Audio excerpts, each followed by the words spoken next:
And welcome back for day 3 here of Pro Play Summit in Orlando, Florida, hosted by Pro Play Games. I am Cosmic and joined once more by Hyrule, and we have an amazing third event here as we talked about the Timekeeper Tournament, where players are going to get, much like we've had the past couple days, a special playmat and champion card with that sick Timekeeper artwork. So we've had a pretty good past couple 2 days. We've crowned our North American champion, had some fun with it, but how are you feeling so far? We're on our 3rd day. It's been a lot of great action so far, and it's been pretty exciting. Yeah, no, definitely so many great plays yesterday, especially, I believe, the yellow, obviously, we came out top this time around again. We'll see if that changes today because of the fact that, it's day 3. People have kind of figured out what people are playing now, and see if, I do already know that some players have told me, hey, I changed my color because of this and because of that. So we'll see if we do see any other,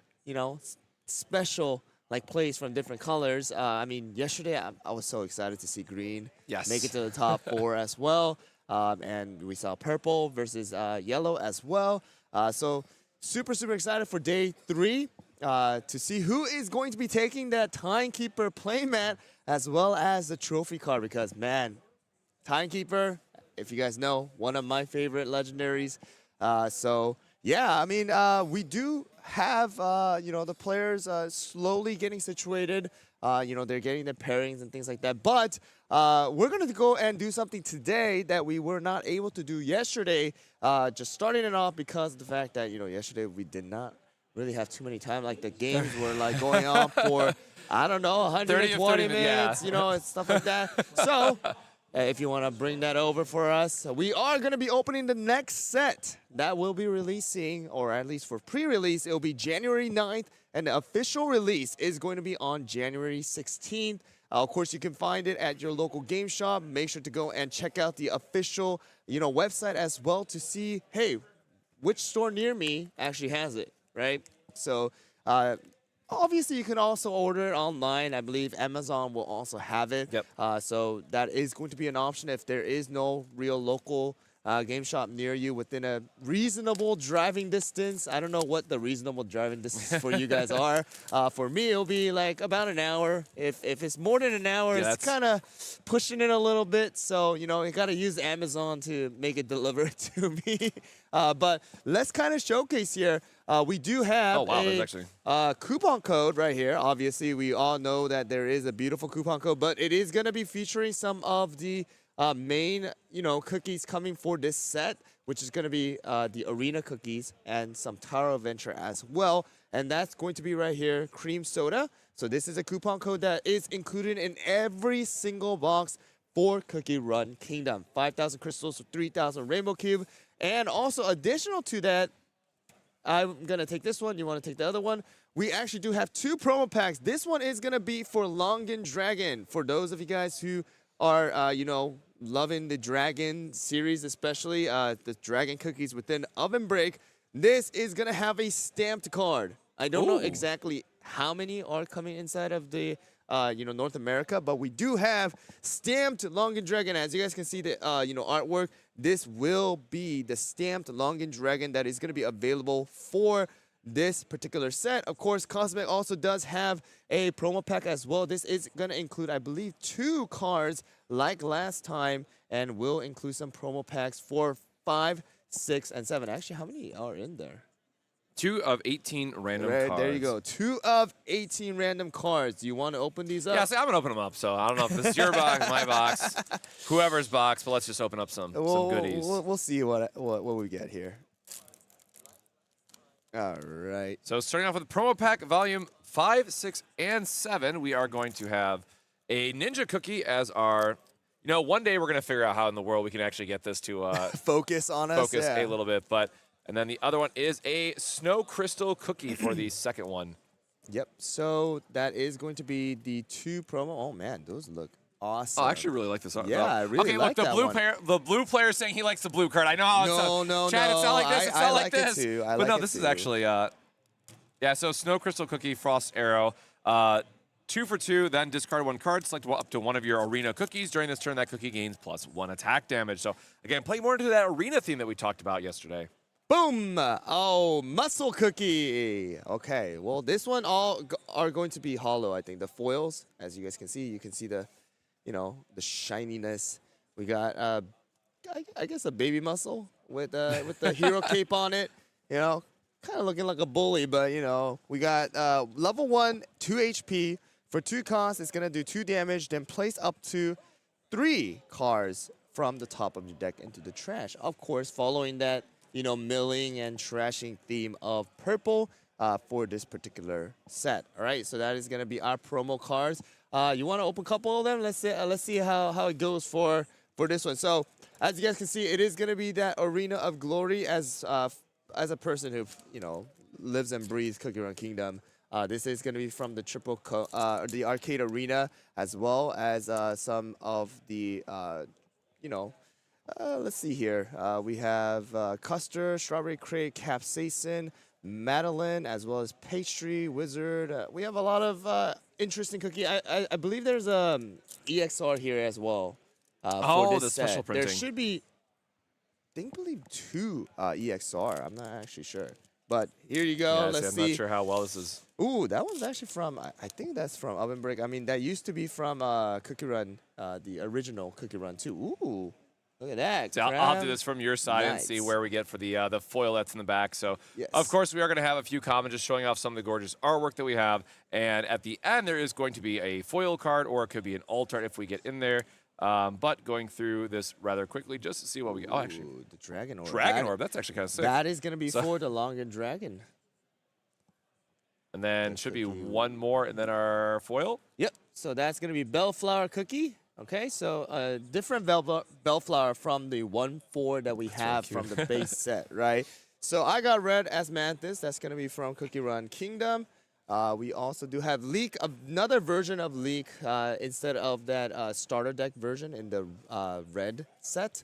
And then we also do have a Pumpkin Cookie. All right, I really, really hope that. Oh, there's my boy. They would have been focusing. But we have Aloe, all right, a different version this time around. On play, with 1 cost of blue, draw up to 1 card from your deck. Very, very simple. Good, card to put as a replacement if any of your starter cookies die. Not bad, not bad.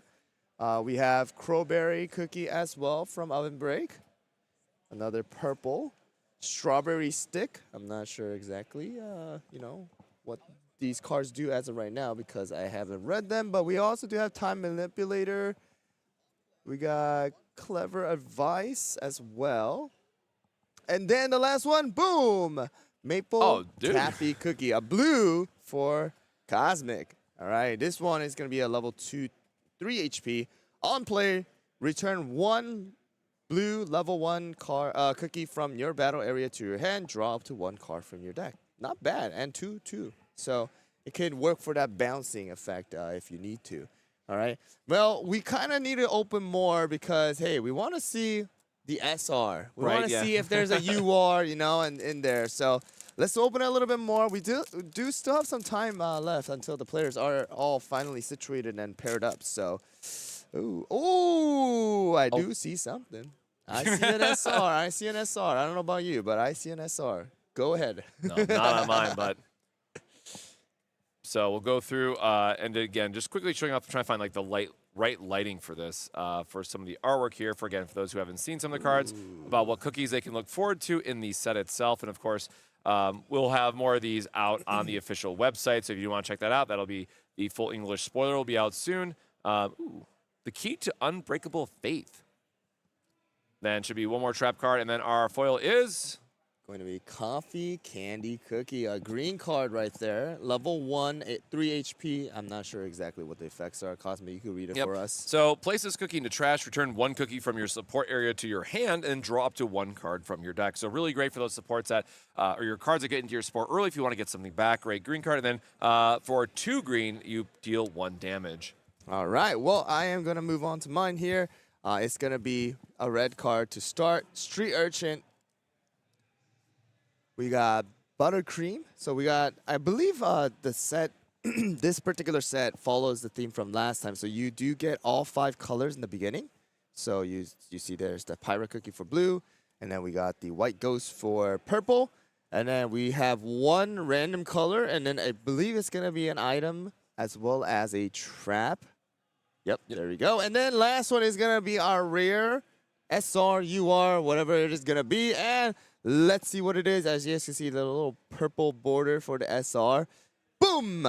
And that is going to be Coffee Candy Cookie. We actually had Coffee Candy right here. Oh, yeah. A different version of Coffee Candy that is going to be included here. And it's going to be a level 1, 3 HP card for the yellow. You do, for 2 costs, you do 1 damage.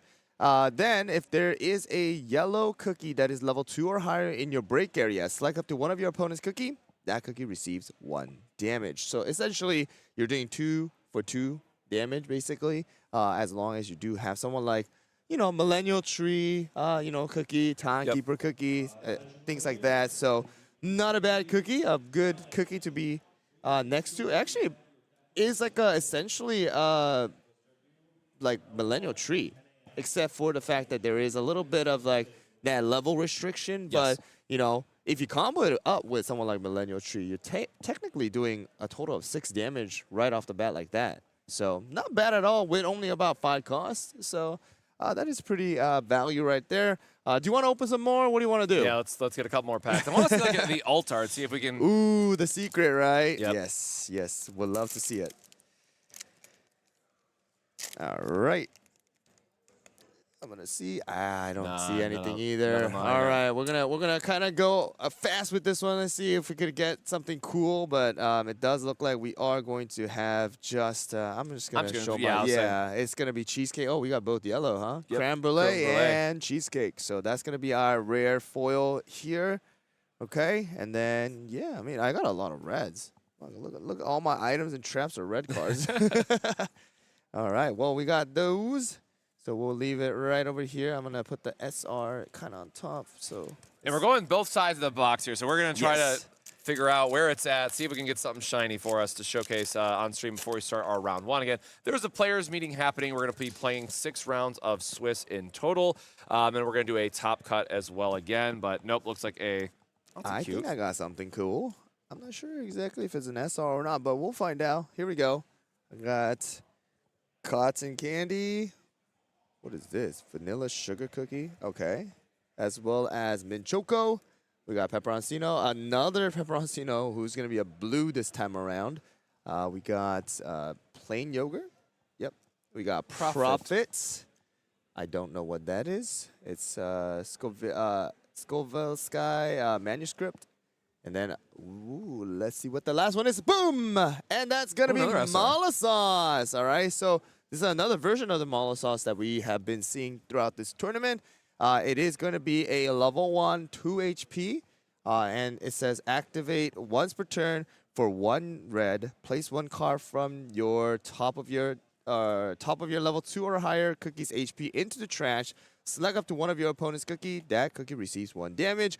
And you are able to do 2 damage for 2 red cost. All right. But we just got the word that the players are now ready and situated, and now we got packs everywhere. Yeah, oh yeah, we do. They are going to be ready to play this. Yeah, technically the last main event today, right? For the Timekeeper playmat. Yep. We will let you guys know how it looks like. We will bring it here so that you guys can see it firsthand. We won't be bringing the card just because I don't want to drop it. Yeah. We'll be a little bit careful with that one. But the playmat we can bring, we could showcase it and show you guys exactly how it looks. But let's move on to the players. What color do you want to see first today? Well, I was really happy yesterday in the top 4 we had everything but blue, so we had a very good spread. So honestly, like my biggest thing, again, is just going to be let's get some more variety. I'm hoping to see more blue if there's someone that might have swapped up their decks. But even if we can get more green today, I'd really like to see it because we saw some interesting showcases yesterday with it. So it'd be really nice to get on camera again. But we are going to be moving over. Looks like the players are seated, and we're going to be starting round 1 of the Timekeeper event here at Pro Play Summit.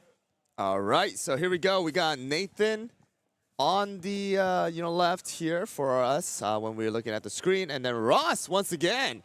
We know Ross plays yellow unless he switched it up today. So we'll see how it goes. But Ross is on the right, And let's see what kind of plays we'll be able to see for the first game of the Timekeeper tournament here. Yep. To claim that, exclusive card.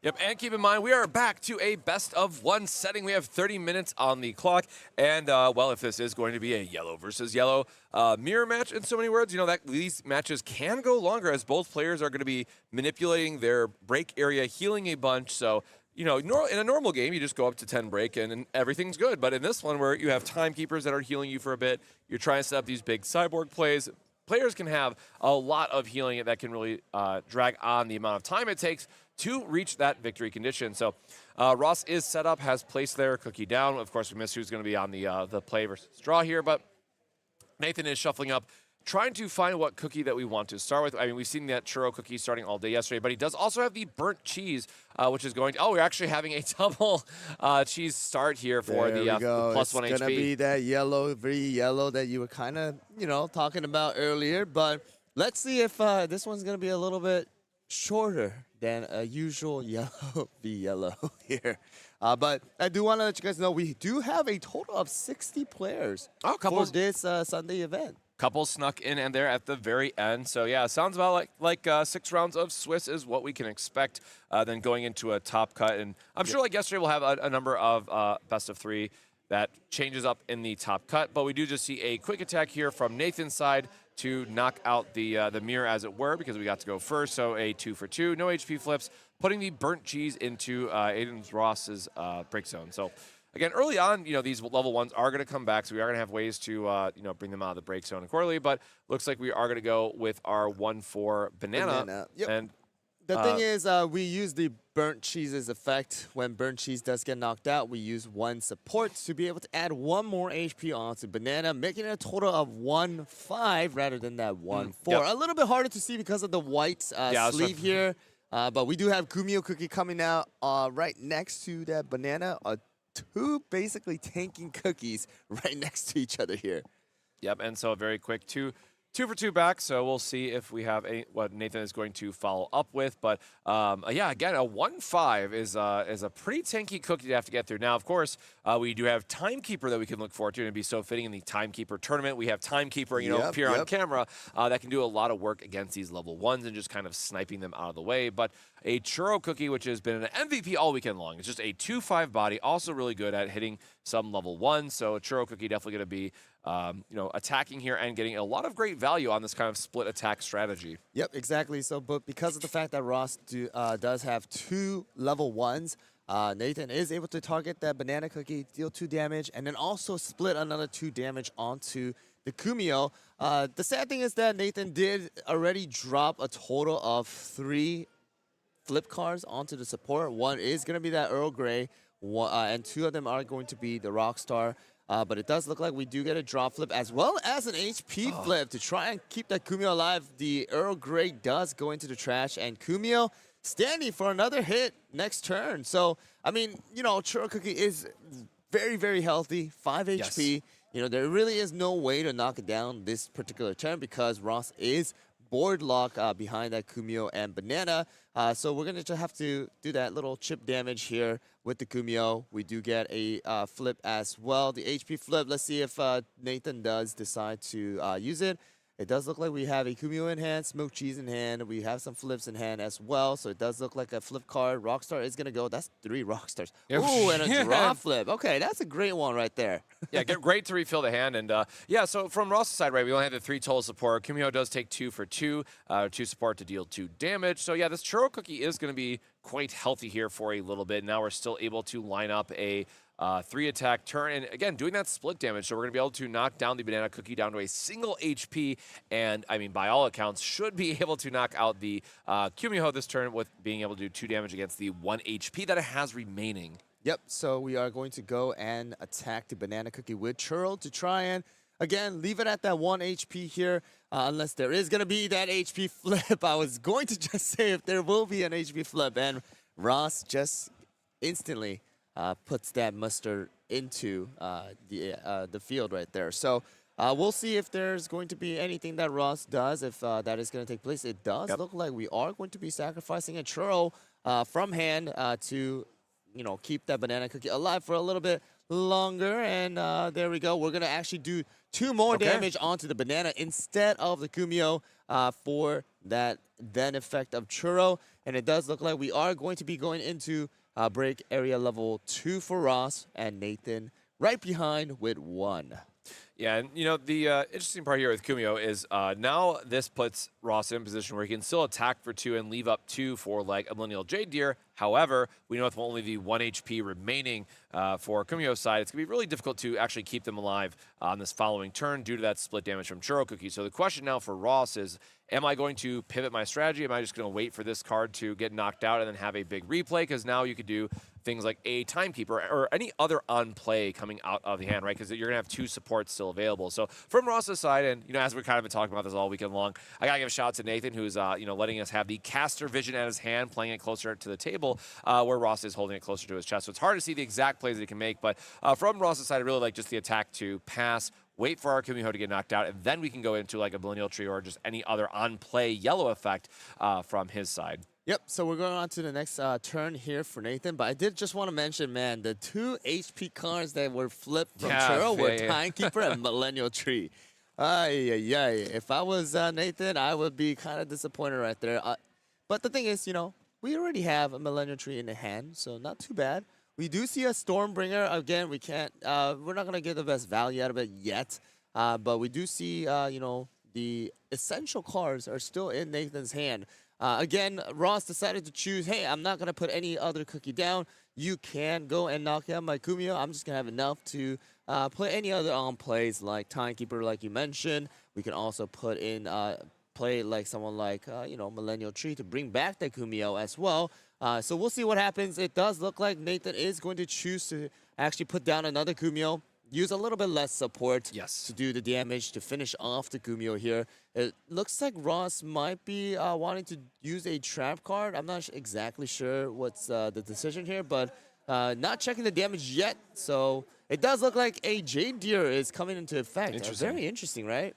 Yeah, it's going to allow him to heal 1 and also deal -1 attack, so that Kumiho is going to be sticking around for another turn. We also did see the Broken Signpost in Ross's hand, which is the redirect card, as another option for later once you actually have 2 cookies in the field. But we are just really sticking to this play of I am keeping my level 1 on this field for another turn and trying to again set up for hey, I'm going to make you use all of your support, so maybe I can do like a bigger swing back turn on the next one while Nathan has no support left up. So we are going to see that Kumio go to the break, putting Ross to a total of 3, but the good old Smoke Cheese coming down, which is very, very strong. We've seen this all day yesterday at 4 for 4, then also getting to play your level 1, which means that Kumiho is going to be coming right back and give us that protection, which is really nice to see. Yep, exactly. So that move was perfect for Ross, having, Nathan attack with both cookies, using up all of the supports. You're not going to be able to do anything to block Smoke Cheese's damage. I mean, it's already a 4-4. I mean,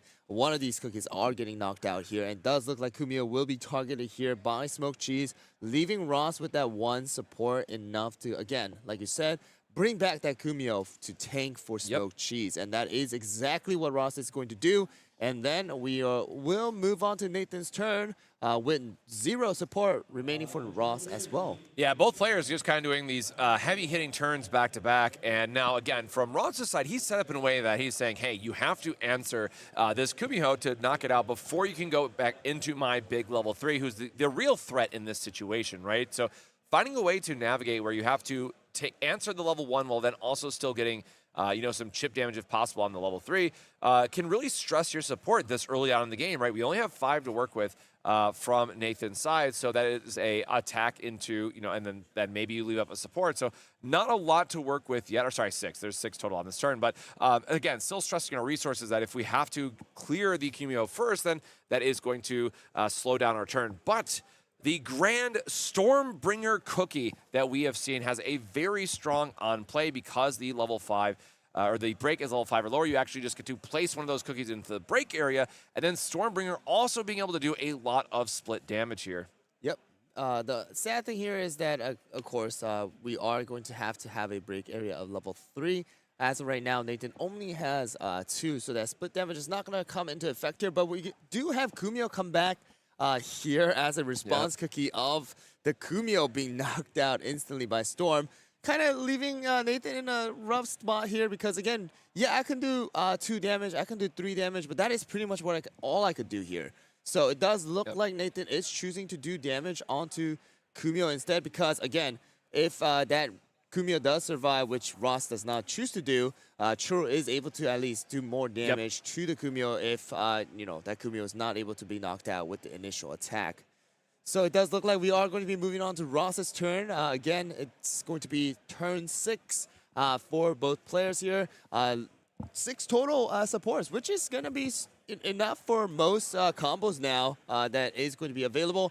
It does look like Smoke Cheese is going to be attacking, and we're redirecting the damage onto Churro here instead. Again, it does look like we are going to get back Kumio. This is his third Kumio. The loop has begun, and actually, it's funny to know. I'm pretty sure that is the first signpost we've actually seen on stream all weekend long getting played, even though we've seen a ton of yellow on stream. So it's not something that's actually come up all too often, but a great opportunity there for Nathan that he was able to keep his Stormbringer very healthy at the total of 5 HP and get that Churro Cookie into the break area, which now also puts him up to 4, which, as Hyrule mentioned on the previous turn, is the unlock condition, as it were, for Stormbringer to do that split damage. But again, we still have to figure out what are we doing with this Kumio, because we really got to knock out the level 3 where we can, because otherwise we're just going to be getting stuck in this loop that we've seen like on the previous turn of, hey, we're going to just keep bringing back this level 1 until you find an answer, right? Yep, so it does look like we are going to be attacking the Kumio with the Kumio. Let's see if Ross has anything to answer that particular damage. It does not look like that's going to be the case. We are going to check the flips, and it does look like we get a draw flip, but the Kumio will be knocked out once again, with the third Kumio going back to the break area again. It's still the same thing because of the fact that Smoke Cheese is constantly just bringing it back, but it does look like Stormbringer finally being able to go and hit the Smoke Cheese if Nathan wants to. Kind of waiting on, hey, what do I want to do? We do see a Smoke Cheese, we do a Jade Deer, we do see Millennial Trees and things like that. We see another, wow, that's actually 2 Smoke Cheese in hand.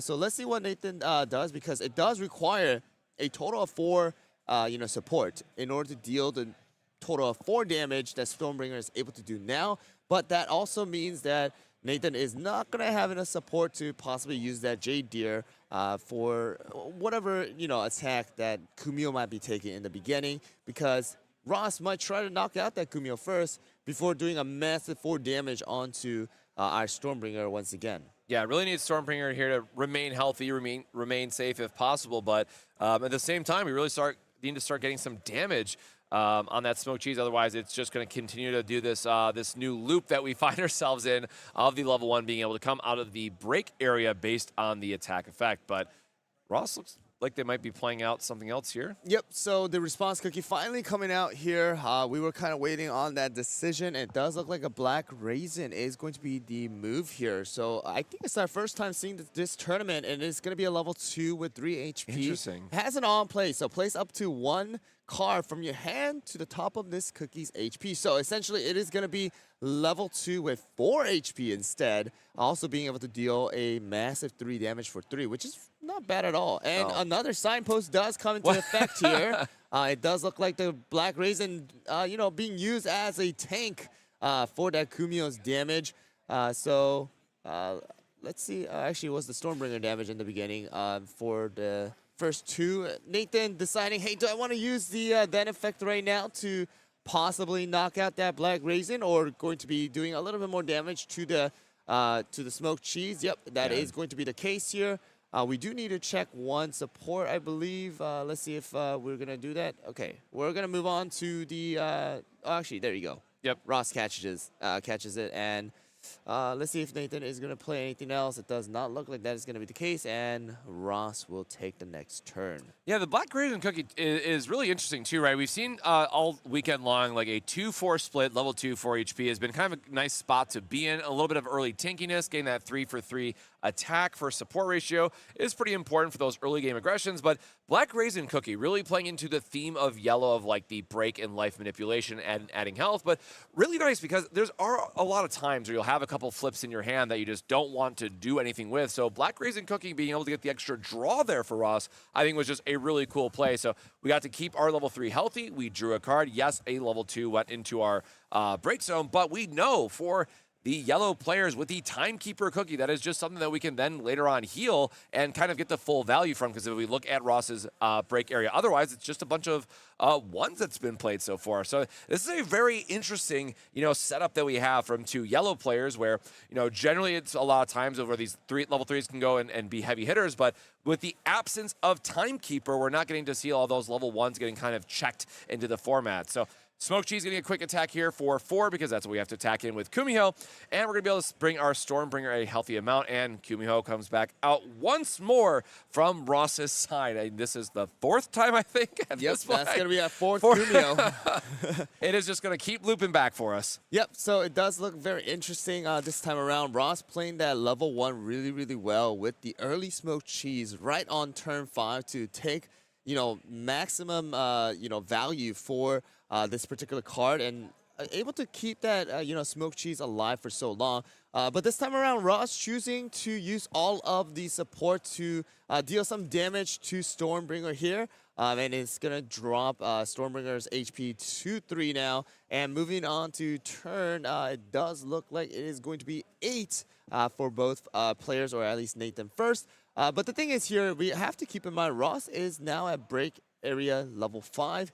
And once both of those cookies do get knocked out, it's going to be 9. So there is that particular sense where, hey, if the Smoke Cheese does stay alive for a very, very long time, it is great. It gets the value done, but it is slowly chipping away at the break area level here. So the Black Raisin was a great sacrifice, great tanking to do all, take all the damage that Stormbringer was doing, but it also does slowly creep towards that 10 that will give Nathan the victory. Of course, it's going to be the same for Ross as well, slowly chipping away and dealing damage and climbing up to 5 for Nathan as of right now. We'll see if Nathan wants to play that, Timekeeper in hand, or if it's going to be the Mozzarella. But he also does need to realize that if both level 3s do get knocked out now, that will be the game. But it does look like Nathan will choose to keep the Timekeeper and, use this on play to go and get rid of the churro, I think. Yep, and interesting note here too, right, is as we're getting longer and longer into the game, one of the aspects for those who weren't with us the last couple days on stream is that there is a refresh penalty in the game that you have to take a level 1, or well, it's technically any cookie, but you generally want to take a level 1 from your trash and put it into your break zone before you reshuffle.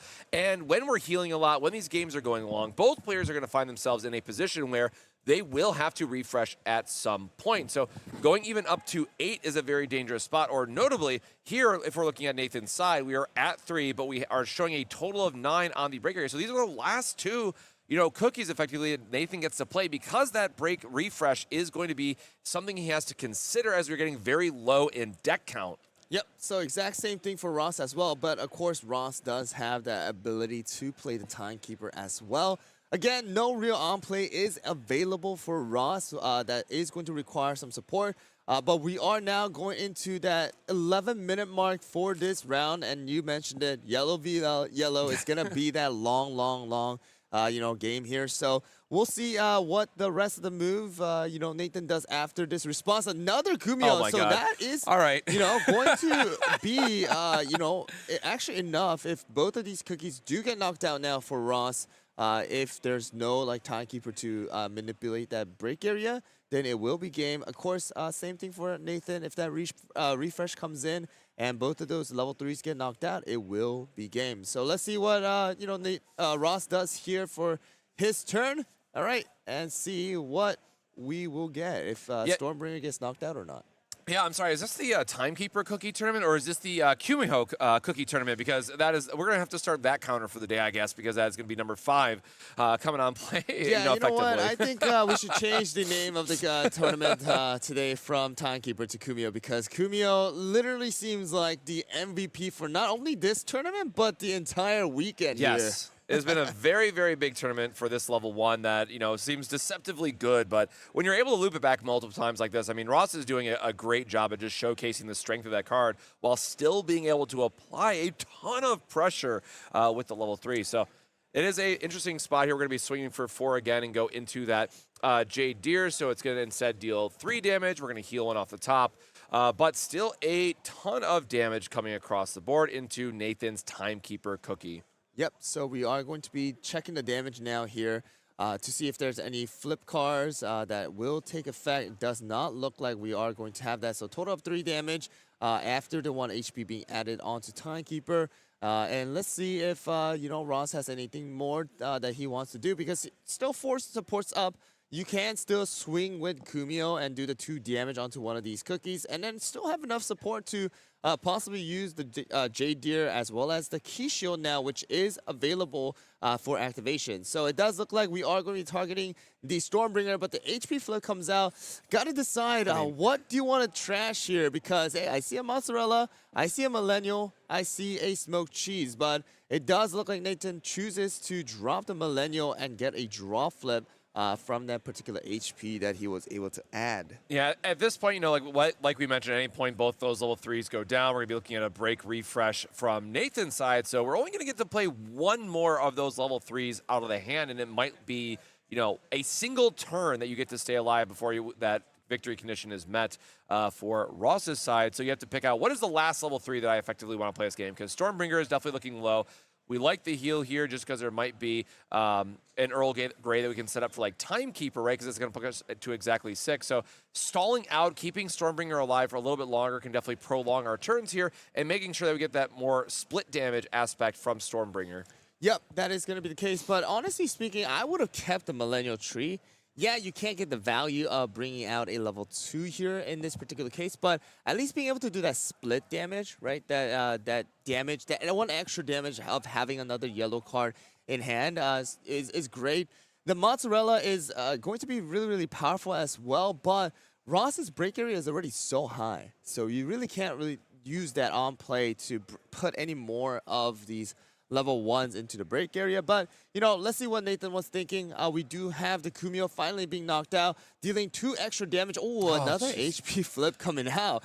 How many turns has this level 3 been alive now at this point? I think this might be this is the record, I think, for the tournament of the longest we've seen a single card stay on the field. Definitely for 5 turns now. Yeah.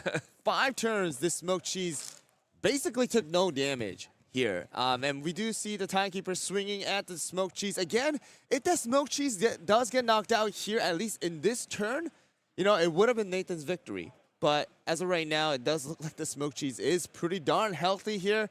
Again, we do have Timekeeper that is possible to be used for Ross's side to kind of, put that Black Raisin, which is a level 2, from the break area into the trash. We'll see if that is going to be the case, or if Ross chooses to, hey, I'm going to swing with the smoked cheese once again and bring back, once again, the Kumio. Please don't do it to us. Please don't do it to us. But yeah, this level 3, again, just showing the Guardian effect, as I've been calling it all weekend for the Kumio, really going the distance of keeping those level 3 alive, applying a lot of pressure, because while we are looking at a 3-to-7 break ratio, 3 for Nathan and 7 for Ross, Nathan's side is looking pretty low. And we've seen the Golem item card that is able to come down and just deal that 2 damage and break something. So we could also just see a, bring back level 1, and we could see a very quick cleanup here from Ross's side if he does have the removal.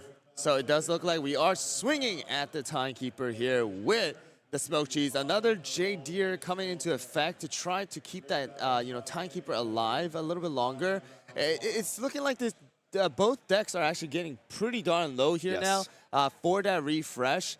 Nathan kind of deciding what to do here. I'm not sure if that card has been used. You're gonna have to put it in. Yep. There really is no reversal here. We gotta check the damage here. Total of 3 damage. It does look like Earl Grey gets flipped, but again, not enough to activate it because we only have 3 in the break area. So leaving the Timekeeper with only 1 HP here remaining. Ross has to decide on what he wants to do with the remaining 5 supports still active. Are we going to summon another Kumio to try and finish off the job that Smoked Cheese was not able to do? You do see that refresh, right, around the corner here. So Ross needs to decide, hey, what is the best move here? So it does look like I'm gonna lose it, man. All right, number 6. Show me number 6, Kumiho. But here's an interesting part where we're gonna take the refresh back up to 8 now. So even still with this board state, Nathan is gonna want to knock out the level 3 to push Aiden over the 10 total, because just simply defeating the Kumiho is only gonna put him then to 9. So we still are in a position where we need to knock out both cards from Nathan's side. However, that Stormbringer is a very real threat because it's able to do that split damage that we are most likely going to see an attack from Ross's side to try to knock out the Stormbringer and prevent that split damage from coming across the table, Adam. Yep, so that is probably going to be the thing where Ross does here with that remaining support for the Kumiho attack. See, this is where I would have loved to have the Millennial Tree to be able to do another split damage as well. Again, I'm not sure if he's going to be able to draw into it, but he did throw that into the trash for one of the HP flips. We do have another Smoke Cheese, though, to do a massive 4 damage if necessary. So we are going to be swinging at the Stormbringer. Would we see an HP flip? No. It does not look like a Stormbringer. Going into the break area, pushing Nathan to a total of 6 here. Of course, that's Timekeeper still alive with that 1 HP. No response cookie being made here. And it does look like Nathan will go into the next turn, which is going to be a turn, let me count here, turn 10. All right, 10 supports that are is available for play. Ross does have 2 supports still up, so the Jade Deer as well as a Key Shield is available. So we'll see if Nathan does choose to summon that Smoke Cheese, or if it's going to be a Mozzarella. Yeah, at this point still we're trying to figure out how are we getting past a trap card, what other options do we have, but again, that split damage for sure would have been huge here just for pushing out the most amount of damage in a single turn. But at this point we also are just happy with playing out a attacker and trying to get value that way of pushing the damage and seeing where we can go from there. But it is going to be the Smoked Cheese Cookie coming down for a 4 for 4. So we'll likely see the Timekeeper attack into the Smoked Cheese and just trying to pressure our opponent's hand, saying, hey, do you have something? Because the Timekeeper can still just ping the Kumiho all the same with the and then effect. Yep, it does look like the Smoked Cheese is going to be a great option. But, man, the Earl Grey coming into effect here. The one that Nathan was not able to utilize. But, again, we are able to go and instantly knock out that Kumiho, pushing Ross to a total of, is it 8 or is it 9? It should be... it should be 9 after the refresh. Right, but right. So 1, 2, 3, 4, 5, 6. Oh, no, it's actually a total of 8. Yeah, it's a total of 8 right now. But, of course, I mean, if that Smoke Cheese does get knocked out, that is going to be game here. There you go for Nathan. It did not really matter. Nathan is going to be the winner for the round 1 of Timekeeper Tournament. Timekeeper getting the last hit in the Timekeeper Tournament. First round, that is what you love to see, right? It's just the namesake card getting to be a showcase, which is super exciting there. And, yeah, again, we saw that single Smoked Cheese and like 7 Kumihos coming back-to-back and why it's so good at defending it. But it was crazy. Whew. Yeah, I mean, we saw Smoked Cheese since turn 5 and literally stayed alive the entire time until the very end when it got knocked out to push Ross over that level 10 for the break area. I mean, it was an amazing gameplay. Like, you got to constantly utilize that Kumiho. Kumiho is not a weak card. Like, you have to target the Kumiho. You have to constantly deal with that 2 damage and also the tanking. But the thing was, Timekeeper was there. So Timekeeper not being knocked out there during that turn kind of made it hard for Ross to finish it off because, like you said, hey, I'm going to use the Den effect. It's a level 1. Even though that Earl Grey popped up, I'm just going to instantly put it into the break area and just able to do the rest of the damage onto the Smoked Cheese. But, I mean, that was a great play. I mean, it got very, very close to overtime as well. I think we had like a minute, 30 seconds remaining. But how'd you feel about that first round of today? Yeah, I really liked it. Again, showcasing the not only the Guardian factor, right, Kumiho, that's going to come up a lot more this weekend, I'm sure, but there was multiple turns from Ross's side where having the 2-for-2 damage was very relevant because we were able to keep up the support. So when you're able to put yourself in a position where you're still able to get in that little bit of chip damage while holding up defensive plays really shows the strength because I don't have to keep up like a blocker going back to set 1 meta. That Kumiho just says, hey, I can attack, I'm going to soak up some damage, and I can still play a trap card on top of it. And while it didn't matter as much there at the end, but what I really like too from Ross is that we haven't seen it all weekend yet, but for the Jade Deer, it just says select one of your cookies to get 1 HP. So he let his level 1 die, gave the 1 HP to the smoked cheese, and said, hey, this is what I need to keep alive for this game. And we haven't seen kind of that split use of that card yet. So it was a really great play by Ross being able to make sure that, hey, I want as much AP as I can on this smoked cheese. I know that this is going to be my last cookie that my opponent is going to be attacking. And yes, we were able to add 1 more HP to it, but it was not enough there. And we were able to see a round 1 win. I was saying, going to the yellow player, but yellow versus yellow here. And again, in the Timekeeper tournament, we'll see where things line up. Yeah, I actually really liked how you mentioned that particular one where you're able to select one of your cookies to gain that 1 HP, because most of the time you use it to kind of protect that one cookie that is already taking that 3 damage or 4 damage or whatever it is. But this time around, Ross tried to keep that smoked cheese alive. Sadly, it was not going to be the case here, where that smoked cheese dealing a massive 4 damage onto it to finish the round. But we are going to go on a quick break, and then we'll be right back with round 2. So don't go anywhere and sit tight. We'll be right back.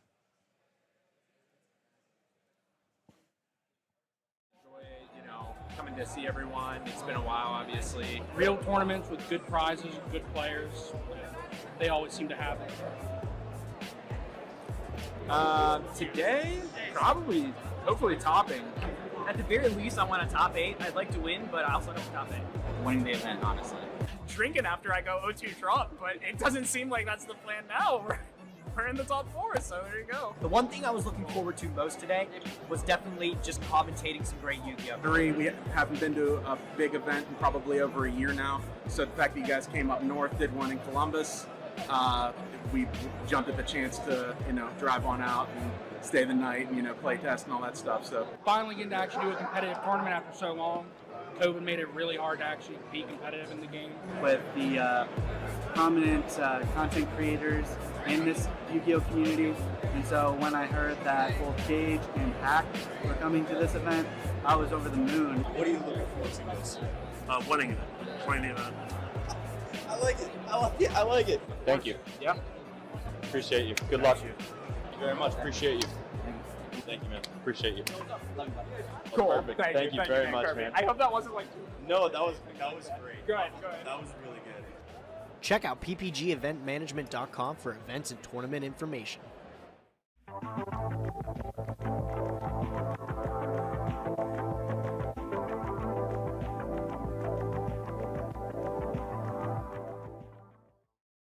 Want to advertise the product you represent on our streams? Great! Shoot us an email at info@proplaygames.com and we will discuss running your ad. Designs on durable and high quality sleeves. At yourplaymode.com, you can sleeve your deck in style. It's as simple as uploading your design and selecting your size and style. Use promo code ProPlay10YP at checkout for 10% off your order.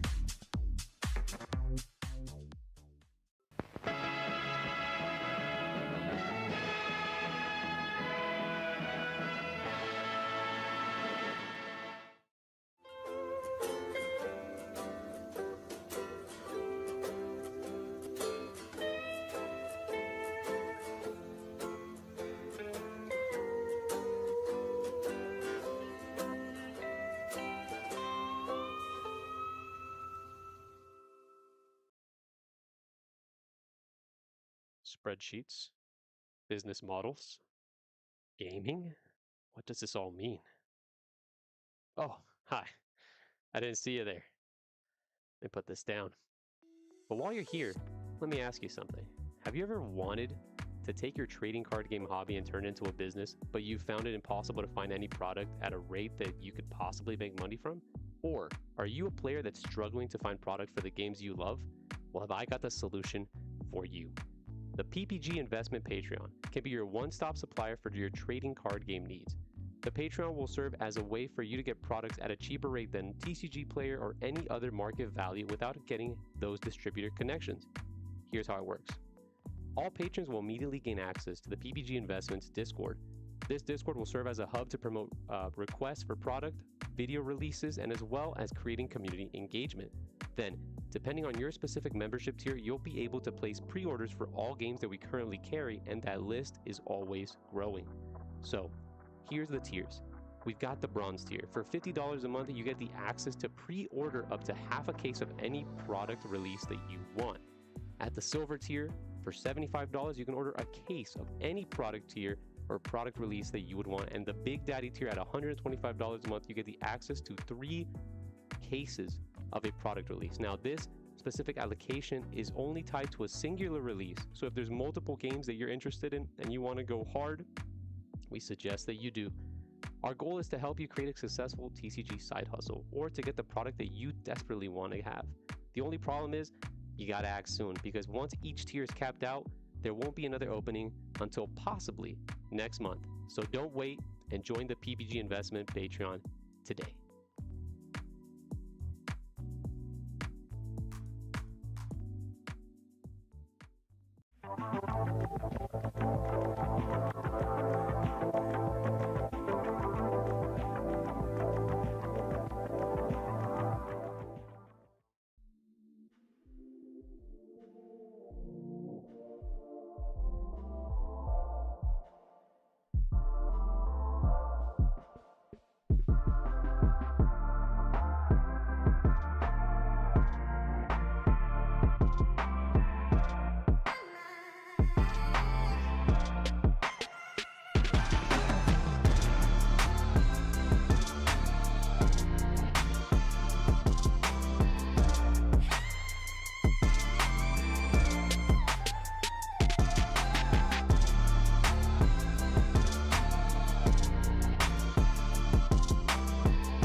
Check out ppgeventmanagement.com for events and tournament information.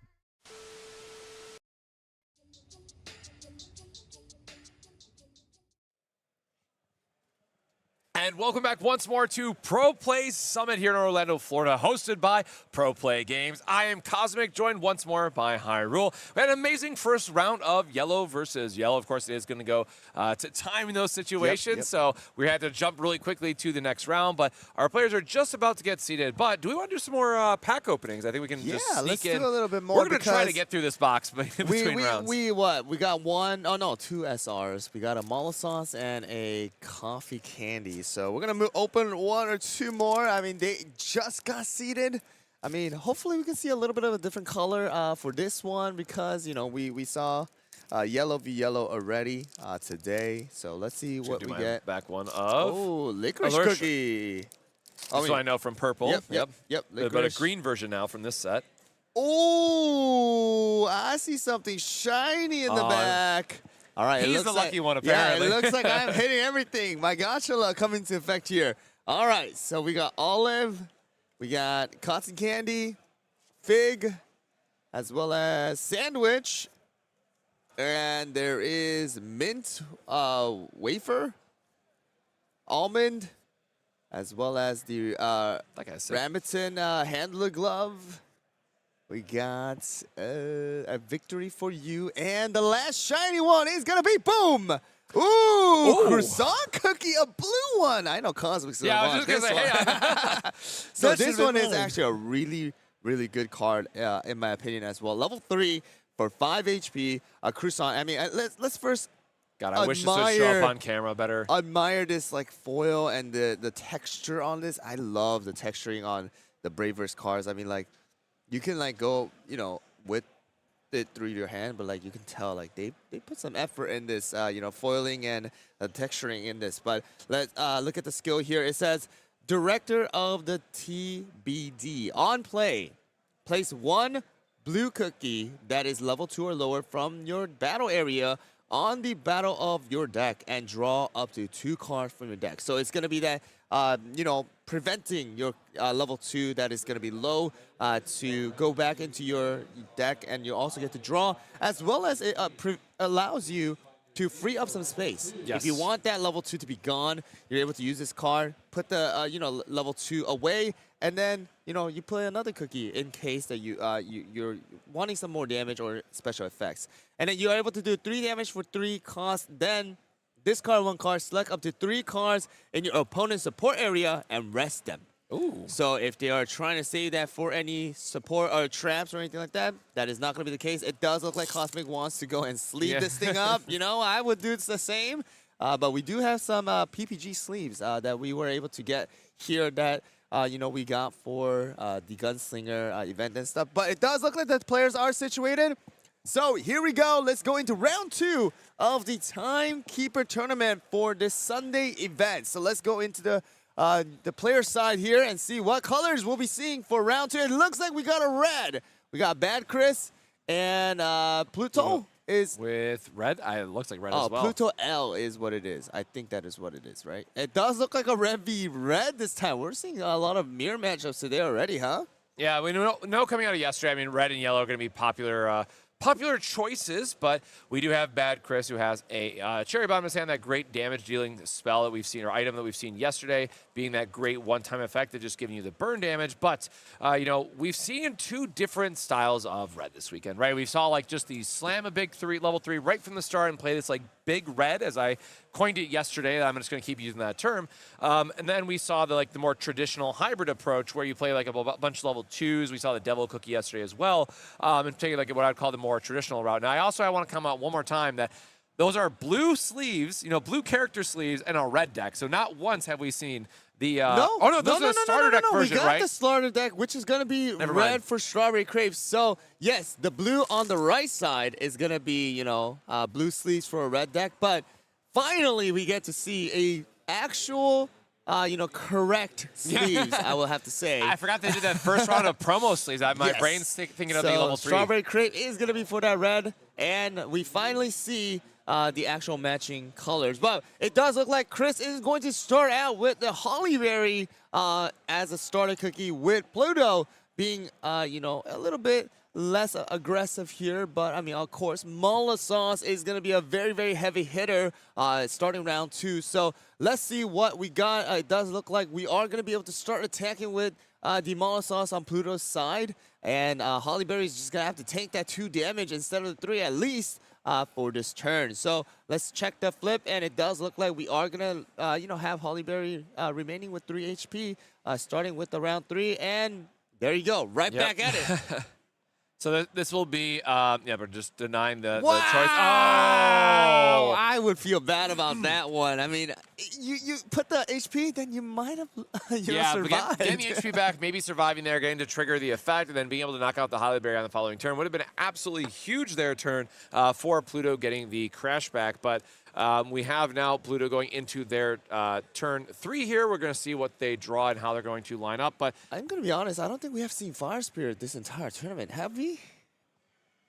You can correct me if I'm wrong. I think we did see it one. I'm trying to remember because there was 2 red cards I hadn't seen all that didn't come up all that often. But Fire Spirit, again, just being really nice for the activate and just dealing some extra damage here. Exactly. And getting that ping effect. It is going to be that splash damage, which is going to be super, super good.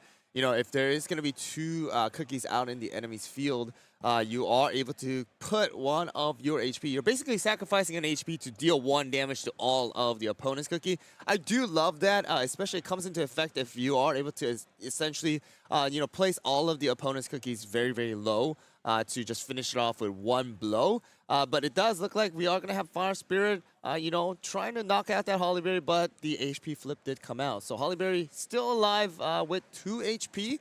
But next turn, you know, if there's no swamp or anything like that, Hollyberry most likely will fall. But wow! Oh, geez, crashing out. So I'm beginning to believe that this is also going to be the big red variant, where it's a heavy focus on level 3s. Yep. Of course, Wildberry Cookie is what you kind of want to lead into because it has that powered up effect if you have a 9 break area. But just dealing 4/4 here is going to be enough to knock out the Fire Spirit Cookie. So this is definitely one of those games that we saw going back to yesterday where we're going to be done in 10 minutes. Like, this is a very, very fast matchup. Not only is it red versus red, but the big red is basically a deck that is, hey, I'm going to, you know, take a couple hits early, and then every turn after that, I'm just doing massive amounts of damage back, and you have to have a swamp on the right turn or some way to mitigate that damage, or very quickly your cookies will get broken turn after turn, and especially now that we have the true combo online with the Hollyberry into a Wildberry pumping up to go 5 damage. It's a lot of pressure we're putting up once we get enough support in play. Yep, so it does look like what you said is correct. The big red, or the level 3 red, is going to be what Chris is running. You can see the Pepperoncino in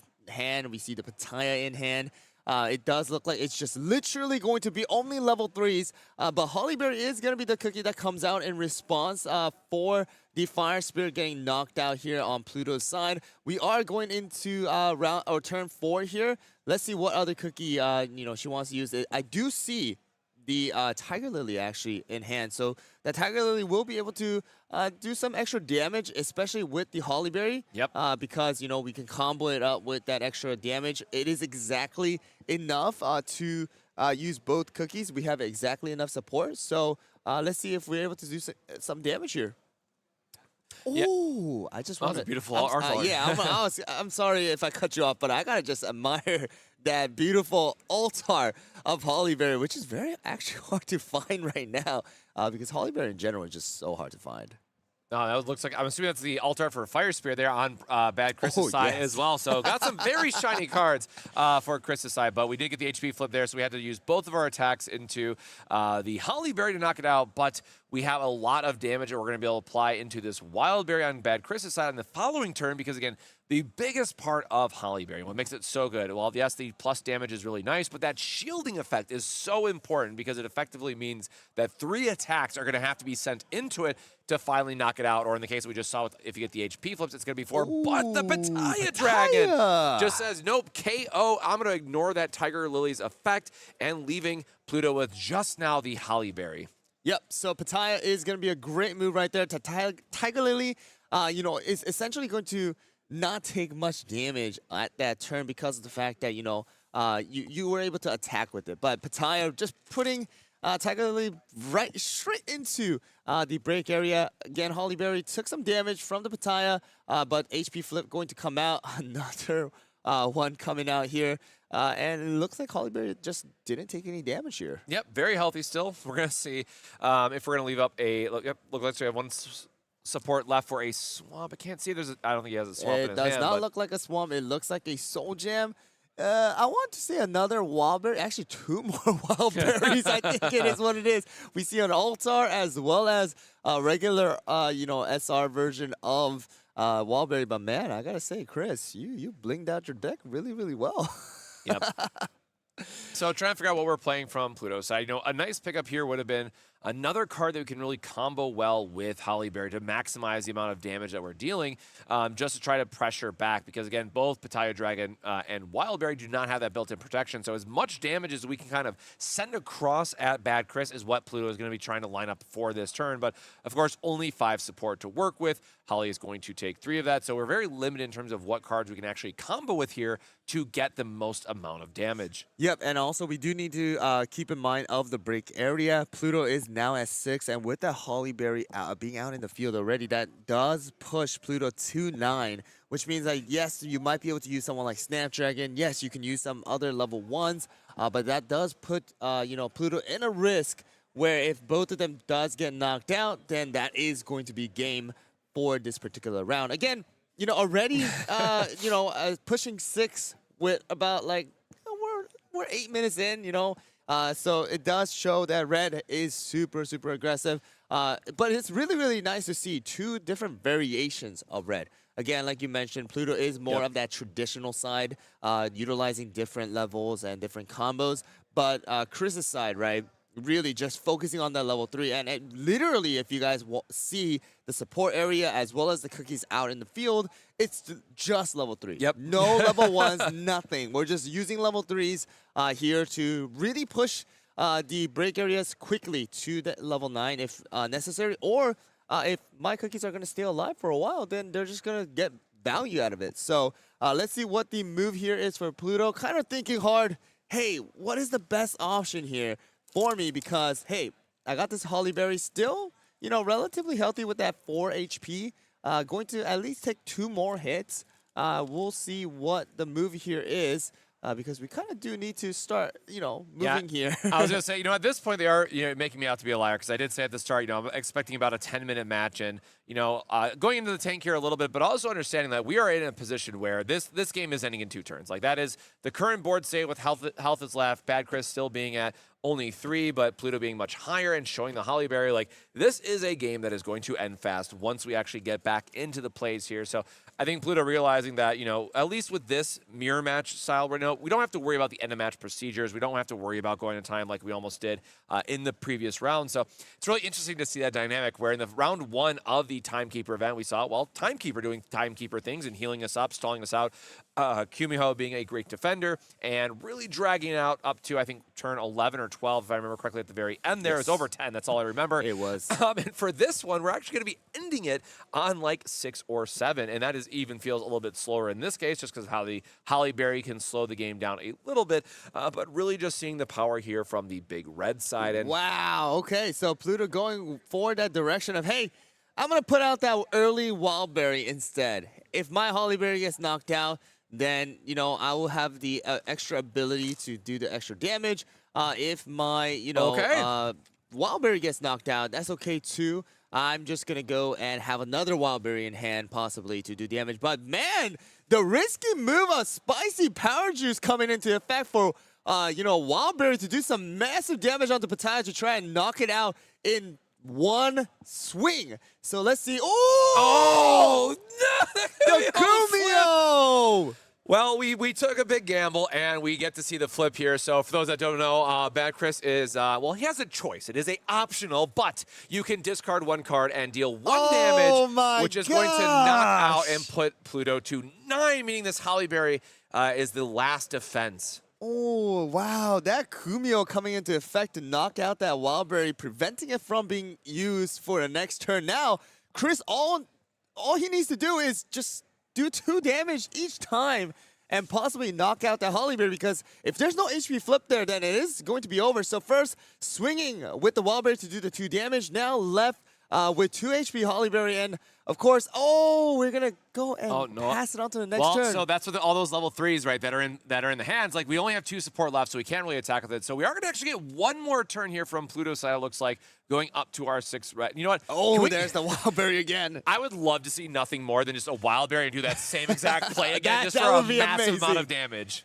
That would be amazing to see. I mean, it is very, very, very possible here to see another one of that, but it does look like we are just going to be swinging with the Wildberry, already doing a massive 6 damage anyways. Yep. Wow, another Kumio flip coming out. So not as flashy, but the important thing here is that we could still do the 1 damage to the Holly Berry, which is going to make it much easier for Bad Chris to knock it out on their turn. And also an HP flip. That also does mean that that Wildberry can stay alive for this turn, and that also means that it can be used to swing at that Holly Berry next turn as well. Wow. He's deciding, do I take this too? But it does look like, man, that's another altar, Pataya. This guy's blinged out. Yeah, so, you know, we got the 1 HP flip that we needed, so Wildberry is going to be able to stick around for another turn, but notably here, right, that Holly Berry with only 1 HP remaining, and with the red decks, right, we have things like the Cherry Bomb that can just deal direct damage as well, so we have a number of ways with a card only has 1 HP left that we're going to have a very easy time to knock it out. But as we saw in the previous turn with Chris's hand, there was a lot of level 3. So we still have to do some amount of attacking here. But, you know, without having a bunch of HPs, flips, and draw cards in hand to pay for the cost, this looks like it'll be a very quick victory here on this next turn for Bad Chris, knocking out the Holly Berry to put Pluto to a total of 12 in their break zone. Yep, so we are going to be able to use the Soul Gem as well. That is another direct damage. Oh, yeah, that is we did see that in their hand. I would have loved to see last turn if that Cacti Glove was able to be used. That would have been also a way to finish it off. But it does look like the Soul Gem is going to be the last item used to knock out that Holly Berry, pushing Pluto to break area level 12. And Bad Chris using that, you know, level 3, you know, red deck right there to kind of deal so much damage. I mean, that early, you know, level 3 actually showing off some real value. Yeah, it did a lot of work, and I think, you know, a lot of this is really made possible by Holly Berry. We've seen this card all weekend long. It continues to be very good at what it wants to be doing, and that shielding effect is just crazy strong for sticking something on the board, but then also getting that additional attack boost is really, really nice. And I want to say, it was a good turn for Bad Chris with that Pitaya Dragon being able to stop the Tiger Lily was also very important because that would have been more efficient damage, right, for Pluto to swing out, get the extra chip damage in, which could have changed the flow of that game a little bit. But, I said 10 minutes. It made me a little bit of a liar here in the booth. But we saw very fast all weekend long that Big Red just is able to crash through, do big damage turn after turn, and say, hey, we are getting time between rounds. I'm going to go get a snack between rounds or go get some water or something, which is a big deal when you have these longer events. We're playing 6 rounds today plus a top cut. Yesterday, we had the 7 rounds plus a top 32 cut. So these are some long days for players. And, speaking from the TCG side, there is a lot of value at being able to get back time between rounds, which is why people do sometimes gravitate towards these more aggressive strategies. So you can just, take a breather, step away from the table, go get some food, get some water, what have you. And Big Red kind of being the breakout deck and doing that and enabling players to have some time between rounds this weekend at the North American Championship yesterday and the Timekeeper event today. Yeah, so that Hollyberry really coming into effect again, like you said, the start with Hollyberry just allows it so that, hey, I'm not able to attack until turn 3. The opponent is able to, but still I'm just going to be taking 2 damage at most, allowing Hollyberry to take 3 damage, 3 different damages, as well as, even if she gets knocked out, then that does slowly help me push towards that 9 where my Wildberry is going to be able to do a massive damage. But actually, Chris, not even having to use that Wildberry's special effect to essentially close out the game. But again, it does help us as casters as well to kind of take a breather. Yes. In between rounds. Yeah, Cosmic said 10 minutes. It took about 13 minutes. So not too off here. But we'll be back shortly as well to do some more opening for the Arena of Glory. We did get that croissant cookie, but we want to showcase a little bit more cards that will be released next set, right? So that you guys are going to get excited for what is to come very, very soon again. And some coupon codes that may appear on stream. Yeah, maybe we will actually give it out on stream. Hey, you might have to be super, super fast in actually typing it out, but that's another, beauty of live stream, right? If you're watching, then you might get a little bit of a surprise gift. So that is going to be it for right now. We'll be right back, so stay tuned for round 3 of the Timekeeper Challenge, or the tournament that we have for this Sunday at in Orlando, Florida. So we'll be right back. What you do, anybody is capable of enjoying different aspects of trading card games. There's truly nothing like it. I'm like a problem solver. I like doing those type of things. So for me, TCGs are like a really good way to exercise that, I guess, part of the brain. Like, to make your brain think that fast and have to be so strategic all the time. It's like, it's just the best, honestly. The only one I really play is Yu-Gi-Oh! I bought a pack of it at Walmart when I was a kid, and I fell in love with it ever since.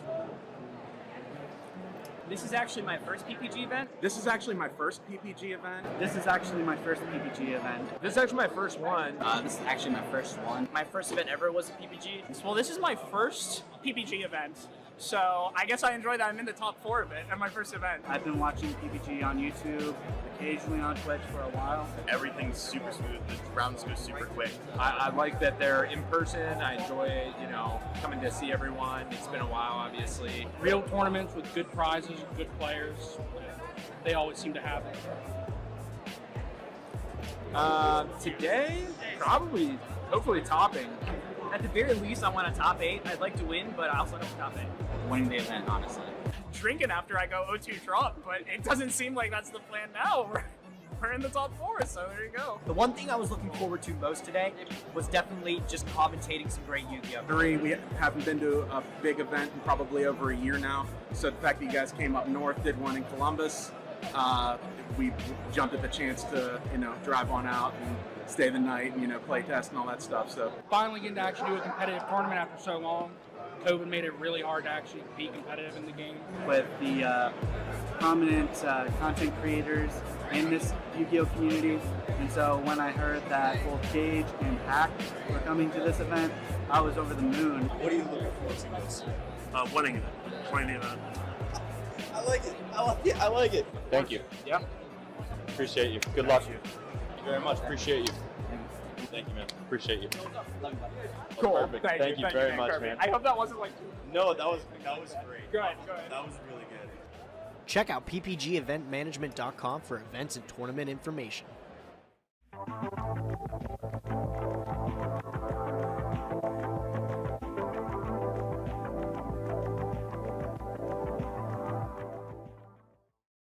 Want to advertise the product you represent on our streams? Great! Shoot us an email at info@proplaygames.com and we will discuss running your ad. Nice designs on durable and high quality sleeves. At yourplaymode.com, you can sleeve your deck in style. It's as simple as uploading your design and selecting your size and style. Use promo code PROPLAY10YP at checkout for 10% off your order.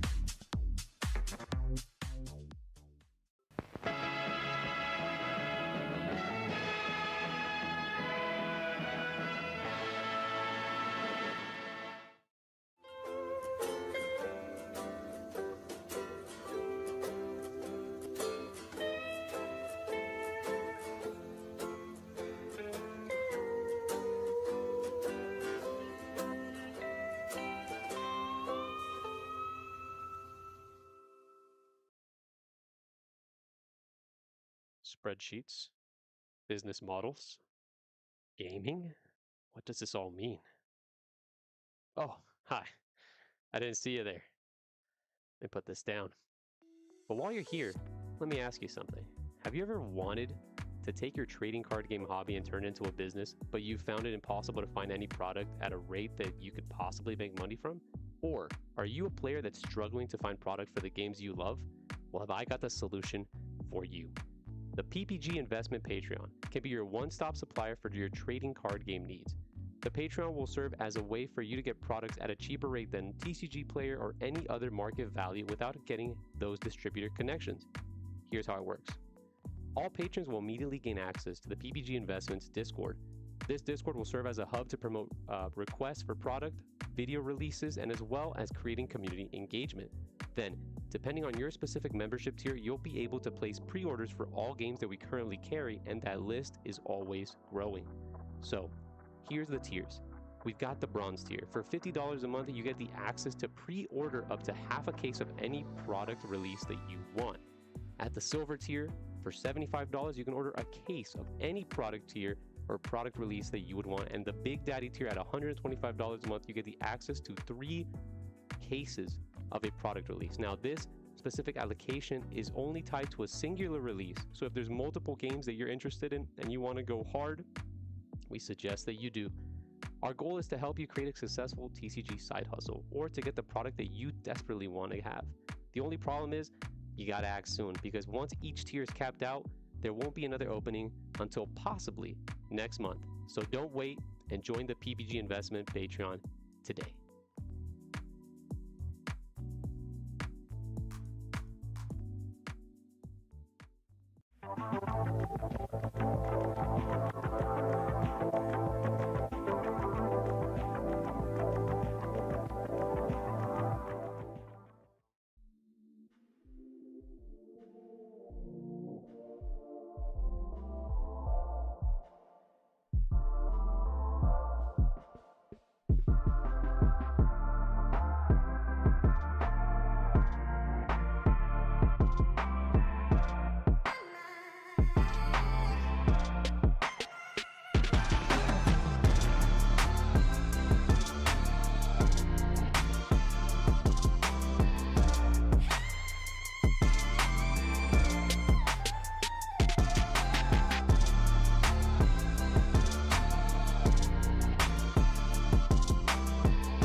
Check out ppgeventmanagement.com for events and tournament information.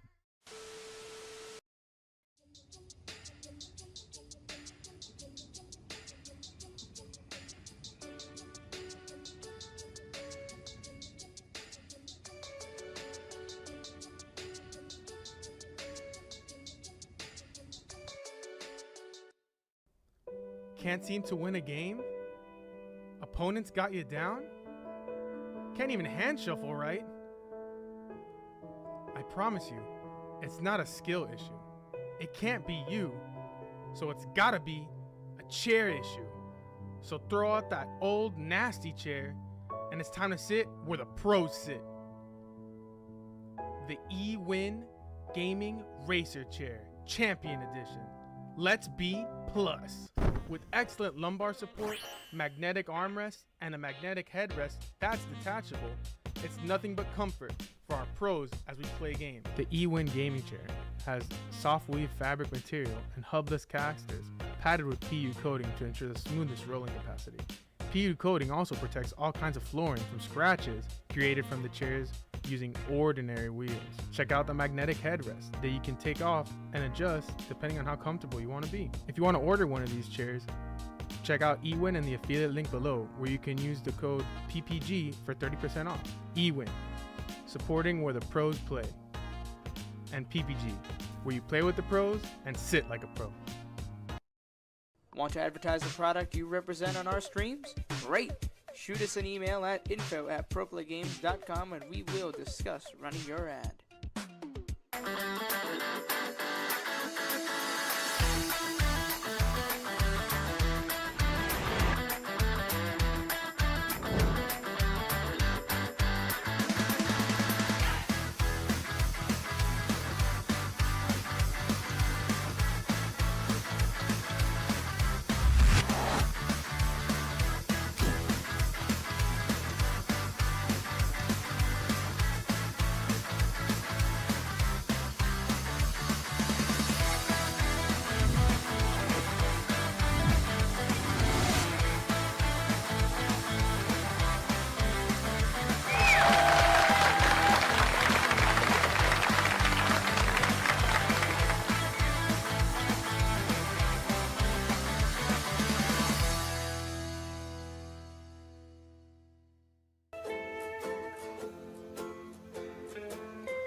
Want to advertise the product you represent on our streams? Great!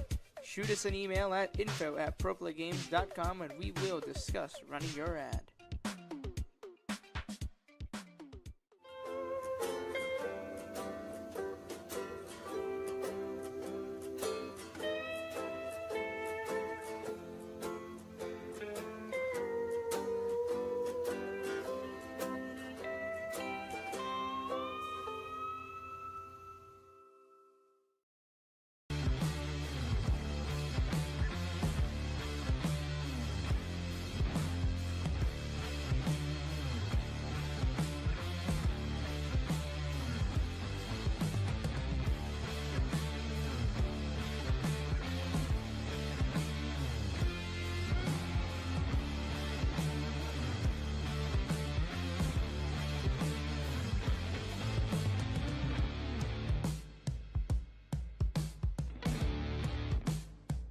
tough sitting in a chair for long periods of time, especially while you're playing your favorite trading card game. That's why eWin has designed a state-of-the-art luxury gaming chair. This ergonomic and breathable chair is the most affordable amongst its competitors. With great feedback from sources like GamesRadar, PC Gamer, and IGN, the chair is a perfect gift for any and all gamers.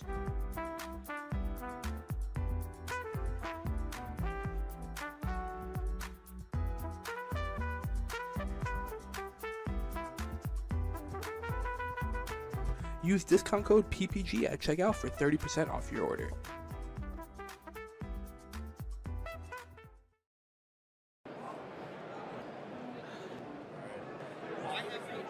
Welcome to Origins Game Fair. They have good tacos. TCG.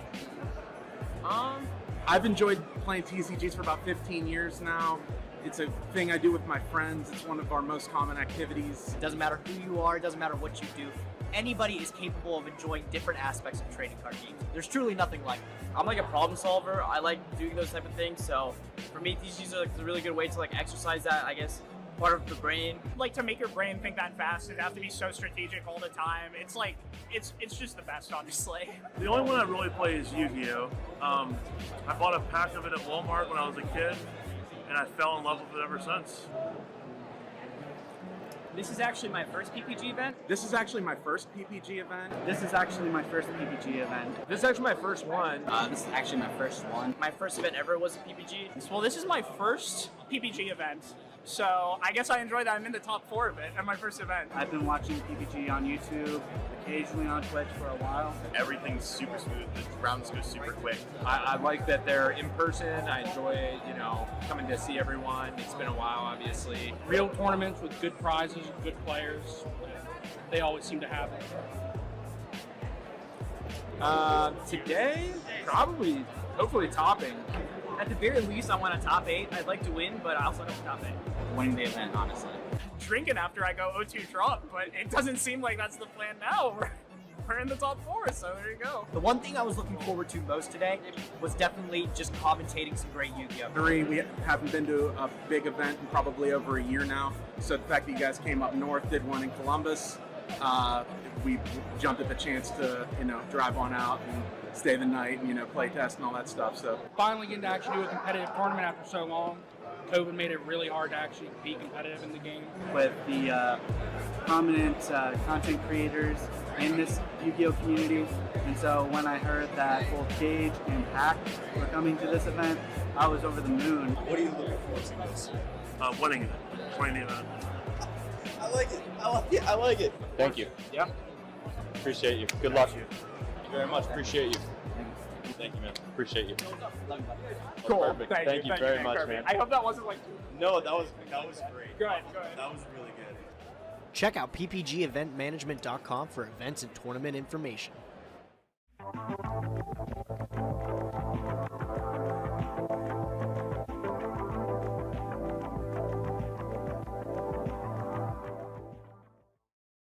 Want to advertise the product you represent on our streams? Great! Shoot us an email at info@proplaygames.com and we will discuss running your ad. Customized designs on durable and high quality sleeves. At yourplaymode.com, you can sleeve your deck.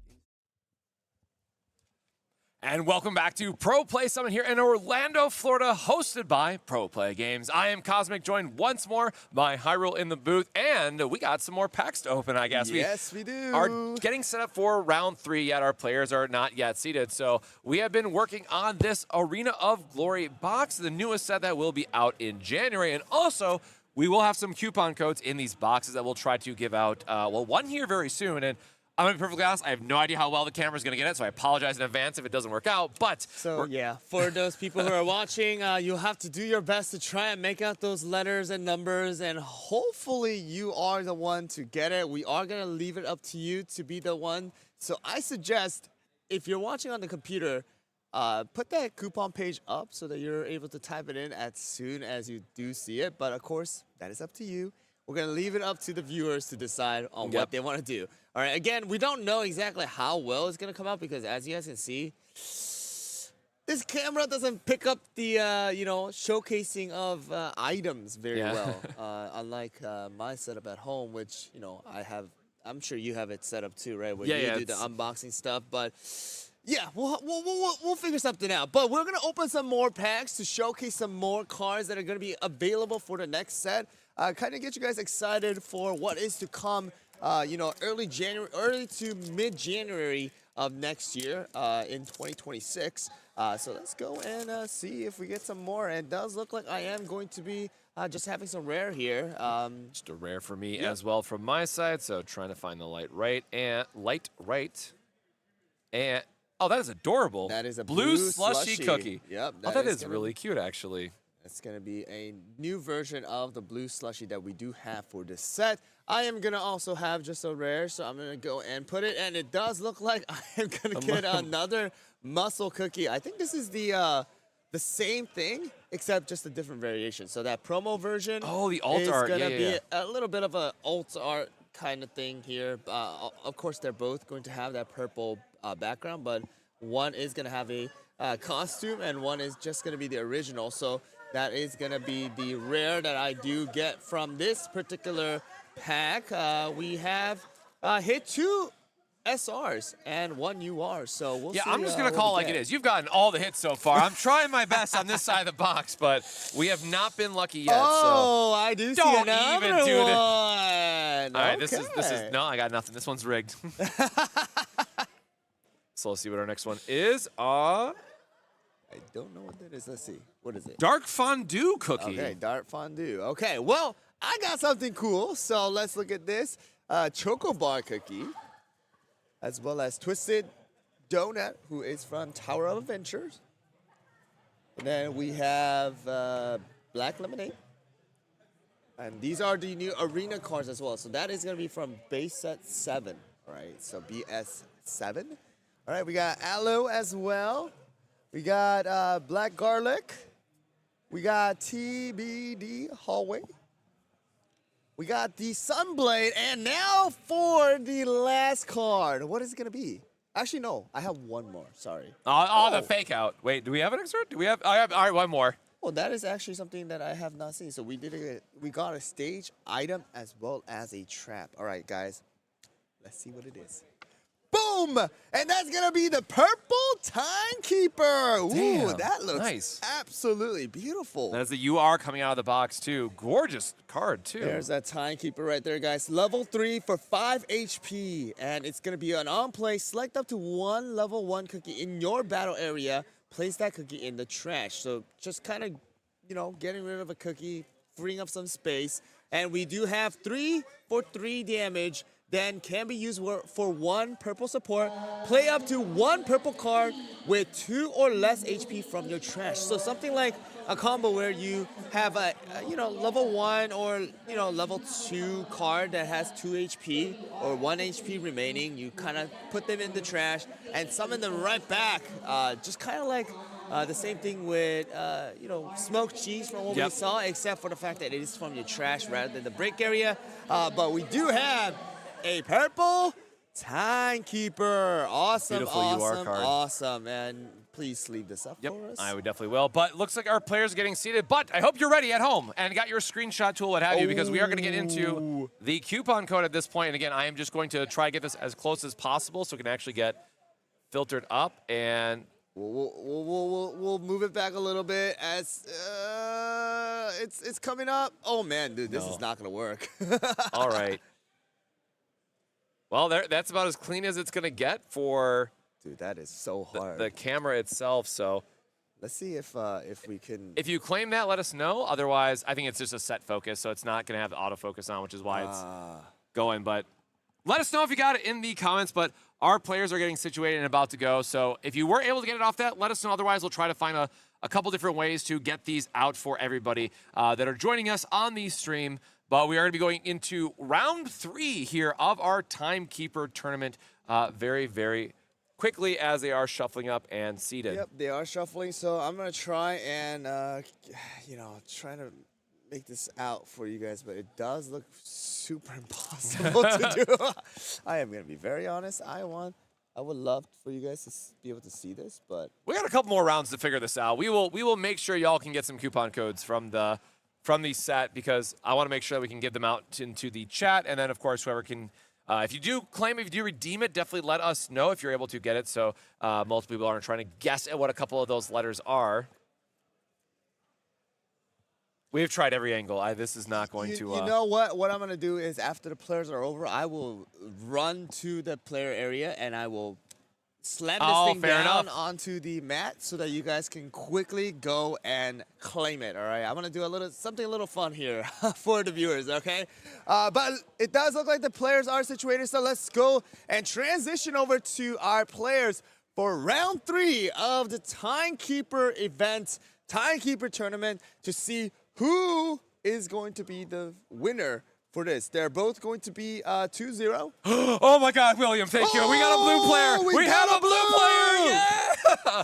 All right, so that is going to be a Lord Oyster. And we do see a Black Pearl in the hand as well. Oh, is he actually on the full? Okay, so a lot of the blue decks are still more of like a hybrid between the full discard versus the full level 2 strategy. And so we're going to have to wait and see where William is leaning in his deck choice. You know, depending on the stage is really going to be like the telltale sign of which version that we're playing. But I do like the Shark Cookie here from the start because it's a early setup that, you know, doesn't penalize you for going first because you're able to get that initial draw 2 for putting it to the bottom of the deck immediately.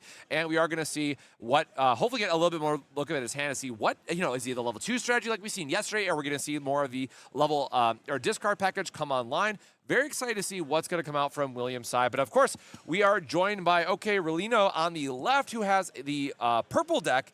And of course, we have that the recycle effect right on the left-hand side, but with the on play, just being a nice 2/5, you know, chunky target is really nice. Yep. So we do have the Lord Oyster swinging at you know, Cream Unicorn for 1 damage. Nothing special, but really, Rolino kind of just you know, stacking up that support area to be able to at least swing for some sort of damage with the Cream Unicorn. We do have. Actually, if you look at the board, 3 profits out. We got 1 trashed and 2 in the support area already. So those are some, you know, draw flips that are going to be gone. It does look like we are swinging for 1 more damage, and with 2 supports remaining, William does leave some room open for possible on plays as well as some traps. Of course, you want the Lord Oyster to faint, right? To get that faint effect, to draw 3 and discard 2. Kind of getting the refresh of your hand to get the cards that you really want to, you know, have. But man, that's a fourth profit cookie. That's all of the profits already gone right there for the purple side. And it does look like we are just gonna go and pass it. We're not gonna go and faint the Lord Oyster. I think what OK wants to do is just trash the Lord Oyster instead of having it, you know, not getting the value. Yep, so that it does not get any value. But featuring that Shadow Milk. The promo, the exclusive Shadow Milk that we did, you know, kind of pass out throughout the convention, you know, that we had several times here in the U.S. But it does look like we are going to, Obsidian version of the Sea Fairy that we showcased on the first day. So this is interesting because now we do have, we've seen the Black Pearl, we've seen the Sea Fairy, and we've also seen the Strawberry Crepe. So it does look like be a more hybrid approach, but Sea Fairy is really nice here because as long as you meet the condition, it's able to get you the extra damage. And again, we've seen time and time again how strong that split damage value can be, but instead we are going to just do the tuck effect here, so the damage denial, break denial that blue is really known for, to get that Lloyd Oyster out of here and give us a very beefy 5 HP Sea Fairy cookie from William's side that is going to be able to pressure a lot of damage here very, very soon with the Tidal Wave. Yeah, so I really like this move. William thought, hey, you know, OK had the ability to knock out my Oyster, Lord Oyster, but it does look like he's just going to let it slide. So I'm just going to go and use my Sea Fairy to put the, you know, Lord Oyster back into my deck. Exactly know what is going to be my last card now, as well as just be able to do a little bit more damage onto Cream Unicorn here. So it's actually really, really nice to see. It does look like we are going to be, you know, swinging for some damage onto the Cream Unicorn. And here we go, guys. Let's see what is going to be for turn 4 for OK, with Cream Unicorn actually having 1 HP remaining. Yeah, but luckily getting the U Village Scroll on that previous turn just to make sure that it's staying alive. You know, going to pressure some damage back, but hard to see is that, like, we have the Star Fruit, which is going to, nice. give the damage denial from OK's side and make sure that the, no, again, just level 2 or lower, so just denying the break there, but still giving us level 1 that, technically can be KO'd by Seafary's effect. So we'll have to wait and see what we're doing on our follow-up turn, if we have a Grimoire to sacrifice it, or if we are just going to let it deal the damage. Yep, so it does look like we are going to just swing with that Starfruit to do 1 damage onto Seafary with 1, support still up. That does leave room for a possible Grimoire as well as a possible U-Village Scroll. Of course, U-Village Scroll not going to have too much value here because of the fact that there are going to be a lot of flips still inside of the trash pile. And it does look like we are going to possibly, are we swinging with the Seafarer? Is that what it is? It does look like we're swinging with the Seafarer. The biggest question here is if we're paying the extra or if we're going to be just leaving it for 1 for the follow-up turn.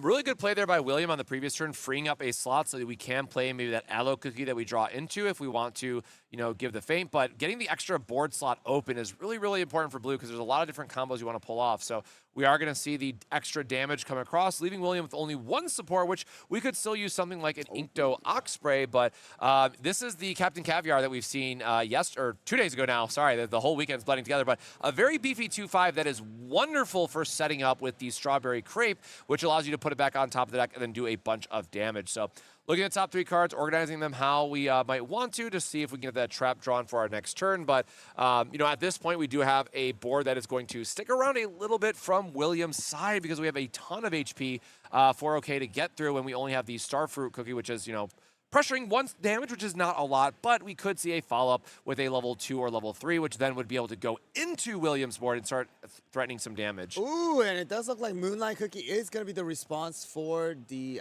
new turn that OK does have. I was a little curious on what the, play will be because Starfruit was the cookie that was, summoned as the response to, the force summon after the attack. And it does look like we are going to be swinging with Moonlight as well. And we are going to be getting a trap card here on, William's side to negate some damage as well. And it was level 2 on top for the extra effect. But Very we're still nice. going to be taking some damage here. Not too much of a problem, though. Seafarer still, going to be relatively healthy for this turn, even after taking damage from the Moonlight. So we'll see if that's going to be turned for OK, and it does look like that is going to be the case. Yeah, and we did actually get to see a look at the stage that went to the trash. It is the one that if you have 2 cards or less in hand, you get to draw 2. So truly a hybrid blue, as I guess we would call it. We have the discard package in the deck. We have the level 2 set to the top of the deck. We are using the convocation of Elders, which is you really need to be using a lot of level 2s to get the value out of it. And so on that previous turn, we were able to see a level 2 at the top of the flip to negate an extra point of that damage. So we are going to have a Grimoire here come down from OK's side to sacrifice that Starfruit, give us a little bit more of a board opening here. But we are still going to get the extra damage thanks to Seafary's effect and having a large enough hand size to still be able to burn 2 damage. So we've seen all weekend long just how good the split damage, as we like to say, where you deal the normal attack damage and then do some follow-up damage after that, because those traps can only stop the first wave. Now, Aloe Cookie is really nice here because it's just another aggressive 2 damage, but really important to note here is it is a card that you do not want to feint. You want to find a way to break, don't want to just trash it. You want to get around it because that draw, or look at the top 3 and draw a blue card is so important for Aloe Cookie and finding those pieces for the blue player. So we're going to see which way that OK is going to try to trash it instead of feinting it here. Yep, so it does look like we are choosing exactly what we want to return from the trash into the deck with the U-Village Scroll. I did see a bunch of Grimoire. I did see a bunch of U-Village Scroll here going back into OK's deck. It does look like we have that Aloe swinging again. I love Aloe. Like that 1/2, as well as being able to do 2 damage that early.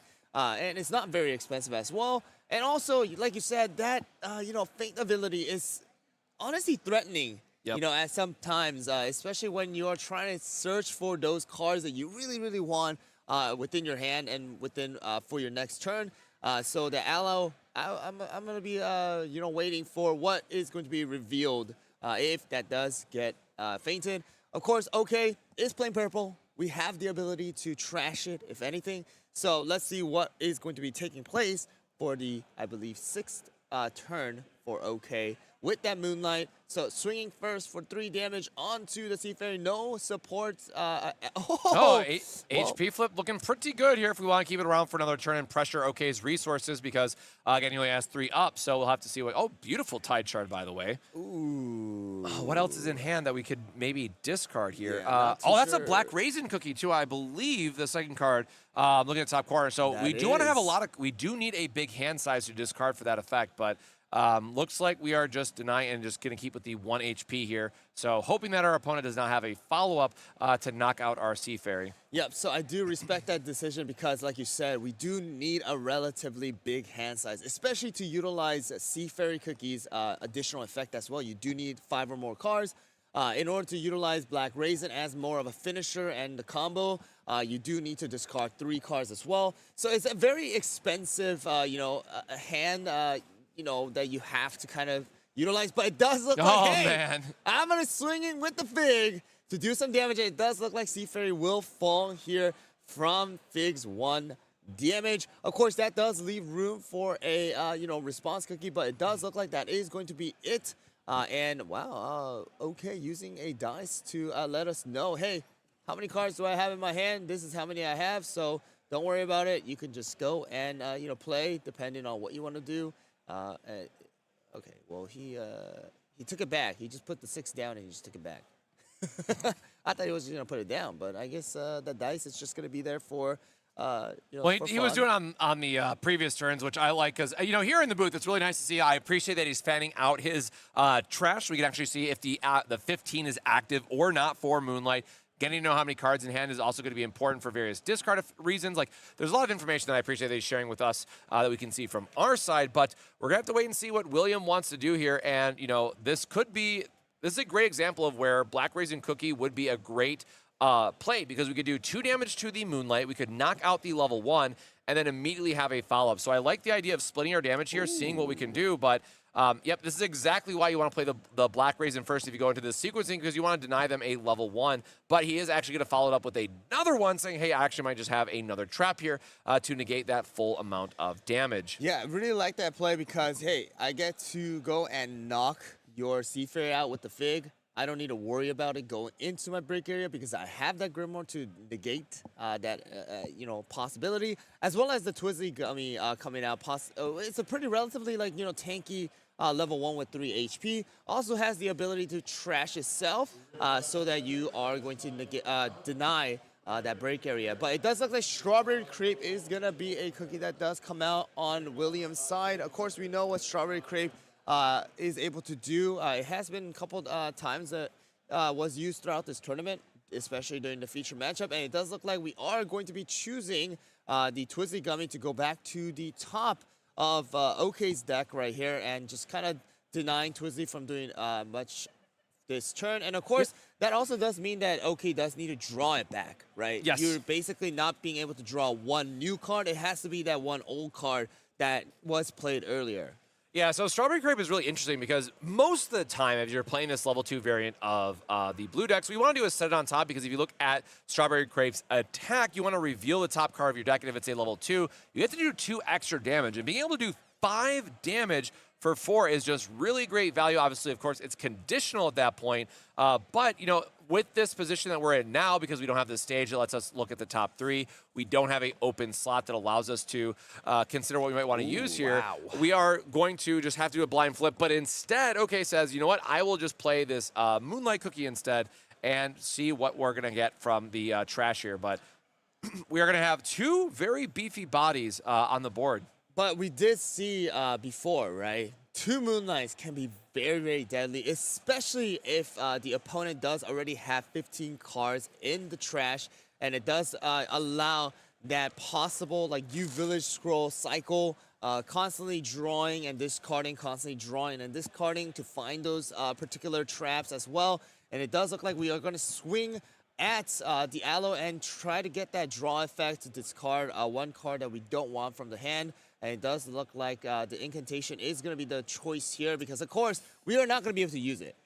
Moonlights are going to be staying on the board for a while here. So let's see what the response here is for William as well afterwards. It does look like Is that a Sea Fairy Yep. being? Okay. So Sea Fairy off the is Aloe one. effect, Yep, but Aloe effect. we didn't take the stage there, which could have been good as a follow-up to the Black Raisin play, because again, we'd have to discard 3 cards. This stage immediately allows us to draw back up, but we'll have to see what else is in William's hand to see what he wants to combo with the Sea Fairy, because of course we are still in OK's turn. He is threatening one more attack with the Moonlight, so we got to play something out onto the board. So instead it is going to be the Black Pearl Cookie, which is another split damage source here. It's going to go up to 5, and it's really interesting that it can take out a stage or a level 1. Now, that's not going to be too relevant within this board state, but another card that asks you to discard to get an additional effect to deal 2 more damage. So, again, would have been really nice to see that stage come online for us so we can pay some of these heavier effects. But just having 5 HP on the board does mean that we can keep this around for an extra turn, which is really important. Yep, so it does look like that Black Pearl is going to have to full-on tank the 3 damage from the Moonlight, even though, you know, William has 5 supports out. It does not look like we have anything really to negate those damage. We do know that there's that Black Raisin still in hand. We had the Black Pearl come out early again. Would have loved to see that stage to come online, because it will allow Black Pearl to do a little bit more damage as well, and also have the effect from the stage.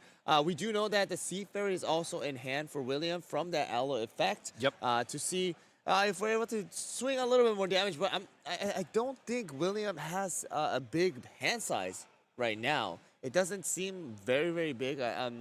There's just one combo maybe you could do with like Black Raisin. You might be able to swing with Black Pearl just a little bit more. Maybe 1 or 2 times, but it does look like we're going to start out by swinging with the Black Pearl, kind of deciding, hey, do I really want to do this or not? What order do I want to do this to get the maximum value? Because, I mean, one Moonlight has 4 HP. One Moonlight has, the other one has 6 HP. Yeah, You're going to have to go through 10 HP worth of attack to do something. So it does look like the stage comes online. That is going to be a different stage here that compared to the one that we have seen before. This is going to be the Vanilla Kingdom coming online for William that we were not able to see last time. Really big pickup, because the stage itself usually lets us draw extra cards, but instead we're actually just very quickly getting rid of it and using it for Black Pearl's effect, I guess, to get the extra attack. So you can target either stage to put at the bottom of the deck. So in this case, Black Pearl Cookie is going to deal 3 damage, but we're getting the U Village Scroll, so it's only going to deal 2. And of course, we're going to cycle back some items and trap cards from OKRuleo's side to build back up our deck, make sure we don't take that break tax, and again, get these very key items for us shuffled back in. Yep, so we have both Moonlights online again, so we are able to constantly draw. If both Moonlights do attack, that is a total of 4 draws that you are able to get, discard some of them, and constantly, again, get that U Village Scroll cycle going. Obviously, only taking 2 damage from the Black Pearl because of the U Village Scroll effect. William needs to decide, hey, do I want to discard a 2 in order to be able to do a little bit more damage here? But the supports are, it's lacking. Now you only have 2 supports. You're not able to knock out any of these Moonlights necessarily with the extra 2 damage as well. The Black Pearl only does have 2 HP. If it does get knocked out and a Sea Fairy is, summoned, or if it does not look like Sea Fairy is being summoned, because Sea Fairy and Black Raisin actually is the one to get discarded by William to do the extra 2 damage with the Black Pearl. Now, Moonlight left with 2 HP for one of them and 4 HP for the other. And going back to OKRuleo's side here for his next turn. Yeah, as we saw, I think it was the very first tournament, actually, when we get these board states with the double Moonlight, the best part about this is when you're getting to do the U Village Scroll loop, we're not worried about trying to replace a cookie that's going to take cards off the top of our deck. Because these Moonlights are just so tanky, we're able to consistently put back trap cards off the U Village Scroll to let them stick around even longer. Just getting that draw 4 additional cards every turn is insanely strong in this board state. So we are going to see likely a quick knockout from the Black Pearl, and we're going to see Moonlight get to draw 2 cards and discard 1 from the attack effect. Wow, so the Aquamarines are coming, and it does look like we do get to draw 2 cards, but Black Pearl is going to get knocked out.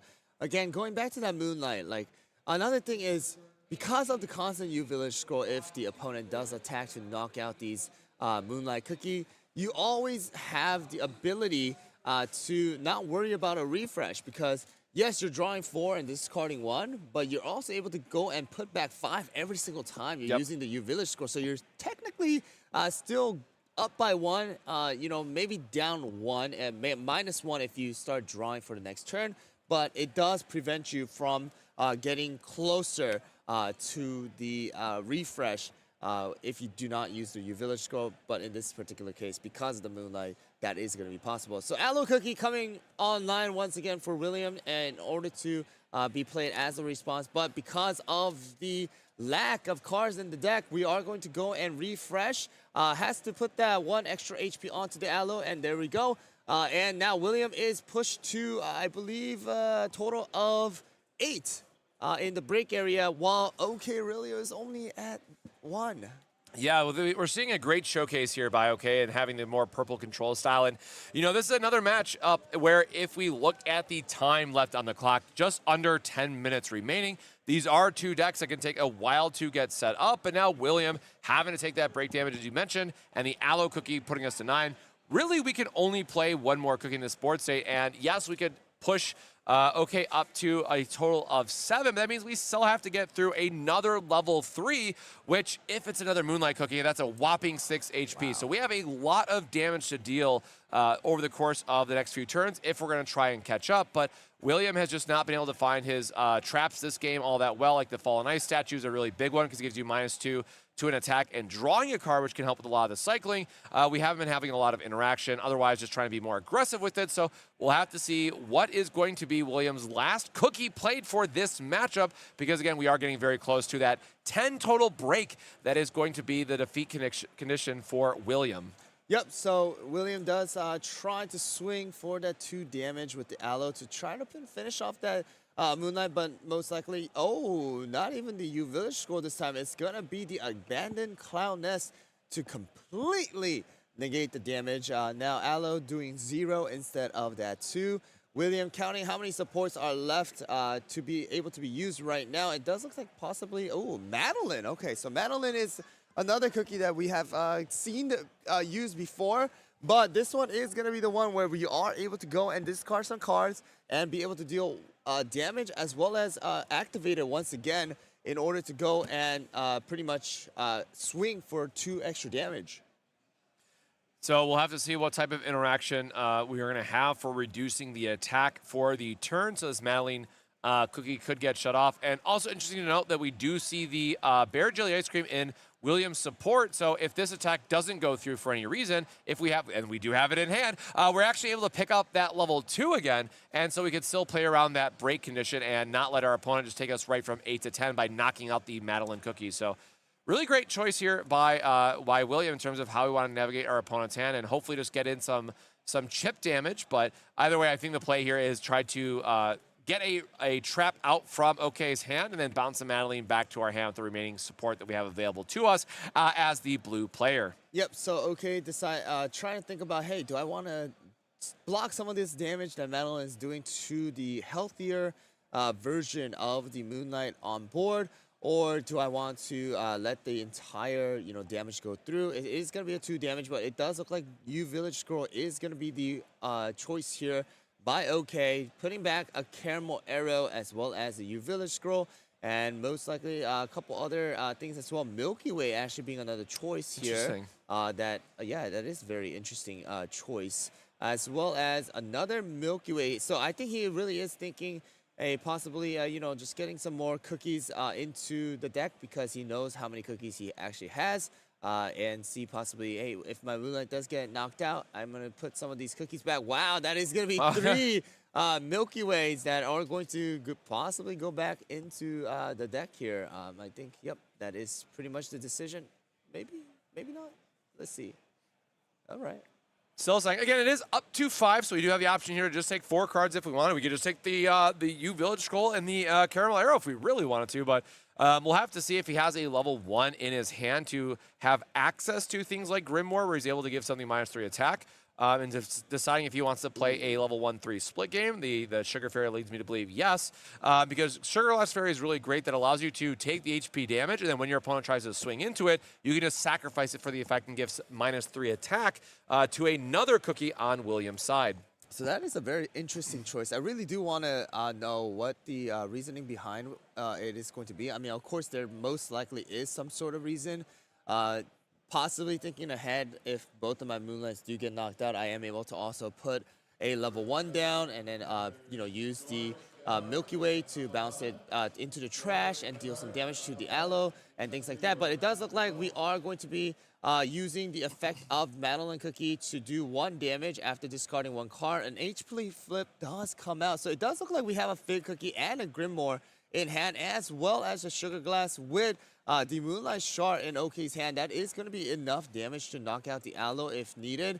We are going to be discarding the Grimoire here to use the HP effect here. And it does look like we are swinging for 2 more damage. We are going to negate the entire damage now with Abandoned Clown Nest. And it does look like we are going to be bouncing the Madeline back, just like you said, to prevent, William to go up to break area level 10 from Madeline fainting next turn from the 2 Moonlights. So the one thing to know here, too, is that did take the rest of our support. So Aloe Cookie is going to take the feint. We are going to be able to search the top 3, but even if we find like a trap card, we're not going to have enough resources to play it. So whatever we play out here is going to just auto take 3 damage from the second Moonlight, and we do know that we have the Shard in OK's hand to deal additional 2 damage. So we are, perfect caster vision, as we like to call it, but we are threatening 5 damage here just with what OK has in hand in combination with the other Moonlight on board already. All right, well, the Captain Caviar is going to be the choice here for William. It is going to be a better choice because of the fact that it does have 5 HP. It's going to be able to tank the 3 damage from the Moonlight. Wow, that is going to be all the traps and items. Yep. The ones that you really want to see, come into your hand rather than the HP, right? But it does look like Captain Caviar is going to be alive. But you do know that the Moonlight Shard is still available. But the thing is, that's the reason why OK was counting. Do you have 15 cards in your, trash pile for me to use this? But it does look like, that's not going to be the case. So William taking the turn. Let's see what kind of, moves William will be able to do to, hopefully push OK to break 7 and possibly close this one out as well. So Madeline coming back to the battlefield here after being bounced back last turn. So let's see what kind of move we're able to see. Yeah, I would have really liked to have the Strawberry Crepe just to showcase the full value of being able to put Captain Caviar back to the top. But we are going to see the Moonlight finally go down. But, I mean, keep in mind, OK is still only at 4 break at 2 minutes left in this round. So very healthy amount here. He's played an excellent control game, once again showcasing the absolute powerhouse that is Moonlight Cookie in this format, with having double of them on board, getting all the extra draw and filtering, and making sure that you still have access to those traps because you are just drawing, well, effectively 6 cards a turn, right? That does so much. You are drawing 10% of your total starting deck size every single turn. And of course, once you get down into these deck filtering modes, it's going to do even more value. So we will see a very quick restand here from the Madeline Cookie, trying to deal a point of damage and see if we can take out that other Moonlight Cookie with another attack for 2. All right, so we are going to be counting how many cards are left in the deck. I think OK is going to be taking the damage here for the Moonlight, maybe getting some refresh going for the actual battle area. Hey, the Moonlights survived enough, got enough value out of it, so I'm going to let them go. Now pushing OK to break area level 7. So it does need to, you kind of need to be careful on what you want to put down now, because any level 3 can push OK to break area level 10. But it does look like Sugar Glass is going to be the option here in order to tank some damage as well. Hey, it's okay if Sugar Glass dies because, it's only going to push me to 8 instead of that 10. And it does look like, hey, OK might put down another Fig Cookie. Possibly. It does look like the Fig is coming. And it's going to be most likely Williams' end of turn here and allowing OK to draw for the next turn. So there we go. The Milky Way coming online from, the deck into OK's hand to possibly use the, Fig to do some stuff here. But it does look like we have 15, so dealing 2 damage to finish off the Captain Caviar. Are we going to get it? It does look like that is going to be it. And the Moonlight Shard you know, being an MVP there, and also Oh, the caramel arrow. He's just explaining, hey, if that didn't work, I'm just gonna use the caramel arrow to finish it off, you know. But it does look like that is gonna be end of round 3 for our timekeeper tournament. How did you like to see, or how did you feel about that blue play today? I got to see Blue on camera finally, so I'm happy about it. But, you know, some unfortunate hands there by William not being able to find any of the fallen ice traps, not finding any of our interaction, and was just forced to play a very different style of game. Now, I did really like that he played both versions of Blue in the deck. We saw the discard heavy package as well as the level 2 strategy, and while we didn't get to see the full combo come together of like Strawberry Crate, putting it back on top and getting the extra value of, hey, I'm now dealing 5 damage, we did see a couple turns where it's like, oh, if I just had this one lineup to make this combo work, we could have seen a big play from William's side and get to do a lot of damage. But, you know, I got to give a shout out to OK for the double Moonlight Cookie. This is now the second time that we've seen that play happen on stream over this weekend, where just having 2 big bodies on board that are drawing you a lot of cards does so much value of just making sure you're finding the exact pieces that you want turn after turn to take control of the game, and that's exactly what OK did to get the round 3 victory here in our Timekeeper event. Yep, that Moonlight with the 6 HP is just so hard to get through, especially if, you know, the opponent is constantly cycling that U Village Scroll as well as having the ability to use the Abandoned Cloudness. But, you know, the players are leaving. I am going to run over to the player side now and try to give out that coupon code that we promised. So are you able to go and... you want to go over there? I'll go over there. All right, so Cosmic is going to go head over there right now, and then I will switch over to him. So get your, you know, page ready. Get your keyboards ready.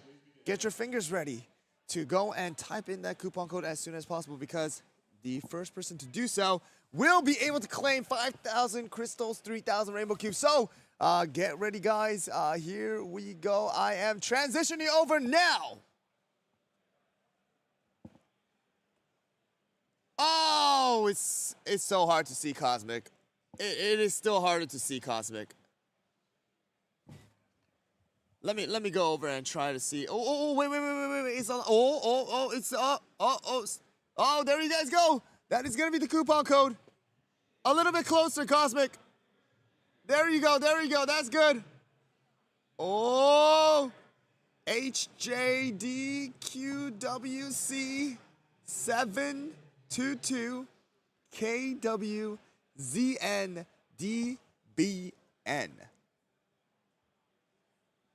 That is going to be it. I know there's a little bit of delay here for the stream, but that should be good enough for you guys to see exactly what the code is.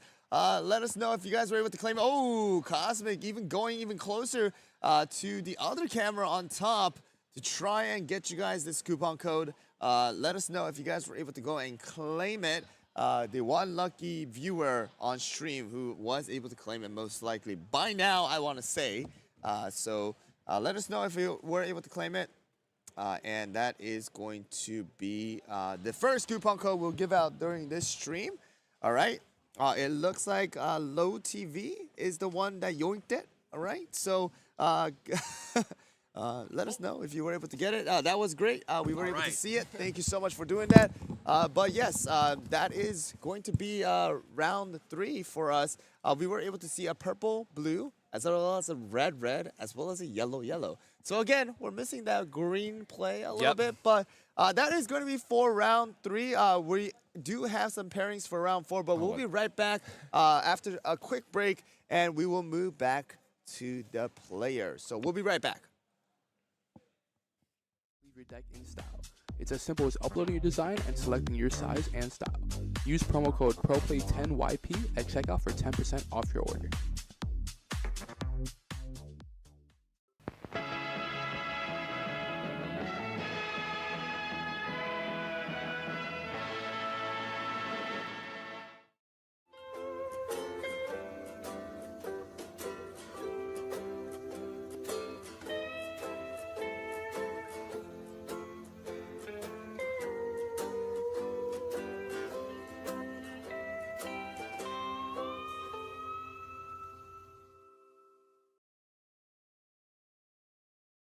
Spreadsheets, business models, gaming? What does this all mean? Oh, hi. I didn't see you there. Let me put this down. But while you're here, let me ask you something. Have you ever wanted to take your trading card game hobby and turn it into a business, but you found it impossible to find any product at a rate that you could possibly make money from? Or are you a player that's struggling to find product for the games you love? Well, have I got the solution for you. The PPG Investment Patreon can be your one-stop supplier for your trading card game needs. The Patreon will serve as a way for you to get products at a cheaper rate than TCG Player or any other market value without getting those distributor connections. Here's how it works. All patrons will immediately gain access to the PPG Investments Discord. This Discord will serve as a hub to promote requests for product, video releases, and as well as creating community engagement. Then, depending on your specific membership tier, you'll be able to place pre-orders for all games that we currently carry, and that list is always growing. So, here's the tiers. We've got the bronze tier. For $50 a month, you get the access to pre-order up to half a case of any product release that you want. At the silver tier, for $75, you can order a case of any product tier or product release that you would want. And the Big Daddy tier at $125 a month, you get the access to 3 cases of a product release. Now, this specific allocation is only tied to a singular release. So if there's multiple games that you're interested in and you want to go hard, we suggest that you do. Our goal is to help you create a successful TCG side hustle or to get the product that you desperately want to have. The only problem is you gotta act soon, because once each tier is capped out, there won't be another opening until possibly next month. So don't wait and join the PPG Investment Patreon today.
And welcome back once more to the Pro Play Summit here in Orlando, Florida, hosted by Pro Play Games. My name is Cosmic, joined once more by Hyrule, and we just had an amazing showcase of the blue versus purple, and purple really bringing the control down. But before we get into our next round, as you've been following, we have been opening Arena of Glory, the newest set joining CookieRun Braverse next month. And we've hit a couple of URs already, but I believe there's still some shiny left in this box. And we also handed out a coupon code, and we'll be giving out even more through the rest of the stream. So, you know what? I'm going to take a pack from your side this time, because you have opened all of the shiny so far out of this box. Well, I think it's rigged.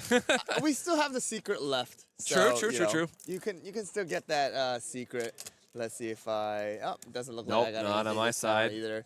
So I'm just gonna quickly show it because players are slowly coming, but it does look like I am going to get Raspberry Moose. The stolen cookie. Okay, so that is gonna be mine. Beautiful card though. I mean, I love the arts and the costumes that we are gonna get, but I just wanna. This is like a musketeer flavored card, actually. This is really nice design. Look at that. Draconic Ura from Pattaya Dragon here. But let's open I'm gonna open one more. I want to get. We gotta get through this box so we can open up another box for the stream and get another code out there. At least one more. At least one more. At least one more. And also a bling. Oh, it does look like I see a bling. All right, finally we got an SR. So I want to be mindful of time, so we are just gonna go really. Go. Ooh! Arena of Glory. Wait, that's a UR. Arena of Glory SR. Oh, that's a SR. Okay, never mind. Oh, that's actually really cool seeing all of them together on the artwork. So I thought there was a cool card for that one, but no, it's not gonna. I got Rye Cookie. I have never really seen this costume before, but it is gonna be a Rye Cookie. for those playing Kingdom, you know, Oh, this we would is- never be able to see it. But I that thought this was going to be a stage. It's actually a trap card. Yeah, it it's is a a trap neutral card. one. So you get to use this in any deck because it's just a rainbow color. Select up to one of your opponent's cookies. During this turn, that cookie deals -1 attack damage. Then, if your break area is level 3 or more levels higher than your opponent's break level, select up to one of your opponent's level 3 cookies. Then it gets -2 attack damage. So a bit of a conditional removal there, but for a -3 for potential just one cost or one support is really, really strong. That is actually really, really strong. That's a little bit better than the Swamp in certain cases here. Yes. But it looks like both of our players are now seated and pretty much shuffling here. So we'll switch to the players. But before we do that, what color do you think we're going to be getting? Man, I still want we got to get green on camera at some point, right? That's what we both really are wanting to see. We've gotten a good variety so far. We've got everything but green, so I'm hoping in one of these last few rounds before our cut to the top 8, I believe we're doing today, we'll have green show up. All right. Well, I'm going to hope that, not hope, but I think it's going to be a, let's do a red versus yellow this time. All right. All right. Let's see it. All right. Here we go. So we got Nathan and Jasmine. Wait, we saw both of these players before. I don't exactly remember what the colors were, but they're, oh, hey, I was right. Yeah, so I was right. You have read the runes. and It was red. red and yellow being a classic matchup that we have seen all weekend long. Really, you know, two of the 3 pillars, purple being the other pillar of the format, a lot of us expected going into this tournament, right? So maybe no surprise here that we are going to see a classic red versus yellow showdown. And I would imagine we're going to see a lot of this as we get closer to the top cut and, you know, maybe even to the finals, having a red versus yellow showdown. All right. Well, Jasmine is going to be the one to take the first lead right here. And we are going to start out with that crushed pepper and allowing that crushed pepper, even though in that first turn you're not able to attack, you are able to use the ability to do 1 damage to the burnt cheese. And it does look like round 2 as well, we'll be able to try and knock out that burnt cheese. I don't really like the hand too much on Nathan's side. You see another burnt cheese, but we see a lot of level 1 flips as well with a smoked cheese that will not be able to use much of anything. Wow, 2 Earl Greys already from the deck, being out. 1 in the trash, 1 in the support area. We have 3 level 1 HP. Yeah, that is tough to see. I mean, but yeah, just throw down another burnt cheese, try to draw into something else to get that cycle going, and then hopefully on the next turn we can give draw into something a little bit better to give that extra HP too, because we're not really in a good spot. You know, the 2 for 2 could at least knock out the crushed red pepper, but going against a red deck, you know that 3 health is really not a safe spot to be when our opponent has going into 3 support on their side. So we'll have to see if we're just taking the knockout here and try to boost up the levels. So we'll see what the flips are from Jasmine's side. And it does look like crushed pepper will be going into the break area. So that does push, Jasmine a little bit ahead of Nathan in reaching that 10 from 1 to 2. Let's see what the response cookie is going to be. If Pattaya or something comes out, it would have been pretty cool to see. But it does look like Capsaicin cookie is going to be the response cookie for Jasmine's side. And so for Jasmine now, starting off with 2 of these level 2s, it's kind of more the traditional red that we've seen, not like the big red that we had earlier in the matchup. So we will get to see maybe like a wild berry. Oh, we do see the Soul Jam going down there, so we might see the wild berry level 2, which has been a MVP this weekend as well across multiple tournaments, just being more effective with the support to damage ratio if you have the Soul Jam in your support, which is now online. But looks like we are just going to come across for that 3 HP and see what we're able to line up for Nathan's turn if he was able to draw into anything. But it does look like we are going to get a draw flip. The burnt cheese does get knocked out. Cannot use its feint ability because we don't have any support. But it does look like Churro is going to be the response cookie for the fainting of burnt cheese. Churro, a lot, take here, but it is going to be the 2-5, being only able to do really 2 damage to Capsaicin. But I do want to give a shout out to Nathan for giving a little bit of a wave through the camera earlier. But it does push Nathan back to 2, while Jasmine is also at 2 with a pretty powerful Capsaicin cookie out in the field, being able to do a total of 3 damage, as well as even more if that HP does get to 1. So the Snapdragon as well as Wildberry being revealed through the HP flips through the Churro's attack. And moving on to turn 4 for Jasmine with the Capsaicin still on board, and we were able to see the Obsidian version of Millennial Tree, Timekeeper, as well as Smoked Cheese, not Tree, being out in Nathan's hand. So let's see what the move is. Oh, so with a little bit more punching power here with Snap coming online, giving us the +1 damage. And, you know, we did see the Swamp Trap card go down, but ideally on this next turn, we are setting up for a really nice trap onto our Capstation Cookie to keep it around, but instead just going for the 1 extra damage to knock out the Churro Cookie, putting Nathan to a very quick break level 4. And, you know, again, we do have the Timekeeper in hand that we could heal that later on if we wanted to, but otherwise we'll have to see what we're going to be bringing out because, you know, we don't have that, you know, level 1 Kumio that we want to loop back with like the Smoked Cheese. So we're going to have to see how Nathan wants to plan out his turn and figure out what is the best play from his stand and what we can bring out. So we're going to go into Stardust Cookie, see what is available, just making sure both players understand what is available in terms of the attack damage you can do.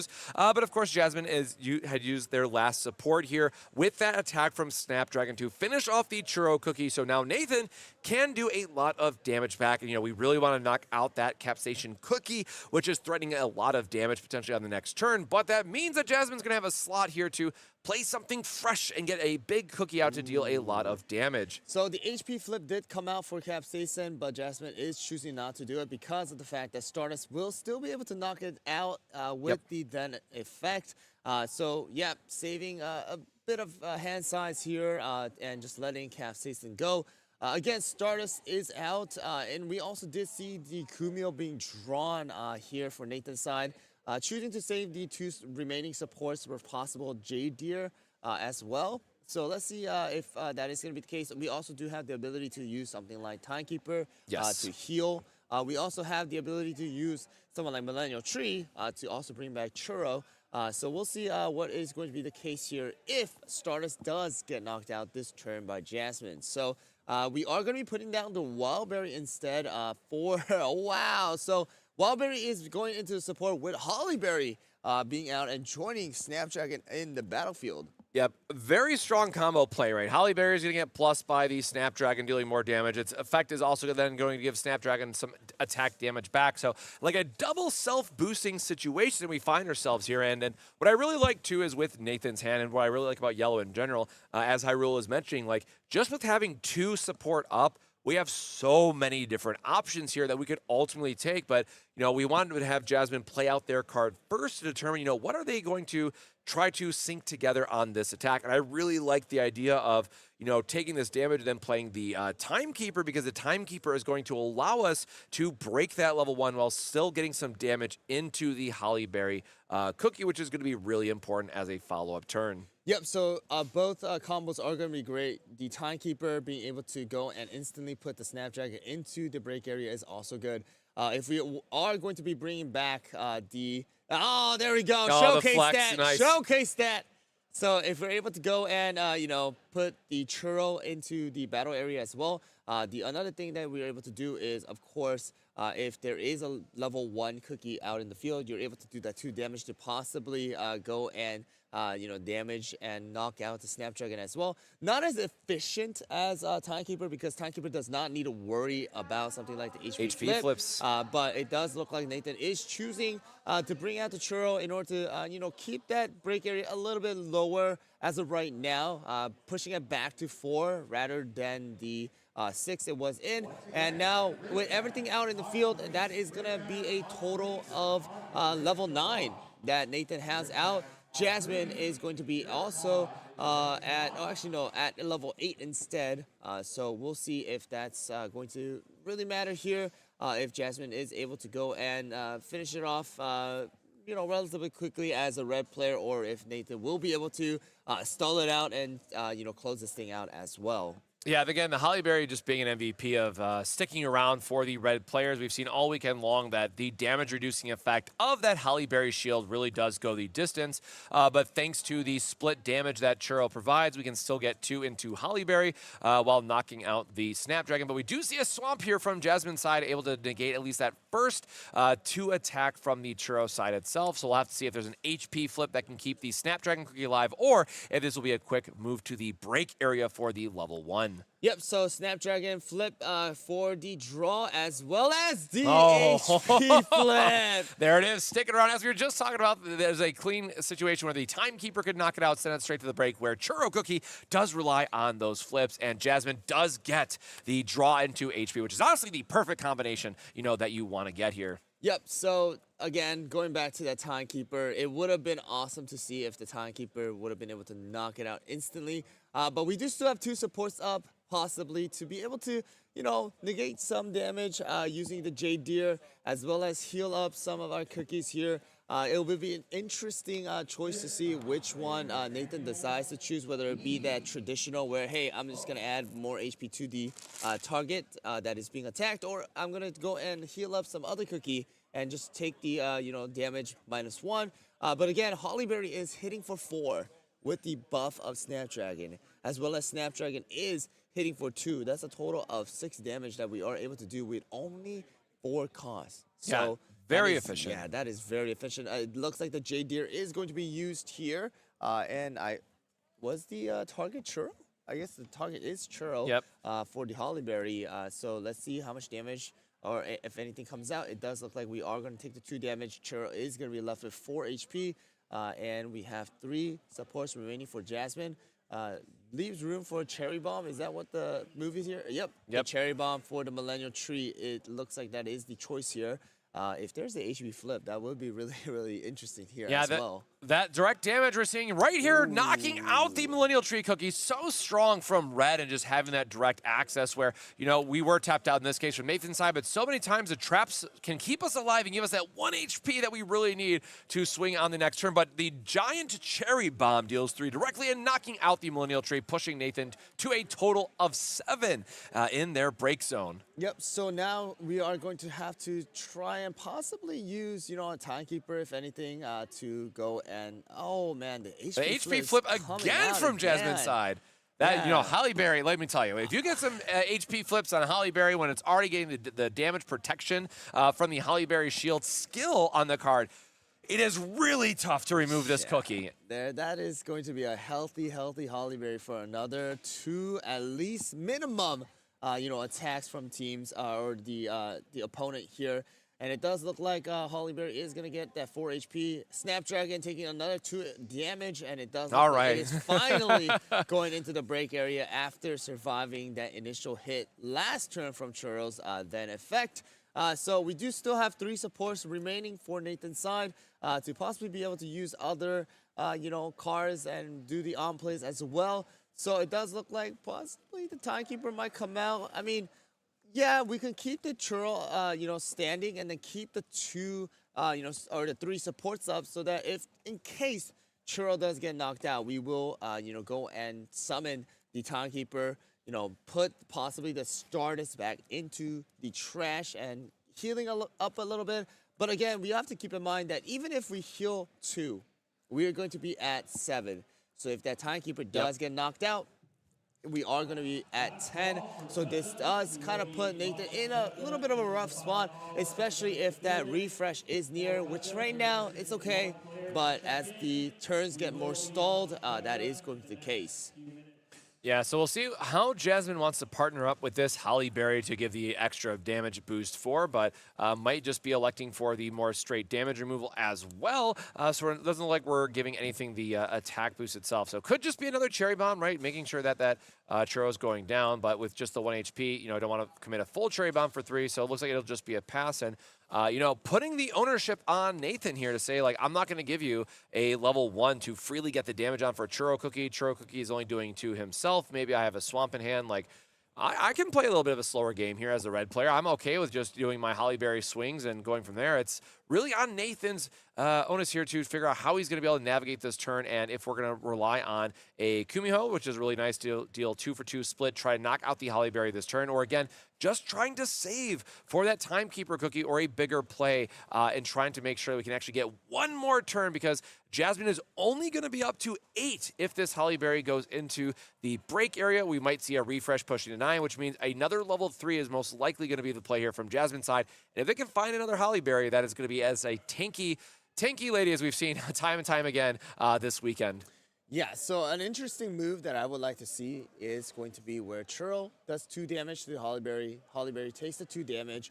No HP flips are going to come out. We do get the draw, but also possibly using that Golem to put the Churl, into the break area, do the 2 damage to the Hollyberry, and then use the Millennial Tree to bring it back into the field. And it does look like that very might nice. be the option here that Nathan is going to do. So let's see if that is going to be the choice here. So what is it going to be, Nathan? The effectively like free healing here, in so many words is really nice when you get that combination with the Millennial Tree. So we'll see what the 2 flips are here. So we got another draw. This Hollyberry has been insane. Is it going to be another? Nope, just the 1 draw. So this Hollyberry finally going into the break zone, it feels like, after sticking around for so long, having all the HP flips, and of course having that amazing shield skill ability, reducing the overall damage. Wow, so it is going to be Nathan going with the Timekeeper instead of that Millennial Tree.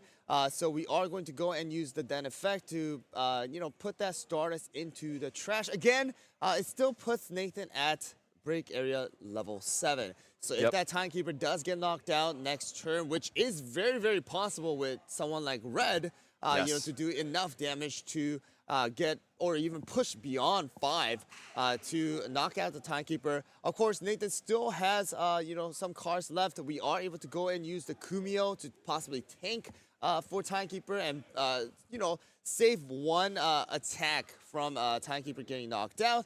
Or you can use the Moon Rabbit as well, but it does look like the Wildberry is going to be the play for Jasmine, which is also very, very risky in the fact that if this Wildberry does get knocked out as well, then it does push Jasmine into break area level 10.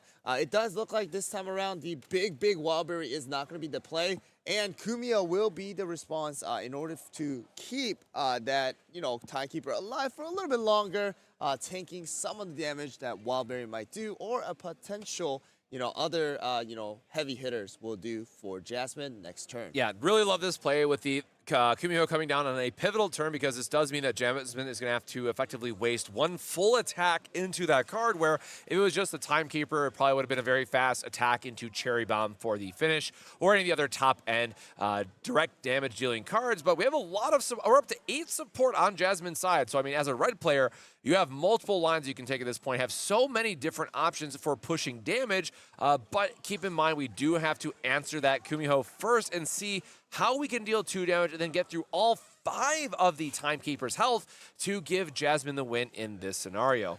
So something that I would love to see is Cherry Bomb that Kumio, get rid of the Kumio right away, and then you attack with the, actually instead of attacking right away, you use the Power Juice onto the Wildberry to swing for a massive amount of damage to possibly knock out the Timekeeper, because that Power Juice move earlier, it was really flashy. I loved it. Yeah, it was a very flashy move. I would love to see it again if that is going to be the case, but we'll see what Jasmine has in hand. We were not able to actually see any of it this entire game, so we'll see what Jasmine has in store. I mean, you have a bunch of support split up right now, so we have 3, 3, and 2.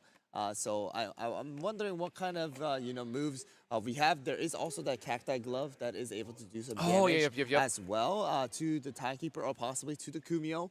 So let's see what the option is. Kind of thinking it over, because this could and most likely will be the last turn Jasmine has to finish this game off. If not, Nathan will most likely be able to finish as well. Oh, so instead, Soul Jam is going to come into effect.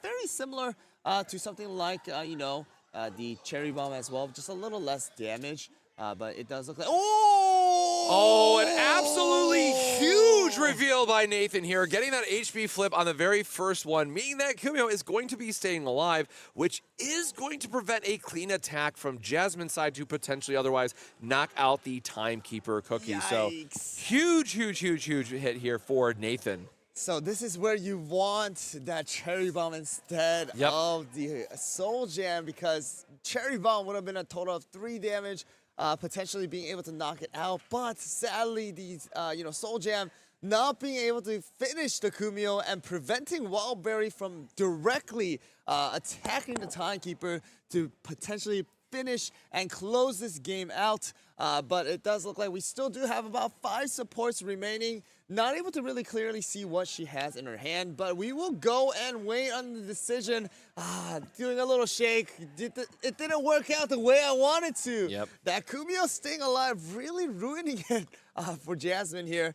So let's see what the last final moves are going to be for Jasmine before the turn passes to Nathan. Yeah, it's one of those times where it's like, you know, you're in a position where you have to do exactly the right amount of damage with the support that you have available to you, and just a single HP flip in this scenario is going to make things a lot more difficult for Jasmine. And going from a I have to win this turn and I have enough damage to do so into a is there any world where I survive and I can keep this Wildberry Cookie alive on the following turn is probably the questions that Jasmine is asking themselves. So, ooh, the Hollyberry does come out. So the Hollyberry, you know, if there was a little bit more support, yep, right, a little bit more support, that would have been a really, really good one. Another thing that Jasmine could have done earlier was, instead of using the Soul Jam, hit the Kumio with the Hollyberry, and then possibly hit the Timekeeper for 5 damage instead. That could have been the move right there, but this could be a little bit of a, you know, misplay here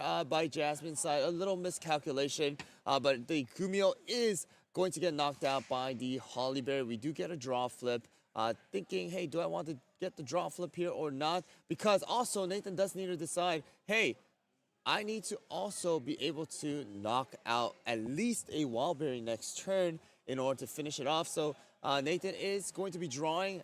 You also do need to keep in mind of the, you know, refresh. But as of right now, thankfully, you know, we're at 8. So even if we refresh, it's going to go to 9. And we now have less than 10 minutes in this 4th round of the Timekeeper tournament. Yeah, now the real question begins of, you know, Timekeeper themselves only dealing 3 for 3. So what extra damage can we see from Nathan's side? Because, you know, we do have the Golem that can sacrifice a level 1. We'd still be at 9 break then. But we want to be make sure that we don't accidentally, like, with how many cards are left in our deck, try to play something and then refresh before we go into that item card to deal the direct damage. So it looks like it is it just going to be double Timekeeper? Is there another? I'm going to be honest, it might be a double Timekeeper here in order to, you know, put Nathan's break area back to 6, allowing, you know, one of the Timekeepers to be knocked out and still be in the game. But again, you do actually have to keep in mind that if the Timekeeper does get, you know, summon. Hey, thank you, Nathan, for showing the hand. But we do have to keep in mind that the refresh might come out very, very soon, too. Yep. So if that refresh, actually, it does happen. So once that refresh does happen, it is going to push Nathan up to 9. And actually going to be instead, you know, push the 7 instead of the 6, which would have helped Nathan out in allowing a little bit of a buffer room in case one of the Timekeeper does get knocked out. But now, Nathan, with total of 6 supports after the on-play left, has to somehow close it out by dealing enough damage to that Wildberry, hoping that no HP flips come out and that no Swamp is in hand for Jasmine to negate some of the damage. Yeah, at this point, we're just kind of all in focus, and, you know, we're not able to put a hand together where we're going to be able to deal with the massive damage from the Wildberry and Hollyberry combo on the following turn. So, you know, I am just very much, let's turn things sideways. Let's see what's in that HP of the Wildberry and see what's left. Because, again, we're dealing 6 damage into 4 life and counting how many HP flips we have. Ooh, so an HP flip does come out in favor of Wildberry. Again, it does not look like Jasmine has any traps to be able to negate the next damage for the Timekeeper that is left. So we do have 2 HP for the Wildberry. Yep, heal. The Timekeeper is going to be able to do 2 damage. Let's see how this is going to go. Put the HP, come on. Nope, he's got to attack first. Like we all know that he's just going to do the attack here, so I appreciate just like going for the straight flip. Exactly. But so an HP flip does come out though. Oh no! Could you imagine the reversal on the great reversal on this one? So if this actually works out, this is going to be crazy outcome because. Oh please! All right, so the Pataya goes. Let's see the heal HP. One. What's it going to be? Ooh. Nope. Last one. HP. Oh! No! Giant cherry bomb, the last card, meaning the Wildberry will go to 10 in the break for Jasmine, meaning Nathan is your round 4 winner in the Timekeeper event. All right. Well, that was very, very close. If that one HP flip came out, then that so Wild Berry would have lived. And the next turn, Jasmine would have had enough damage to knock out at least one timekeeper with no support remaining on, Nathan's side to block anything. And that timekeeper would have pushed him to 10, giving Jasmine the victory. But that was an amazing play for both sides, really pushing it to the very end. Yep. Sadly, it looked like Jasmine wasn't able to really get that, break area 9 to possibly use that Wild Berry. So choosing to actually use the level 2 Wild Berry to possibly do some damage. But again, that Soul Gem not being able to finish that Kumio off and leaving the Kumio to take the damage of Wild Berry kind of really messed up a lot of things. Again, it looked, I would say, if the Holly Berry came out earlier, use the Holly Berry to attack the Kumio to do the 3 damage, and then allowing Wild Berry to do the 5 damage to knock out the Timekeeper, it would have been a little bit of a better play. But it looks like, players get nervous when you're getting close to the end, and it looks like a little bit of a miscalculation, gave the win to Nathan here. Yeah, but we've been having 3 long days, long fun days of CookieRun Braverse tournaments here all weekend long. Of course, that was round 4, and we're going to be very quickly going into round 5 because we just had a few matches left. It looks like they're still reporting, but there's only about 3 minutes left on the clock, if I remember correctly. So, we'll have to see. Are we going to see more red versus yellow? Are we going to have more coupons to give away? Find out just shortly. We're going to take a quick break, but we'll be right back here at Pro Play Summits with more CookieRun Braverse. Don't go away. ProPlayGames.com, and we will discuss running your ad.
Want to advertise the product you represent on our streams? Great! Shoot us an email at info@proplaygames.com, and we will discuss running your ad.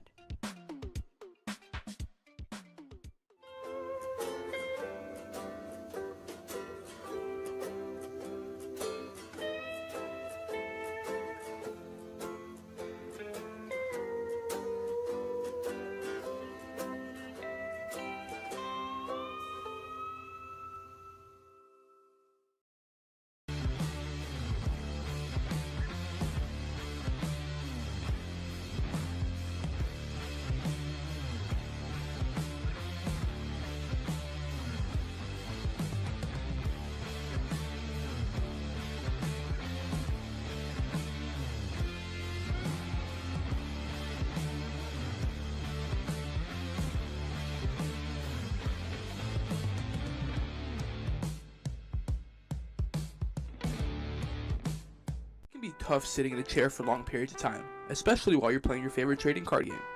That's why eWin has designed a state-of-the-art luxury gaming chair. This ergonomic and breathable chair is the most affordable amongst its competitors. With great feedback from sources like GamesRadar, PC Gamer, and IGN, the chair is a perfect gift for any and all gamers.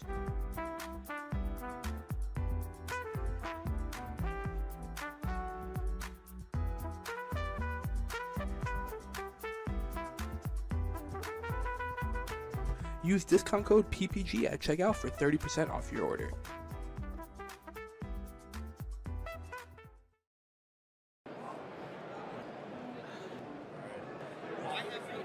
Welcome to Origins Game Fair. They have good tacos. TCG. I've enjoyed playing TCGs for about 15 years now. It's a thing I do with my friends. It's one of our most common activities. It doesn't matter who you are, it doesn't matter what you do. Anybody is capable of enjoying different aspects of trading card games. There's truly nothing like it. I'm like a problem solver. I like doing those type of things. So for me, TCGs are like a really good way to like exercise that, I guess, part of the brain. Like to make your brain think that fast and have to be so strategic all the time. It's like, it's just the best, honestly. The only one I really play is Yu-Gi-Oh! I bought a pack of it at Walmart when I was a kid, and I fell in love with it ever since. This is actually my first PPG event. This is actually my first PPG event. This is actually my first PPG event. This is actually my first one. This is actually my first one. My first event ever was a PPG. Well, this is my first PPG event. So I guess I enjoy that I'm in the top 4 of it at my first event. I've been watching PPG on YouTube, occasionally on Twitch for a while. Everything's super smooth. The rounds go super quick. I like that they're in person. I enjoy, coming to see everyone. It's been a while, obviously. Real tournaments with good prizes and good players. They always seem to have it. Today, probably, hopefully topping. At the very least, I want a top 8. I'd like to win, but I also want a top 8. Winning the event, honestly. Drinking after I go 0-2 drop, but it doesn't seem like that's the plan now. We're in the top 4, so there you go. The one thing I was looking forward to most today was definitely just commentating some great Yu-Gi-Oh! We haven't been to a big event in probably over a year now. So the fact that you guys came up north, did one in Columbus, we jumped at the chance to, drive on out and stay the night and, play test and all that stuff. So Finally getting to actually do a competitive tournament after so long. COVID made it really hard to actually be competitive in the game. With the prominent content creators in this Yu-Gi-Oh! Community. And so when I heard that both Gage and Hack were coming to this event, I was over the moon. What are you looking forward to most? Winning the event. I like it. I like it. Thank you. Yeah. Appreciate you. Good luck. Thank you very much. Appreciate you. Thank you, man. Appreciate you. Cool. Perfect. Thank you very much, man. I hope that wasn't like... No, that was great. Good. That was really good. Check out ppgeventmanagement.com for events and tournament information.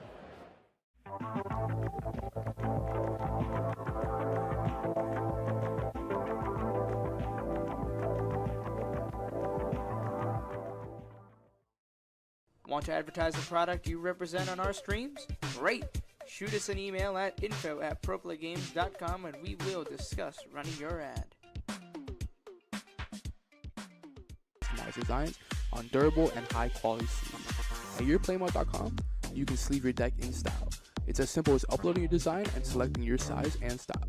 Use promo code ProPlay10YP at checkout for 10% off your order.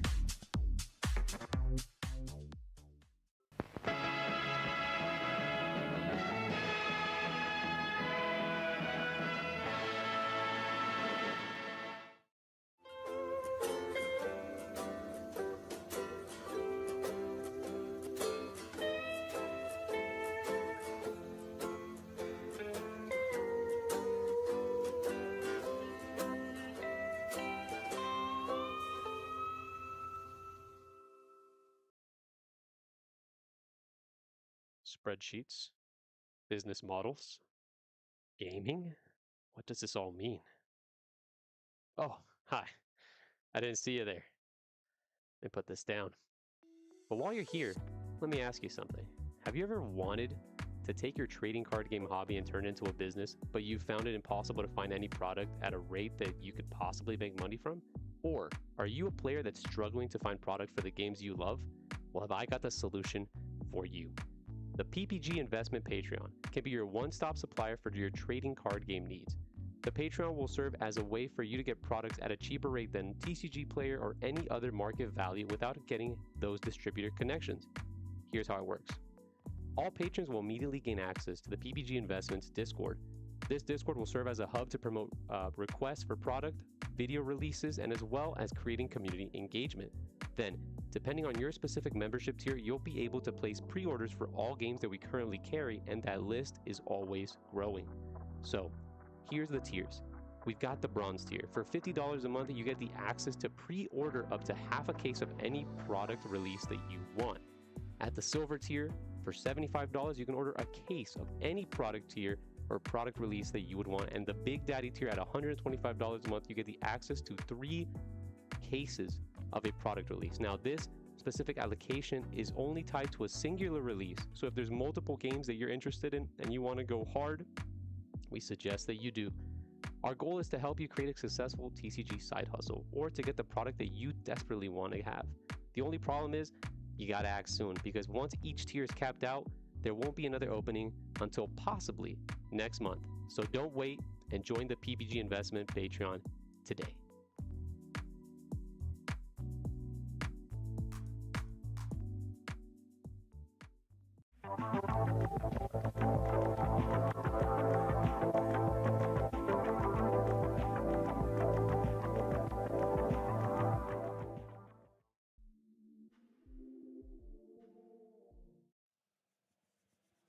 And welcome back to Pro Play Summit here in the beautiful Orlando, Florida, hosted by Pro Play Games. My name is Cosmic, joined once more by Hyrule in the booth. And we are getting ready for round 5 of the Timekeeper event. This is the third amazing tournament that we've had this weekend for CookieRun Braverse. We are still looking to see who's going to make it out on top, what's going to win for today compared to the previous tournaments. But there's been a lot of exciting games all weekend long. So how's your experience doing this, and how's your, first time in the booth and talking to the TCG side of everything been? I am going to be honest, I'm having a ton of fun, especially, the ability to meet these players in person, right? I've talked to them through Discord, I've, interacted with them through webcams, but being able to be face-to-face, in person, talk to them, get to know them a little bit more. Also, what kind of play style they like to play, what colors do they like to play, talk about the card game in general. It's a ton of fun. And also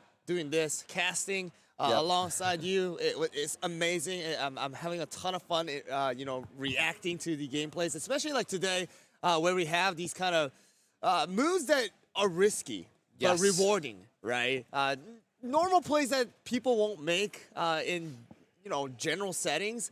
Being able to see that in a feature match is amazing to see, and for me, very, very exciting to react to as well as cast. But how do you feel about my performance? You've been a great partner here in the booth, and again, I think just going back to what you said, it's so great to see all the players come together. We've had a lot of people showing up for things like Gen Con and Anime Expo, where CookieRun was also present. They had the Ginger Brave mascot that was at some of these locations as well. So it's really cool to see the shift, right? Because CookieRun is such a large IP, and have now the TCG be brought into the fold as well, and seeing everyone coming out for the tournament and having fun with it. So it does sound like we are getting our players seated, and they're just ready to get started. So we're going to be getting right into round 5 here of our Timekeeper event. Yep, so it does look like we are going to have this round 5 as well as round 6 before we move on to top 16 for this tournament, not top 32 like yesterday.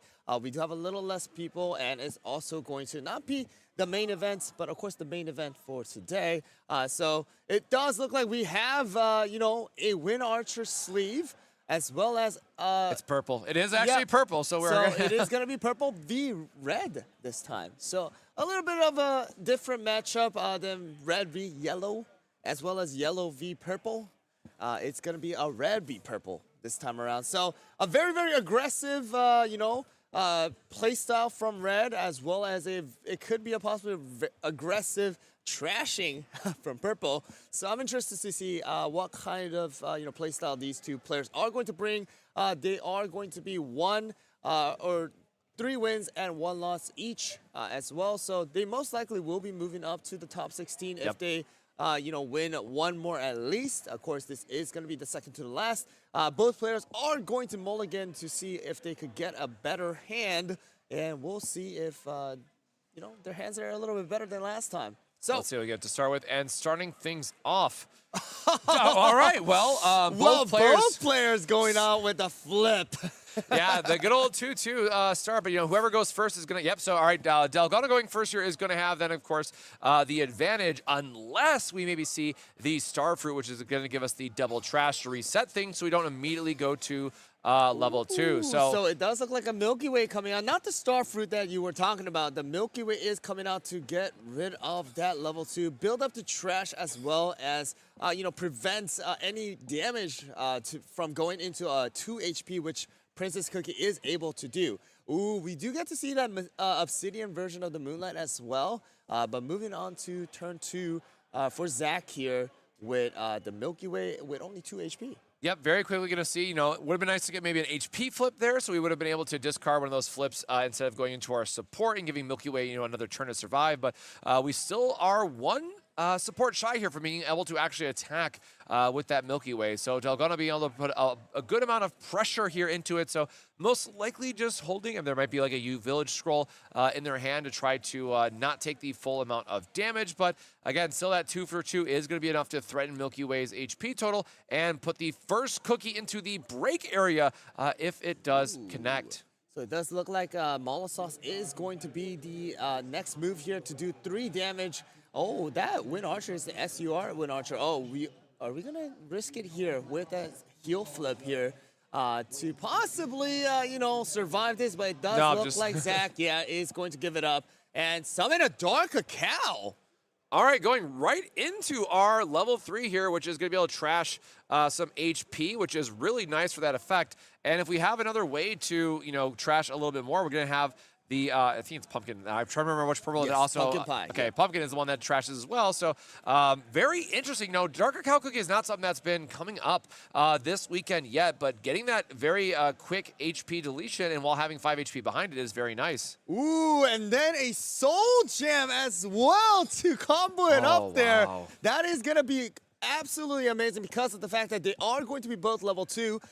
Both of those cookies with only 1 HP remaining are going to be trashing it and instantly going into the break area and also equipping it to the Dark Cacao. Yeah, this is a line that we have not seen all weekend long. The Soul Gem usually just going straight into the support, which, hey, there's one in support anyways there for the Crunchy, but we're able to get the double ping, double removal quickly, setting us up to 4 break for the red player, answering with a now Hollyberry Cookie to get some extra damage. And just like we saw in the last round, we're going to see this powerful duo of being able to get a total of the 3 attack from the Hollyberry and then 2 more from the Snapdragon going across here and getting all the burn damage here very, very quickly. Yep, so now it's going to be a total of 4 damage from the duo of Hollyberry and Snapdragon. Sadly, Dark Cacao not being able to shine here, not being able to attack, just having that, Soul Jam being equipped.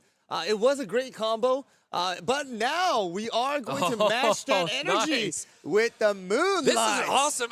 These are the games I love. Just big back-to-back plays here that we're going to see. Moonlight getting rid of that problematic level 3, of course, having that skill shield that we saw all last round be an MVP, and now Moonlight setting up beautifully for this following turn of getting the mill, getting the extra cards in the trash, and trying to then knock out the Snapdragon Cookie as well, and setting ourselves up that unless the Delgado player is able to get a big attack into the Moonlight, get that draw and filtering that we love to see from Purple on their next turn. So it is going to be that 3 damage onto the Snapdragon. We do get a draw flip, but Snapdragon will fall and go into the break area. We are counting exactly how many cards are in Delgano's trash pile. Sorry if I butchered the name, but it does look like we are waiting for the response here as well in order to see what cookie is going to come out. And it does look like a early Wildberry Cookie joining us in the battlefield to do some big damage. Not the 6, but the 4 still, which is pretty darn threatening still for the Moonlight as well. All right, so Affogato joining us alongside Moonlight to possibly do a little bit more damage or even mill the other player. But Yeah, it does look like that is it. Yeah, I do like this from a possible Grimoire play here as well, giving us a level 1-2. Sacrifice mean we're only going to take one from the Wild Berry, but we'll have to see how Delgado wants to answer that from his side. But yeah, now that Moonlight is alive and kicking, I mean, this is exactly where you want to be as a purple player because you're getting that extra draw every single turn. You have a comfy 6 HP, and now we're able to see if we have the Grimoire to give the -3. And exactly that from Zach's side, being able to sacrifice that level 1 and only take a single point of damage here from the Wild Berries for attack. Yep, so that is going to now leave Dalgona only with 1 support. Possibly still be able to use the Swamp to negate some of the damage, and it does look like that is exactly what is going to happen for both players, just taking 1 damage to these really beefy cookies, right? We have 6 HP from Wildberry as well as 6 HP from Moonlight, but we're just going back and forth here, with... If you actually look, we have 3 Soul Gems on the support area for Dalgona here, and Fire Spirit now joining that pile and seeing if we are able to do a little bit more damage here to the Moonlight with Wildberry, and that is exactly what we're going to do. We're going to go and swing for that 4, and it does look like the Abandoned Clown is coming out and only doing 1 damage to the Moonlight. Moonlight's still healthy with that 4 HP here. Yeah, we've now prevented 6 total attack going into that Moonlight, making, again, that 4 HP still remaining, which is extremely healthy. Because now, even on the next turn, if we play nothing, we are able to soak up 4 damage and just by 1 HP flip would be able to still stay alive, which would be huge. But we're going to see another Swamp Blood.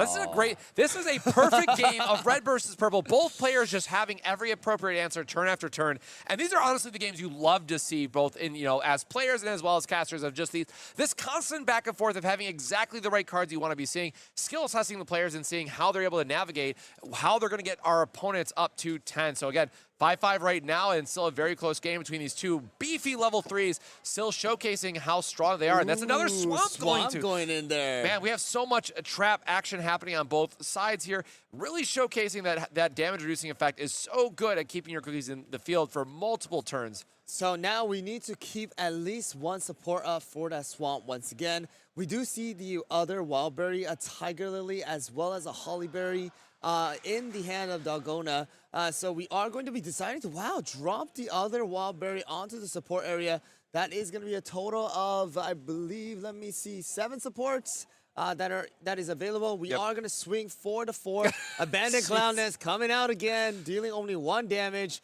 My goodness, these cookies are staying alive for a very, very long time. And we'll see what the next move is. It does look like we are going to pass it. We know that, hey, I have an I have the Swamp again, so I am only going to take 1 damage as well, at least from the Moonlight, unless Zach does have something else to respond to that particular Wildberry. It looks like a Darker Cow is going to be going into the support area, and there we go. The swing again, Swamp again, and only taking 1 damage with both Wildberry and Moonlight now left with 3 HP.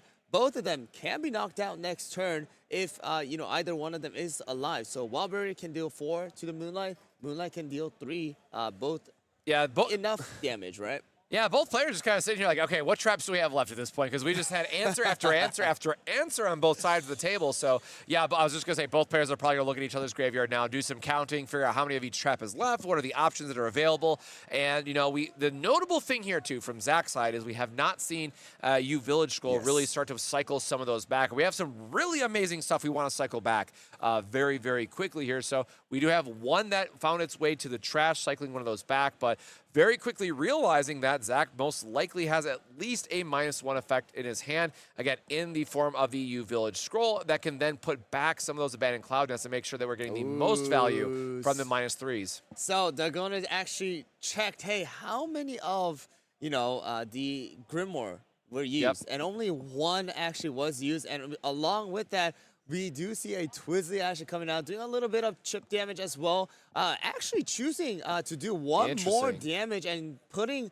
Twizzly into the trash pile. It does look like we might possibly have a U Village Scroll that is available to be used with that 1 support. But again, Wildberry does do 4 damage. And we only negate 1 damage as well. Yep. So we'll see what the combo here is. We do have enough support now, technically, to go and use Hollyberry alongside the Wildberry and still have enough support to possibly use another swamp. But we just saw 3 swamps and possibly... No, we don't see another swamp. So we technically could get 1 more, which is not actually in the hands for Dalgona. You can use the Cherry Bomb to try to finish off the Moonlight here, which is not going to be the option.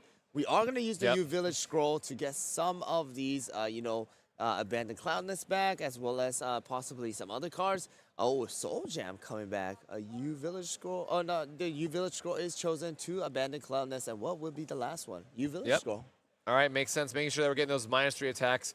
Traps put back into the deck, giving us the most amount of damage negation possible as long as we have enough cards in our trash. And again, wanting to choose the full amount of 5 cards to go back here because as a purple player, we've been cycling through a bunch of cards. On the previous turn, we burned 4 more cards with the Twizzly. And so now we're going to check the last one. Is it an HP? No, the Moonlight is going to finally go down after these back-to-back-to-back trap cards that we're getting played. So we're going to have to wait and see what Zach wants to play out here. But notably, we still have 4 from Dalgona's side to attack with. And we're just going to do a straight mill 5, it looks like, and see what Dalgona is going to respond with.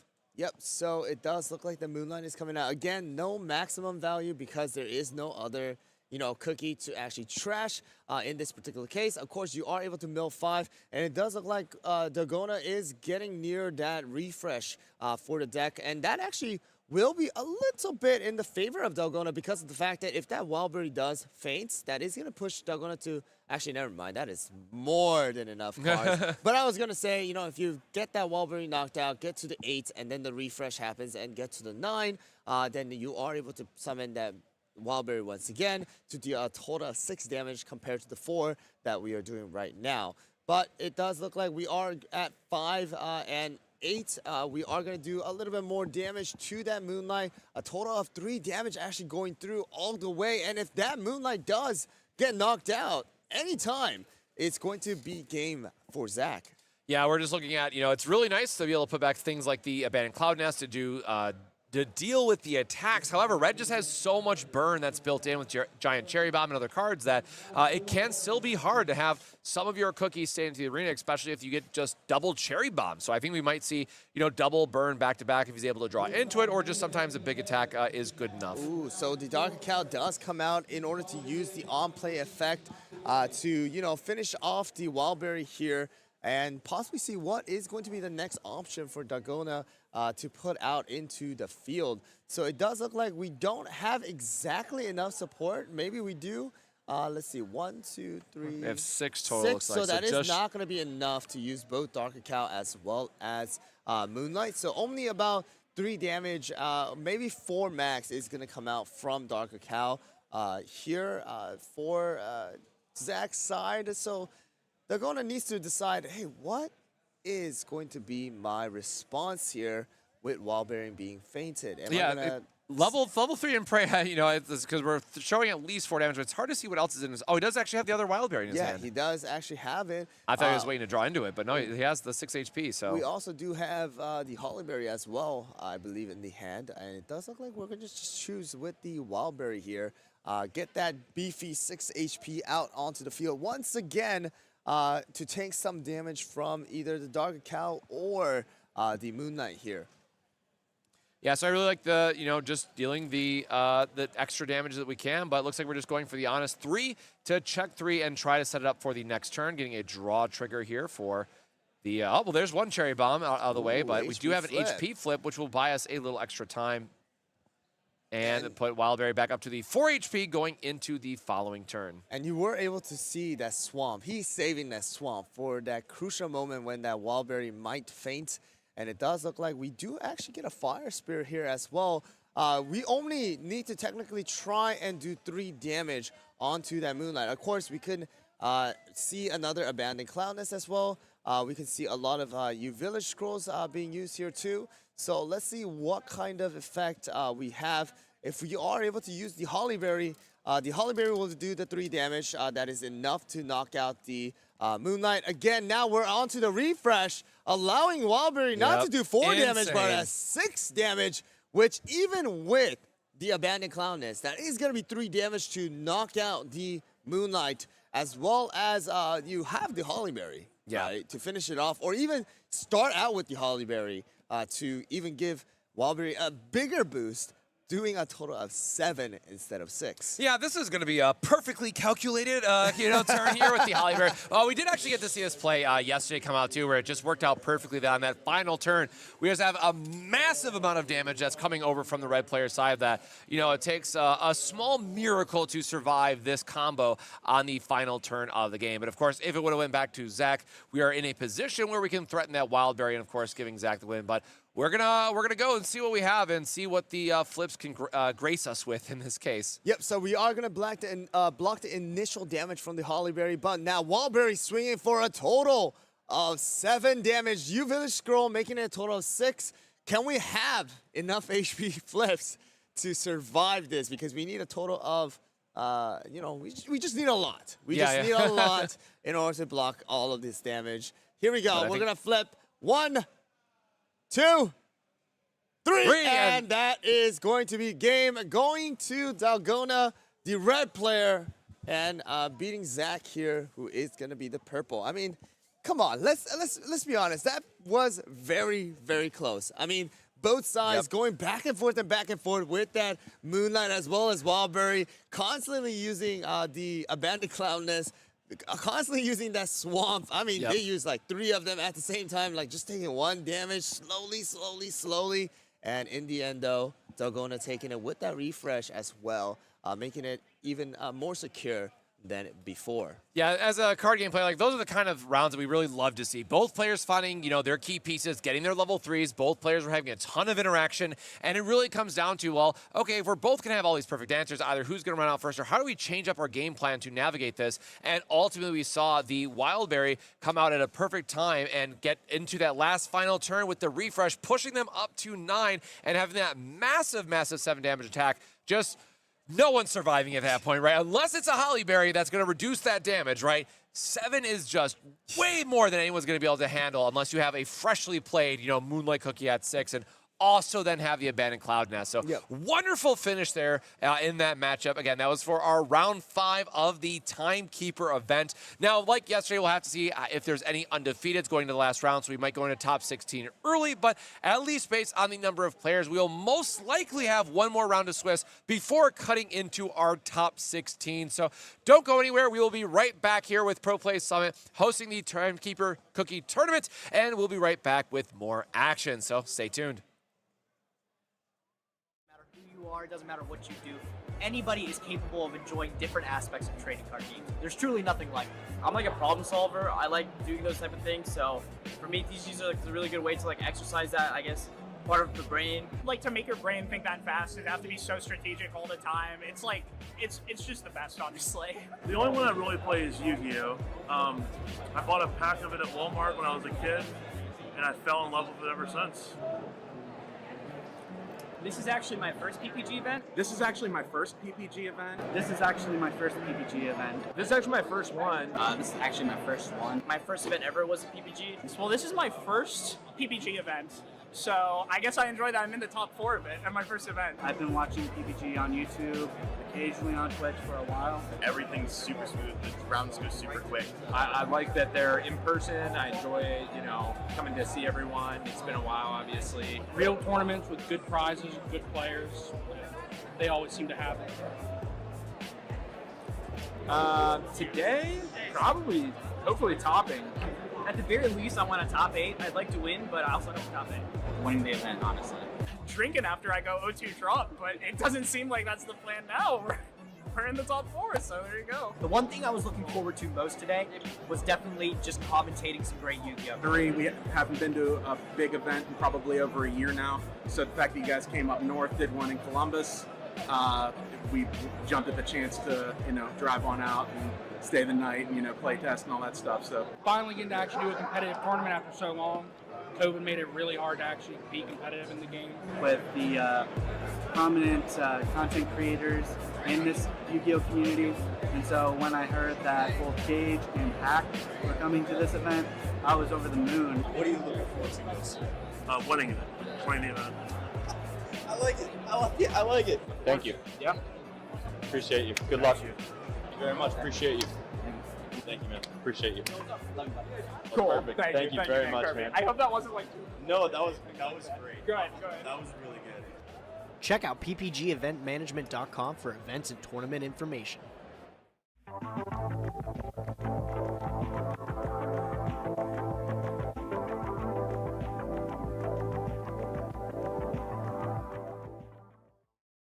Want to advertise the product you represent on our streams? Great! Shoot us an email at info@proplaygames.com and we will discuss running your ad. Customized designs on durable and high quality sleeves. At yourplaymode.com, you can sleeve your deck in style. It's as simple as uploading your design and selecting your size and style. Use promo code ProPlay10YP at checkout for 10% off your order.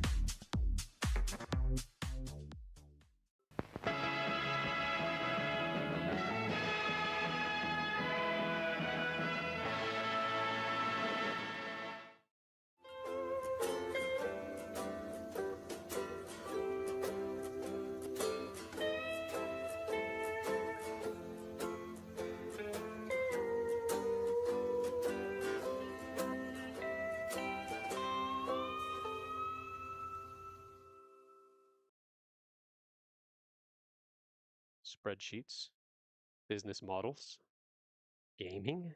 What does this all mean? Oh, hi. I didn't see you there.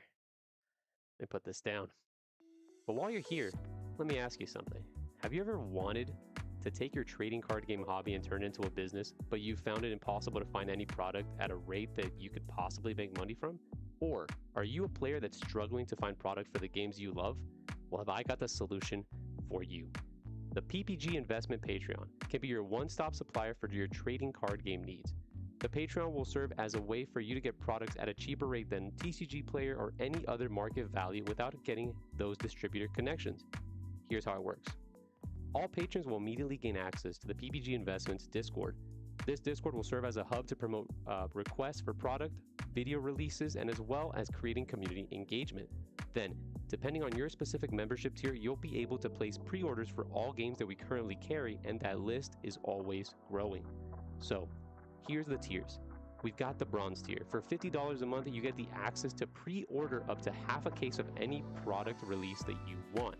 At the silver tier, for $75, you can order a case of any product tier or product release that you would want. And the Big Daddy tier at $125 a month, you get the access to 3 cases of a product release. Now, this specific allocation is only tied to a singular release. So if there's multiple games that you're interested in and you want to go hard, we suggest that you do. Our goal is to help you create a successful TCG side hustle or to get the product that you desperately want to have. The only problem is you got to act soon, because once each tier is capped out, there won't be another opening until possibly next month. So don't wait and join the PPG Investment Patreon today.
Check out ppgeventmanagement.com for events and tournament information.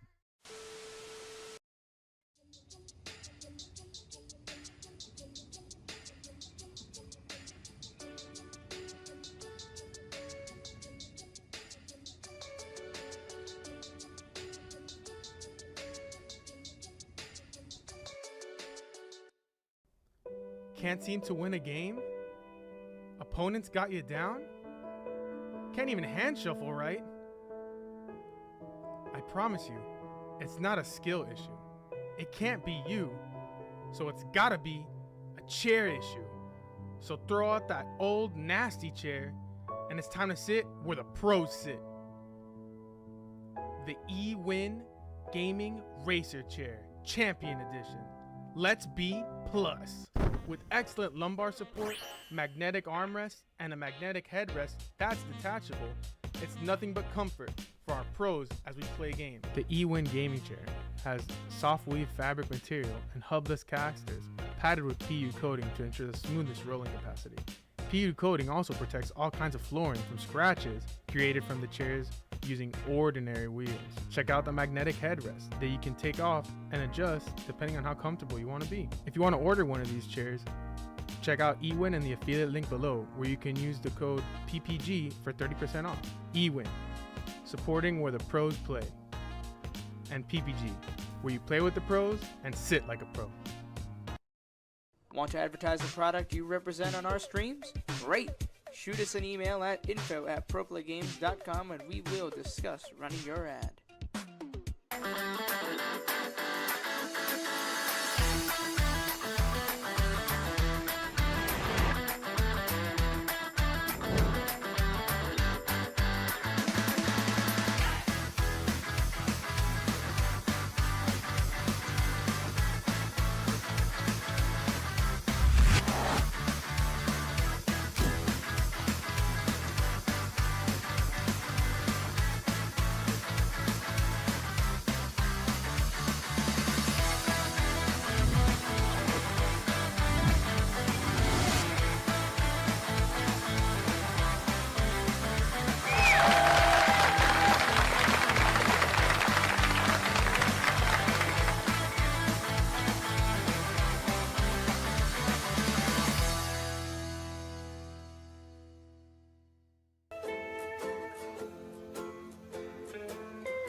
Want to advertise the product you represent on our streams? Great! Shoot us an email at info@proplaygames.com and we will discuss running your ad.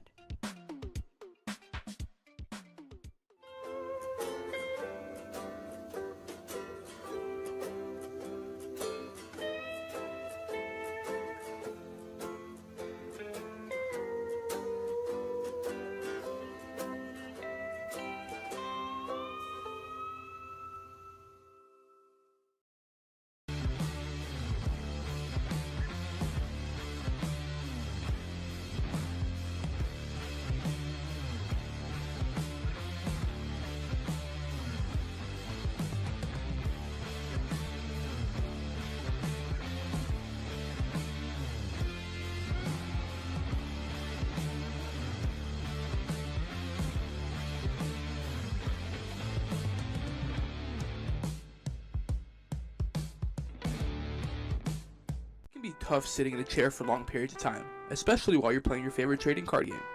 That's why eWin has designed a state-of-the-art luxury gaming chair. This ergonomic and breathable chair is the most affordable amongst its competitors. With great feedback from sources like GamesRadar, PC Gamer, and IGN, the chair is a perfect gift for any and all gamers.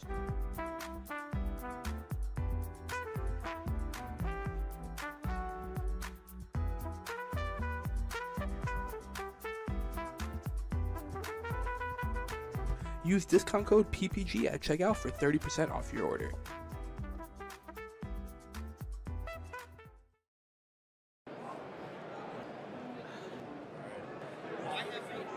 Welcome to Origins Game Fair. They have good tacos. TCG. I've enjoyed playing TCGs for about 15 years now. It's a thing I do with my friends. It's one of our most common activities. It doesn't matter who you are, it doesn't matter what you do. Anybody is capable of enjoying different aspects of trading card games. There's truly nothing like it. I'm like a problem solver. I like doing those type of things. So for me, TCGs are like a really good way to like exercise that, I guess, part of the brain. Like to make your brain think that fast and have to be so strategic all the time. It's like, it's just the best, honestly. The only one I really play is Yu-Gi-Oh!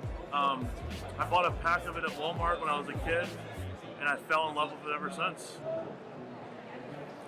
This is actually my first PPG event. This is actually my first PPG event. This is actually my first PPG event. This is actually my first one. This is actually my first one. My first event ever was a PPG. Well, this is my first PPG event.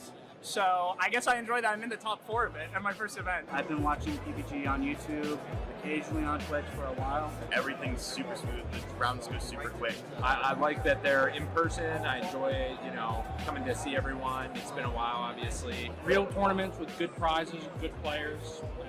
They always seem to have them. Today, probably, hopefully topping. At the very least, I want a top 8. I'd like to win, but I also don't top 8. Winning the event, honestly. Drinking after I go 0-2 drop, but it doesn't seem like that's the plan now. We're in the top 4, so there you go. The one thing I was looking forward to most today was definitely just commentating some great Yu-Gi-Oh! We haven't been to a big event in probably over a year now. So the fact that you guys came up north, did one in Columbus, we jumped at the chance to, drive on out and stay the night and, play test and all that stuff. So Finally getting to actually do a competitive tournament after so long. COVID made it really hard to actually be competitive in the game. With the prominent content creators in this Yu-Gi-Oh! Community. And so when I heard that both Gage and Hack were coming to this event, I was over the moon. What are you looking forward to most? Winning it. Winning the event. I like it. I like it. Thank you. Yeah. Appreciate you. Good luck. Thank you very much. Appreciate you. Thank you, man. Appreciate you. Cool. Perfect. Thank you very much, perfect. man. I hope that wasn't like... No, that was great. Good. That was really good. Check out ppgeventmanagement.com for events and tournament information.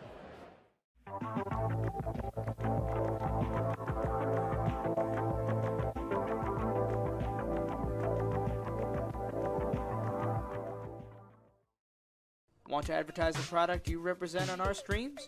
Great! Shoot us an email at info@proplaygames.com and we will discuss running your ad.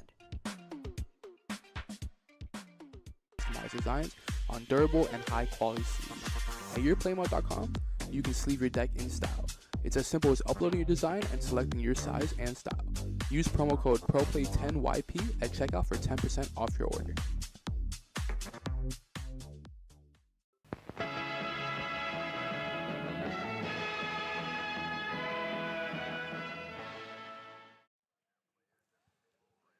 And welcome back to Pro Play Summit here in the beautiful Orlando, Florida. Hosted by Pro Play Games, I am Cosmic, joined once more by Hyrule in the booth. We are going to dive right in to round 6 and lightning fast because this is the last round of Swiss before our top 16. So we have Cool Bro once more on stream joining us today. And again, those absolutely gorgeous Sea Fairy sleeves.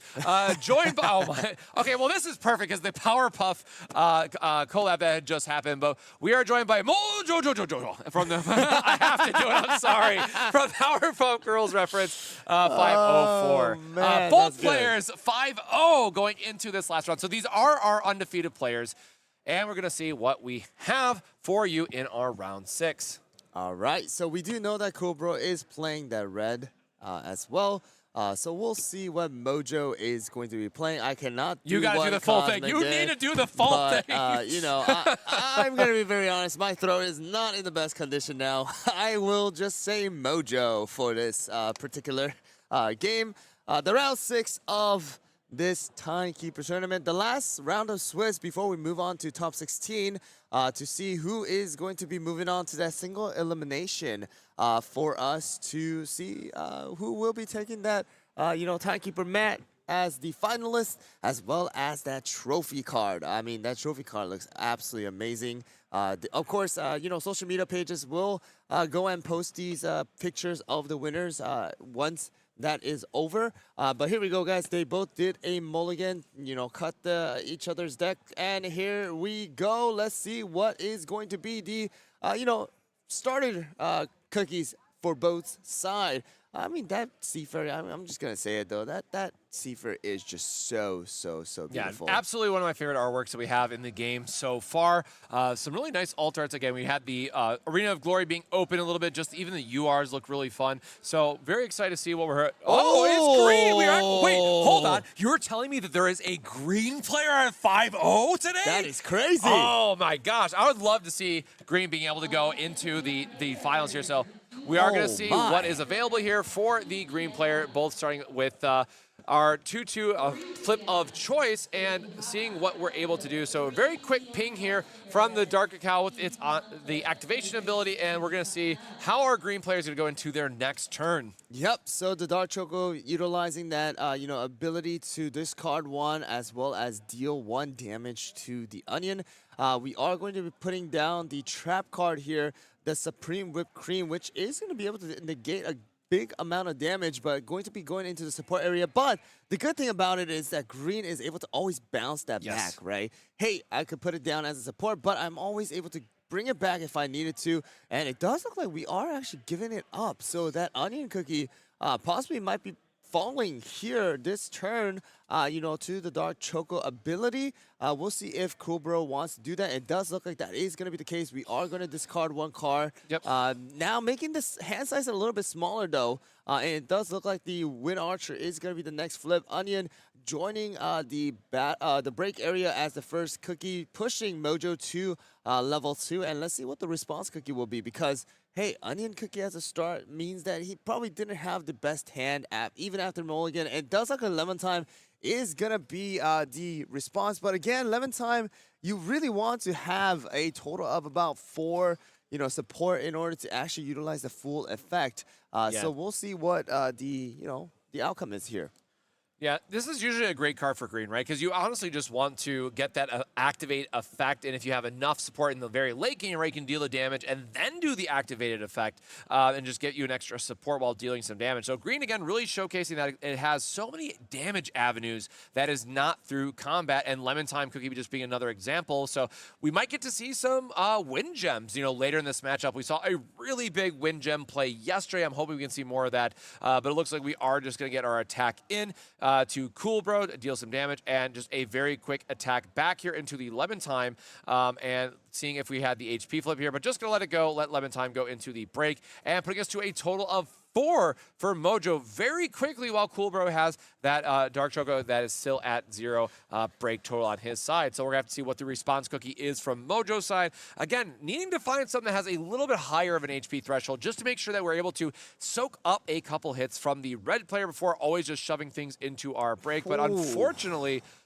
Oh, you can see him shaking his head a little bit. This is not where you want to be, of just having another Lemon Time that is only going to have 2 HP. Yes, we're dealing the 2, but, against a red player, 2 HP might as well be 1. This is not a good spot for us to be. Even if we have a trap card, it's going to be very difficult to keep our Lemon Time Cookie around for multiple turns. And it does look like we are going to be attacking to try and finish off that Dark Choco. Of course, if there is that HP flip, that is not going to work. But, man, look at those alt-arts. And the Wildberry being a alt-art, being under Dark Choco, pushing Cool Bro back into level 2 for the break area. But Hollyberry is going to be the response, and that is enough damage to technically knock out the Lemon Time next turn as well.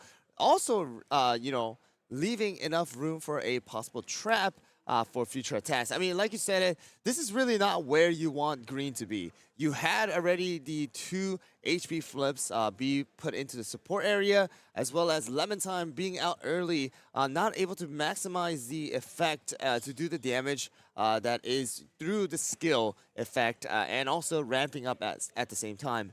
Lemon Time really just kind of out there, and the Hot Wing comes out as well to possibly even do more damage later down the line in the response cookie after Lemon Time is defeated. So Hollyberry going to go and swing at the Lemon Time falling, pushing Mojo already to level 6 in the break area after both of them are fallen, and now waiting for the response cookie because that Hot Wing is going to swing for 2. Yep, I really like this play by CoolBro. A real heads up notice of just looking at what Mojo is able to string together in terms of response cookies, all of them being at 2 HP, that, you know, clearly a very strong read here of just Mojo not having an ideal hand for where green wants to be in this matchup. So the Hot Wing is going to be able to take advantage of that by pressuring a 2 damage, which again is going to be exactly enough here for the level 1 card that had to be played.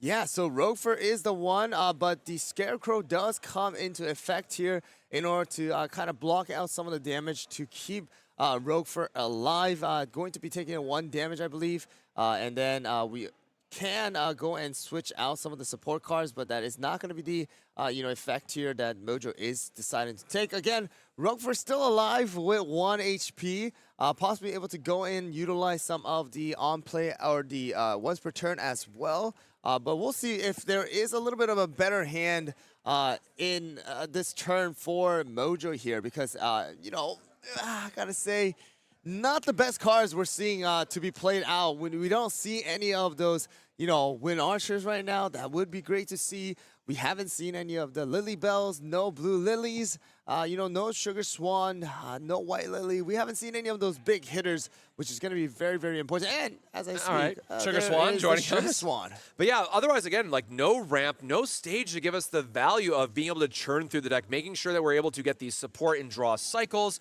We are going to push our own Roguefur, it looks like, with getting or with the on-play effect, for making sure that we don't give that level 1 up. But, ideally we want to try to ramp up into, like, the Wind Archer that is staring us down, unfortunately, from the trash. But that is going to be one of the key pieces that we want to find to get rid of that Hollyberry cookie, who is just going to offer up a lot of damage and kind of prevent us from trying to catch back up in the break damage. But when we don't see any of our ramp pieces as the green player, it does put us at a very significant disadvantage because, again, we do need 7 total support for Sugar Swan's secondary effect. So that Hot Wing is going to get to stick around for another turn and threaten another 2 damage for a low cost of 1 when paired by the Hollyberry. So still a very powerful turn that CoolBro is able to use without having to exhaust any additional resources. Ooh, so the HP flip did come out, but if that wasn't the case, then that Hot Wing would have done exactly enough damage to knock out the Sugar Swan. But we are going to allow, Sugar Swan Cookie to be alive with at least 1 more HP. Moving on to Mojo's turn once again, having a total of 6 support. Again, not enough to actually utilize the full effect of Sugar Swan to do 4 damage here. And also be able to somehow, finish off the Hollyberry. We'll see if there is going to be any other particular, effects or ramping that is going to be possible with Mojo because, it's green. There's still a lot of things you are able to go and do, but also we have to keep in mind that 1 support is up for CoolBro's side. That also does mean that you will be able to use this swamp in order to go and negate some of the damage. So here we go. We're full swinging onto the Hollyberry here, and we'll see if the swamp does come out to negate some of the damage. I am not exactly sure. Yep, there is the swamp to go and negate it if that is the case, and that is exactly what CoolBro is going to do. So still getting our chip of 1 in, which is really nice. And of course, we do know that green has a ton of ways to ping some extra damage, get around Hollyberry's shield effect, as well as trap cards. But again, a lot of that is going to be reliant on either having 7 support, so Mojo is still a turn behind on that, having these stage cards so you can loop some cards back from your support that place themselves there. Notably, the Ladybug is still a big piece that we are missing, which would have been really nice to get rid of the Hot Wing, or at least just get some extra damage on the Holly Berry, and then maybe go into, I believe it's a Blue Lily that does the 1 damage to everything as well on the board. So we are missing quite a few key plays here from the green side. Again, we didn't have an ideal start by any means because we are very quickly looking at 9 break from Mojo's side as soon as the Sugar Swan goes into the break zone with the triple 2s that we saw from his side, unfortunately. So not a lot of great options that we're staring down with just the 1 HP left. And of course, having 3 supports still up, so we could hold back a trap. We could try to play something else and knock out the Holly Berry. Still just not a great spot, right? Because even if we use our support here to knock out the Holly Berry, it's not too far-fetched to say that the red player could just use the Hot Wing to give that final damage on our Sugar Swan, forcing us to play a Cookie, and then whatever level 3 that Cool Bro wants to play is going to have the full damage amount into whatever Cookie we play out onto our field, meaning it is most likely going to eat some damage from that standpoint. But we are going to see us swing for 3 for 3 here into the, we're going to play the HP with the Matcha Cookie. All right, and it's only going to be a 2 damage because of the fact that Holly Berry only takes 2.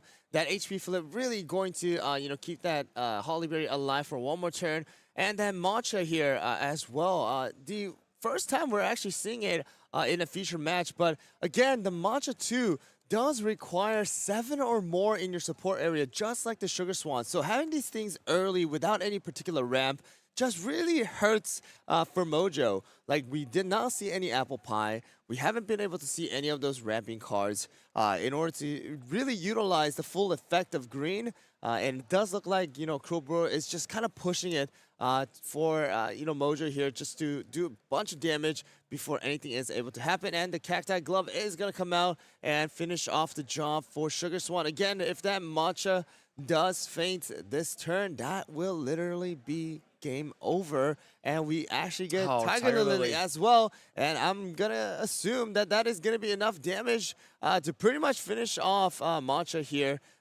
because you take the 3 damage from the Holly Berry to the Matcha, which is gonna be a total of 3 damage. So that is going to be checking a total of 3. We do have the draw flips, but again, we don't have enough supports to utilize any other trap, and Tiger Lily is going to do 2 damage, actually total of 3 damage here to go and finish off the job. Well, we do get an HP flip. We got to go for it, right? I mean, this is all that we have. So off the top, and hey, the win gem. That is going to be game 4, round 6. Very, very quick. I mean, we have seen this before, especially when it comes to, green versus red. If you guys actually didn't know, yesterday when we were watching the, purple v yellow, the green v red actually did end up really, really quickly, and that is exactly the the play that kind of we saw this time around. If you're not able to find your essential cards for green, especially even after the mulligan, then you are pretty much going to have to follow the pace of the others that you can't really match without all of the ramp, especially when you're versing something like red. Right, red just gonna constantly do more damage, like you said in the beginning too. If you're not able to get something up that's like 4 HP or even 5 HP early on, then the red cards are just going to do 3 damage, 4 damage in like turn 2 and 3 to knock out all of those cookies. And exactly what happened this turn with Lemon Time just falling, Onion falling, Lemon Time falling again, and quickly pushing the break area to 6 in about 4 turns. So that really didn't work out for Mojo. Couldn't even get to 7 support to utilize any effects, and that pretty much turned out to be game. How do you feel about it? Yeah, again, having none of the ladybugs to ramp itself, having none of the baked pies to give you the additional support that you need in your zone to turn on all those 7 or more effects really showcase where green that you need those good setups, and especially, and we haven't really seen it used. We've seen it used 1 time so far this entire weekend for the green players, but the stage is so important for making sure that you're able to loop through your support that if you put something down early, you can still get it back and draw extra cards otherwise. So we'll have to wait and see, because again, that makes Mojo 5-1, so they will be locked for top top 16, to be absolutely clear. So there is a chance that we can see the run back for green as they make it into the top 16 cut, where, again, yesterday we did see a green player make it into top 4, so there is still a lot of life in the tournament left for Mojo as we are going to be going into top 16 next. And, of course, we'll have to take a short break as we get ramped up into that. We know that Cool Bro is your undefeated player going into the top 16, so red is going to be at the first seat, which is really, really nice to see. You know, always wanted to have the red players showing up and yellow being at top as well and performing very, very well all weekend long. But for us, I think very excited to see more green and purple decks really get into the top 16 as well. So we'll have to wait and see what the full breakdown looks like. But with that, of course, we are in day 3 here of Pro Play Summit hosted by Pro Play Games. We're going to take a short break, but after that, we'll be looking forward to the top 16 here in the Timekeeper event. So don't go anywhere. We will be right back.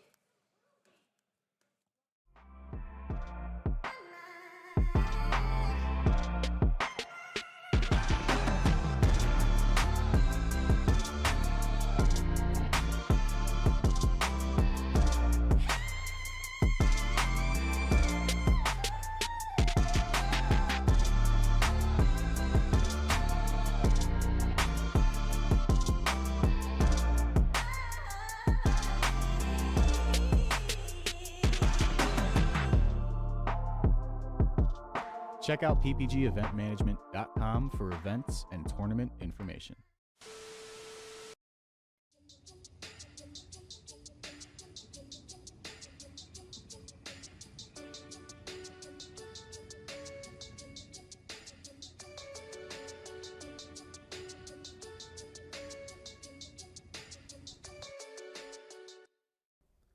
Can't seem to win a game? Opponents got you down? Can't even hand shuffle right? I promise you, it's not a skill issue. It can't be you, so it's gotta be a chair issue. So throw out that old nasty chair, and it's time to sit where the pros sit. The eWin Gaming Racer Chair, Champion Edition. Let's be plus. With excellent lumbar support, magnetic armrest, and a magnetic headrest that's detachable, it's nothing but comfort for our pros as we play games. The eWin Gaming Chair has soft weave fabric material and hubless casters padded with PU coating to ensure the smoothest rolling capacity. PU coating also protects all kinds of flooring from scratches created from the chairs using ordinary wheels. Check out the magnetic headrest that you can take off and adjust depending on how comfortable you want to be. If you want to order one of these chairs, check out eWin in the affiliate link below, where you can use the code PPG for 30% off. eWin, supporting where the pros play. And PPG, where you play with the pros and sit like a pro. Want to advertise the product you represent on our streams? Great! Shoot us an email at info@proplaygames.com and we will discuss running your ad.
Want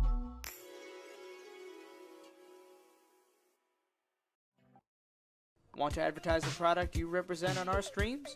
Great! Shoot us an email at info@proplaygames.com and we will discuss running your ad.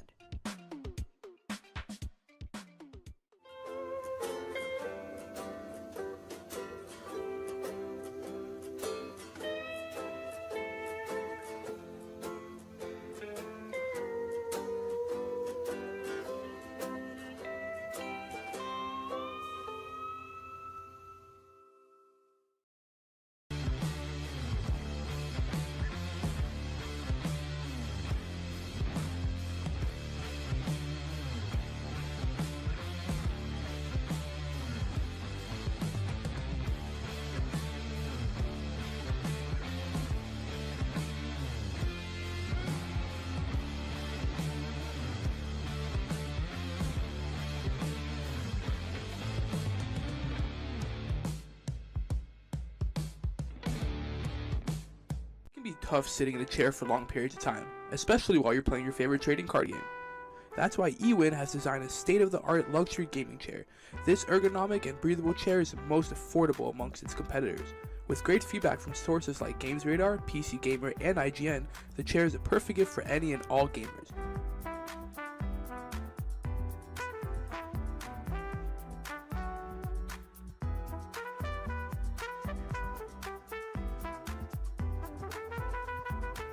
Use discount code PPG at checkout for 30% off your order.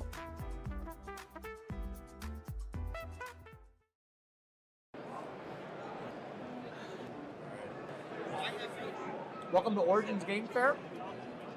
They have good tacos. TCG. I've enjoyed playing TCGs for about 15 years now. It's a thing I do with my friends. It's one of our most common activities. It doesn't matter who you are, it doesn't matter what you do. Anybody is capable of enjoying different aspects of trading card games. There's truly nothing like it. I'm like a problem solver. I like doing those type of things. So for me, TCGs are like a really good way to like exercise that, I guess, part of the brain. Like to make your brain think that fast, it have to be so strategic all the time. It's like, it's just the best, honestly. The only one I really play is Yu-Gi-Oh! I bought a pack of it at Walmart when I was a kid, and I fell in love with it ever since. This is actually my first PPG event. This is actually my first PPG event. This is actually my first PPG event. This is actually my first one. This is actually my first one. My first event ever was a PPG. Well, this is my first PPG event. So I guess I enjoy that I'm in the top 4 of it at my first event. I've been watching PPG on YouTube, occasionally on Twitch for a while. Everything's super smooth. The rounds go super quick. I like that they're in person. I enjoy, coming to see everyone. It's been a while, obviously. Real tournaments with good prizes, good players. They always seem to have it. Today, probably, hopefully topping. At the very least, I want a top 8. I'd like to win, but I also don't top 8. Winning the event, honestly. Drinking after I go 0-2 drop, but it doesn't seem like that's the plan now. We're in the top 4, so there you go. The one thing I was looking forward to most today was definitely just commentating some great Yu-Gi-Oh! We haven't been to a big event in probably over a year now, so the fact that you guys came up north, did one in Columbus, we jumped at the chance to, drive on out and stay the night and, play test and all that stuff. So Finally getting to actually do a competitive tournament after so long. COVID made it really hard to actually be competitive in the game.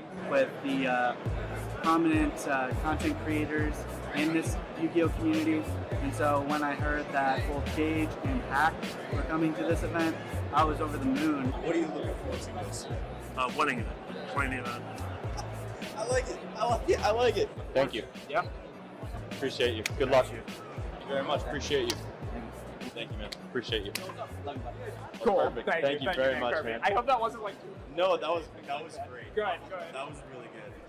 Check out ppgeventmanagement.com for events and tournament information.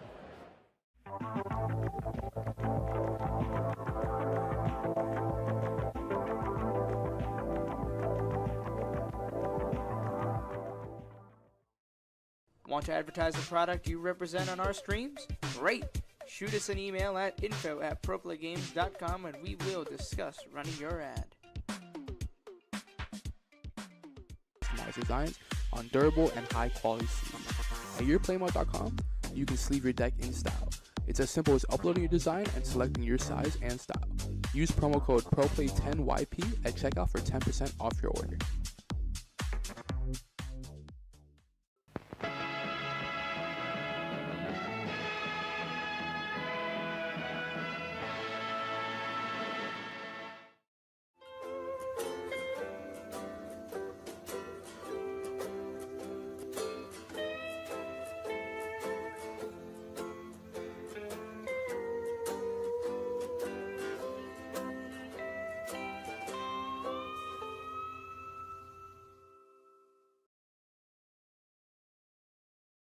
Spreadsheets, business models, gaming? What does this all mean? Oh, hi. I didn't see you there. Let me put this down. But while you're here, let me ask you something. Have you ever wanted to take your trading card game hobby and turn it into a business, but you found it impossible to find any product at a rate that you could possibly make money from? Or are you a player that's struggling to find product for the games you love? Well, have I got the solution for you. The PPG Investment Patreon can be your one-stop supplier for your trading card game needs. The Patreon will serve as a way for you to get products at a cheaper rate than TCG Player or any other market value without getting those distributor connections. Here's how it works. All patrons will immediately gain access to the PPG Investments Discord. This Discord will serve as a hub to promote requests for product, video releases, and as well as creating community engagement. Then, depending on your specific membership tier, you'll be able to place pre-orders for all games that we currently carry, and that list is always growing. So, here's the tiers. We've got the bronze tier. For $50 a month, you get the access to pre-order up to half a case of any product release that you want. At the silver tier, for $75, you can order a case of any product tier or product release that you would want. And the Big Daddy tier at $125 a month, you get the access to 3 cases of a product release. Now, this specific allocation is only tied to a singular release. So if there's multiple games that you're interested in and you want to go hard, we suggest that you do. Our goal is to help you create a successful TCG side hustle or to get the product that you desperately want to have. The only problem is you got to act soon, because once each tier is capped out, there won't be another opening until possibly next month. So don't wait and join the PPG Investment Patreon today.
Check out ppgeventmanagement.com for events and tournament information.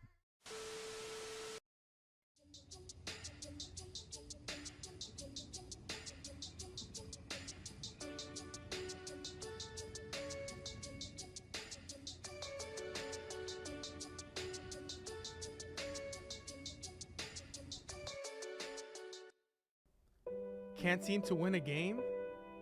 Opponents got you down? Can't even hand shuffle right? I promise you, it's not a skill issue. It can't be you. So it's gotta be a chair issue. So throw out that old nasty chair and it's time to sit where the pros sit. The eWin Gaming Racer Chair Champion Edition. Let's be plus.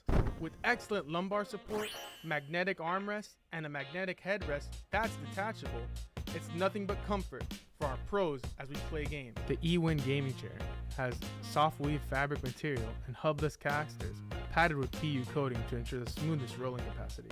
PU coating also protects all kinds of flooring from scratches created from the chair's using ordinary wheels. Check out the magnetic headrest that you can take off and adjust depending on how comfortable you want to be. If you want to order one of these chairs, check out eWin and the affiliate link below, where you can use the code PPG for 30% off. eWin, supporting where the pros play. And PPG, where you play with the pros and sit like a pro. Want to advertise the product you represent on our streams? Great! Shoot us an email at info@proplaygames.com and we will discuss running your ad.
Want to advertise the product you represent on our streams? Great! Shoot us an email at info@proplaygames.com and we will discuss running your ad.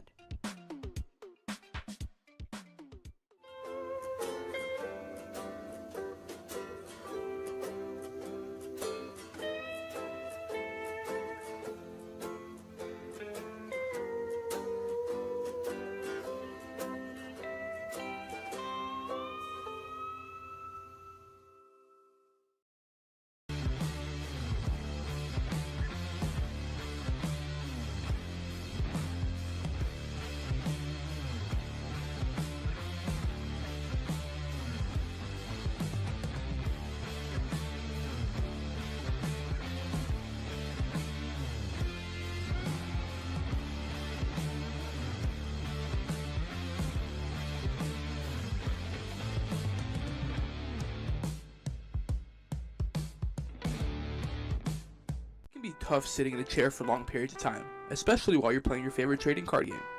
That's why eWin has designed a state-of-the-art luxury gaming chair. This ergonomic and breathable chair is the most affordable amongst its competitors. With great feedback from sources like GamesRadar, PC Gamer, and IGN, the chair is a perfect gift for any and all gamers.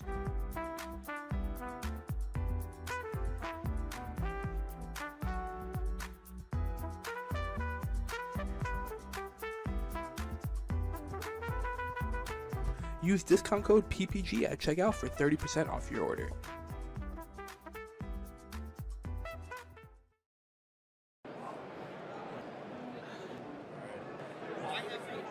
Welcome to Origins Game Fair. They have good tacos. TCG. I've enjoyed playing TCGs for about 15 years now. It's a thing I do with my friends. It's one of our most common activities. It doesn't matter who you are, it doesn't matter what you do. Anybody is capable of enjoying different aspects of trading card games. There's truly nothing like it. I'm like a problem solver. I like doing those type of things. So for me, TCGs are like a really good way to like exercise that, I guess, part of the brain. Like to make your brain think that fast, it have to be so strategic all the time. It's like, it's just the best, honestly. The only one I really play is Yu-Gi-Oh! I bought a pack of it at Walmart when I was a kid, and I fell in love with it ever since. This is actually my first PPG event. This is actually my first PPG event. This is actually my first PPG event. This is actually my first one. This is actually my first one. My first event ever was a PPG. Well, this is my first PPG event. So I guess I enjoy that I'm in the top 4 of it at my first event. I've been watching PPG on YouTube, occasionally on Twitch for a while. Everything's super smooth. The rounds go super quick. I like that they're in person. I enjoy, coming to see everyone. It's been a while, obviously. Real tournaments with good prizes, good players. They always seem to have it. Today, probably, hopefully topping. At the very least, I want a top 8. I'd like to win, but I also want a top 8. Winning the event, honestly. Drinking after I go 0-2 drop, but it doesn't seem like that's the plan now. We're in the top 4, so there you go. The one thing I was looking forward to most today was definitely just commentating some great Yu-Gi-Oh! We haven't been to a big event in probably over a year now. So the fact that you guys came up north, did one in Columbus, we jumped at the chance to, drive on out and stay the night and, play test and all that stuff. So Finally getting to actually do a competitive tournament after so long. COVID made it really hard to actually be competitive in the game. With the prominent content creators in this Yu-Gi-Oh! Community. And so when I heard that both Gage and Hack were coming to this event, I was over the moon. What are you looking forward to most? Winning it. Winning the event. I like it. I like it. Thank you. Yeah. Appreciate you. Good luck. Thank you very much. Appreciate you. Thank you, man. Appreciate you. Cool. Perfect. Thank you very much, man. I hope that wasn't like... No, that was great. Good. That was really good. Check out ppgeventmanagement.com for events and tournament information.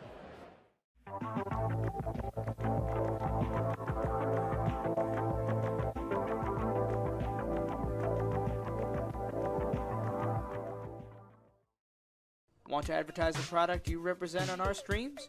Great! Shoot us an email at info@proplaygames.com and we will discuss running your ad. Nice designs on durable and high quality sleeves. At yourplaymode.com, you can sleeve your deck in style. It's as simple as uploading your design and selecting your size and style. Use promo code PROPLAY10YP at checkout for 10% off your order.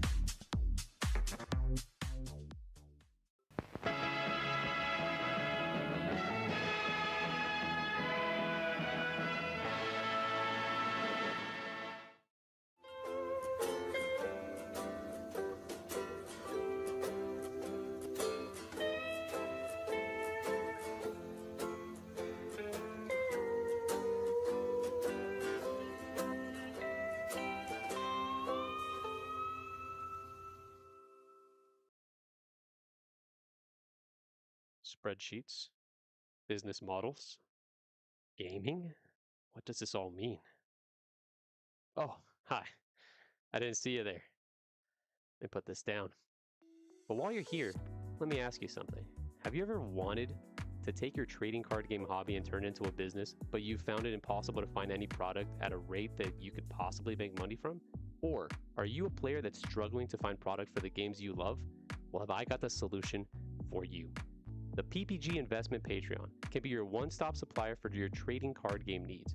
The Patreon will serve as a way for you to get products at a cheaper rate than TCG Player or any other market value without getting those distributor connections. Here's how it works. All patrons will immediately gain access to the PPG Investments Discord, This Discord will serve as a hub to promote requests for product, video releases, and as well as creating community engagement. Then, depending on your specific membership tier, you'll be able to place pre-orders for all games that we currently carry, and that list is always growing. So, here's the tiers. We've got the bronze tier. For $50 a month, you get the access to pre-order up to half a case of any product release that you want. At the silver tier, for $75, you can order a case of any product tier or product release that you would want. And the Big Daddy tier at $125 a month, you get the access to 3 cases of a product release. Now, this specific allocation is only tied to a singular release. So if there's multiple games that you're interested in and you want to go hard, we suggest that you do. Our goal is to help you create a successful TCG side hustle or to get the product that you desperately want to have. The only problem is you got to act soon, because once each tier is capped out, there won't be another opening until possibly next month. So don't wait and join the PPG Investment Patreon today.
Check out ppgeventmanagement.com for events and tournament information.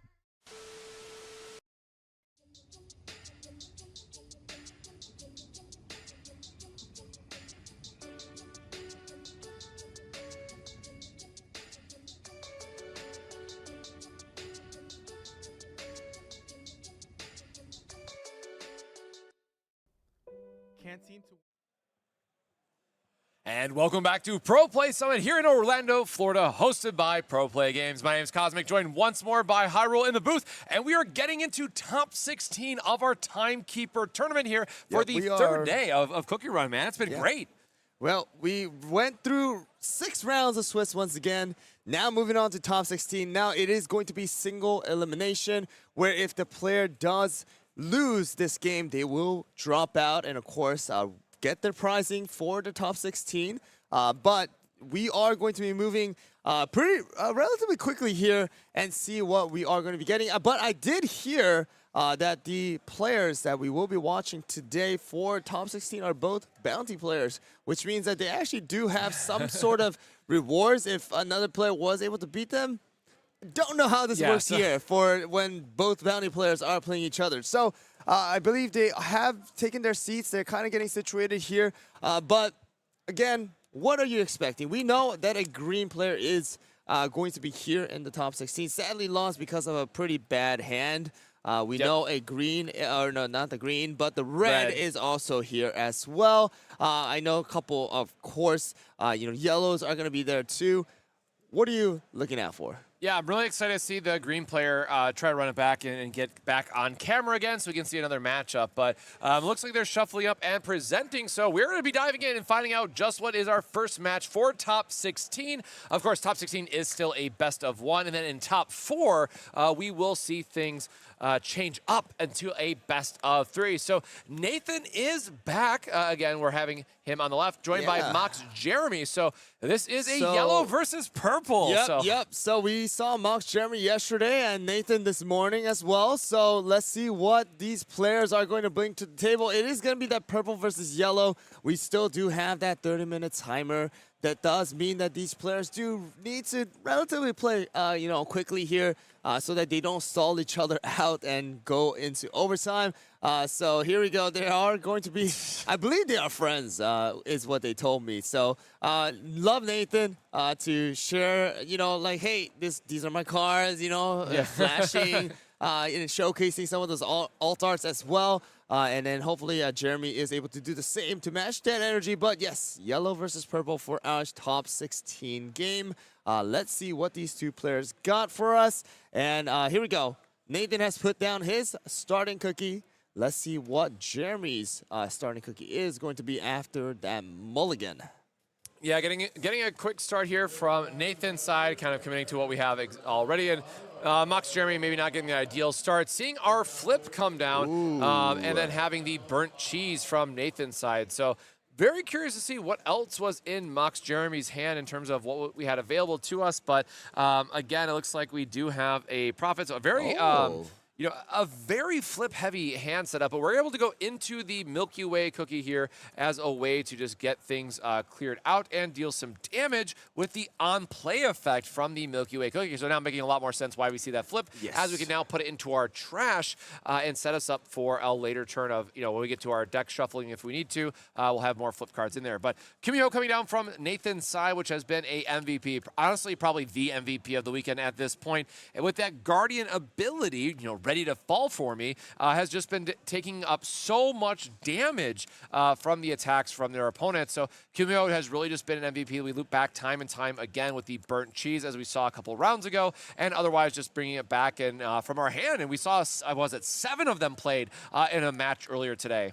Yeah, but I mean, I just want to go back to that, initial start from Jeremy. Jeremy had a pretty decent hand still, but chose to put that Alchemist Cookie down just to see, hey, what does Nathan want to play? I'm going first. That also does mean that I am able to bounce it, bounce the Alchemist to the trash using the Milky Way. If it's the level 1, I get max value. Even if it's not, then I am still able to be safe with the Alchemist being able to, put it into the trash instead of the break area. But it does look like we are going into turn 3. We are going to go and, knock out both Burnt Cheese as well as Kumio now both in the break area for Nathan. And Churro is going to be our response cookie for the, round 3 or turn 3 for Nathan right now. Able to attack the Milky Way as well. I mean, Milky Way is going to have 2 HP. So if Churro is able to hit and land all of it, then it will go into the break area, making them both break area level 2 for this next turn of turn 4 for Jeremy. Yeah, Churro Cookie, again, a very tanky unit as it were with that 5 HP, so we might see a trash here or we might see other type of effects to just kind of clear the way for it, but Sugar Glass Fair is really nice. Again, trashing 1 card, getting to draw an extra card. I hate to see a flip sometimes coming off of that, but we still just want to draw the card anyways, and it still sets us up for if we have like a Grimoire to sacrifice it, but almost like I said, the Starfruit Cookie is going to come online to act as the answer here for the Churro Cookie, going for the double trash and making sure that we're clearing the way and forcing Nathan to play something else out onto the field. So we'll have to see what he wants to answer with, but this is also, again, really important because this is now putting 6 cards into Nathan's trash, which helps us get to that 15 count that we're ultimately looking for. Yep, so the Starfruit really coming in handy to go and trash that Churro. Don't need to deal with the 5 HP. Just go straight into the trash. And we have to really just force out the Timekeeper because of the hand that we had. No on-play being able to be played here because of the fact that, again, while we don't have enough support, only Stormbringer left. Oh my goodness! The Wind Archer coming out here as well. Oh my God! Go and put that Timekeeper into the trash, and that is gonna force out that Stormbringer from Nathan. Oh, those Millennial Trees going into the trash along with the Timekeeper. Stormbringer being out and being forced onto the field with Nathan having no more cookies in hand. Yeah, this is a big play that we've been talking about all weekend long that just hasn't been able to string up correctly, that if you have no cookies left in hand when you have an empty field, you lose the game. So Mox Jeremy doing a great job at just forcing all of these cookies out from Nathan's hand, and also denying the on-play of these last 2 yellow cookies is extremely important, right? He was tapped out. We know that we have no on-plays to worry about, so we do see another double cookie pickup from Nathan's side, which is super important going into the sideboard. I believe there's another churro cookie in his hand, but now Stormbringer is on the board, and he's sitting here saying like, well, I'm not at level 3 yet, so I'm only doing 2 damage for 3, which does not feel that good. But if we find just a little bit more of mill from Mox Jeremy's side, I mean, that Wind Archer is coming online very, very quickly. Going to be threatening 5 damage coming across, and going to maybe wrap things up very quickly for Mox Jeremy, our purple player here in top 16, showcasing just how strong the removal effects can be from the purple side. Yeah, that Wind Archer really coming into effect here. Of course, we are not at 15 yet, so we can't take the 5 damage. But again, like you mentioned, the Stormbringer does not able to, utilize the full effect of the ability because of the fact that we only do have level 2 in the break area. Also missed out on the on play because of lacking of the support. And another thing is that, we only have 4 supports for Nathan. If we do utilize, the Stormbringer to attack and do 2 damage, then you're only going to be left with 1 support, not able to use any of those trap cards as well. So it does look like Nathan is forced to go and give the turn to Jeremy to see what Nathan is able to do, possibly blocking with those Jade Deers and things like that. But Jeremy choosing to actually, wanted to attack first with the Wind Archer, but choosing to see what other moves are going to be possible as of right now. But never mind, going back to it. Never mind organizing. Come on, Jeremy, make up your mind. I would be so tempted just to slam across with the Wind Archer and just pressure our opponents. They clearly held up something. We want to get the answers out of their hand now so they can't maximize the value out of them. So we will see the Jade Deer coming across here, getting the -1 attack and healing 1 for the Stormbringer in this case, getting a draw trigger. And then for the last one, we see the Stardust Cookie. Or wait, 4? 3? No. 3. Like, hold on. No, it's only... The 5 is not online. Like, I had to catch myself on that one too. So it's just a 3 because the Jade Deer did get -1, so we caught it. We're good.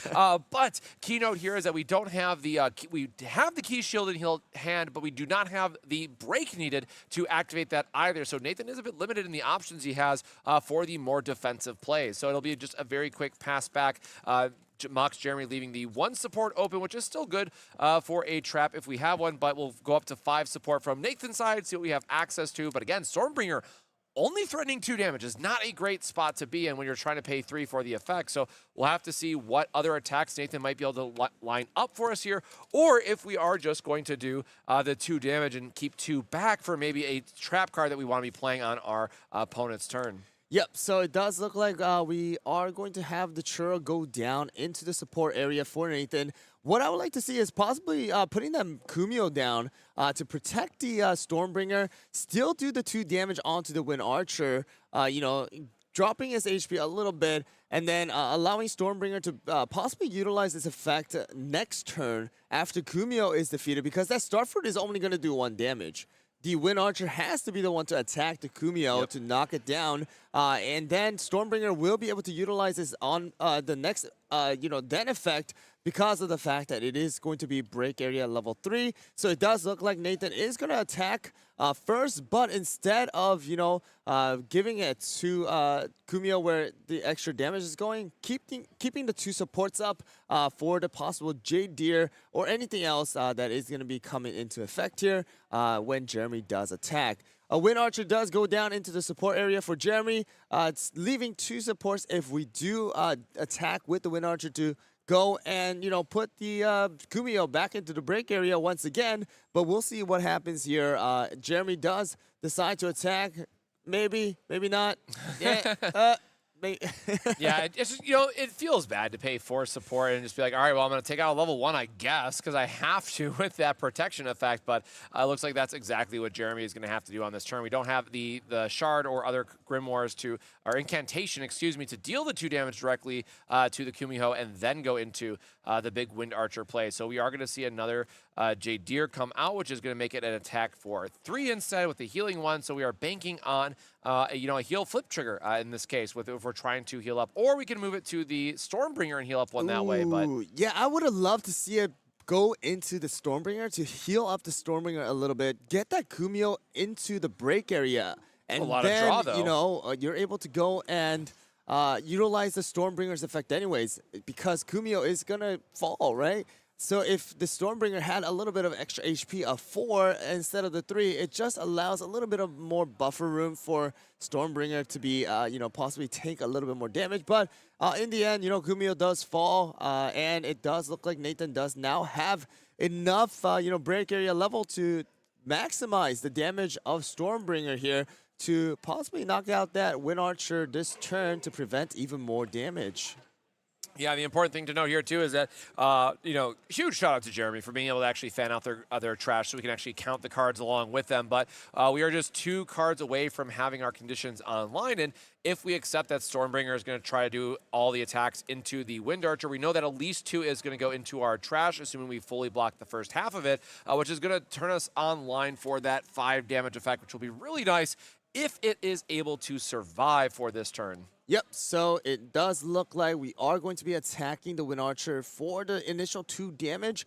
We do get a draw flip. I believe that was a Raspberry Moose, but the additional 2 damage is going to go onto the Wind Archer now to finish off the job, and it does look like another draw flip. Ooh, all the extra draw. All the draws are coming not only on Jeremy's side, but on Nathan's side earlier as well. With 2 supports remaining, we'll see if Nathan wants to make any other additional moves, but it does look like I see another Jade Deer possibly, so that might just be the turn for Nathan and move on to Jeremy's turn to see what Jeremy has in store for us. Yeah, yellow always being great, just holding up infinite options here for traps on our opponent's turn. A lot of things to think about, but we are going to go into the same play that we saw in the previous round. We're just going to burn the top HP off of the Dark Cacao Cookies on play effect, which is really big here for the replay value. And then also, of course, the Solemn Judgment, the 3 damage that also lets you burn 1 more. So a 4 for 4 as well here being a really nice option. Yep, so let's see what Nathan has remaining here. It might just be, you know, moving towards Jeremy's turn now with the 2 remaining, because you want to keep that 2 up for the possible Jade Deer. And it does look like Jeremy is going to now take the turn and see what we got with the Dark Cacao as well, because that Dark Cacao is doing 3 damage as well as an additional trashing. So no HP flips or no draw flips. Yep. Nothing can be activated when that HP does get trashed. So let's see what Jeremy has in store for us. It does look like we are using the Moonlight Shard to just finish off the job for the Stormbringer, which means that no traps can be used.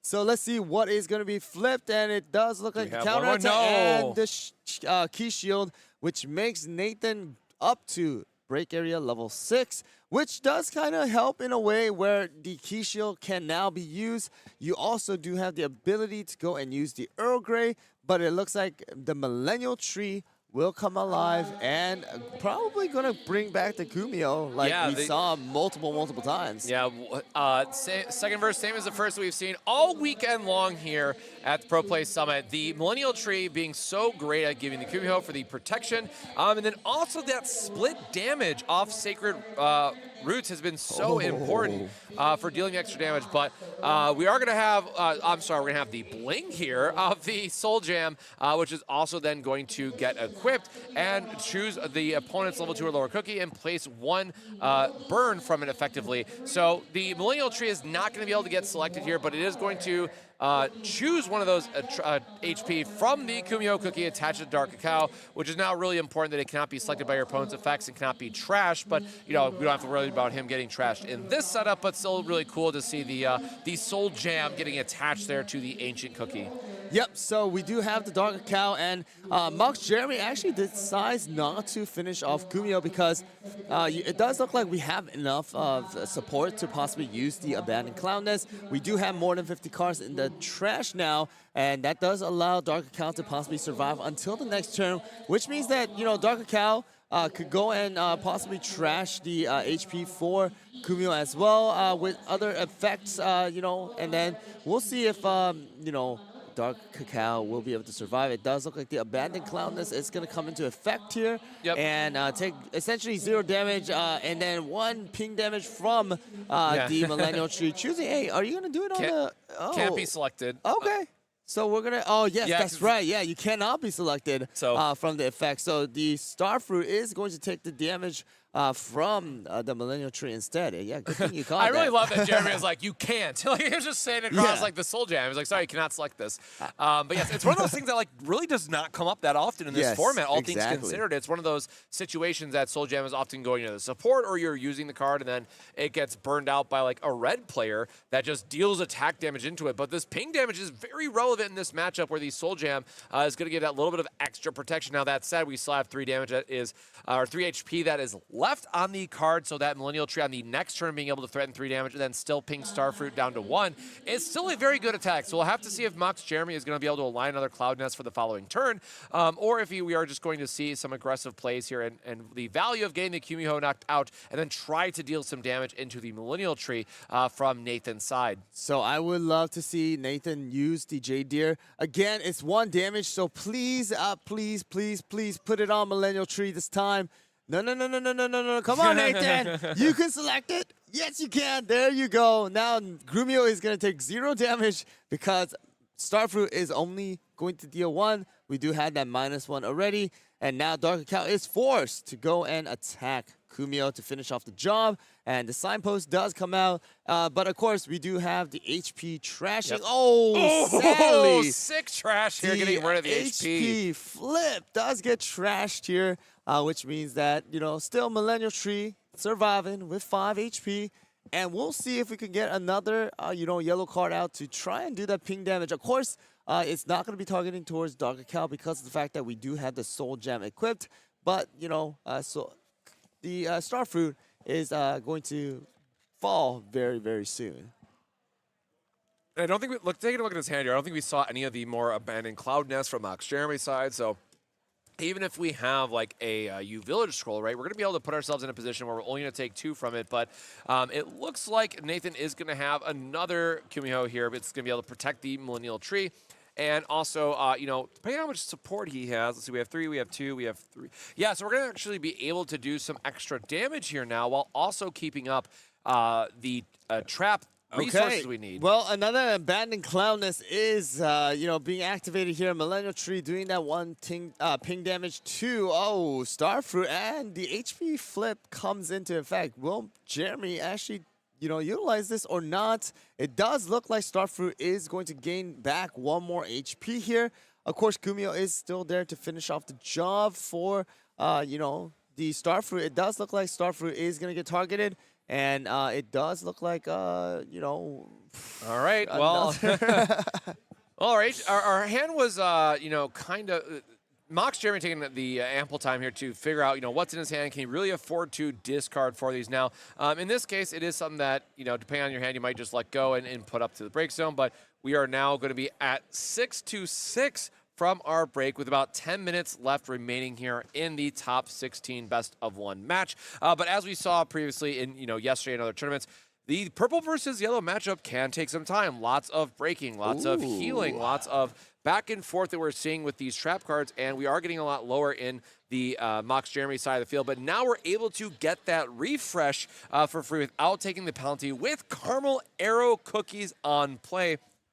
Excuse me, and get to deal 2 damage, which is really important here because it's going to knock out the Kumiho for not hitting an HP flip and then allowing us to line up the damage going back into off the Millennial Tree Cookie and also being able to start milling some cards as well. Yep, so it does look like that is going to be, you know, absolutely amazing for Jeremy because that does push Nathan towards a break level 7. That also does mean that if this Millennial Tree does get defeated here without any other, you know, supports and things like that, that will actually now even further onto level 8 because of the refresh. So that is going to be where Millennial Tree really needs to survive and hang on tight until the next turn at least in order to, you know, prevent Jeremy from taking the victory here from Nathan. But we do have a total of about 2 damage, and then as well as 3 from Dark Cacao and an HP trash. So we'll see if Nathan has anything in response to the Kumio, going out. But it does look like another Kumio is going to come. Well, that's all 4. Yep, but you have to also keep in mind that Caramel Arrow is able to do 2 damage to possibly knock out that Kumio first. And then Dark Cacao is able to go at a full swing of 3 damage and 1 trash. So let's see what happens here. It does look like we are going to go with the Caramel Arrow first and trying to knock out that Kumio right now here. We do have the Key Shield, right? So that does also allow us to possibly do a little bit less damage to the Millennial Tree. So Kumio does fall, going to 9 here. And let's see what happens. Dark Cacao is going to go and attack with the full swing of, 3 here first.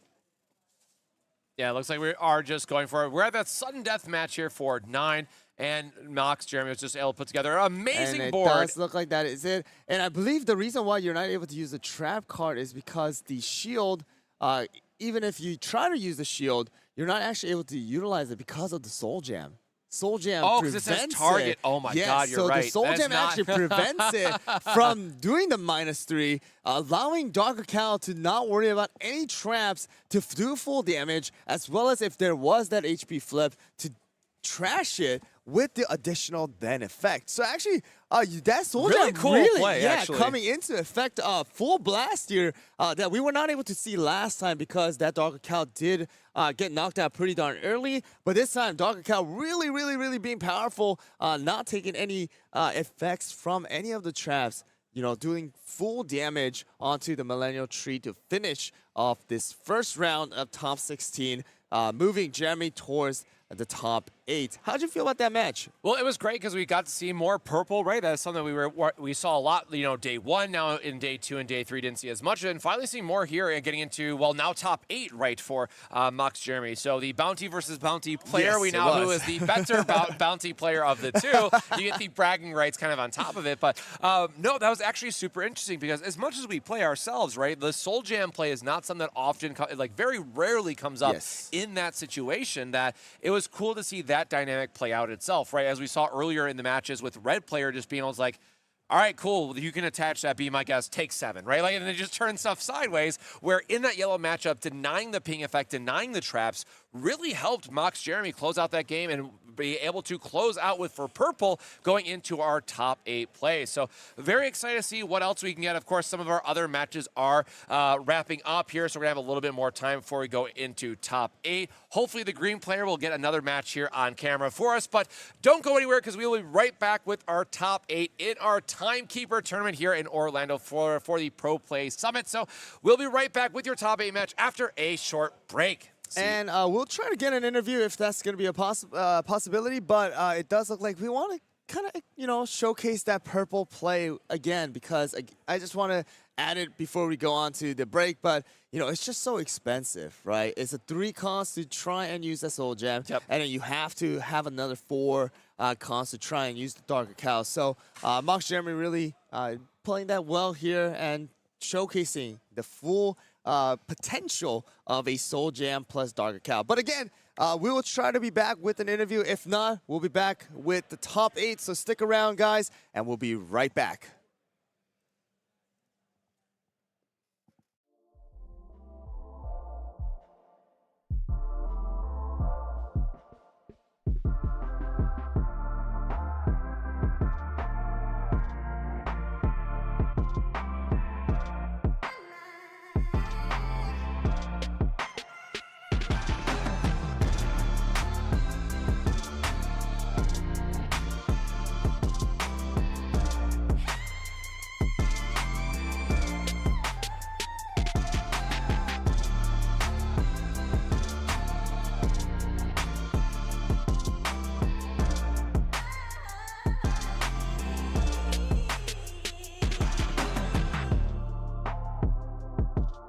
Check out ppgeventmanagement.com for events and tournament information.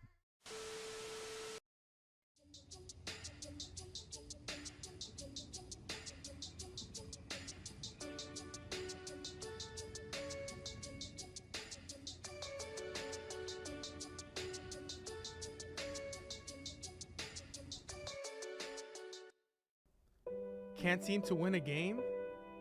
Opponents got you down? Can't even hand shuffle right? I promise you, it's not a skill issue. It can't be you, so it's gotta be a chair issue. So throw out that old nasty chair, and it's time to sit where the pros sit. The eWin Gaming Racer Chair, Champion Edition. Let's be plus. With excellent lumbar support, magnetic armrest, and a magnetic headrest that's detachable, it's nothing but comfort for our pros as we play games. The eWin Gaming Chair has soft weave fabric material and hubless casters padded with PU coating to ensure the smoothest rolling capacity. PU coating also protects all kinds of flooring from scratches created from the chairs using ordinary wheels. Check out the magnetic headrest that you can take off and adjust depending on how comfortable you want to be. If you want to order one of these chairs, check out eWin in the affiliate link below, where you can use the code PPG for 30% off. eWin, supporting where the pros play. And PPG, where you play with the pros and sit like a pro. Want to advertise the product you represent on our streams? Great! Shoot us an email at info@proplaygames.com and we will discuss running your ad.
Want to advertise the product you represent on our streams? Great! Shoot us an email at info@proplaygames.com and we will discuss running your ad.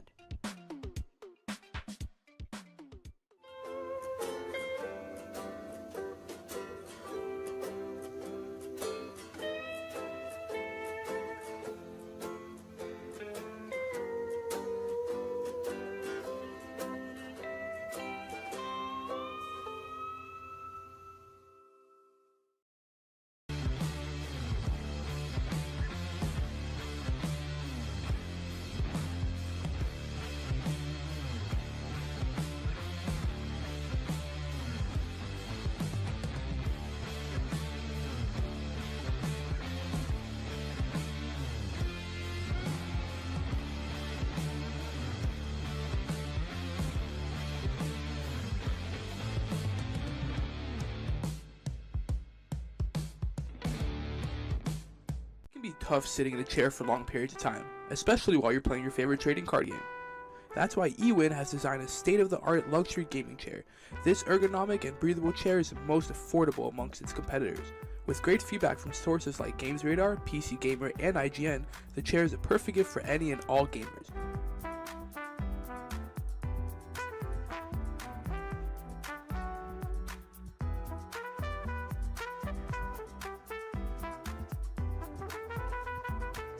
Use discount code PPG at checkout for 30% off your order.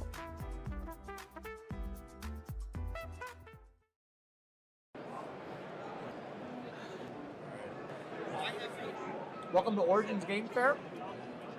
They have good tacos. TCG.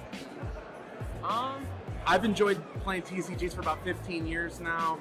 It's a thing I do with my friends. It's one of our most common activities. It doesn't matter who you are, it doesn't matter what you do. Anybody is capable of enjoying different aspects of trading card games. There's truly nothing like it. I'm like a problem solver. I like doing those type of things. So for me, TCGs are like a really good way to like exercise that, I guess, part of the brain. Like to make your brain think that fast and have to be so strategic all the time. It's like, it's just the best, honestly. The only one I really play is Yu-Gi-Oh! I bought a pack of it at Walmart when I was a kid, and I fell in love with it ever since. This is actually my first PPG event. This is actually my first PPG event. This is actually my first PPG event. This is actually my first one. This is actually my first one. My first event ever was a PPG. Well, this is my first PPG event. So I guess I enjoy that. I'm in the top 4 of it at my first event. I've been watching PPG on YouTube, occasionally on Twitch for a while. Everything's super smooth. The rounds go super quick. I like that they're in person. I enjoy, coming to see everyone. It's been a while, obviously. Real tournaments with good prizes, good players. They always seem to have it. Today, probably, hopefully topping. At the very least, I want a top 8. I'd like to win, but I also hope top 8. Winning the event, honestly. Drinking after I go 0-2 drop, but it doesn't seem like that's the plan now.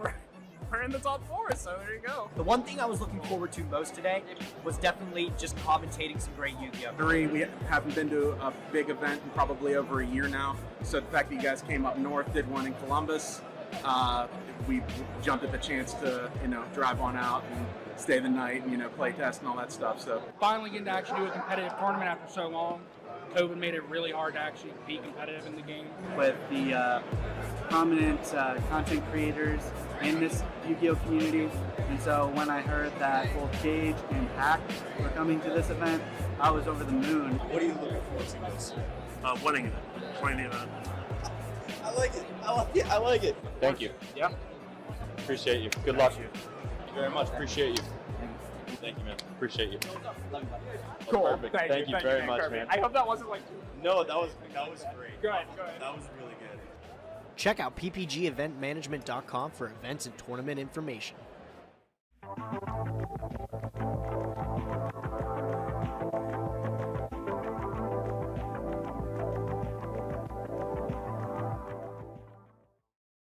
Want to advertise the product you represent on our streams? Great!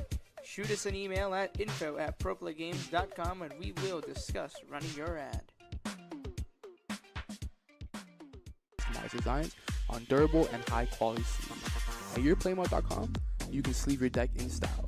It's as simple as uploading your design and selecting your size and style. Use promo code PROPLAY10YP at checkout for 10% off your order.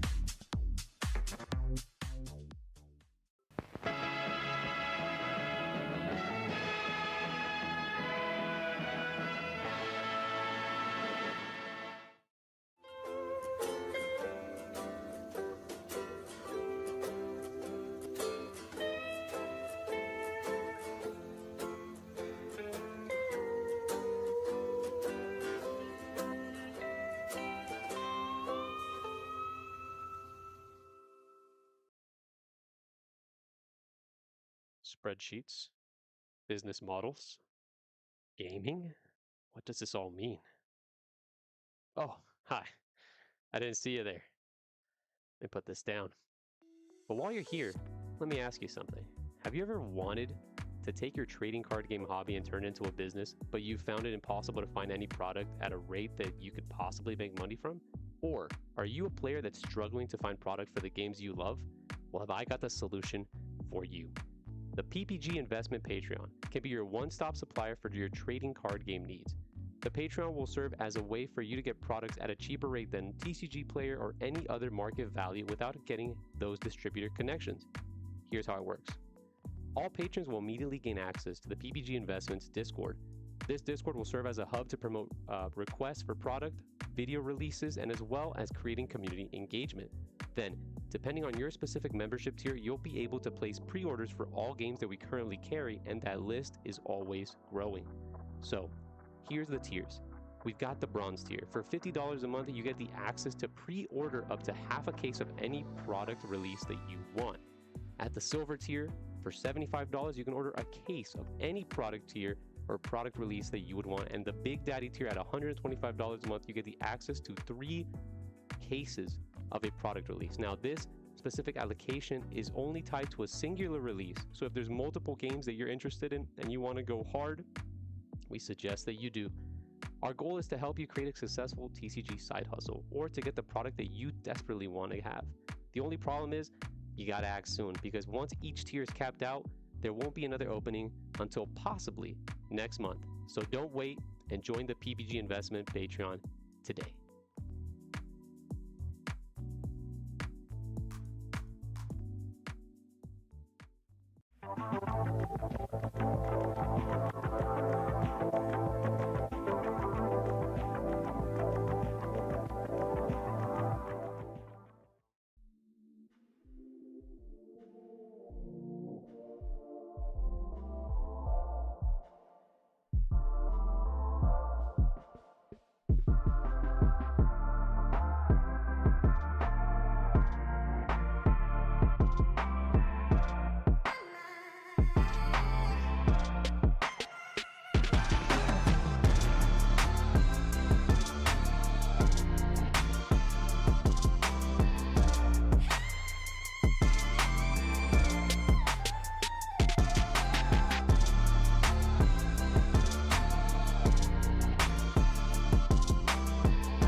Check out ppgeventmanagement.com for events and tournament information.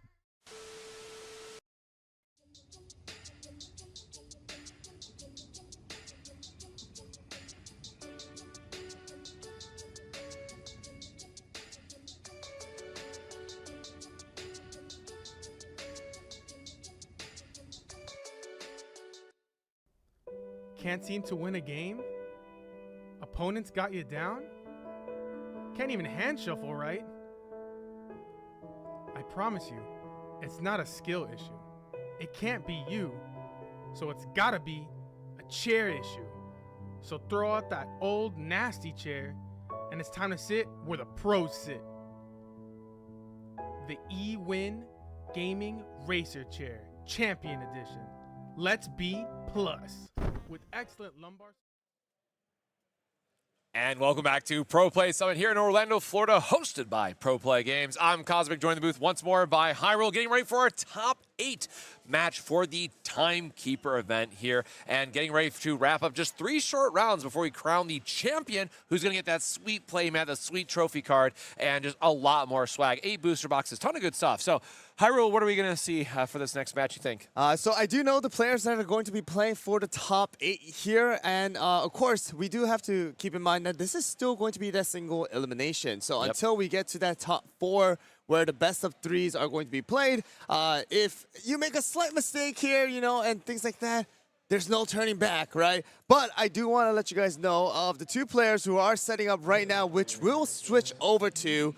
It is going to be Nyx, who we saw yesterday, or Winston, who has won his ticket from Canada to go all the way to South Korea to compete as a representative for North Korea, as well as a player we have saw earlier, Dagona, who is going to be playing that red. What I've heard from these 2 players is that these 2 players are going to be roommates, actually. Oh. From Canada. They have practiced with each other a ton of times, and now they're here to compete for that top 4 for the Timekeeper tournament, to see who can actually compete and try to take that, finalist mat as well as the card, right? The biggest thing of like how sick of a flex is it that you actually win 2 events back to back, right? So if Winston can climb out here and make it through 3 more rounds, he would be the back-to-back champion of the weekend, which I mean is honestly just the sickest bragging rights. Going into Worlds and showcasing the North American talent that we have sending over. So we are going to see what we have from our players just in terms of how they might change up their play styles, or do we know if Nyx is on the same deck of yesterday? Did they swap? I guess I didn't see I if they believe shuffled. they are going to be the exact same deck. Nyx is playing that yellow once again, and I'm going to be honest with you guys. After the lighting has changed, are they using the same sleeves as well? They might.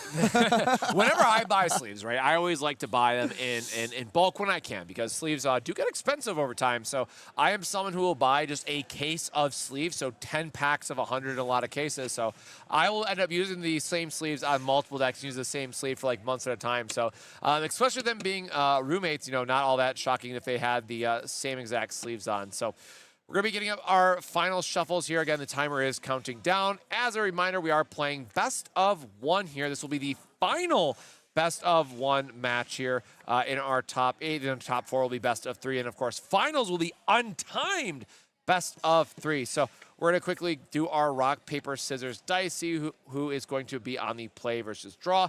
And, of course, we will be getting underway in this matchup. So we are going to have, once again, the classic showcase of red versus yellow here in our top 8 between Nyx and Dalgona, who is just on stream in our final match. Yep, so it does look like Kumio is going to be the starting cookie for Nyx. We are able to go and see the hand a little bit. Dalgona decides to, hey, I don't really want this hand. I know what my friend plays, so I need the best hand possible. He is going to be technically the champion for our North America Cup here, right? No pressure, no pressure. So, you are versing the champion here.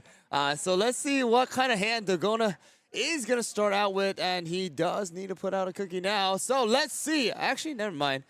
These sleeves are very, very similar. But it does look like a little, slightly different. Yeah, different reddish enough. here. And it does look like a muscle cookie coming out for Dalgona, a flip card again. It does look like some of these hands are not just is that a good. triple cherry bomb hand? Is that why we're seeing? Oh, no. Yeah, it is going to be a triple. We have the Tiger Lily come out here early this time around in order to go and so it was actually Nyx's turn first, it seems like. So we are going and, attacking with... No, just shortcutting here a little bit, but... He kind of did a little swivel back from the break area into the battlefield, knowing that the Millennium Tree is going to bring back the Kumio. But yes, it is going to be turn 2 now for Nyx, bringing back the Kumio and having the Millennium Tree back into the battle area, just like we have saw like 1,000 times during this tournament. Yeah, So. I think this is the most fun, right, too? When it's you and your friend in the top 8, you can have fun with it. That's why we saw a little bit of the Kumio flair there going and coming back off the Millennial Tree. Obviously 2 people who know each other very well. They're going to have a little bit more fun with it. Usually, when you're in the tournament setting, you're in a top 8. Everyone's being very stiff, making sure you're doing the exact plays. But really love to see the playful nature from Nyx here and getting that cookie back into the field and just kind of shuffling it back with the Millennial Tree cookie there. Yep, so the Tiger Lily, sadly, because of the on-play effect disappearing now, the damage is only going to be 1 towards the Kumio. Tiger Lily did get to attack, though, so that the damage that she is going to take is now just decreased to all the way to 1. So even if Millennial Tree does attack, we are not going to be able to completely knock it down in 1 attack. It does need to utilize that 1 extra ping to actually finish the job. And it might actually be the move that Nyx makes here because, we do have the Kumio. So we do have 1 and the extra 1, and that is going to be Tiger Lily, going into the break area, making Dalgona at 3 of this third round or third turn, or even before the third turn, his turn. So it does look like the Hollyberry is coming out. Yeah, very important setup here to note here as well, right? Because as Nyx has established the Millennial Tree into the Kumiho, which is giving the protection, Dalgona here is going to start having enough support to really start aligning some very aggressive attacks. So if we're able to just loop back this Kumiho to eat the damage here for a couple turns, we can slowly start to chip away that Hollyberry. But instead, it looks like we are just going to have a Cherry Bomb over the top, which is going to give us the 3 direct damage into the Millennial Tree Cookie, see if we get any flips, and start to whittle away. Because again, that Kumiho otherwise is in the way, right, of that Millennial Tree. So we are just going to opt for the direct damage. And of course, we know that there is going to be even more burn in Dalgona's hand that might just decide to go for the level 3 break here, kind of ignoring the Kumiho for a bit, but we are going to be able to get these split damage here for a total of 3 on the Hollyberry Cookie, dropping it down to just a 2 HP amount. So on this next turn for Nyx, we are able to line up a sequencing that will knock out the Hollyberry if we're able to find the right pieces for it. Yep, so the Hollyberry needs to somehow, or at least Dalgona needs to somehow figure out how to get rid of that Kumiho. I mean, we do know that there's an extra Cherry Bomb, you know, in hand for Dalgona to try and knock out that Millennial Tree here this turn. Of course, Hollyberry is going to fall as well, either way, from the Millennial Tree or the Kumiho, unless you do knock out both of them, which is most likely not possible as of right now with the limited amount of support cards. So it does look like the second Cherry Bomb does come out from Dalgona's hand. Let's see, what is the card in the trash? It does look like the Wildberry That's a is second disappearing. Wildberry down. Yep, so and the HP big choice. heal does come out. Let's see if you decide to take it or not. And we need to check Are we gambling in? yeah, are we gambling in top 8? How are we feeling today? We need to do it. Yeah, Okay. So Millennial Tree going into the break area and the rest of the HP to the trash. Of course, you have to tap the 3, and with 1 remaining, Dalgona is going to pass the turn. And of course, we do have the swamp actually, so we are able to keep this Hollyberry alive a little bit longer if possible. But it does look like we do have a Millennial Tree and Timekeeper also in hand for Nyx. So let's see what the option is here, especially for the support. It does look like Smoke Cheese is going to go. We have the Kumiho go and attack. Swamp is going to negate all of the damage in order to keep the Hollyberry alive a little bit longer. And now back to Nyx to possibly finish the job here to bring the Hollyberry to the break area. Yeah, interesting choice if we just want to pass, try to leave up the Jade Tree, but this is taking the more aggressive line here, so we're going to be playing out another Millennial Tree Cookie who, because we have another yellow unit in the field, is going to do the 2-2 split here, opting for the HP card just go into the trash, because again, we would have check 1 extra. So that similar situation that we just saw Nyx in about having to high roll kind of the HPs, but Dalgona says, you know what, that's fine actually. I'm sorry, I have another Hollyberry coming into the field from Dalgona's side, which again, we are going to be up to 6 from Dalgona's side. We've already seen 2 wild berries go into the trash, so we probably are not going to line up into the break level 9 during this gameplay sequencing, but Hollyberry is still just very good at pressuring damage, and we'll have to see if we have any other units we can line up with this or any other cookies that are going to the field, but no, it doesn't look like Dalgona has the hand to string things together, so it is just going to be a very quick pass. Yep, so Millennial Tree now active once again, and it does look like we are getting to that 6 support for Nyx's side. We do have a total of break area level 4 for Nyx, as well as the Millennial Tree out. Dalgona does have a total of 6 with the Hollyberry out, so we do have a total of 9 in field, as well as 7 for Nyx. And let's see exactly what happens, because we do see a Banana Cookie, we have the Timekeeper, we have another Smoked Cheese as well. But with the Millennial Tree being out there, of course, you do want to try and have another yellow cookie to do a little bit more damage, right? With the maximum of 3 support. It does look like the Banana Cookie is going to be the choice here to be a little bit tankier, still have a relatively,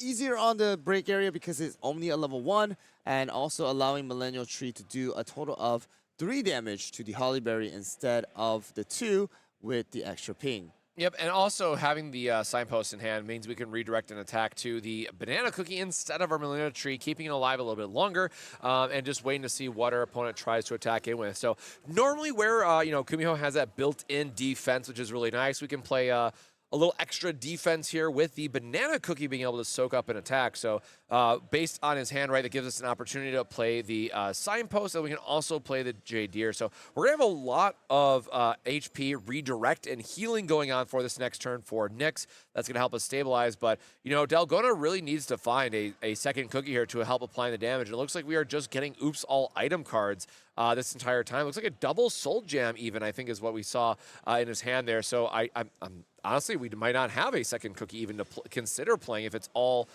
soul jam. So that's exactly what we're going to see. Just some direct damage and a very quick equip here.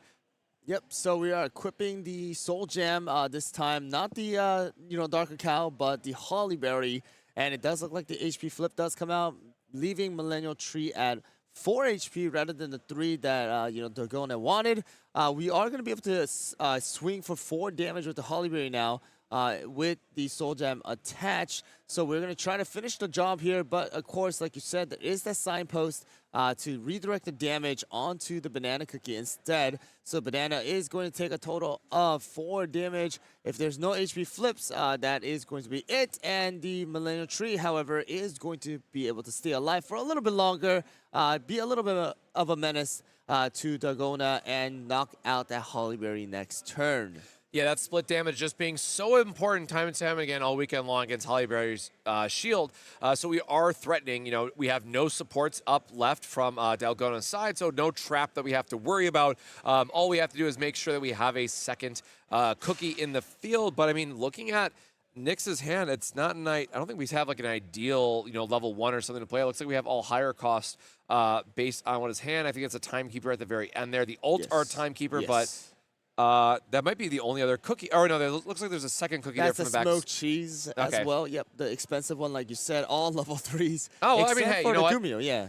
Just kidding. He actually had the perfect cookie to play here. We just couldn't see it in his hand. So Kumio, again, being great here for the protection ability, which is really nice. Forcing Dalgona up to 9 in the break area. And now, again, finding ourselves in a position where the Kumio is going to have to take that first attack that Dalgona is going to try and line up. So we could just be a 2 short turns here away from watching Nyx go on to the top 4. And again, being one step closer to that double champion title, right? That we might get to see here in the Timekeeper event. Yep, so the Kumio is going to attack for the 2 damage. We do get an HP flip before turning to Dalgona's turn. So it does look like the Wildberry, like you said, if there is that Soul Gem, then you are able to go and, utilize it to do a little bit more damage here. But the thing is, right, you have to get through Kumio right now in order to go and pretty much swing full, swing onto the Millennial Tree. Sadly, right now, we'll have to see if there's anything other than that Wildberry. We did see a Snapdragon come into effect.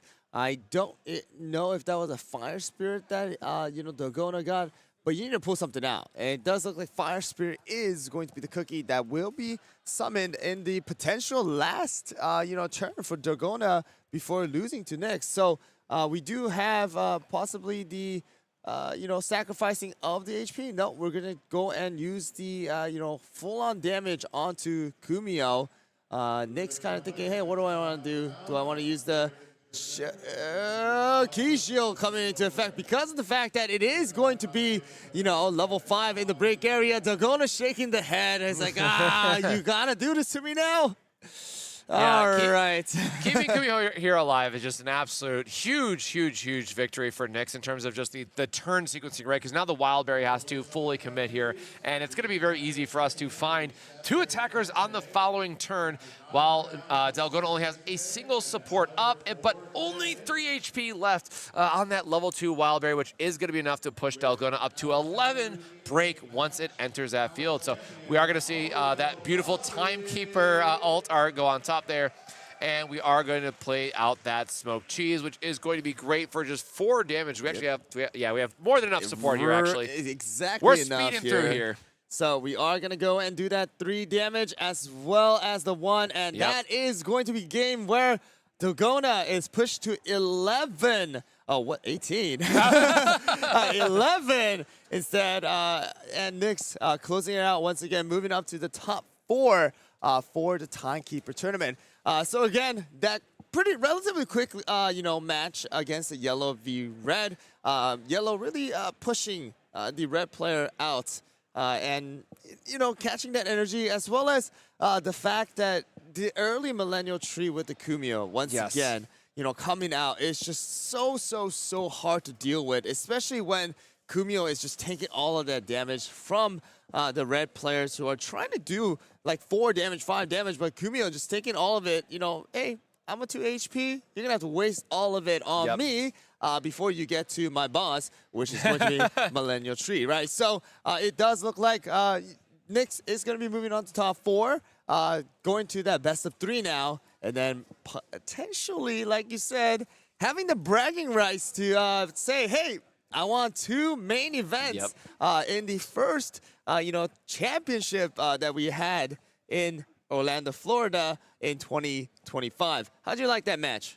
Yeah, really excited to see just once again the defensive nature that Kumi had. But honestly, again, the biggest part of that was not the match itself, but just 2 friends having fun with the matchup. The little Kumiho like sliding across the mat there in the opener was a lot of fun, and it was really cool to see just the amount of like friendliness that happened in the match. Even though we are in top 8, there are some stakes on the table in terms of what players can win in this event. Still a lot to look forward to. But again, as you mentioned, big thing for me here is watching the story develop for Knicks going into the top 4, and now creating the story of we could see a double back-to-back champion here, winning the North American National Championships yesterday, now going in and just 2 rounds away from winning the entire thing again. So going to be very excited to see where that lines up for these last 2 rounds. Of course, we will be going into best of 3 now, so we have, we might get another 90-minute match like yesterday going right down to the end, or we might have that super fast big red finish of, finish in 20 minutes for a quick game. So we'll have to see what the top 4 gives us. We'll have to get a status report on our green player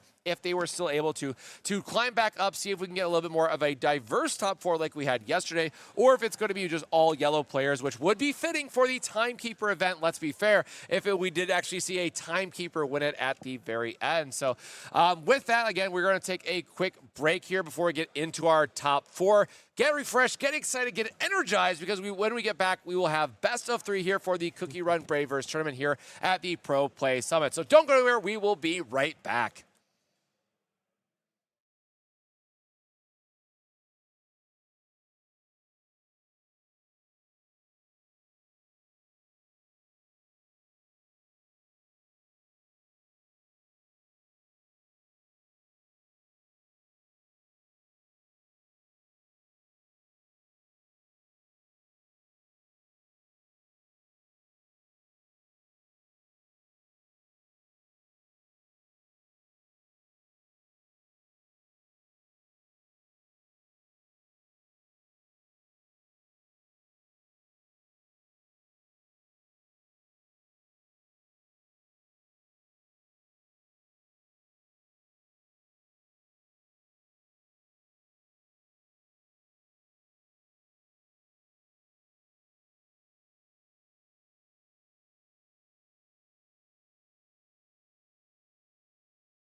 All right, we are in the interview floor with Dogona as well as Nix, or Winston, who actually won yesterday's, championship cup.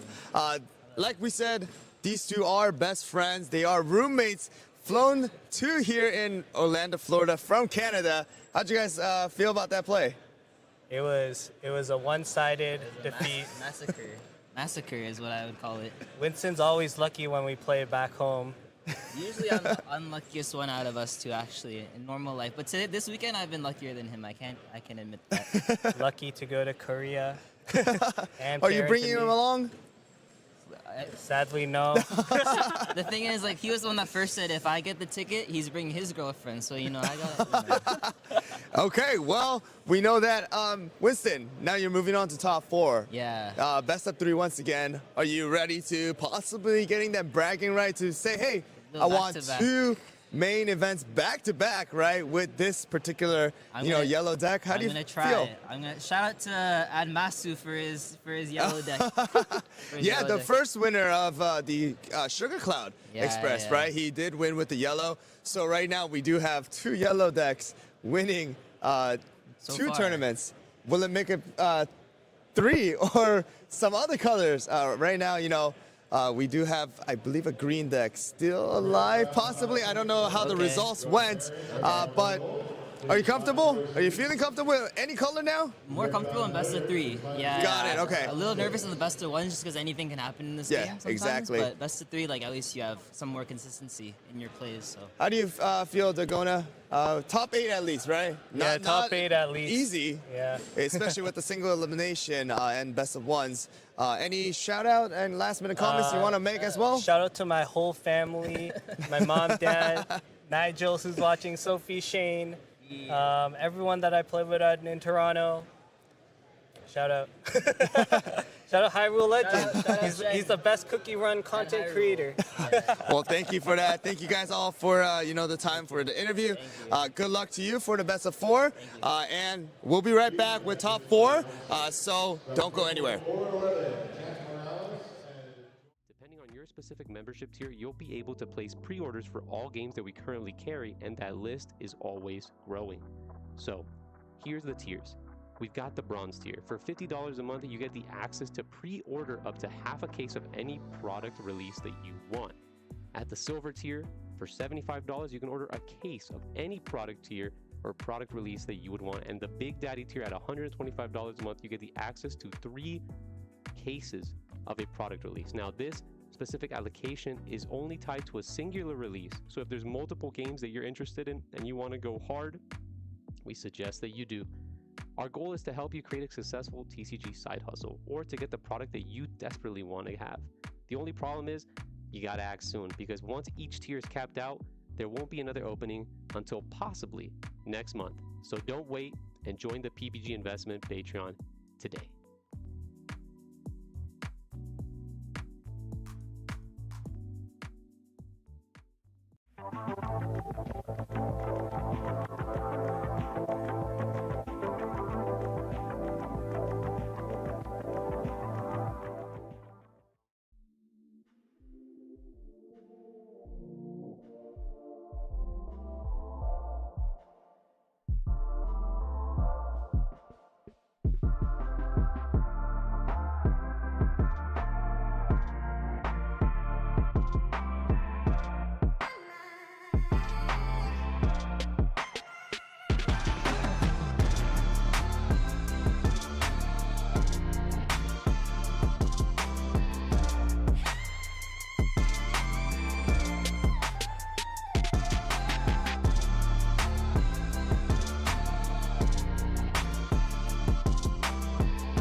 Check out ppgeventmanagement.com for events and tournament information.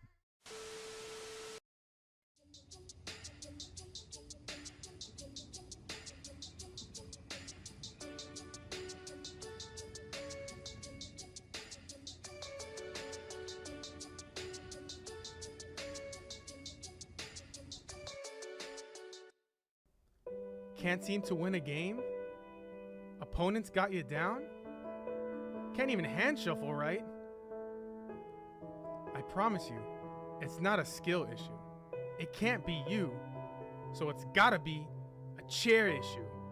So throw out that old nasty chair and it's time to sit where the pros sit.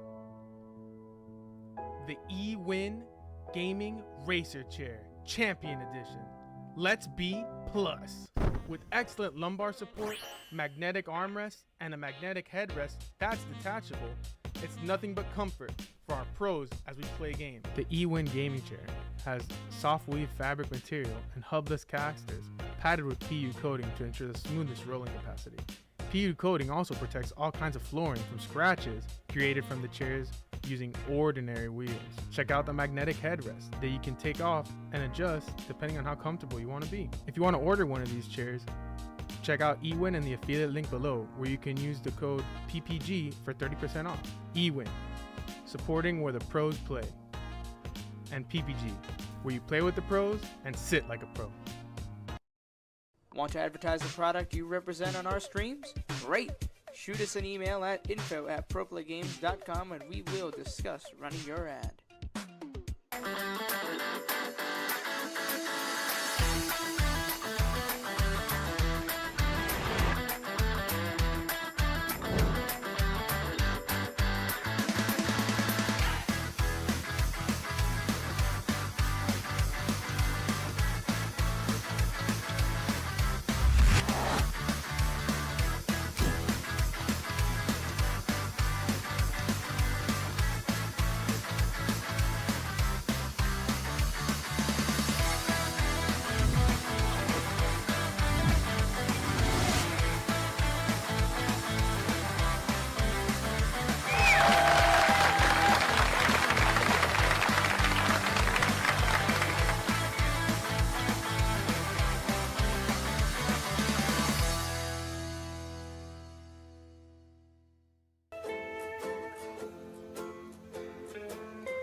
Want to advertise the product you represent on our streams?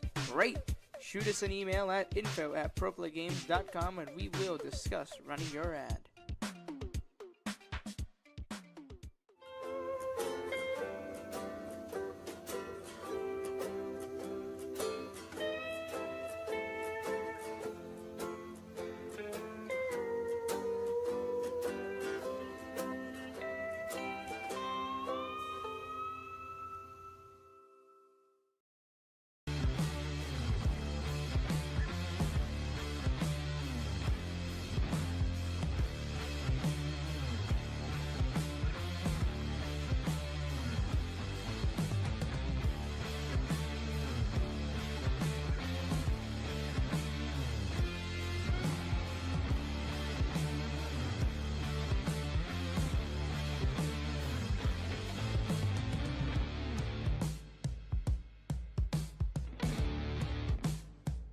tough sitting in a chair for long periods of time, especially while you're playing your favorite trading card game.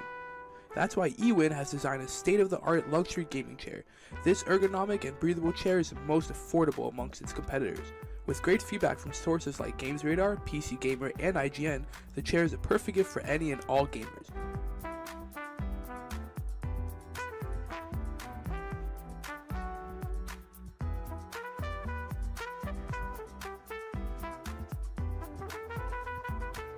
Use discount code PPG at checkout for 30% off your order.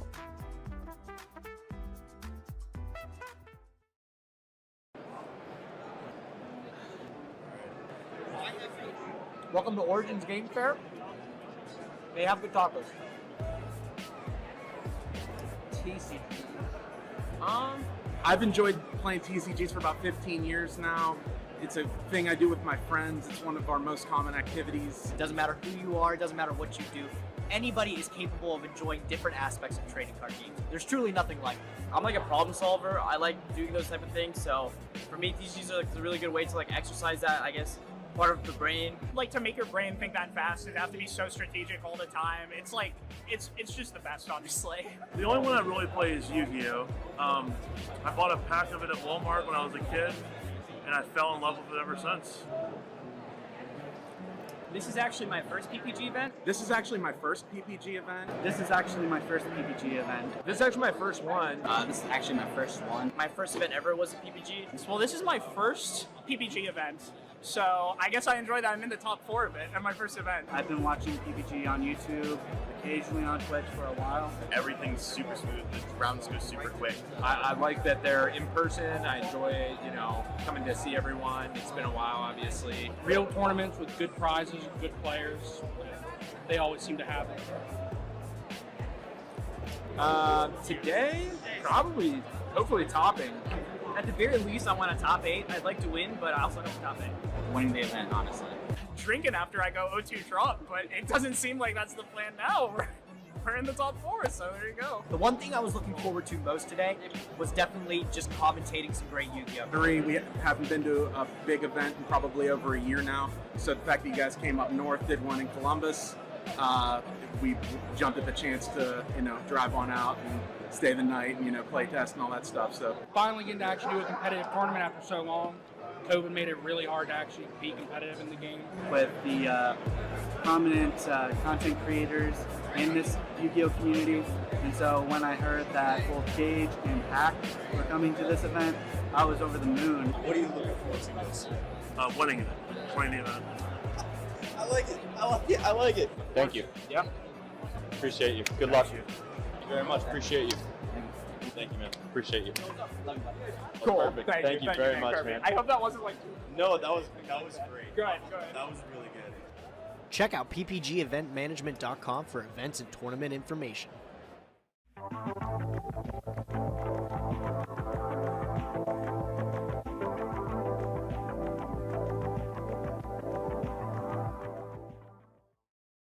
Want to advertise the product you represent on our streams? Great! Shoot us an email at info@proplaygames.com and we will discuss running your ad. Customized designs on durable and high quality sleeves. At yourplaymode.com, you can sleeve your deck in style. It's as simple as uploading your design and selecting your size and style. Use promo code ProPlay10YP at checkout for 10% off your order.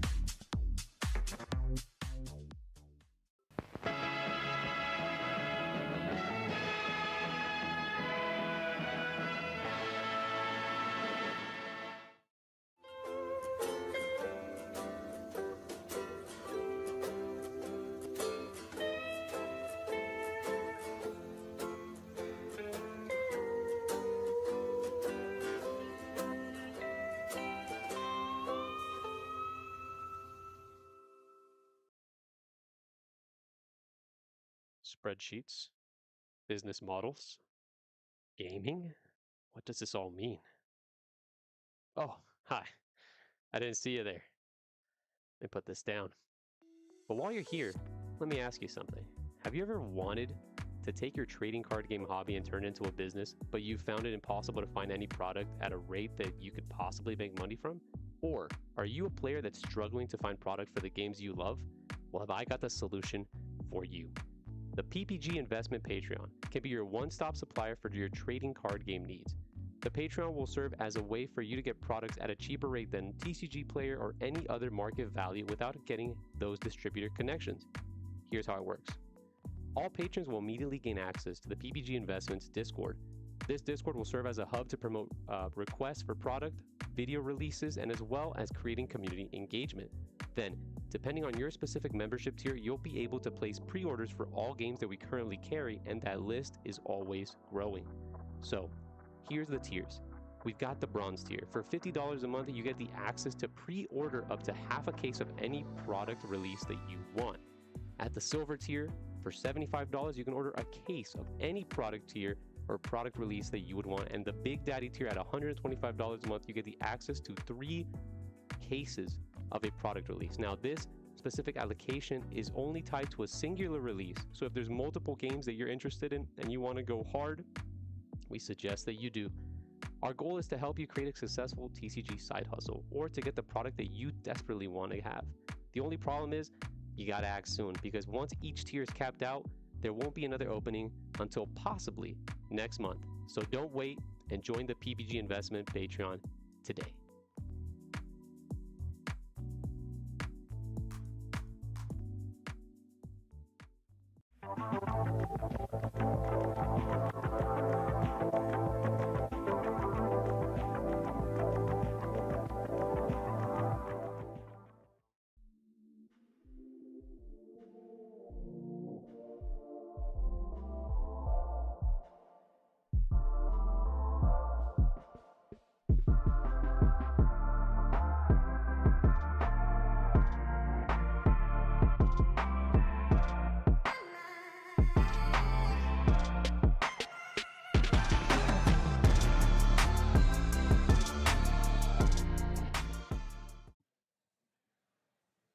And welcome back once more to Pro Play Summit here in Orlando, Florida, hosted by Pro Play Games. My name is Cosmic, joined once more by Hyrule, and we're getting into the top 4 of this Timekeeper event, which means it's time for best of 3 and 90 minutes going to be going on the clock for our next round. So how are we feeling? Just 2 more events. We've had a long weekend of CookieRun Braverse tournaments, had a great time, and these are the last two rounds coming up for us. Yeah, so we do have the 90-minute, best of 3 for top 4, and then of course, like the last 2 days, we are going to have a untimed, finals where players are going to play out that last and one final best of 3 to see who is going to be taking that title as the winner for the Timekeeper tournament. And with it, we do have the deck list right now, and I'm going to be honest with you guys. You guys probably won't be surprised, but it will be 3 yellows and 1 purple. So we do have 1 purple, purple in though. here. Yes. All right. And it does look like the match that we will be watching for this top 4 will be a yellow v purple. The 2 players that we have already kind of seen, but it does look like, that best of 3 makes it a big difference, right? As a TCG player, you can kind of talk about it, right? Best of 3, you can make a little bit of mistake, but you can always bring it back with another, win. 2 wins in a row, even if you lose the first one. And for the player who does win the first one, still has to be pretty nervous because, you do need to win 1 more to actually close it out. But we do have the, information that the player actually went to go use the restroom. So, you know what? We have some downtime. Let's open up some more packs. Yeah, we got the rest of this box to open. Yeah, we have a little bit more. We still haven't pulled the secret. That's true. That's true. So we have 2 one, URs. Yep, the 1 bling that we still need to try and get. So let's go and see. It does look like I am going to have String Gummy Cookie. Rose Cookie for me. The rare for me. So it is going to be a level 1, 2 HP. Mine's crazy. It's a level 1 that is going to require 3 energy to hit for 2. But your turn, when this cookie is played from the trash, if there's a level 3 cookie in your battle area, select up to 1 of your opponent's cookies. That cookie receives 2 damage. That's actually pretty darn strong for especially a level 1. So let's go and see if who's going to pull that secret. All right, so last pack here before we move on to the finals, or not the finals, the Top game four. for the top 4, and it does look like I am gonna get marble bread cookie. Did you get any bling? Oh, we did. We actually got we another got a bling. SR. So let's look at the bling, and that's gonna be we literally Marble got bread? the same thing. Marble Is that bread. marble bread? Yeah, marble bread cookie. Mine's the green one. Cosmic's is the blue one. So blue is gonna be for Cosmic. So that's good to see. That you Nice. got another So, blue card. 2 for 2 then. If 6 or more cards in your hand, discard 1 card. All right. Interesting. But Very let's simple. get to these players. Going into our top 4 match, again, best of 3. Getting excited to see who is going to be advancing to our finals. Joined once more by Nyx, and OK is back. Yep, for so our they top are 4. going to both be in that 6 wins and 2 losses here. Nyx bringing that yellow deck again, the one that he has won the championship to go fly over to South Korea here, as well as OK showing us that really strong purple deck as well earlier on. So let's see exactly how this turns out. Again, it is going to be a best of 3. So even if we have one player win the first round, they still need to close it out once again with another victory. So let's see what happens. It does look like OK is going to be ready here. Nyx is going to be going and having that free mulligan here for the best hand possible. All right. So let's wait on their decision and get started with this 90-minute best of 3 for the top 4. Yep, and we can definitely expect to see a full 90-minute match here, especially if they go to the game 3. Again, these are 2 decks that usually can take a little time to ramp up. They have various ways to extend out the game, one by trashing and denying, the other one by straight up healing. So it will be interesting to see if we get to that best of 3 situation like yesterday, if how much time is going to be left on the clock ultimately. Going into that 3rd game, we might just see, again, a full 90 minutes here for our top 4. So it's actually very interesting because Nyx was in this exact same spot yesterday against another purple. So it was that top 4 yesterday as well, where Nyx had to, have that super, super long match and get to the finalist after beating a purple as well. But it does look like a burnt cheese is going to be the start for Nyx, as well as cream unicorn for OK. OK having the first turn as well, putting down another cream unicorn onto the support area, both being an SSR. I love that secret card right there. Yeah, always nice to see the alt arts come into play, just because the full art looks so gorgeous there on the on display, and really just gives a nice opportunity to see some of the different art styles too for some of the alt arts. Some of them are really done nicely. So we are going to be seeing some attacks here starting up very soon. But again, we better have a beverage, have a snack, get ready to settle in, because this will definitely be a longer match between these 2 colors as they like to, again, extend out that gameplay. So we'll have to see how these players progress their turns and what is going to be like the big turning point for the game to execute on their game plans and hopefully draw some powerful cards and be able to close out that victory condition. Yep, so it does look like, OK decided to, hey, I'm not going to really attack your burnt cheese with my cream unicorn as of right now. Just want to save up those supports and to see exactly what you do.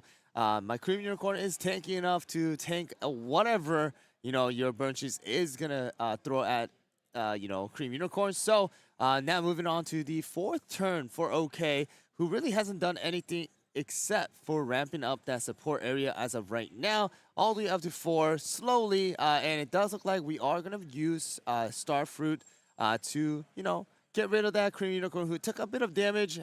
Start fresh, with the start fruit. Get rid of the burnt cheese as well, forcing Nyx to put out another cookie. So, I mean, the hand is, relatively healthy here. We do have banana, we have kumio, we have a lot of different options. So let's see what the, choice is here.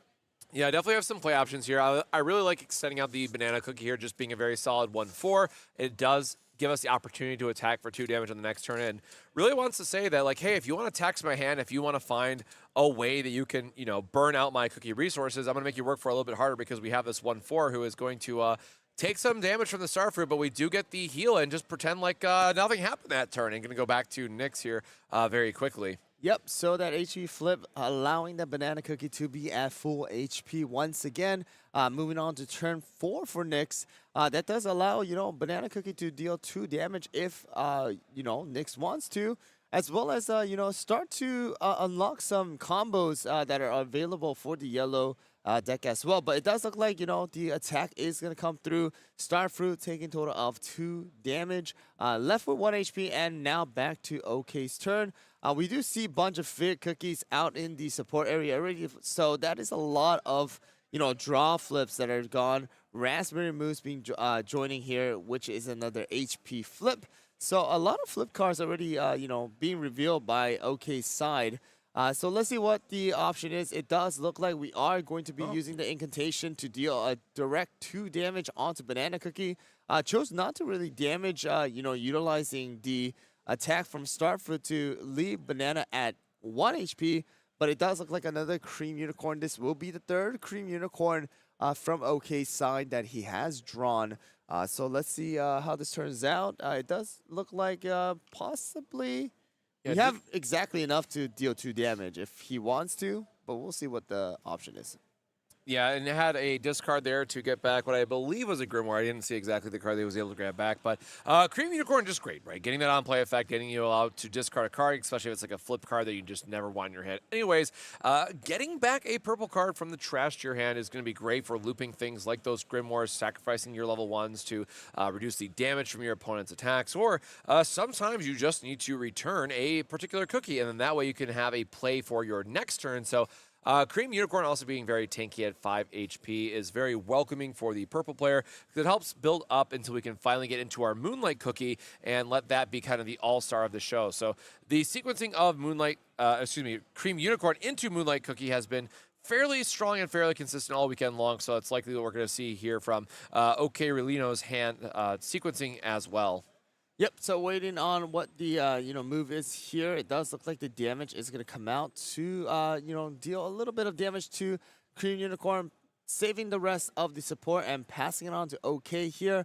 Now, with the Cream Unicorn with 3 HP, we'll see what happens because OK is online now with the 15 on in the trash pile, which also does mean that the Abandoned Cloudness, as well as something like the Wind Archer, can take full effect. So we'll see what OK's choice is going to be. Already about 10 minutes down the clock here, but these both players don't even have any cookies inside of the break area yet. So we know that this is going to be a long game. So we'll see what the choice here is. It does look like possibly we might attack with the Cream Unicorn here to finish off the Banana Cookie, but we'll see if Nyx does respond with possibly a Jade Deer as of right now. Yeah, we'll have to see. The Jade Deer in the front of the hand, but really can't make out the rest of the cookies are like follow-up plays. But, Jade Deer, again, giving us the -1 to the attack and then +1 health. We're just going to go ahead and immediately flip that one over. And, from OK Relino's side, we want to just make sure we're getting that total of 15 for our opponent's trash as well. So while this Banana Cookie is going to be sticking around a little bit longer with 2 HP left on it and only being able to do 2 damage at a time, it's really not that of aggressive of a cookie that we have to worry about. So taking it slow, and both players, purple and yellow are 2 very common control colors in this format that take a little bit of extra time to get going. So no surprise here that we are going to be going into 6 now for Nyx's side and still not have a cookie in a break zone for either player here. So, yep, we're going to go and swing to the Cream Unicorn once again with Banana Cookie, trying to do a little bit more damage and see what OK responds with. Will we see the Abandoned Cloudness, which was in his hand, or will we just go and take the full-on damage, or is it going to be a U Village Scroll that is being used? And that is exactly what is going to take place here. So the Grimoire is coming back with the U Village Scroll, as well as another Grimoire, and those are going to be the 3 that will take effect if that is going to leave OK in about 15 of the cards inside of the deck. And it does look like OK is deciding, hey, what do I want back? Do I want this back, or do I want to put some of them back? It does look like a U Village Scroll is returned, and just Grimoires are going to be returned back to the deck. So shuffling again, we are going to do that, get the deck very organized, for the next play so that the damage output can still take effect. We still need to check that 1 damage for the Cream Unicorn. Yep, so we'll get a resolve this attack, put 1 more into the trash here just to get us close to that 15 count. See if we get like a draw effect or anything. Nope, it's just going to be a Starfruit Cookie going to the trash from OK Relino's side. And again, we're getting very close now to that 15-15 setup that we want to see from the purple, but a Stardust Cookie coming down from Nyx's side to potentially finish off the Cream Unicorn Cookie if we do not have a trap to play. Yep, so it does look like we are going to be choosing to not use the heal effect, obviously, because of the fact that Stardust is able to finish it off, even if it has 1 HP remaining. So Cream Unicorn going into the break area, and now Moonlight Cookie being the response cookie for our OK side. Yeah, it's going to be really great, again, getting that mill 5, and because we have 2 cookies out here already, we are going to be finding ourselves in a spot where very quickly going to 15, which is nice. So we will be looking very quickly here at a situation where Moonlight is now going to be online. It's going to be giving us the extra drawing and filtering, which is really nice. So again, the kind of the perfect setup here that we want to see from the purple side, getting to this Moonlight, having it be online, and now both players like, all right, well, this Moonlight's going to do Moonlight things for us. And again, just be a very tanky body, as we've seen time and time again this weekend of, it can be really difficult to remove once you get multiple abandoned cloud nests. To give it -3, we do see 1 OK Relino's hand. So we're just going to start with that classic deal 3, draw 2, discard 1. Yep, so it does look like we are going to initially first attack with the Moonlight here to finish off the banana. There is 15 in the trash pile for Nyx, so we are going to have the 2 draws and discard 1. We still have about 4 supports left. We're going to see exactly what the response cookie is going to be from Nyx's side. It does look like we might see a Churro, we might see a Kumio. We'll see what the choice is until OK is able to make a next decision to see what the next play is.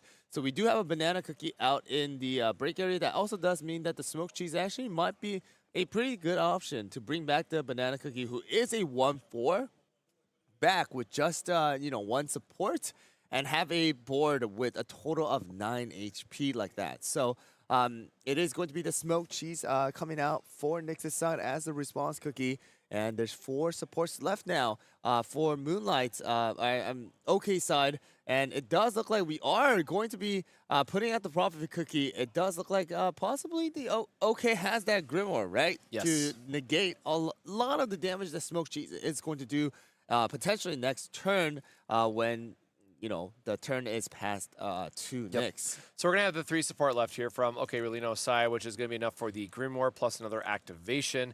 And again, interesting with that, in Nyx's hand, we do see once again that broken signpost, which allows us to get the 1/4 back here and then add some protection for our smoked cheese cookie, which is going to be dealing 4 damage. And again, in this situation, dealing 4 damage is a very nice break point number, because a lot of the interaction that we're going to have is going to be being able to reduce it by 3. So even if our opponent is using some type of interaction, we are still getting a point of damage through, which is what we really want to be seeing. Yep, so we're just deciding on seeing what Nyx is going to do here. Plenty of support now, to fully utilize everything that Nyx is going to have. It does look like we are going to swing at the Moonlight for 4 damage, and the Grimoire does come into effect to negate most of it. Just 1 damage onto the Moonlight Cookie, and then of course we are able to go and bring. Actually, it does look like we're going to use the Kumio here to go and damage the Moonlight as well, forcing the attack that Moonlight is going to do next turn to the Kumio instead of the Smoked Cheese, who, in 2 hits will get knocked out completely. So let's see exactly what the, actually, I was going to say what is going to be the next move, and Abandoned Cloudness comes out to just completely negate the damage, allowing Moonlight to be relatively healthy now with a 5 HP after all of those interactions.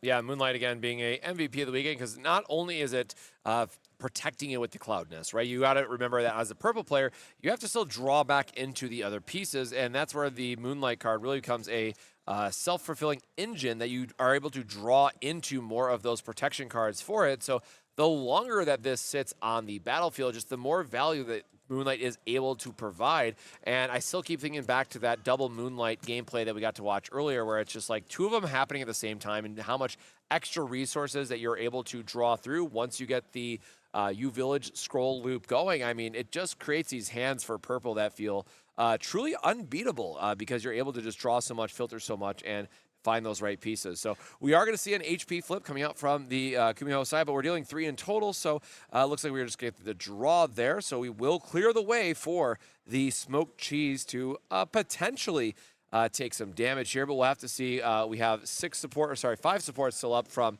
Leono's side that we don't have a ton of options if we want to do an attack plus leave up some type of interaction. So hard to see his hand from this angle, but we want to be mindful of what we're going for and what we're trying to line up for an attack. All right, so it does look like Marshmallow Cookie is going to be the response because we do have one support left. If there is any other damage that is going to be coming out from OK's side, then Marshmallow is able to go and use that Mustard Cookie support card in order to go and block that damage. And it does look like Sugar Glass is going to be the cookie that comes out. Just want to get that extra draw here and possibly use another Grimoire for the next turn to block some of the damage from Smoke Cheese as well, preventing Moonlight Cookie from taking too much damage. So it does look like Nyx is going to have to make that decision. Hey, what do I want to do here? Marshmallow is already out. Smoke Cheese is able to do the damage, but I'm not going to be able to bring back someone like Kumiho. So let's see exactly what happens here. I do know why Nyx put that Marshmallow down again, trying to block some of the damage if the another Moonlight or something like that is summoned. But in this particular case, it does look like Smoke Cheese going in, damaging the Moonlight. And he's targeting the Moonlight. We'll see if that damage goes through or not here. Okay, kind of thinking, hey, what do I want to do? What will be the best move?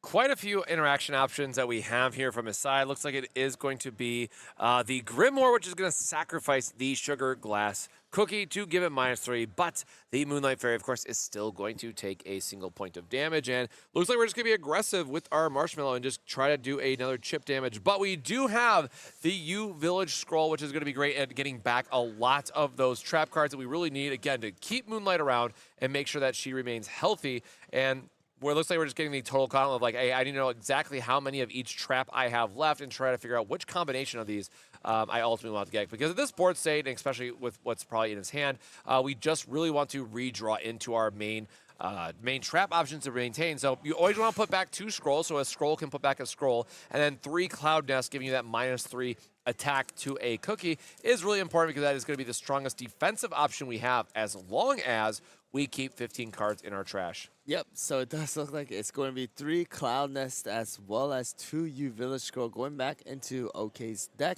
And it does look like we are going to be switching over to his turn now to see exactly what is going to happen. This turn where Moonlight's still alive. Are we going to be able to draw those abandoned Cloud Nests once more, or are we going to use it later down the line when it gets drawn? So let's see exactly what is going to happen here. So it does look like Moonlight is preparing to attack. Again, we have the supports to redirect the damage to the Marshmallow if required. And that is exactly what Nexus is going to do. And let's see if there's going to be any HP flip. Nope. Nothing comes out. And that's going to push the break area for Nyx to 3. And let's see if there's a response cookie, because that does make a difference,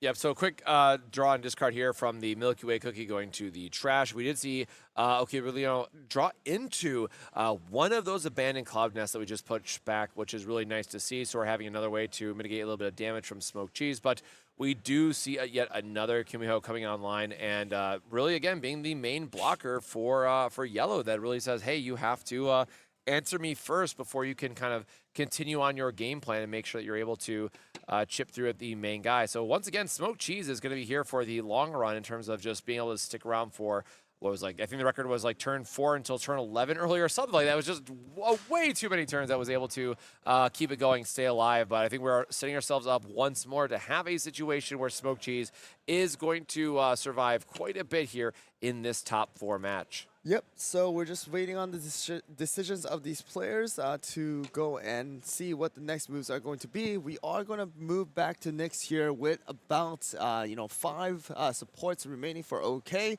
of course, we do have the Abandoned Cloudness. You have the U Village Scrolls that most likely were drawn by OK throughout the turns. And let's see if Smoked Cheese is finally able to do some damage to the Moonlight instead of that little tickle damage of 1 damage. So it does look like we are going to put down the Millennial Tree to put our support area at 2-9 now.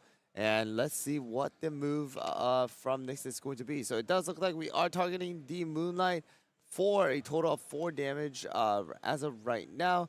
Abandoned Cloudness coming down again, and it does look like we are only going to be tickling or doing tickle damage to the Moonlight, for that 1 HP. So again, a lot of turns of this Moonlight here, as well as a Smoked Cheese. And also, Moonlight's still relatively healthy with that 3 HP. So let's see what takes place here for the next turn for OK. Drawing and seeing if we get something good. Yep, the Abandoned Cloud Nest, giving us the full block there on the Kumho is really nice, but we need to start seeing more of those village scrolls so we can continuously loop. So this Sugar Glass Fairy might be in for drawing us another card, but we do thankfully have that incantation, which could help clear the way and get some damage onto that Smoked Cheese. So we'll have to wait and see if OK Leono is going to try to use the burn damage as a way to clear the path, or if we're trying to save our level 1 here in case we have the Grimoire that we want to play on the following turn to give it more damage reduction.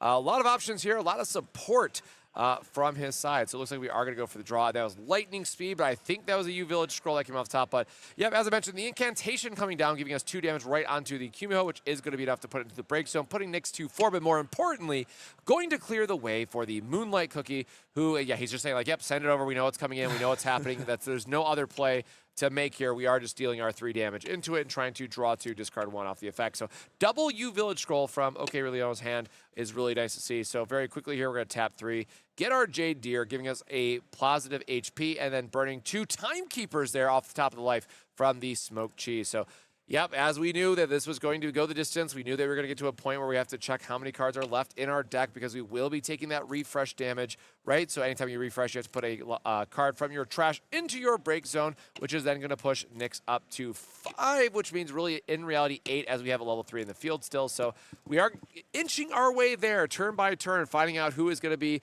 winning our game 1 match. But keep in mind, as we like to think about these matches in best of 3 top 4, you want to try to make sure that you're getting 30 minutes per match. And we are down to, in theory, in spirit here, 7 minutes remaining of the first block of 30 minutes for our top 4 match. So this is how long that these matchups can go. Again, going the full 90 minutes that we saw yesterday. And I think what we are trying to get comfortable on our end, because we will likely be going another full 90 minutes as these players are battling out for the championship slot, right? Going to the full top finals. Well, another Abandoned Cloudness coming into effect here to again just do 1 damage to the Moonlight.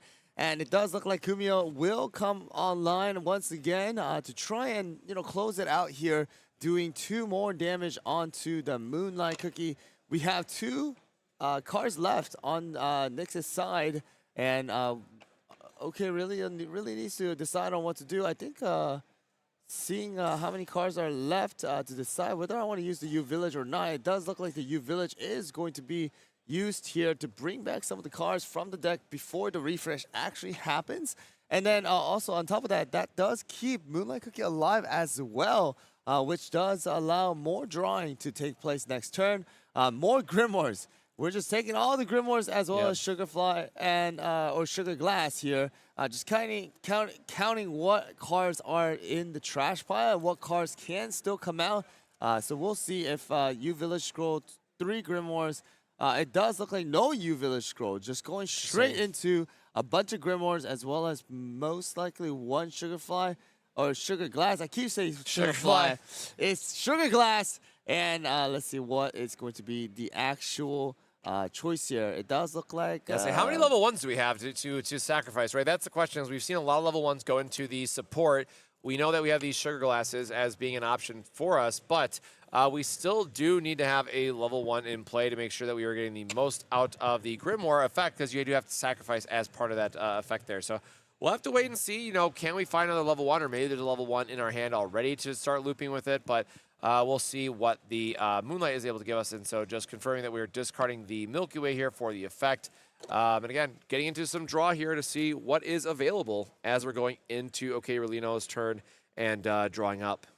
Yep, so not exactly too sure what the cards were drawn, what kind of cards were drawn, but it does look like Nyx wants to go and count all of the HP flips as well as other cards that were left inside of the trash pile now. And Sugar Glass obviously coming back once again to possibly draw a little bit more, get those Abandoned Cloudness slash, Grimoires, and possibly negate even more damage to keep the cookies alive. As well as, we'll see if Moonlight Cookie is able to deal a bit of damage to move Nyx's, break area to a little bit higher than 3 here. So we're going to attack with the Moonlight to the Gumiho. And let's see if, Nyx does anything here to kind of answer to that. Yeah, again, more of these plays of just seeing these two loop back. So the Gumiho is going to be knocked out here, and we are going to be drawing more cards from Relino's side. Getting very low in that deck count, so if we don't have a U Village Scroll, it doesn't look... Oh, no, he does have one Tucked Away in his hand. So we do have one more little bit of a refresh that's going to be available from Relino's side. But again, when these decks go into this second shuffle, right, you have to be mindful of Purple really needs 15 cards in both trashes, and we are looking to be in a state where they are going to completely refresh on both ends and then turn off what Purple has access to. So again, very interesting here that we are still in a position where Relino has positioned themselves to only have 2 break in their entire break zone right now, where Nyx is getting up to 4 with that effect. Of course, we've just been looping one back and forth with the smoked cheese, so we'll have to wait and see. But Relino doing a great job at managing the break zone, keeping it really low. So again, 3 minutes left here of our first block of 30 minutes, and I like to say getting close to the 1 hour left mark in this match, and still in game 1 of a best of 3 for our top 4. But this is definitely what we expected to see as Purple and Yellow queued up in this matchup. Same thing that we saw yesterday. These are going to be longer matches. These are players that have to...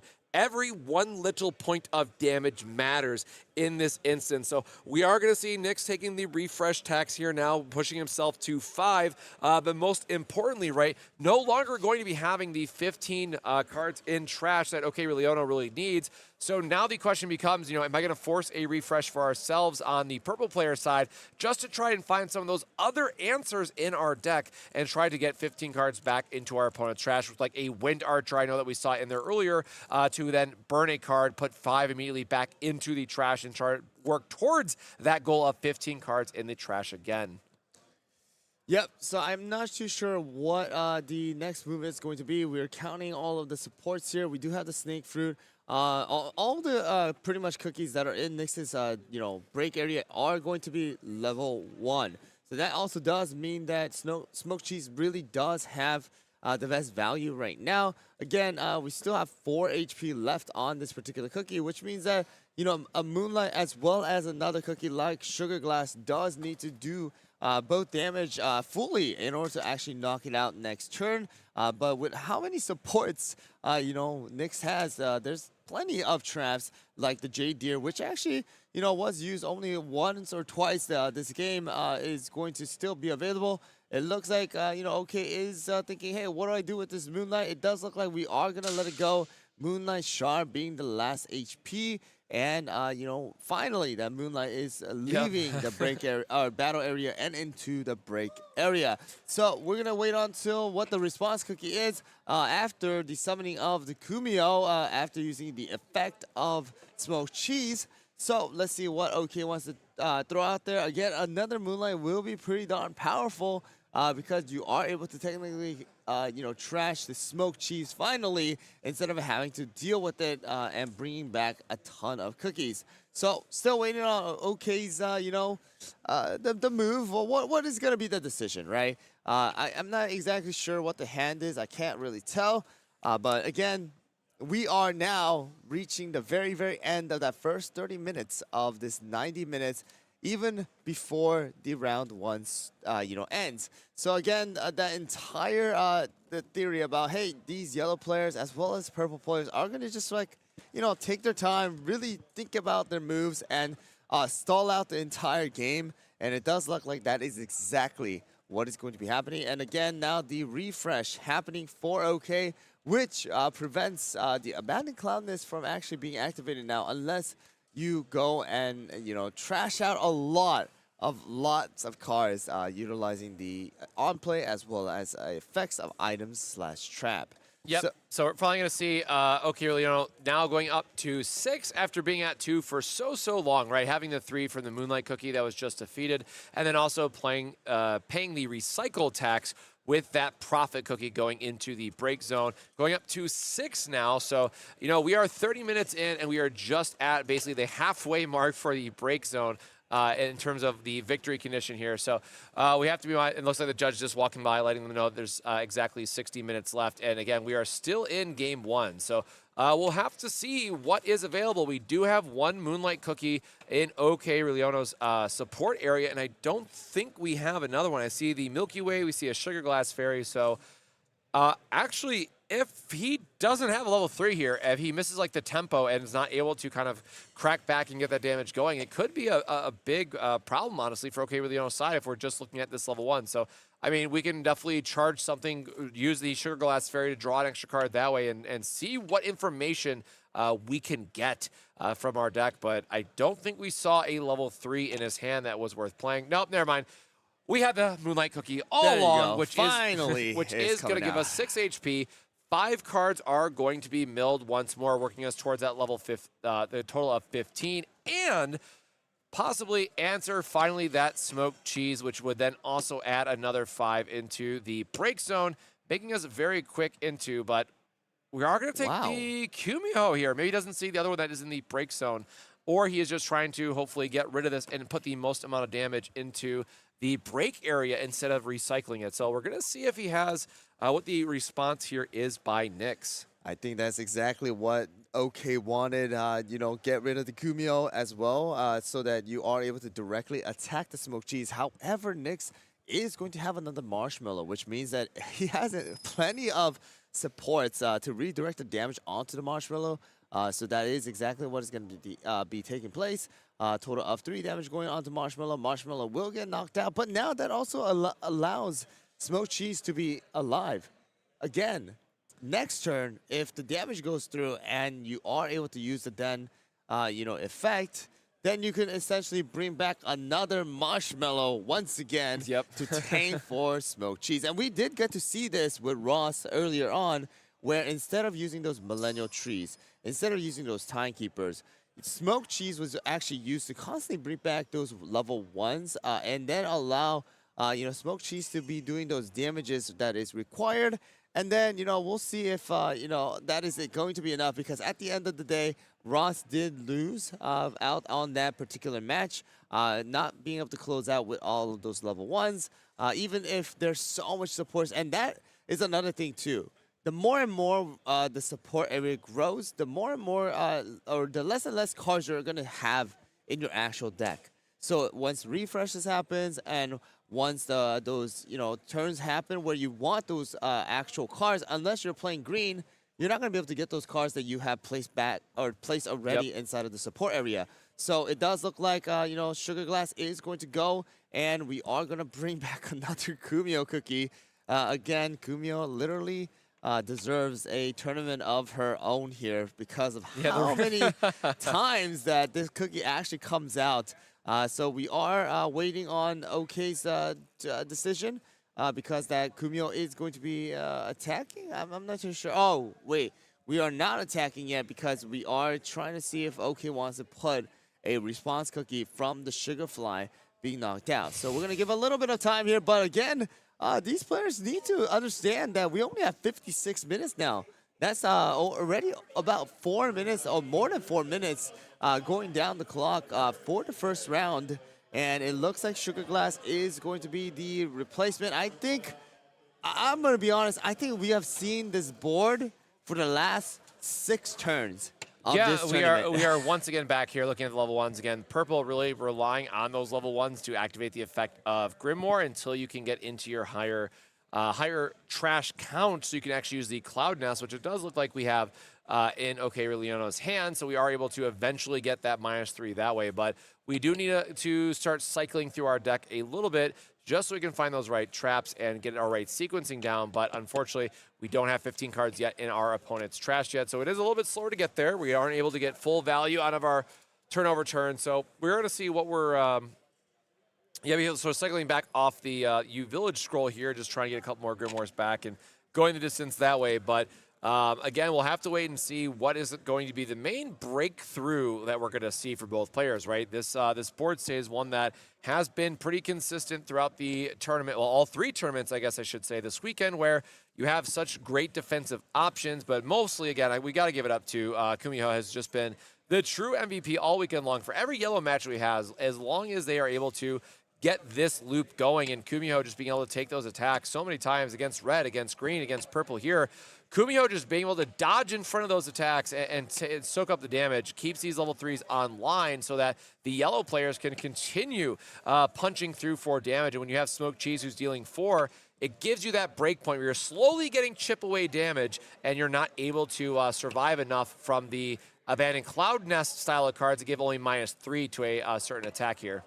Yep, so now we are just waiting on the next play here. We did draw one of the HPs from the Sugar Glass in order to draw once again to try and see what can we draw out once more from the deck. And again, just like you said, we don't have, I believe, total of 15 cards yet inside of Nyx's trash. So Moonlight Cookie, again, trying to do some damage onto the Kumiho to knock it out once more. And it does look like a draw flip does come out. Nyx thinking, hey, do I want to draw this right now? Because, of course, we do have plenty of cards in hand. We don't need to make our deck actually smaller than it is right now. Thinking about, hey, what can I draw as well if I do take this draw in this particular case? And it does look like we are going to push back to break area level 5 for Nyx after the falling of Kumiho. Left to see if the response cookie is going to come into play. And then OK will be able to make his next move to see what might be the option. Again, Smoke Cheese still alive with about a total of 3 HP. Yeah, at this point, I'm done counting the turns. For this Smoked Cheese, being the wall here. Now, if we had removed it earlier with the Moonlight Cookie, of course, there are some more level 3s in Nyx's hand that he could play out and still be aggressive with. But really just showing the value here that Smoked Cheese is able to provide turn after turn with bringing back that Kumiho, which is able to soak up the damage that we said. So we're trying to get our chip damage here in this way. So we are going to use a Sugar Glass Cookie to try to get a chip in onto the Smoked Cheese, and hopefully, slowly, maybe sometime eventually, that Smoked Cheese will be knocked out of the battle arena after being here for, I think, 8 turns at this point, if I had to count. Yep, so now we are at the 52-minute mark, which means that a total of about 38 minutes has been already gone for this round 1. And OK is at 6, and Nyx is at 5. So they have reached that halfway point, but they are just stalling this out really, really well. I mean, their support areas are looking bigger than their hands at this point every single time. And here we go, the Key Shield coming into effect to negate the damage and keep the Smoked Cheese healthy because, hey, I have enough supports. Hey, I want to keep this thing alive as much as possible to bring back any other cookies like the Kumiho once again for the 17th time. I actually didn't know if it's going to be 17, but I'm just saying some random number because I don't even know how many times we have seen this cookie come back alive with Kumiho at this point. Yeah, I think this weekend overall, I mean, that is definitely a very high number comparatively. But, this late into the tournament weekend, these players are very well versed and, got extra practice in at this point. Of course, they came prepared to win some tournaments this weekend, but, it's a different environment once you're actually here playing against new players. Maybe you unlocked a new strategy or found a new sequencing that really worked for you. And so we are seeing that really replicated here and making sure that we're getting the most value out of our turn-over-turn sequencing. So. Okay, once again, here we go. The Kumiho is back. Once again. And unfortunately, we did see that incantation go into the trash, which incantation is kind of like a really important board break for us, right? Because it's able to do two damage to that Kumiho without breaking an attack. So it allows us to get the attack in and make sure that the damage is coming across. So it looks like we are going to see the U Village scroll loop here once again. I'm not sure what all he has in his hand. I really do like taking back the incantation here because it is a very important card for knocking out the Kumiho or the Moonlight. Or again, has he cast? I don't think he's cast. I don't think he has cast a Moonlight Shard in this game, which is kind of frustrating too, I'm sure, for OK's side, because that 2 direct damage without having to sacrifice your level 1 is so great, especially when it comes to about this time of the game, because you have enough supports. Like, you just want to go and utilize as many supports as you can without having to waste them. And it does look like we are going to have the Sugar Glass finally faints as well, or it was trashed, and then we are gonna put back a bunch of stuff. And see what we are going to, use here. I mean, we're at 49 minutes. This is longer than yesterday, I'm going to be honest with you right now with the purple and yellow. I don't even know when this is going to end right now. Kind of driving us crazy because it's the same thing over and over again. I'm sure these players are frustrated too at this point. This is one of those things, right, where you get into this board state where you are finding the exact sequencing that you want and you're able to just do only 1 chip damage at a time, and it's going to slowly but surely eventually maybe sort of get there, but it is going to take some time to spend several turns to get in a spot where it's like, hey, I'm able to finally knock out one of those cookies, but then you have to remember that that is just one of the multiple breaks that you have to do in order to get them up to that 10. So this smoked cheese, again, being in a spot where it's just been joining us since the very start of the game here, and now having to find a way to, if we're able to have it stick around even longer, I mean, we're just getting all the healing, all the shields, all the HP flips in sometimes too. It can really start to add up and making the time stick around for the smoked cheese here. Yep, so looks like the Moonlight was able to knock out the Kumiho once again, but you know the repetition here. If the smoked cheese does not fall, that Kumiho is coming back next turn. All right, so it does look like the Moonlight is there. Again, we're just kind of counting, hey, how many cards do I have in the trash? And how many cards, what am I able to do right here? Right, we have a ton of supports. I actually never played a game that went on this long, I'm going to be honest with you. Yeah, that's, again, 47 minutes at this point, and it's really getting to a, most of us, we are playing best of ones and just at our locals and having fun with it. And, a lot of these times in this situation, I would find myself saying, oh, well, we went to time, let's shuffle it up and go to the next one, as it were. But this is players that, have a lot on the line still. They want to play it out and make sure that they are putting their best foot forward and making sure that they're able to put themselves in a spot where they can win some extra boxes of the next set, find some good stuff, and get some goodies the hero set, not the next set. But, looking forward to maybe building a new deck for this set and get ready for the next set joining us in January. So lots to look forward to here for the winner of this event. Of course, getting that gorgeous Timekeeper mat as well as the Timekeeper champion card, which is super exciting to see. So we'll have to see. Again, we are still in game 1 of this best of 3 series. 2 great players battling it out, seeing where we're at from a sequencing standpoint and going into, some draw effects here back and forth. And, that smoked cheese getting down to just 1 single HP in this case. So might be actually getting knocked out here in a very short couple of turns. Yeah, I'm excited to see what is going to happen afterwards because that hand is stacked, okay? We have a pretty darn stacked hand. We have a stacked out, support area as well. Even if that smoked cheese does, finally faint, we're going to have so much stuff that will happen. And actually, maybe at that end, finally, we'll be able to see if, Nyx is able to push OK to the, final 10, or if OK will be able to finally push Nyx to the 10 after summoning so many more of those level 3s, mainly like the Timekeeper as well as a Millennial Tree. The reason why, smoked cheese being alive for so long is it's the essence of stall, as well as the reason why it takes so long is because, it just brings back level 1s. It doesn't really increase your particular break area any bigger than what it started out with.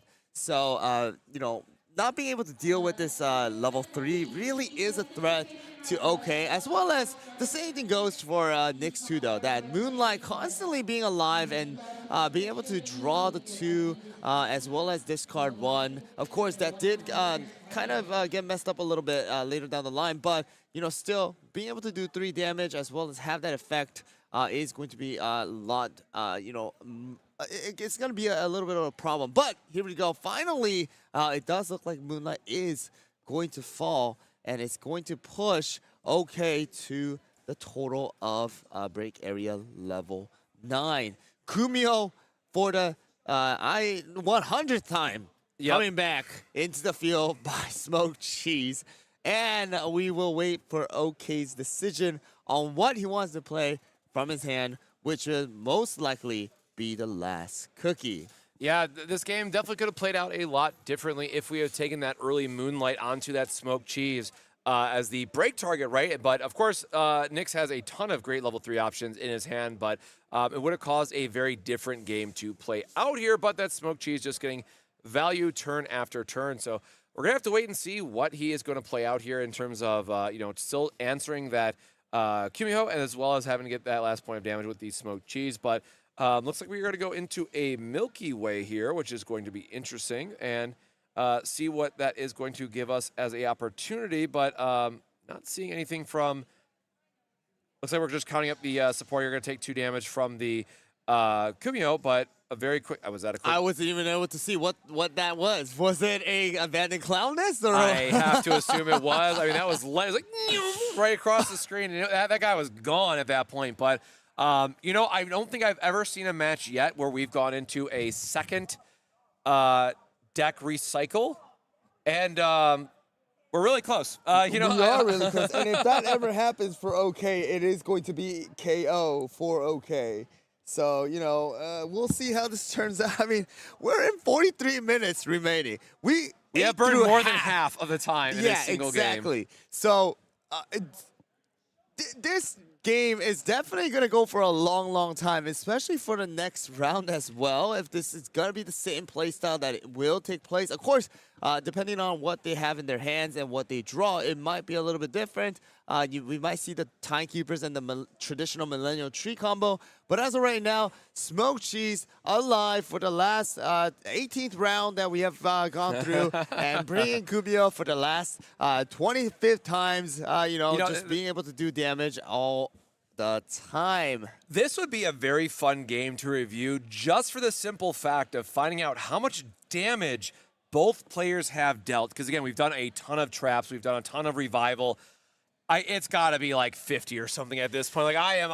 Yeah, if somebody's able to go and sit down for the next hour just looking at how many damage they did, I will respect you for it. But it does look like we're gonna have the Jade Deer now. Another HP flip coming out. Oh my goodness, that Kumio just does not want to fall. And even if it falls, I mean, it comes back alive anyways. That Smoked Cheese just not, disappearing. It does look like we might actually see the Milky Way. Yep, there we go. The 2 damage from the Milky Way. Please let it go down. Please let it go down. Okay. Oh my goodness. Well, hopefully this Milky Way is absolutely finally able to knock out this Smoked Cheese. But again, there's no way he doesn't have a trap, Brad. There's no way. But we do also need to wait for possibly a response cookie, because the Kumio has been knocked out. So we'll see what Nyx does. It does look like we are passing it.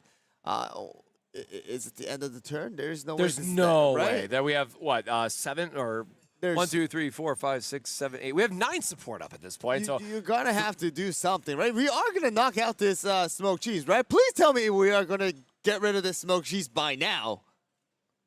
Yeah, I actually do like this. We have an option to we're gonna counter deck really quick, but ping it for 1, see if there's any action, and then this way, if our opponent plays something, we're able to maximize our damage on the next cookie that they're going to play by dealing 3 with the Milky Way. So, obviously a really good spot here by OK Leono to effectively force a trap card out in this situation if he wants to keep it around. But again, very difficult to keep it alive in both situations. But we are going to find a Deer J, which is going to give it plus HP, and again, we're going to just jam across the table here. We're going to put 3, which is going to put Nyx There up we to go. 8. And, oh, even the incantation. Big heads up as we Oh, go. the HP Oh, come on. 1 HP left. Oh, okay, really, I was feeling that 1 HP. And it, again, trying to maximize the amount of damage we can get on this, the Milky Way through the attack. It's going to push Nyx up to 8, which then on the refresh would give him 9, and still not going to be enough for the refresh here. So we're going to see if there's anything else left in OK Leono's turn with going down to just now the 5 support and how we might want to string together this turn. But, you know, really big HP flip there just for giving Nyx another turn to figure out whatever he wants to play at this point and going the distance as we get down to the 40-minute mark now in our best of 3 match. Yep. So now down to this, I feel like this is going to take another about, I don't know, 10 minutes, I think, if it's going to go in this pace. But I'm excited to see what they're going to do under round 2 with about like, I'll be honest with you, we're supposed to have, you know, 30 minutes per game, right? Yep, yep. We are eating up a total of, you know, at this point, like 50 minutes of this time that they were given. Well, more hey, than 50 minutes, I guess. Just remember, we might be looking at a yellow versus yellow untimed finals. You know, for me, I would think that the yellow v yellow will actually last shorter than a yellow v purple at this point, because at that point, you know, yellow v yellow, you're able to do some damage, you know, to each other with the combos the of millennial trio. millennials and Yep, stuff like that. But right now, with constant trashing and constant damaging, like tiny damages coming out, and with Kumiho's just coming back constantly, this is preventing, you know, anything from really happening. So we do have the 5 support still. We have the sugar glass. We're waiting. We're waiting to see what is going to take place. Oh, did he pass the turn now? I think it passed the turn. I actually didn't even, I was just yapping away, and it looks like the turn has been passed. And it looks like we are trying to attack, and it does look like the Grimoire is most likely the effect here to prevent the damage from the smoked cheese as well. Again, if the refresh happens, that is going to be automatic victory for Nyx, because that is going to push OK towards the, you know, break area level 9 or 10 from the 9, and we do still take that 1 damage even if it's -3. So let's see what Nyx has. Come on, Nyx, finish it out. Let's go to the next one. Yeah, you know, Nyx definitely being very reserved here, getting his Kumio back and fighting to make sure that, like, hey, I am still in a spot where, you know, I want to make sure we're winning this. We're going to get our refresh here. We're going to go up to 6. We have played a masterful level 1 smoked cheese yellow game, right? We're seeing all those level 1s that have just kept coming back turn after turn. Smoked cheese being able to do 4 damage again, playing a big role in this matchup because it's able to still chip in a point of damage even when players are able to, you know, attack through and what have you. But we're going to see what's available left for our support area. But we have 4 supports still from OK Leono's side, being able to play out the supports that we need to. And again, we are getting really down here to the wire in terms of whatever OK Leono plays his next cookie. If he tries to go for like another Grimoire play, it's going to burn out the rest of his resources and, you know, churn through his deck where he will take that final point of damage, putting him to that 10 in the break. And again, we're going to see a count here once more. But, you know, we're drawing 2 cards a turn. It is very looking like, you know, 2 turns left probably here for OK Leono before hitting that forced refresh, giving him that 10th point of damage. Yep, and there is total of only 4 that is able to be put back into the break area for Nyx, only pushing him up to 9. And, you know, OK only really has about 1 turn as well as a potential 5 to 6 HP cookie. And it does look like he only has 1 card in his hand now, which is going to be the Caramel Arrow. Oh my goodness, he doesn't need to worry about refresh. He gets a free refresh with the Caramel Arrow and do 2 damage to each. That is going to be both Kumio as well as Smoked Cheese potentially being able to get knocked out. Okay, kind of surviving right there. Using that Caramel Arrow as a last resort here. Yeah, honestly, masterful play of getting that free refresh. But, you know, this still does put us in a situation where we only have 3 HP left on the Milky Way, right? In terms of being a premier target here for the attacks coming in the next turn. So without a hand, without resources to really leverage here, we are going to be just looking at a position where, Nyx is going to be able to put down a big level 3 and just burn out the rest of the damage. But finally, good riddance. Smoked cheese here, finally going into the break area, pushing Nyx up to a total of 8. Meaning this Kumio is going to be attacked, which is going to be 9. But still, we have a little bit of ways to go for a refresh on the other side. So we are seeing a 9-9 board state here. We're going to have to see exactly what Nyx wants to put down for his last cookie. Oh, my goodness. Oh, it looks like it is going to be a Stormbringer to do a pretty big amount of damage here.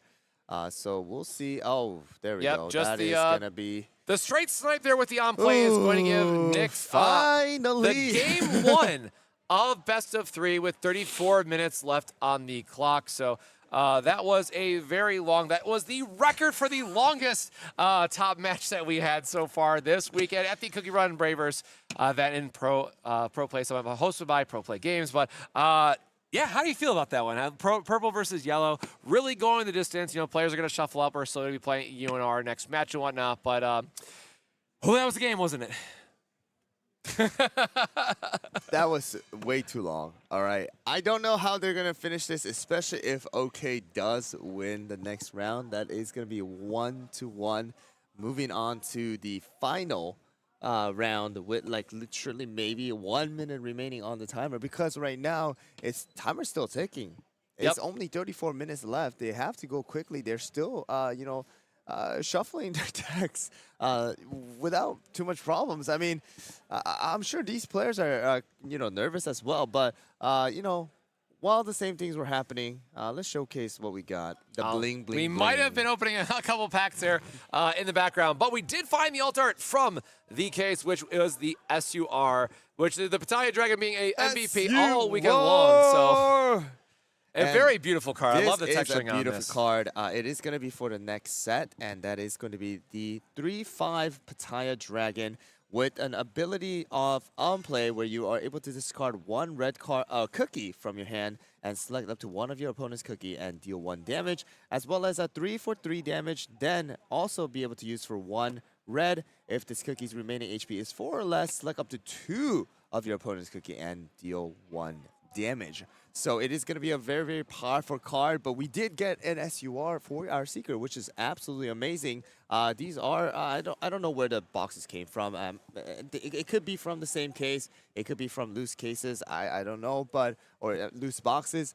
But we did manage to pull the SUR, which is going to be absolutely amazing. We pulled some great cards. I mean, the Croissant was there, the Timekeeper was there.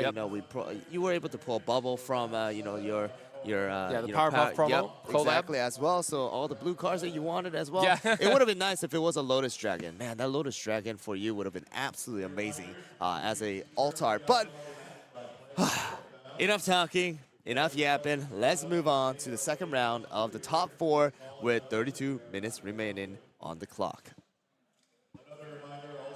So we are going to see the start here coming down. Once again, 32 minutes left on the clock for this top 4. Doing our absolute best to see if we are going to be able to find a window where we're able to actually close out a game fast enough to play a game 3. And now, okay, Rilioto trying to play a speed game from both players, try to play an honest, game 2 here, see if we get the extra time or not. Yep, and it does look like we did the mulligan in the beginning as well, and Sugar Glass as well as Burnt Cheese will be the first, starter cookies for the OK side as well as Burnt Cheese on Nyx's side. I am going to be honest with you, my voice is starting to disappear. Yep, and don't forget, we still have a finals match to go today to crown a Timekeeper champion who's going to walk away with that beautiful playmat as well as the champion card, which is really nice. So still a lot to pick up. Boxes, we got playmats, we got promos, we got extra promo packs that players are going to be winning. Like a lot going on here for that finals match still on the table coming up right after this match. But we're going to have to see how our players are going to navigate here in this second game. And just watching the Sugar Glass Fairy go down here from OK Leono's side, starting the break counter at 1-1. And I'm going to be honest with you right now, the other table, which is going to be the yellow v yellow, still has not finished yet either. So it does look like these games are going to go on for a very, very long time here, guys. But the response cookie coming out from OK from the, fainting of the Sugar Glass is going to be Twizzly Gummy. We will put down a Star Fruit actually as a, the support cookie for this new turn.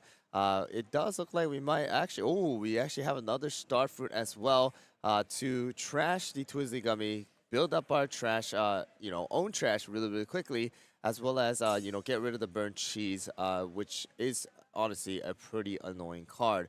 And it does look like a Churro, who is even more annoying, is going to be in the response for the replacement of burnt cheese.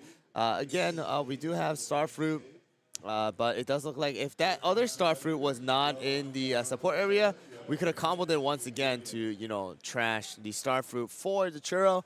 But it does look like we are going to pass the turn here now with Churro still having 4 HP. Yeah, good heads-up play there by Nick. So he saw the Star Fruit in the trash. He saw it, one in play. He's like, wait, you're just out of Star Fruits at this point, right? So Churro Cookie is a very, very good level 2 here to play against a purple player because they're able to find these lines where you can't keep a level 1 on the board against Churro Cookie, and it still has a beefy amount of HP to attack through. So it is going to be sticking around quite a bit here, which can be difficult to attack through and get into that break zone, which... Oh.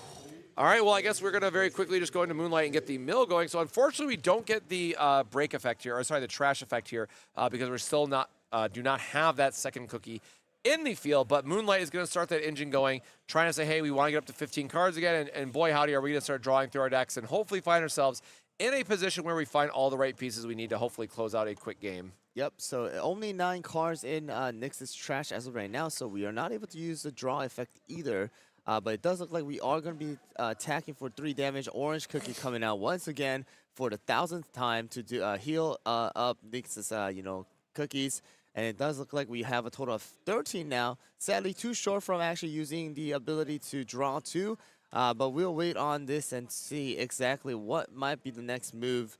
Because it does look like we have about 10 in OK trash here. Not able to use abandon or the abandoned cloudness. I am blinking out on the cards now, but it does look like we are going to be moving on to Nyx's turn here and see exactly what might be in store for us. Because we don't see any powerful hitting cookies. Actually, never mind. I see a Millennial Tree. I take that back. Millennial Tree is plenty enough. It just depends. Hey, are you going to use the Millennial to do a bit of damage? Or, you're going to just use the Churro and then possibly tank it out and bring it back later down the line once Churro does get defeated. And it does look like Millennial Tree is going to be coming out here for Nyx's side to see if, it is going to be enough to deal with some of these cookies out in the field, like the Moonlight, dealing 3 damage and +1 to do the 4 damage total here to the Moonlight, leaving Moonlight with only 2 HP. Quickly, building up OK's break area if that cookie does get defeated. Yeah, after this turn now, we're going to have both trashes online at that very important number of 15 each. So even with just dealing the damage from the Moonlight, right, we're going to be able to push it over the top, make sure we're getting that draw and discarding here for OK Leona, and trying to see what else you might have. The double Moonlight or Moonlight would be nice just to see what's available and making sure that we're trashing one of them, get rid of that Churro Cookie so it can't just come back on the following turn. But the Millennial Tree Cookie providing itself to be a very good attacker in that regard, where it's just able to crash back for 4 damage on the following turn. So we are going to make sure that we're keeping honest counts of our hand sizes by the dice there. And we're going to go for a very quick mill. The Stormbringer there.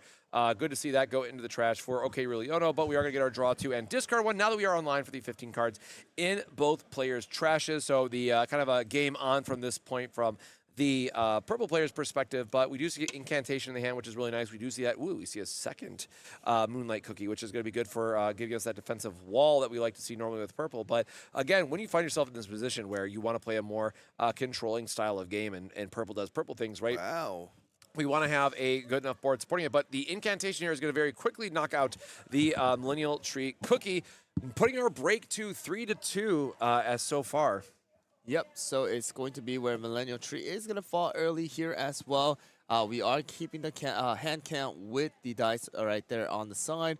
It does look like we will move now on to Nyx's turn to see if we can close this out with Churro and knock out the Moonlight, and then wait until Churro also gets knocked out to bring it back with the Millennial Tree. So we'll see what happens. Obviously, we do have now enough support to possibly use the Jade Deer as well. Deciding on which card to place down because, you know, again, these cards are never coming back to your hand for any of these particular color. So it does look like Burnt Cheese is going to be the option here.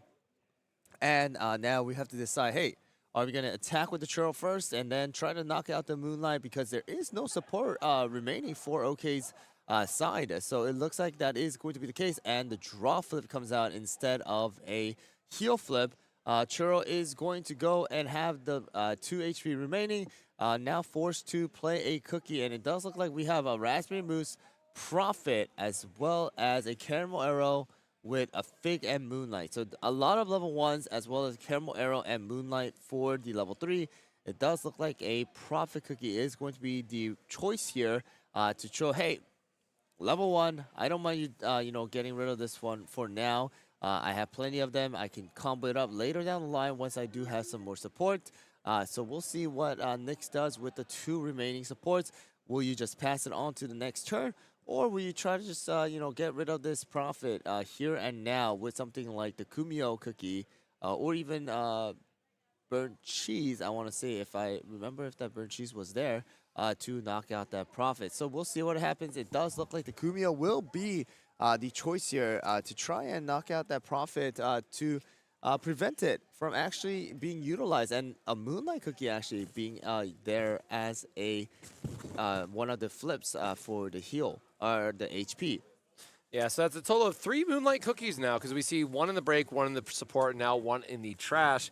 And I believe the 4th one was in his hand, so that is all of our Moonlight Cookies very early out in this matchup. So again, being kind of a key card here for what's able to keep the purple player in the game long term. So looks like we're just not getting the hand, unfortunately, for OK Leono after a very, very long and hard-fought battle of that first game. The purple player just not being able to find the pieces that they want in this one in particular. So, you know, we're going to have some more support flips going into our support area. And we're going to see if there's a opportunity for us to knock out some of the cards. But the Milky Way here is an interesting one because it's going to allow us to sacrifice that 1 flip that we had, deal 2 damage, so hopefully get that into the break, and then quickly deal 3 back into the Churro Cookie while Nyx is completely tapped out, which is going to put him up to 6 breaks. So it'd be, you know, a lot faster game, right? We are yes. 8 minutes in, and we're gonna have a 6-6 break if he's able to swing out here. So yep. So this is gonna be the play that you want to make, especially when yellow is tapped out, so that in case the Millennial Trees come out, in case the Timekeepers do come out, in case other cookies come out, the on play is just not going to come into effect because of that fact. So here we go. Churro is going to now fall and bring both players to break area level 6. And we'll have to see what the response cookie is for Nyx here as well. We do have a lot of cookies. We have Marshmallow. We have Millennial Tree.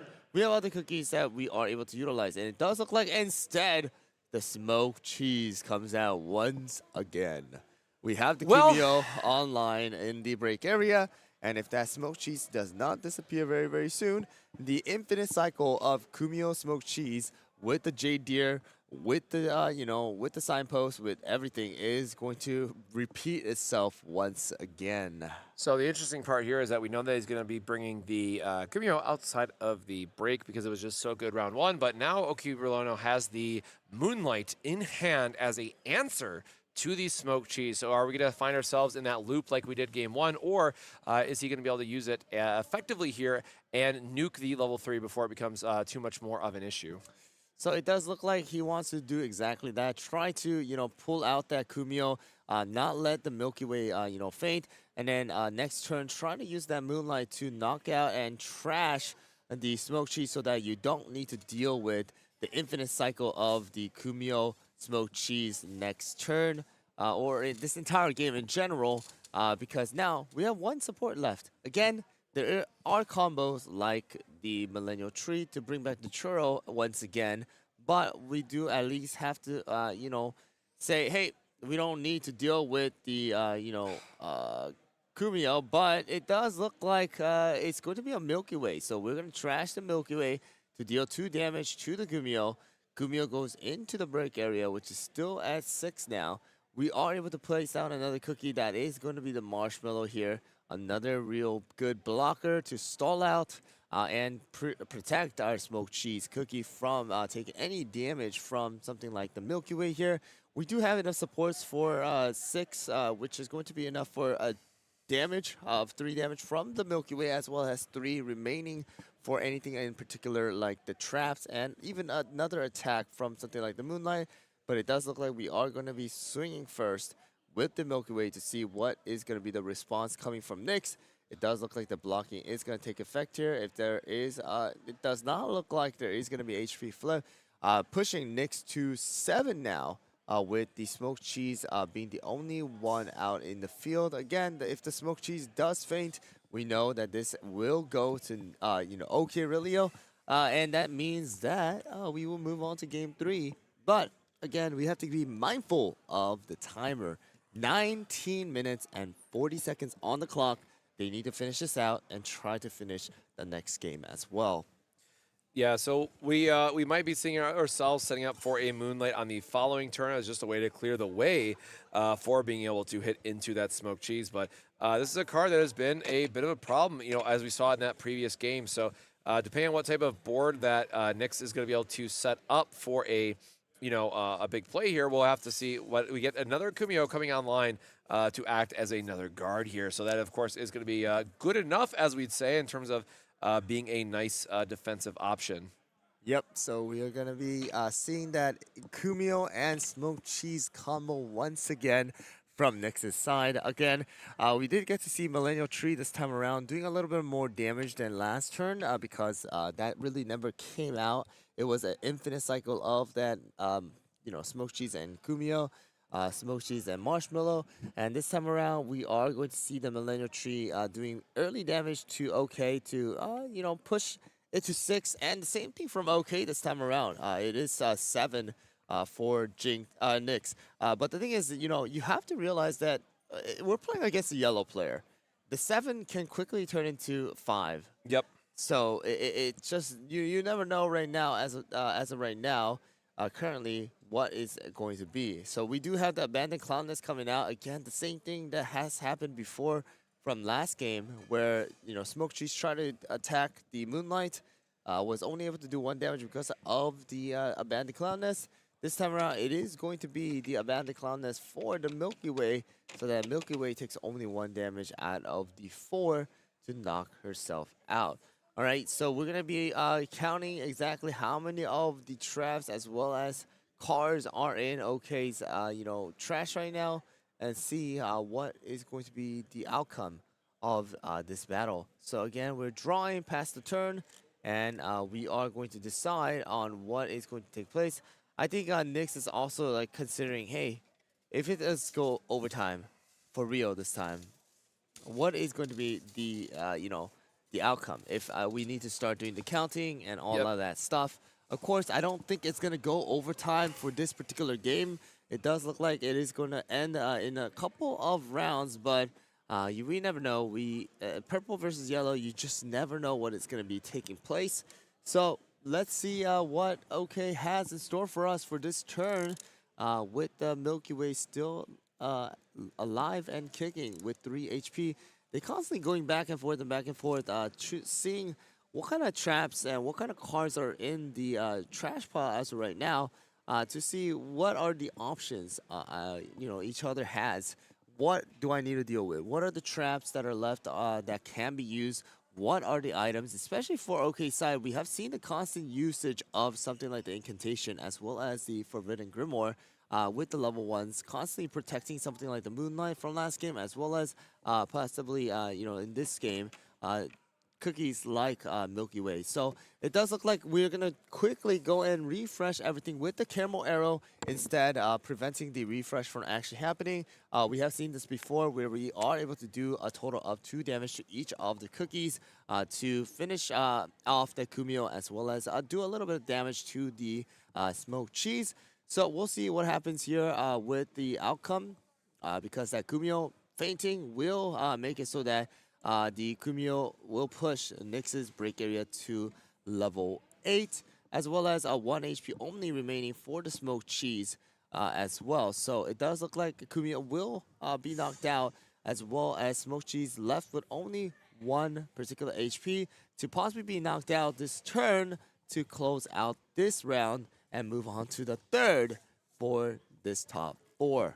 Yeah, I gotta say the Caramel Arrow Cookie really being an MVP of these last 2 games, you know, preventing that break damage, but also just getting the 2 damage going wide has been really, really strong. And so we're gonna see what type of attack sequencing Realiono is gonna want to do, but Nyx has the opportunity here to play a cookie, or just see if he's going to be able to get like an Earl Grey flip or something to survive. But with only 1 HP left and being at a break of 8, it is a really rough spot for Nyx to be in. Yep, it is going to be a pretty rough spot, but that also does, mean that right now, at this point of the game, you only have 5 supports, which also does mean that you only are able to attack with either Milky Way or Caramel Arrow.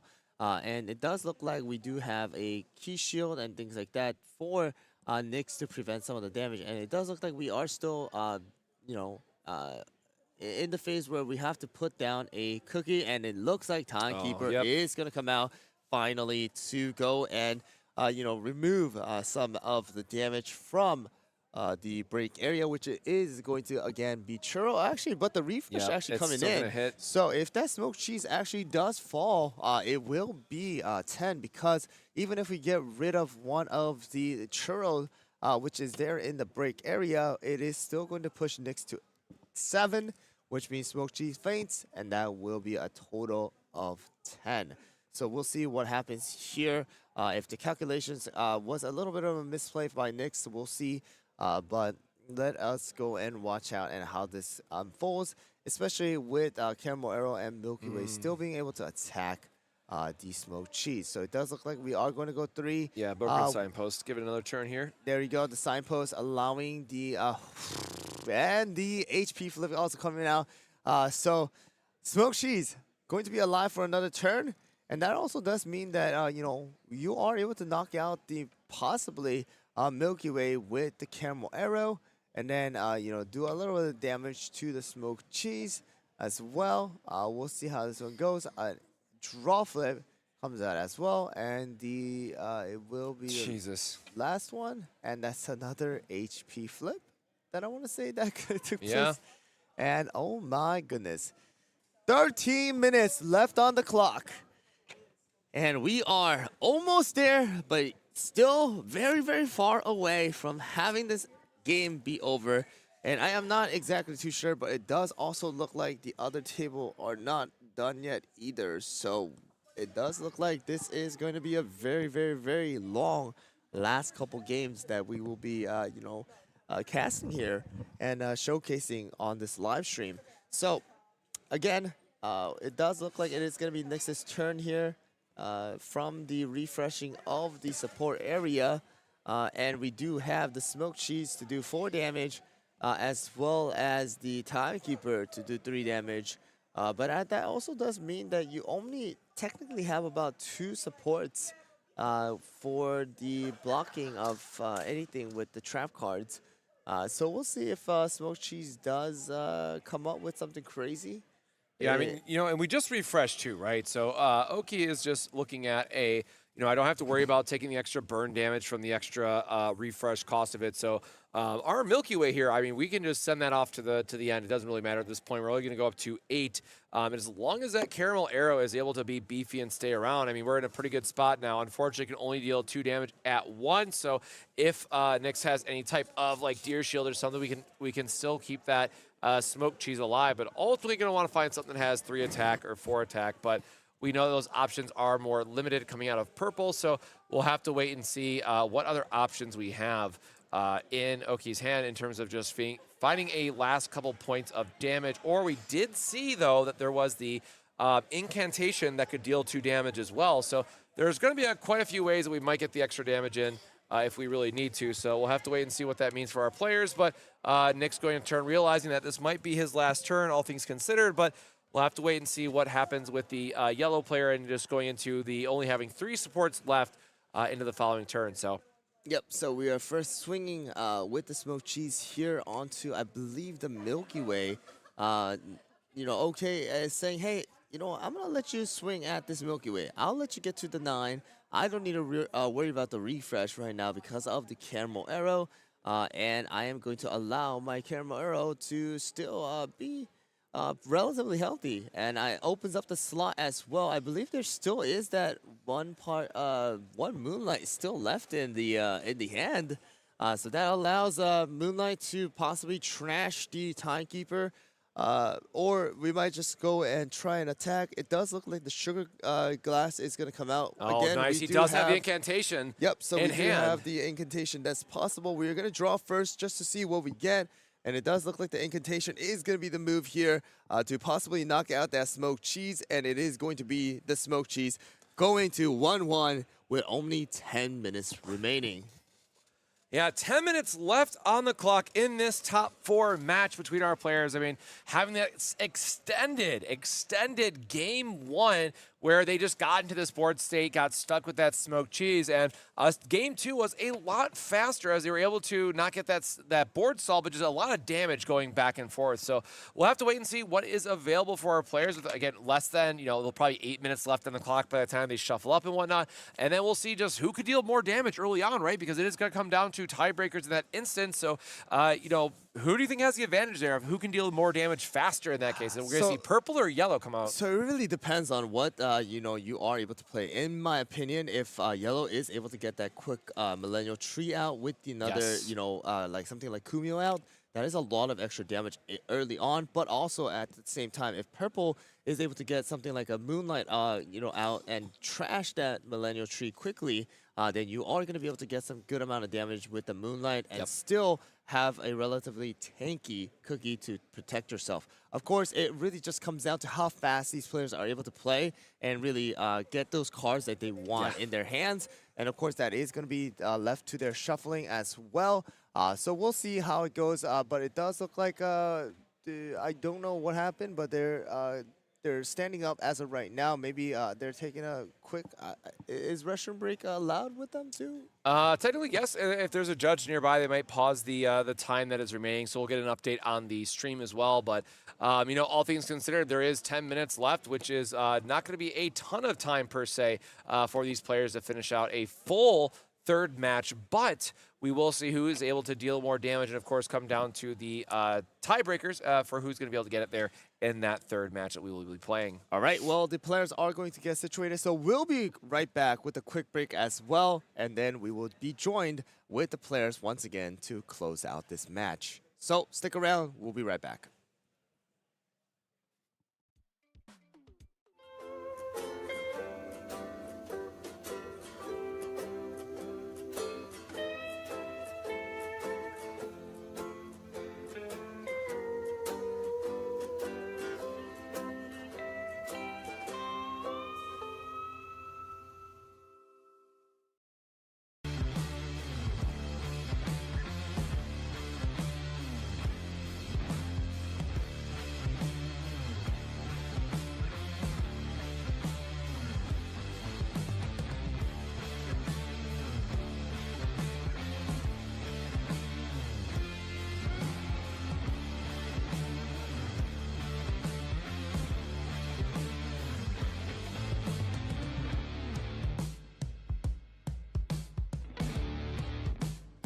Be tough sitting in a chair for long periods of time, especially while you're playing your favorite trading card game. That's why eWin has designed a state-of-the-art luxury gaming chair. This ergonomic and breathable chair is the most affordable amongst its competitors. With great feedback from sources like GamesRadar, PC Gamer, and IGN, the chair is a perfect gift for any and all gamers.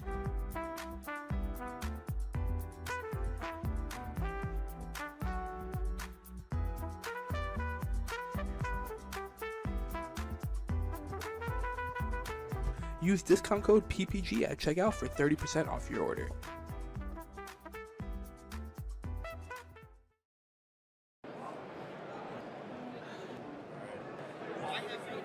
Welcome to Origins Game Fair. They have good tacos. TCG. I've enjoyed playing TCGs for about 15 years now. It's a thing I do with my friends. It's one of our most common activities. It doesn't matter who you are, it doesn't matter what you do.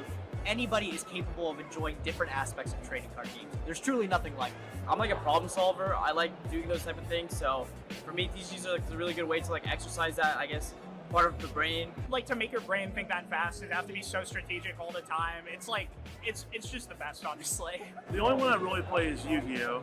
I bought a pack of it at Walmart when I was a kid, and I fell in love with it ever since. This is actually my first PPG event. This is actually my first PPG event. This is actually my first PPG event. This is actually my first one. This is actually my first one. My first event ever was a PPG. Well, this is my first PPG event. So I guess I enjoy that I'm in the top 4 of it at my first event. I've been watching PPG on YouTube, occasionally on Twitch for a while. Everything's super smooth. The rounds go super quick. I like that they're in person. I enjoy, coming to see everyone. It's been a while, obviously. Real tournaments with good prizes, good players. They always seem to have it. Today, probably, hopefully topping. At the very least, I want a top 8. I'd like to win, but I also don't top 8. Winning the event, honestly. Drinking after I go 0-2 drop, but it doesn't seem like that's the plan now. We're in the top 4, so there you go. The one thing I was looking forward to most today was definitely just commentating some great Yu-Gi-Oh! We haven't been to a big event in probably over a year now. So the fact that you guys came up north, did one in Columbus, we jumped at the chance to, drive on out and stay the night and, play test and all that stuff. So Finally getting to actually do a competitive tournament after so long. COVID made it really hard to actually be competitive in the game.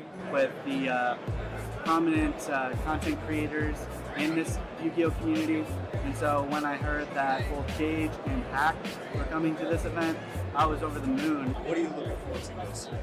Winning it. Winning the event. I like it. I like it. Thank you. Yeah. Appreciate you. Good luck. Thank you very much. Appreciate you. Thank you, man. Appreciate you. Cool. Perfect. Thank you very much, man. I hope that wasn't like... No, that was great. Good. That was really good. Check out ppgeventmanagement.com for events and tournament information.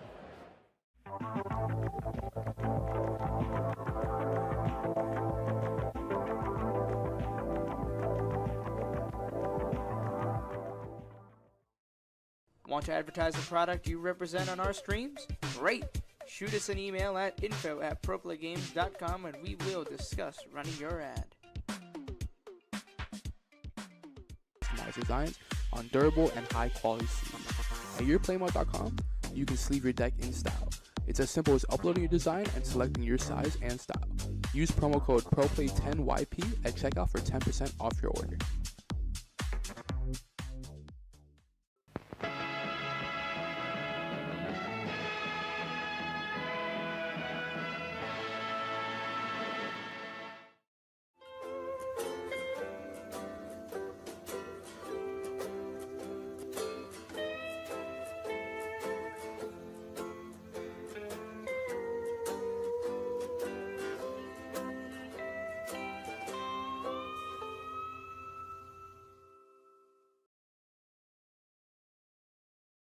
Spreadsheets, business models, gaming?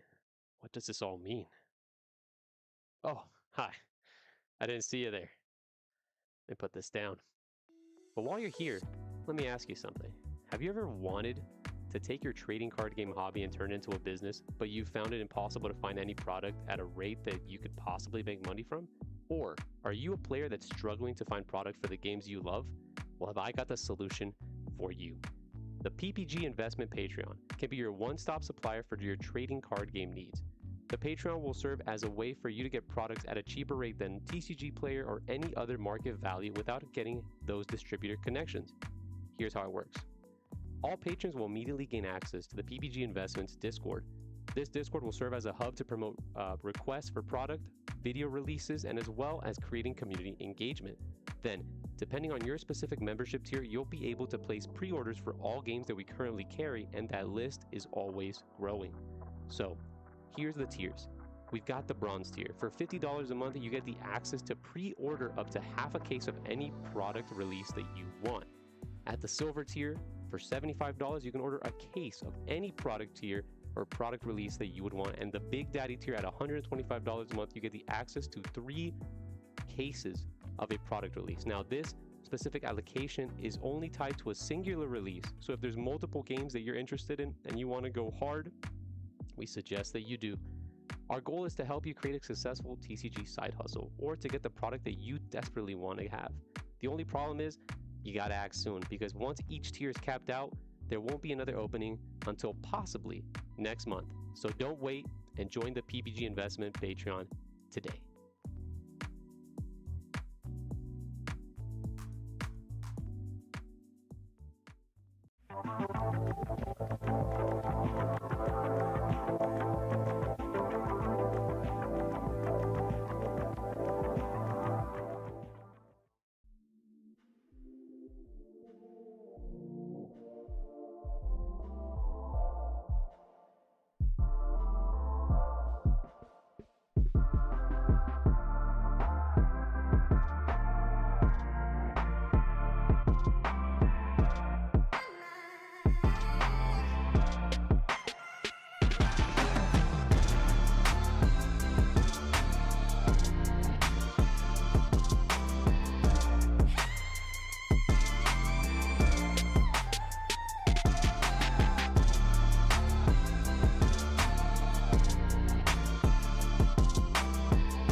Check out ppgeventmanagement.com for events and tournament information.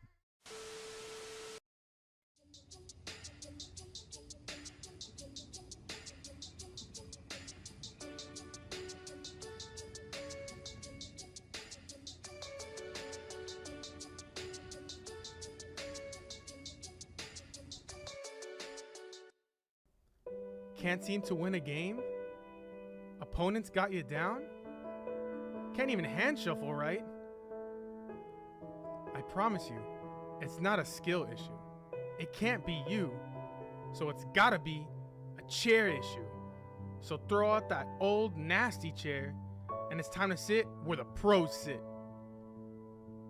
The eWin Gaming Racer Chair, Champion Edition. Let's be plus. With excellent lumbar support, magnetic armrest, and a magnetic headrest that's detachable, it's nothing but comfort for our pros as we play games. The eWin Gaming Chair has soft weave fabric material and hubless casters padded with PU coating to ensure the smoothest rolling capacity. PU coating also protects all kinds of flooring from scratches created from the chairs using ordinary wheels. Check out the magnetic headrest that you can take off and adjust depending on how comfortable you want to be. If you want to order one of these chairs, check out eWin and the affiliate link below, where you can use the code PPG for 30% off. eWin, supporting where the pros play. And PPG, where you play with the pros and sit like a pro. Want to advertise the product you represent on our streams? Great! Shoot us an email at info@proplaygames.com and we will discuss running your ad.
Want to advertise the product you represent on our streams? Great!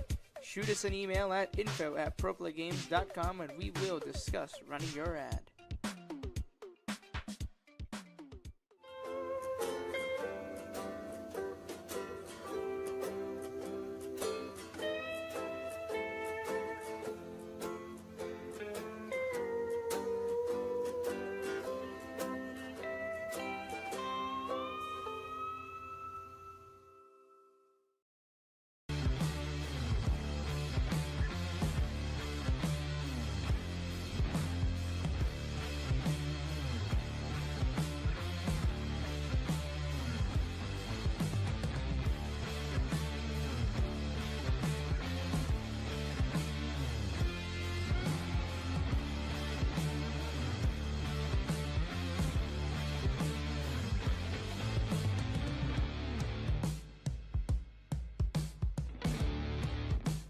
It can be tough sitting in a chair for long periods of time, especially while you're playing your favorite trading card game.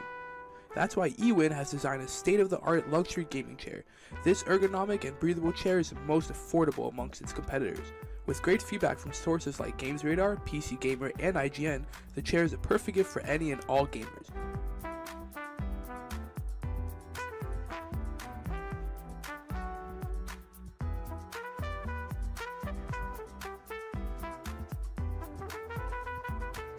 Use discount code PPG at checkout for 30% off your order.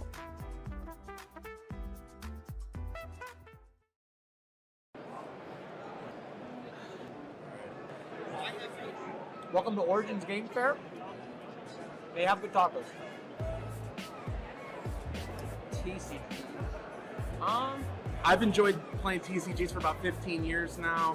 It's a thing I do with my friends. It's one of our most common activities. It doesn't matter who you are, it doesn't matter what you do. Anybody is capable of enjoying different aspects of trading card games. There's truly nothing like it. I'm like a problem solver. I like doing those type of things. So for me, TCGs are like a really good way to like exercise that, I guess, part of the brain. Like to make your brain think that fast, it have to be so strategic all the time. It's like, it's just the best, honestly. The only one I really play is Yu-Gi-Oh! I bought a pack of it at Walmart when I was a kid, and I fell in love with it ever since. This is actually my first PPG event. This is actually my first PPG event. This is actually my first PPG event. This is actually my first one. This is actually my first one. My first event ever was a PPG. Well, this is my first PPG event. So I guess I enjoy that I'm in the top 4 of it at my first event. I've been watching PPG on YouTube, occasionally on Twitch for a while. Everything's super smooth. The rounds go super quick. I like that they're in person. I enjoy, coming to see everyone. It's been a while, obviously. Real tournaments with good prizes, good players. They always seem to have it. Today, probably, hopefully topping. At the very least, I want a top 8. I'd like to win, but I also want a top 8. Winning the event, honestly. Drinking after I go 0-2 drop, but it doesn't seem like that's the plan now. We're in the top 4, so there you go. The one thing I was looking forward to most today was definitely just commentating some great Yu-Gi-Oh! We haven't been to a big event in probably over a year now. So the fact that you guys came up north, did one in Columbus, we jumped at the chance to, drive on out and stay the night and, play test and all that stuff. So Finally getting to actually do a competitive tournament after so long. COVID made it really hard to actually be competitive in the game. With the prominent content creators in this Yu-Gi-Oh! Community. And so when I heard that both Gage and Hack were coming to this event, I was over the moon. What are you looking forward to most? Winning it. Winning the event. I like it. I like it. Thank you. Yeah.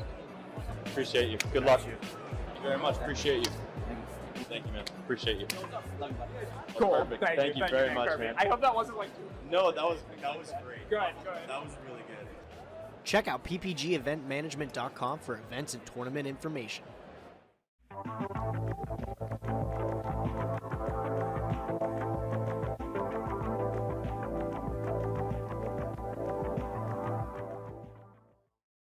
Want to advertise the product you represent on our streams? Great!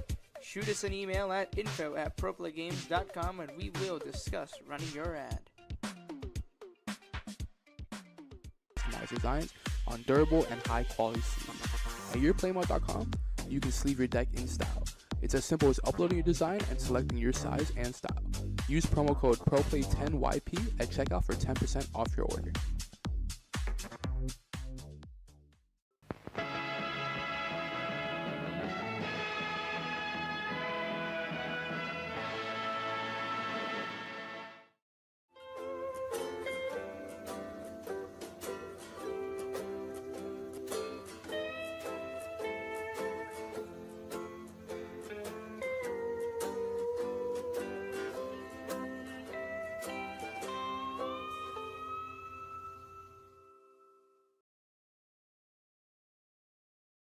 Spreadsheets, business models, gaming?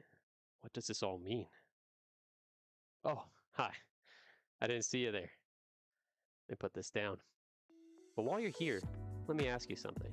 Have you ever wanted to take your trading card game hobby and turn it into a business, but you found it impossible to find any product at a rate that you could possibly make money from?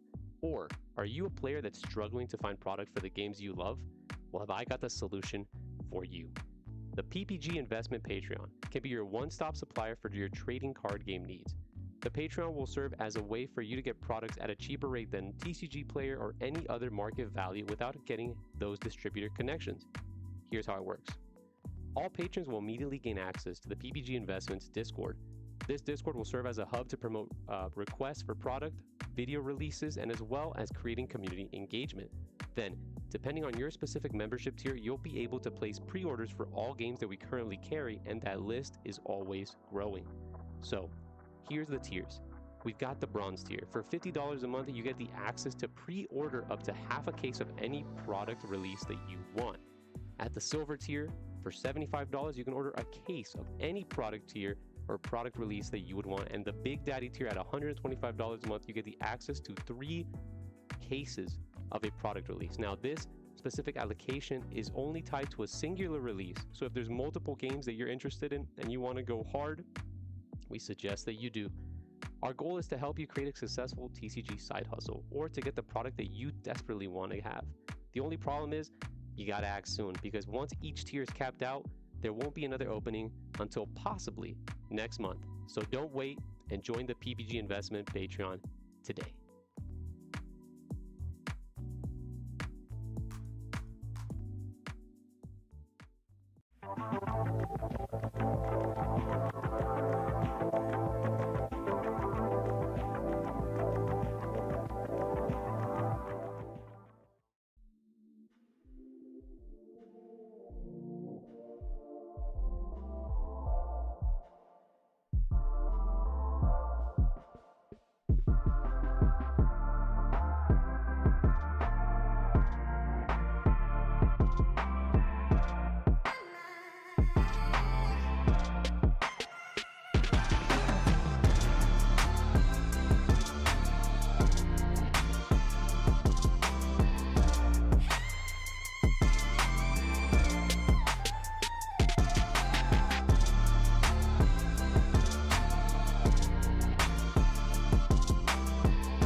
Check out ppgeventmanagement.com for events and tournament information.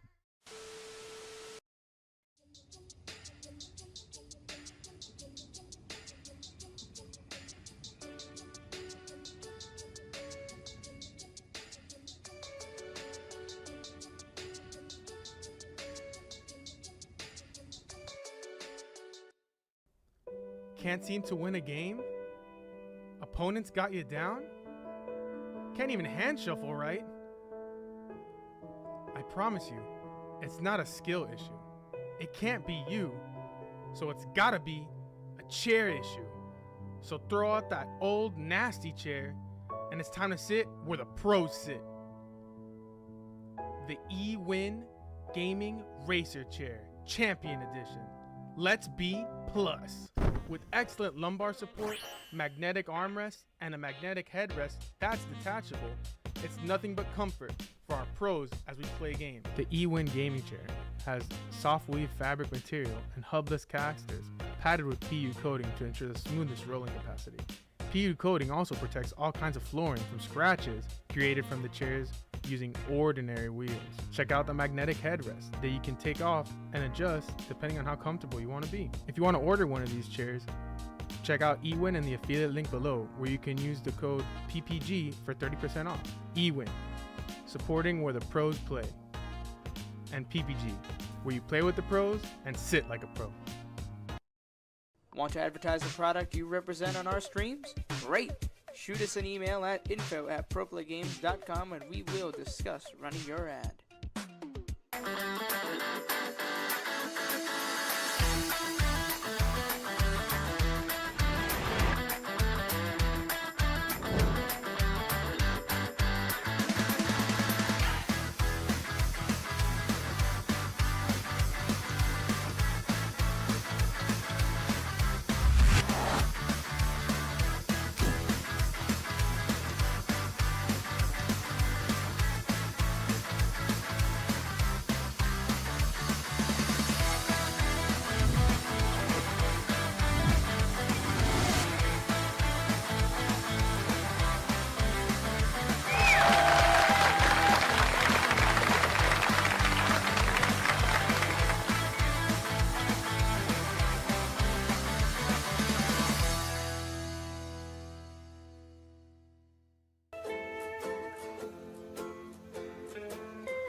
Want to advertise the product you represent on our streams? Great!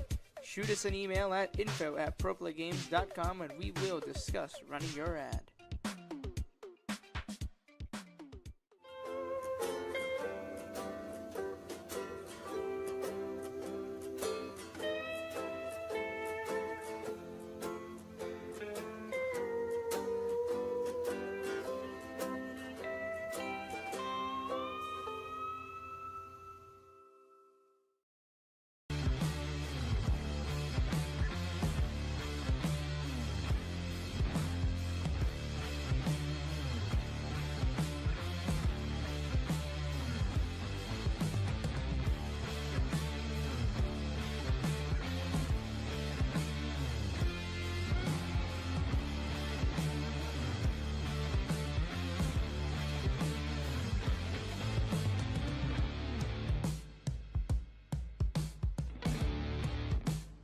Be tough sitting in a chair for long periods of time, especially while you're playing your favorite trading card game. That's why eWin has designed a state-of-the-art luxury gaming chair. This ergonomic and breathable chair is the most affordable amongst its competitors. With great feedback from sources like GamesRadar, PC Gamer, and IGN, the chair is a perfect gift for any and all gamers.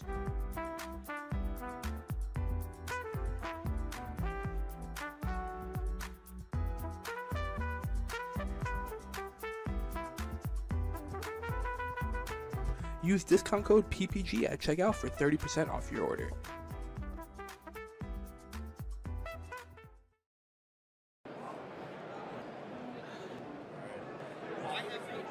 Welcome to Origins Game Fair. They have good tacos.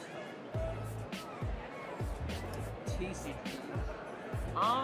I've enjoyed playing TCGs for about 15 years now.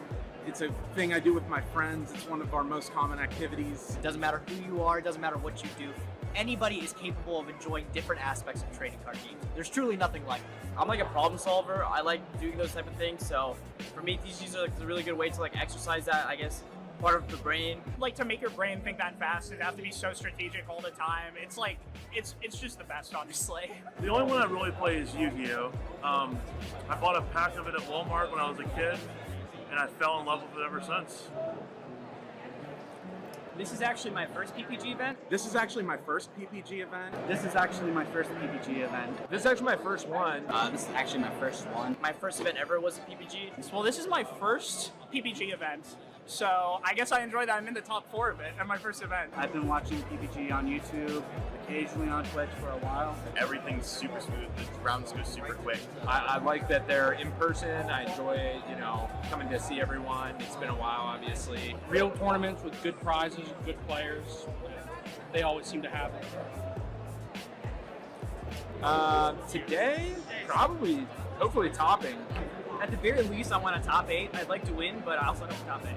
Winning the event, honestly. Drinking after I go 0-2 drop, but it doesn't seem like that's the plan now. We're in the top 4, so there you go. The one thing I was looking forward to most today was definitely just commentating some great Yu-Gi-Oh! We haven't been to a big event in probably over a year now. So the fact that you guys came up north, did one in Columbus, we jumped at the chance to, drive on out and stay the night and, play test and all that stuff. So Finally getting to actually do a competitive tournament after so long.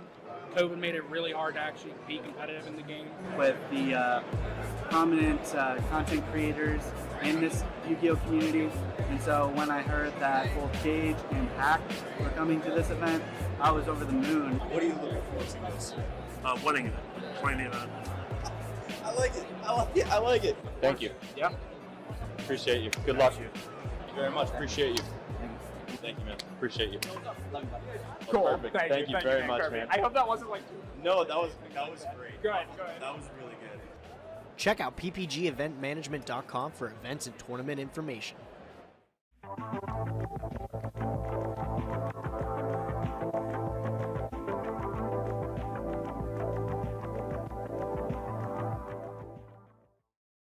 Want to advertise the product you represent on our streams? Great!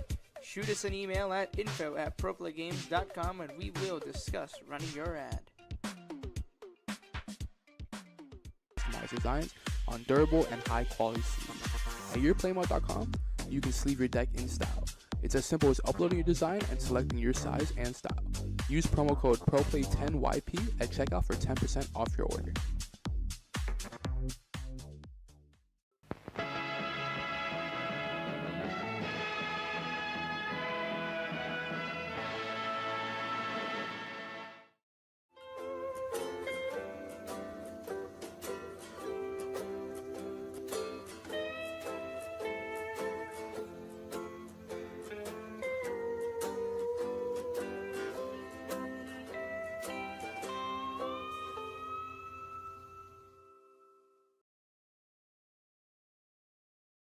Spreadsheets, business models, gaming? What does this all mean? Oh, hi. I didn't see you there. Let me put this down. But while you're here, let me ask you something. Have you ever wanted to take your trading card game hobby and turn it into a business, but you found it impossible to find any product at a rate that you could possibly make money from? Or are you a player that's struggling to find product for the games you love? Well, have I got the solution for you. The PPG Investment Patreon can be your one-stop supplier for your trading card game needs. The Patreon will serve as a way for you to get products at a cheaper rate than TCG Player or any other market value without getting those distributor connections. Here's how it works. All patrons will immediately gain access to the PPG Investments Discord. This Discord will serve as a hub to promote requests for product, video releases, and as well as creating community engagement. Then, Depending on your specific membership tier, you'll be able to place pre-orders for all games that we currently carry, and that list is always growing. So, here's the tiers. We've got the bronze tier. For $50 a month, you get the access to pre-order up to half a case of any product release that you want. At the silver tier, for $75, you can order a case of any product tier or product release that you would want. And the Big Daddy tier at $125 a month, you get the access to 3 cases of a product release. Now, this specific allocation is only tied to a singular release. So if there's multiple games that you're interested in and you want to go hard, we suggest that you do. Our goal is to help you create a successful TCG side hustle or to get the product that you desperately want to have. The only problem is you gotta act soon, because once each tier is capped out, there won't be another opening until possibly next month. So don't wait and join the PPG Investment Patreon today.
Check out ppgeventmanagement.com for events and tournament information.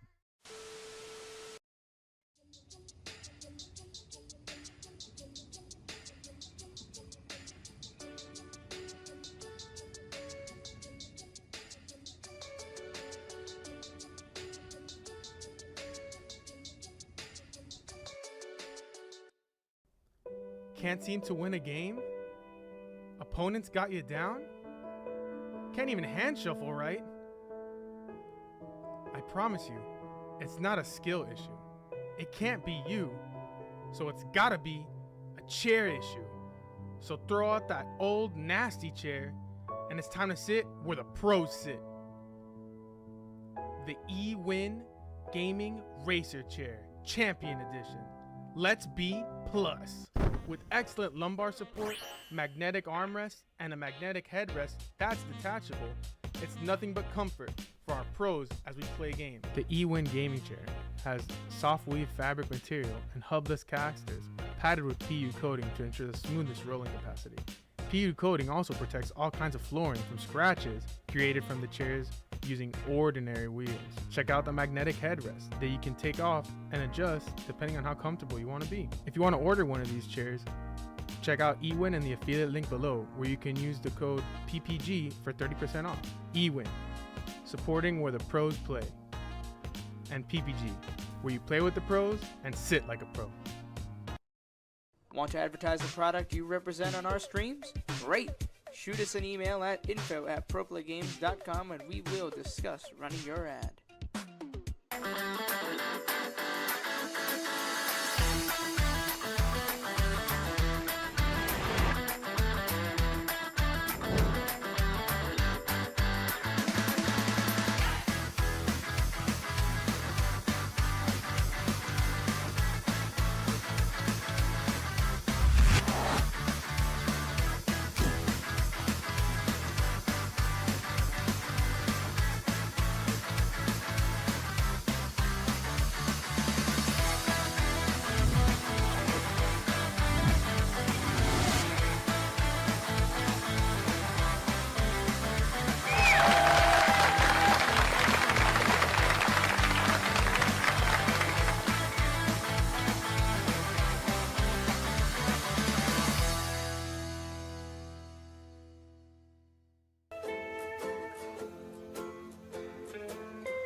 Want to advertise the product you represent on our streams? Great!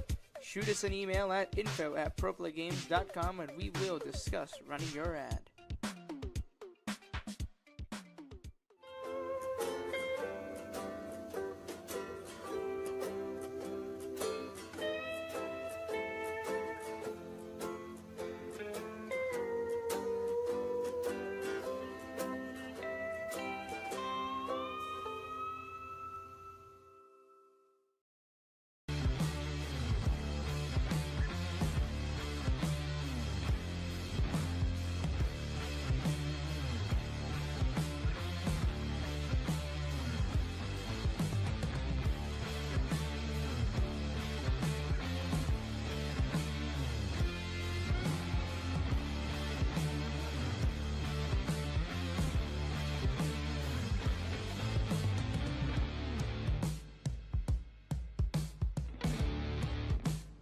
It can be tough sitting in a chair for long periods of time, especially while you're playing your favorite trading card game.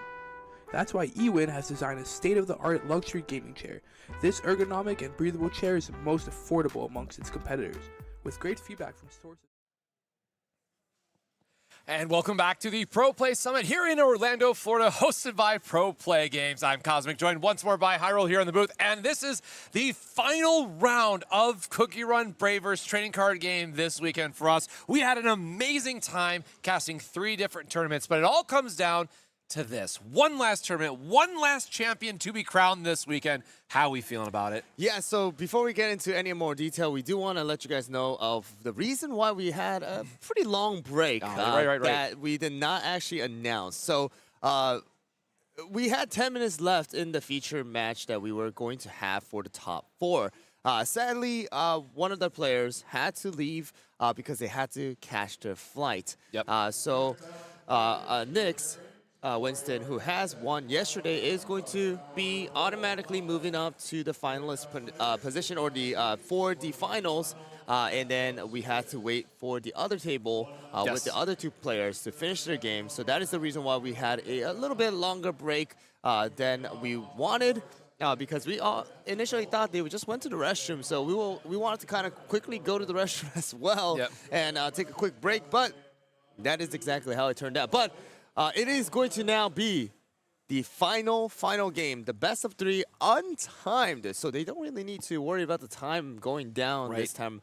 But we do have a yellow v yellow, all right? And you guys know how that particular matchup can go. But I think it's going to be good. I think they kind of know how the yellow is playing nowadays. So they probably will play a little bit of a different matchup depending on what kind of cards they're going to get into their hands. But let's now move on to the players here and get ready to watch the last games that we have for this particular Timekeeper tournament today. All right, so we have Nyx on the left side, as well as Goatson, who is going to be a person who has a player we have featured several times here, on the actual live stream. But again, Timekeeper tournament final round. Again, you can see the timer is going to be untimed this time around because of the fact that it is going to be the finals.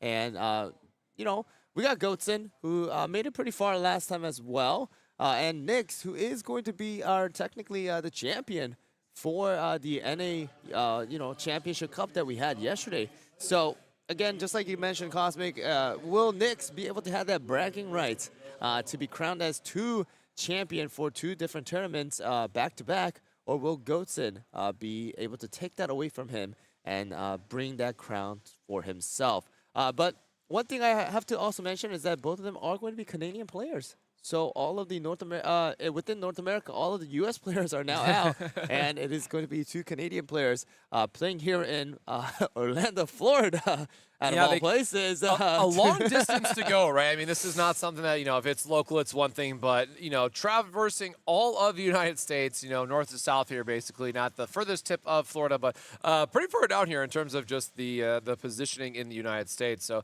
we took a quick mulligan here from Goatson's side, now finally getting it into it, and game 1 of our best of 3 finals here. Yellow versus yellow. We are Champion gonna- from yesterday, and Goatsu was on stream a lot, battling it out. Yep, so we're going to start out with the Churro and the Moon Rabbit. So we do have a level 2 V2. They both do need to start ramping up their supports in order to actually do something and actually attack. I do want to say, hey, you know, because it is yellow v yellow, mention something real quick, a little information for Goatsen's name, the reason why it's called Goatsen. He kind of explained it to me during one of the break time. So apparently his last name in French spells out in a way where it translates to goat as well as sun. So he made that particular name to be Goatsen for his tournament name, which I thought it was very, very interesting. So just wanted to let you guys know of that, you know, kind of cool information of one of the players, as well as, you know, Nyx. You know, I had to play his roommate and defeat him to be all the way out here. But again, both Canadian players out here to be trying to take that title as the finalists for this Timekeeper tournament. And honestly speaking, you know, NA champion, you know, title is cool. It's awesome, and you get that you know, ability to go to Korea. But if I had to choose out of the trophy and the cards and the mat, this one is the one I would like to take. So we'll see who is going to be taking it. And actually, we got to realize both of them are yellow players. I was just saying, it's very fitting, right, for the Timekeepers Timekeeper. are yellow, so it's actually going to be really, really nice for them to also be able to take that card as well. So now, turn 3, we were able to do some damage onto each other, or at least we're able to do damage onto each other at this turn for each of the players turning into turn 3. So we'll see if Nyx wants to do some damage onto the other cookies. Of course, we do have Moon Rabbit, who is able to block as well as redirect some damage. But it does look like Churro is going to be left with the HP that it has, and 3 supports remaining for Nyx. Yeah, it looks like we're just opting to go into probably that Jade Deer that we've seen time and time again this weekend, right? Just being able to soak up a bit of the HP and damage reduction. I'm trying to figure out what other, I think he has 2 traps in his hand currently. One of them is Signpost. Oh, maybe that might not be actually, it might not be Jade, it's the other one that I am forgetting because we haven't seen it come up as much. Oh, but the counterattacks. Yes. The counterattack as well as the key shield and the Signpost, like you said, are going to be the ones, you know, in his hand. It looks like he is going to be taking the entire damage here. Thinking about the HP flip, do I want to take this HP flip or do I want to let Churro die? Obviously, you know, he has the Millennial Tree, so he is able to bring back Churro without much of a problem. But does he want to stall it out and see what other cards or possibly, you know, use other supports to finish this off? But we do have Stardust. Stardust is the one who's able to instantly knock it out as well. So it does look like we are just going to let Churro faint and go into the break area and joined with Millennial Tree to bring back Churro once again to the battlefield. And Goatsen, of course, not unfamiliar with this himself, right, as a yellow player. So we'll see how this goes. Back to Nyx for turn 4. Very beefy setup here, right? Getting that 10 HP represented on the board. Churro Cookie, again, being a 2-5 all-star that we've seen all weekend long, just being a good tanky body. We can heal it later with Timekeeper. We can heal it, Timekeeper goes to the trash. Millennial Tree can pseudo-heal it by putting it back into the battlefield, which is important. But we are going to see an attack coming across from Nyx's side with that Millennial Tree, which has been an MVP for us because it's able to do that 3 damage up front. And then if you have another yellow cookie on the field, you're able to do an extra point of damage. Yep, and we're seeing 2 Stardust as well as a third being out on the field. And Moon Rabbit going to have the draw flip, but is going to faint by Millennial Tree in this turn with all of the damage going through without any of those heal flips. And it does look like instantly we are going to have the Timekeeper come out to get rid of that, you know, Moon Rabbit from the break area and decrease it back to the 0v0 for both players. Of course, Timekeeper is going to be an amazing card for us, especially to be able to get rid of those, you know, level 2s from the break area. And it does look like we have now both sides with 1 level 3 as well as 1 level 2 out in the battle area. Yeah, and Timekeeper really getting the extra value if you're able to snipe a level 1 from the field, right? The extra then effect. But, just doing an honest 3 for 3 here is also perfectly fine being more aggressive. So we're going to have to see what trap cards Goatson might have in his hand just in terms of what interaction we might want to leave up. So we are going to use the Broken Signpost here, which is going to redirect it into the Churro Cookie, knocking it down to 2 HP. And again, kind of 2 supports being left up is usually the gold standard for holding up some amount of interaction. But Goatson says we are taking a more aggressive approach. We are just going to go for the straight knockout, because even if that last card is a heal, the then effect from the Stardust will be able to snipe the last HP, put it into the break zone anyway, so it will just be a quick pass back. And now, for Millennial Tree, right, you do always want to have that second cookie in play to get the extra 1 point of damage. So hard to see what is his hand, but I think he had a lot of level 3s, which can be a little bit awkward into this board state. You generally want to play that. Kumio has been the real MVP of the weekend, as we've seen time and time again. One vibe in there in the trash, but if he doesn't have another one, it's going to be difficult to streamline that 4 damage attack that we had just mentioned. But, we might just be having to do 3 and then leave up some interaction. So we'll see if he drew anything. I think there was a Stormbringer and Millennial Tree as the only option. I think it's just Millennial, Oh, Mozzarella, and Smoked Cheese. Literally all level 3s, just like you mentioned. It's just all 3s. So Nyx is really thinking, do I want to put down another 3 right now and board lock myself just so that I can get a 1 more damage off of Millennial Tree? Because right now, I only have 5 supports. I can't use the other effects that are going to be there as well. So what is the best decision that I have? Obviously, we can pull out the Mozzarella as well, just to see if we could do something. But it does look like Stormbringer actually is going to be the option. So the Stormbringer is going to instantly bring the Stardust Cookie into the break area, because Goatson's break area is low enough, and that is going to allow the direct damage onto Timekeeper to be allowed with an additional 1 damage with the Stormbringer being out for Millennial Tree. So in both turns here, right, with yellow players going to their turn 5 and having to use all the resources for a on play and then attack. So both Goatson and Nyx using their 5 supports in that way. But now Goatson's going to be going up to 6. Of course, we have to be mindful of that Timekeeper only having a single HP left. But from Nyx's side, the defenses are down in that regard. We don't have a Kumiho that's protecting the Millennial Tree. That said, I mean, Stormbringer is still a very scary card, even after the fact that it's gotten something into the break zone kind of right away. As long as the other conditions are active, it can start doing the split damage, which can be really good in this matchup in particular. But right now, Millennial Tree is definitely going to be the key threat while at least something else is in play. And, like in our last matchup where we had a lot of the trashing effects from purple, we have to just do some good, honest damage here for yellow to actually get those units into the break zone. So we'll have to see what Goatson is able to string together with the 6 support turn. And again, having a couple of different traps here, which is really nice. But in terms of cookies, we have the bell pepper, which we haven't seen come up too much yet. We have Cyborg. I'm just totally remembering that he has the whole Cyborg package after seeing the other yellows that we have. So you know what? That is something that I'll take a moment just to appreciate, even with just seeing a yellow versus yellow final. And of course, some of the level 3s being the same for just how good they are. But there is quite a few interesting choices that you can make in the level 2 slot and how you want to advance your deck strategy. So we do have some differences between these 2 lists at the end. It's not perfectly it's not to say a perfect mirror match, but a good amount of variety here in those 2. So we are going to see Bell Pepper Cookie come down now, another level 2 from Goatson's side, which is going to be able to heal back up for the extra effect. Yeah, exactly. Like you mentioned, there's a lot of actually differences that we do see within Goatson as well as Nyx's side, especially when that level 2 as well.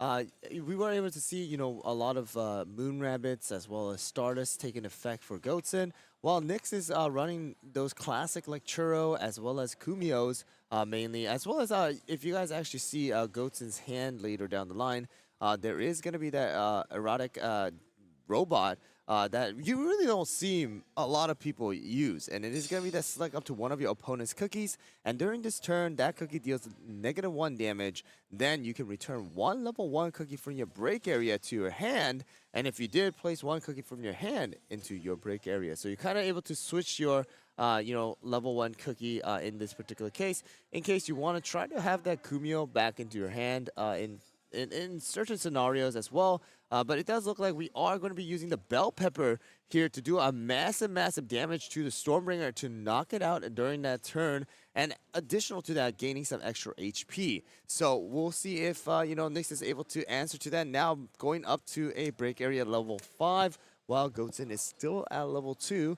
So let's see what the turn has in store for us for this one. Yeah, scary turn here, though, because we have to recognize that we are still at a position where as long as we have another cookie to play from Nyx's side, we are presenting a 3-1 damage split, so dealing 3 into the Bell Pepper and 1 into the Timekeeper, which then on the very next turn sets up that same situation again, where we deal 3 damage on the main target, and then 1 to knock out the Bell Pepper. Now, of course, hitting the HP flip will mess with those numbers, but just really showcasing the damage potential of the Millennial Tree Cookie and being able to get that damage variety, as it were, and pressuring multiple cookies at the same time. Yep, so we're trying to just see what Nyx wants to do here with the amount of support cards we do have. Of course, it does look like we do have about 2 Millennial Trees in hand, Millennial Trees in hand, as well as we're thinking about even putting down that Mozzarella to even boost the, break area from Goatson even further than what it is right now. And that is exactly what we are going to do, and put that orange cookie into the break area for Goatson, pushing him all the way up to level 3. And it does look like we are going to be pinging the Bell Pepper with Millennial Tree, and with no extra, supports to actually block or redirect any damage. Bell Pepper is going to potentially fall here if no HP flip is going to be possible, and that is exactly how it turns out. So pushing Goatson all of a sudden all the way up to level 5. No response cookie. It seems like that it might be coming from Goatson. Nyx is, gesturing, hey, if you want to play something, please let me know. If not, and it does look like it is going to be his turn. So moving on to turn 7 for Goatson, with Timekeeper still, alive with that 1 HP.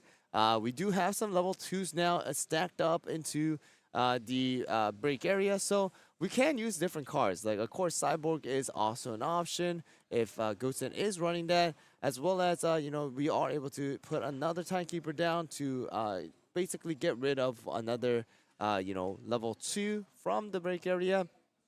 So we'll see what's the plan here, and trying to count the how many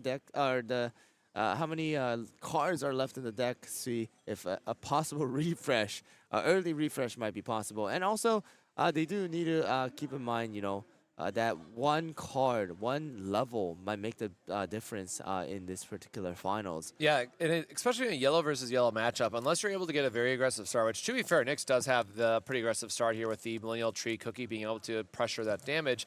Having even just the 1 extra heal or the 1 extra Timekeeper into the refresh can really make a difference, just in terms of staying alive and making sure that you're not the first one to hit that magic break number of 10. So I like that we are going back and forth, seeing the different variations between these yellow decks, and also understanding, at what point am I able that I think I can, able to think that I can close out this game quickly with the Millennial Tree, so that we can go into a game 2 and doing enough damage that way. Because, we have to be mindful of the Cyborg Cookie ultimately from Goatson's side that can, out of nowhere, just deal a lot of damage, right? We don't have to worry about Hollyberry Cookie, for example. That we don't have to worry about that shielding effect. So we are in a position where we are able to do a lot of damage, from the yellow deck, especially if we go into the Cyborg, or again, just Millennial Tree Cookie by itself being a very strong damage split, which we see here turn after turn, turning out that damage. Yep, and the thing we need to keep in mind is that both sides are at level 5 for the break area. That also does mean that it does unlock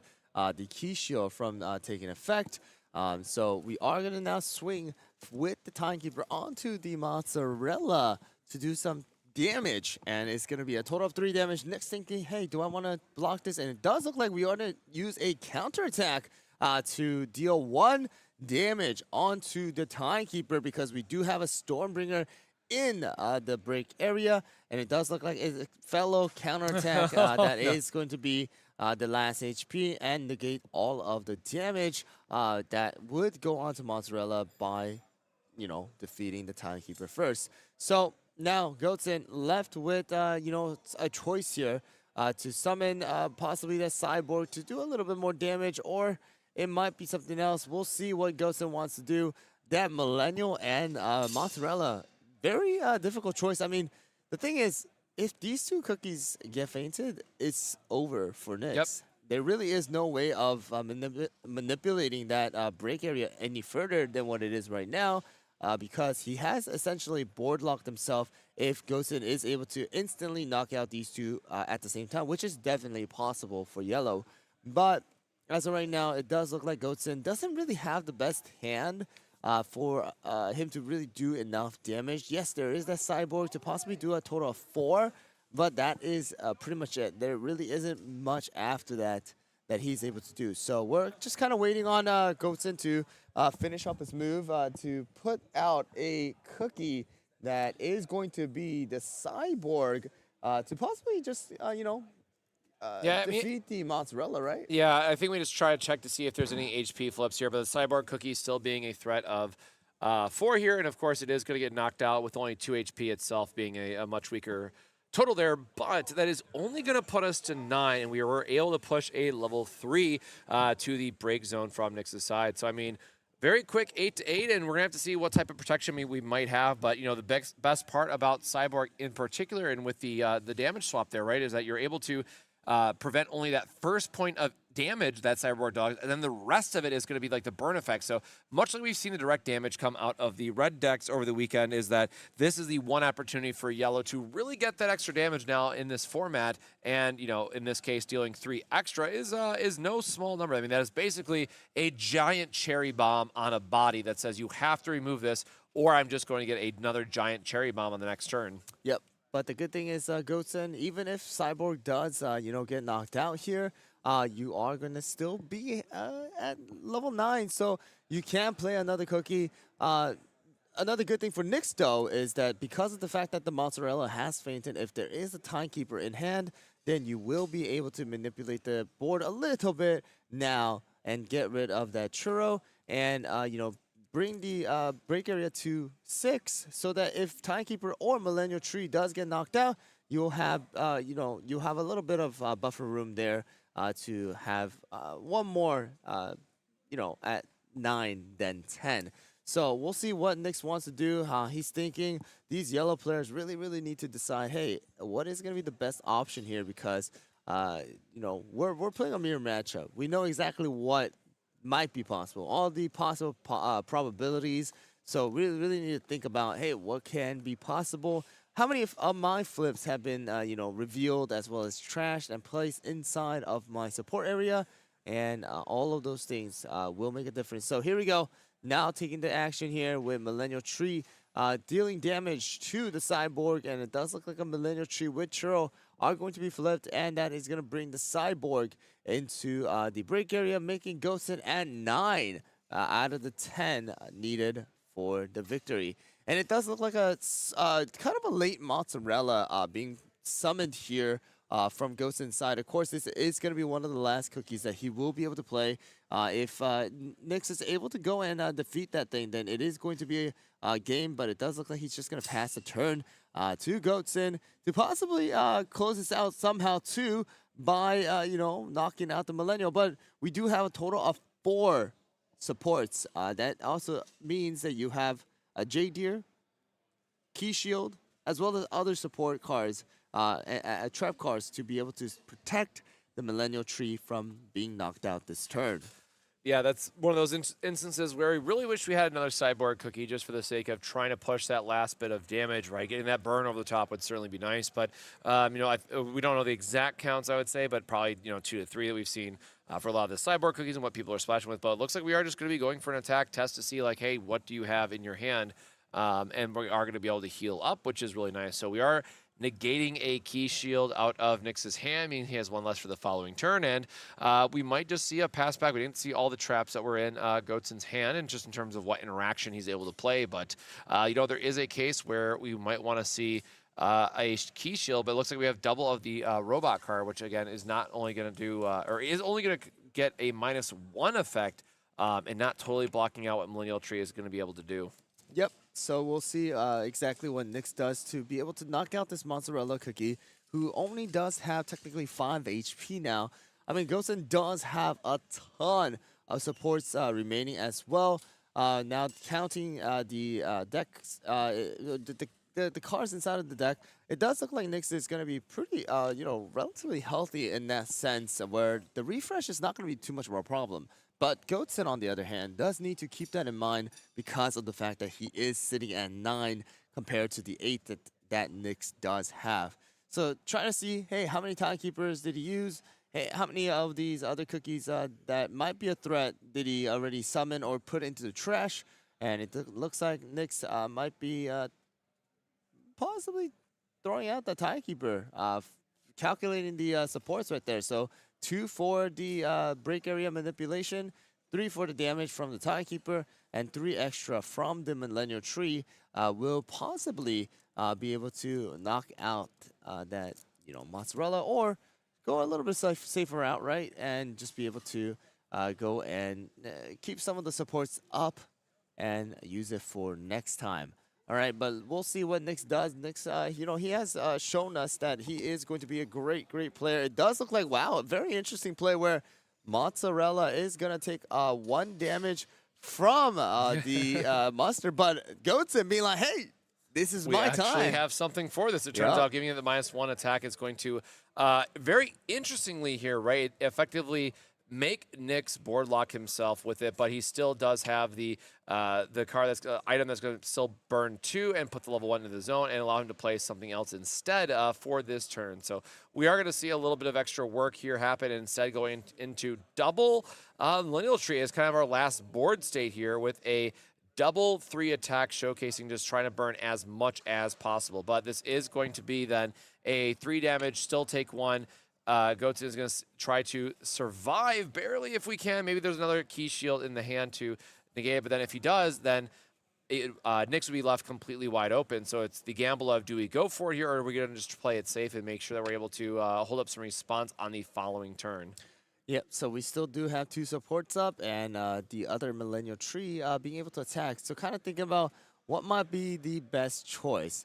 Nyx, if you're able to go and pretty much, right, knock out that Mozzarella, which does have 2 HP, you have the possibility to do a total of 4. What would be the best option for Nyx to close this out and move on to the second round to possibly close this thing entirely, to again get that bragging rights to be called the 2-time champion, right? Or 2-time winner of 2 tournaments back to back. So we'll see how this one turns out, calculating and really seeing what might be the best choice with the last 3 supports remaining. I mean, because show me an Earl Grey. I mean, right? That's that is true. We haven't really seen an Earl Grey really be active in this entire tournament, because of the fact that when they do get flipped, right, it's like, oh, sorry, your breaker area is only level 3 or level 4 or level 5. Not enough to get to that 6 to really make it happen. So it does look like Goatson is going to be taking another turn here with 2 Millennial Trees on the board, as well as 3 supports up for Nyx. And it looks like Goatson now at a total of 9 in the support area.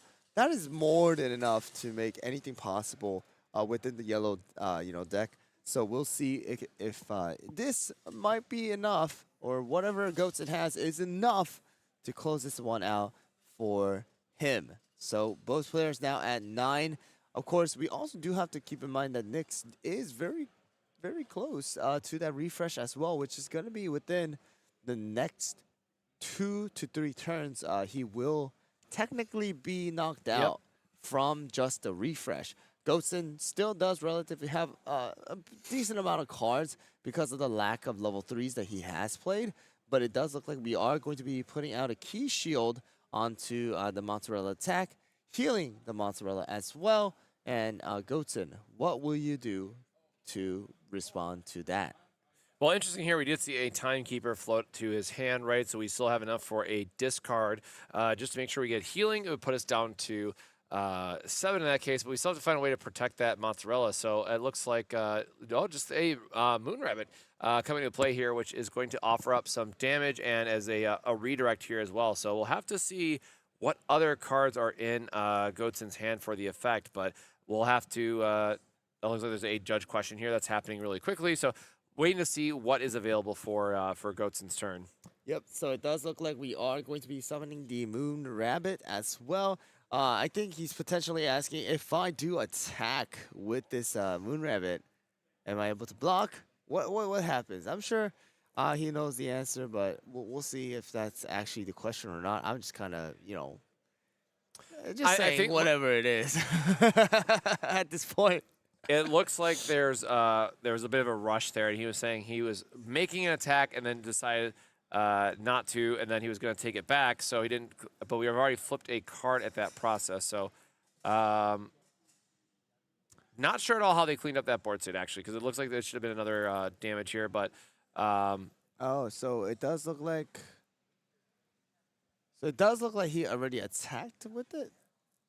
I don't even know what the play is here, and it does look like Mozzarella is gonna faint, and the first game is going to go on to Nyx. Not exactly sure what the whole the gameplay was there, right? But we'll see. Let me try to go back and see what it might have been, and see if that is something I can make out. But it does look like right now, from the judge play and the judge call, because of the fact that Moon Rabbit, yes, so the Moon Rabbit, Goatson decided to say, I am going to attack with the Moon Rabbit. So here, take the damage onto the Millennial Tree, but that prevented him from blocking the next damage for the Mozzarella. It kind of went fast with it, but it does look like Nyx is going to have the 1 round lead, and Goatson going to have to follow him and try to catch up or give the win to Nyx to be, again, called the 2-time champion for this weekend. So the two players are going to now go into the shuffling once again to quickly move on to the next round. I'm sure both players are super tired playing that mental game now, as well as the physical game again, after playing for almost 9 hours, just like yesterday. Yeah, another very long day. Going into the tournament itself and seeing what was available for these players. And again, when you get into that yellow versus yellow matchup, right, you have to be mindful of the timekeepers. You have to be mindful of the Stormbringers who can do some extra damage and break it. So it is going to change up a little bit. We did see some Cyborg play from Goatson earlier, which was able to do some burn damage that way. But ultimately, it was Nyx who was able to get game 1 just by the good old value of Millennial Tree. I mean, going the distance this entire weekend tournament, right? That split damage is proving why it's so good and why split damage has really been the MVP for the game, not just this weekend, but for this entire set. So we're going to be shuffling up here and seeing what type of starts that we can get. Hopefully get another showcase here for the Cyborg Cookie and seeing if it's able to do a massive amount of damage and get Goatson a Cyborg finish with the extra damage, or are we going to see more of those level 3s kind of play the pivotal role like we've seen like the Millennial Tree turn after turn, doing that chip damage and getting us into a spot where Nyx was able just to get the incremental value and eventually run away with the game there and get those last couple points of victory that he needed. So we'll see how they maybe change their play styles, or if they change up how they might have balanced certain play choices over one another. But ultimately, it is still going to be hopefully 2 more games potentially here for our finalists in the Timekeeper event here at the Pro Play Summit in Orlando, Florida. And, at least, hey, we've been able to enjoy some beautiful weather here and some great card games all weekend long, so it's been a great time. But we are looking at now potentially the final match of CookieRun Braverse TCG getting played this weekend, as our finalists are getting into game 2 of potentially 3. Nyx is up a game against Goatson, our yellow versus yellow matchup. And, of course, who is going to walk away as the ultimate yellow player, getting that Timekeeper champion card as well as playmat. A lot to look forward to from these players. So we are going to get shuffled up. We are going to see what is available, then quickly go into an actual game and see what's available. So judges here just giving a couple of shuffles, it looks like, just to give that randomness here. Lastly, to the cards, checking to make sure everything's good, and hopefully getting started here for our game 2. But yeah, excited to see, I'd love to see more of the Cyborg Cookie here make a run. It's just so difficult because you want to balance out level 2s and level 3s going into your break zone, and that's what that robot trap card is for, because you're able to swap out if there's like a early level 1 that you have to put into your break zone. You're able to sneak in that level 2, get an extra point of damage, as long as you don't get hit that break point of 10 levels and then eventually take the hit that way. So we are going to be getting into our draws here, getting started up. We'll see if either player is going to look for a mulligan here, but looks like from Goatson's side, we have oops, all flips and nothing exciting. So I appreciate that he's just showing his opponent like, this is just definitely not where we want to be. I think I have to mulligan this hand, but it looks like Nyx is able to get a very good start here with his starting hand. Got a broken side post, got some good level 3. So we're going to see what Goatson is able to put together, but it looks like he might be doing a pile shuffle or something, or he would put him back in a weird order. So just quickly trying to shuffle up here and get himself a different mulligan to start with. Yep.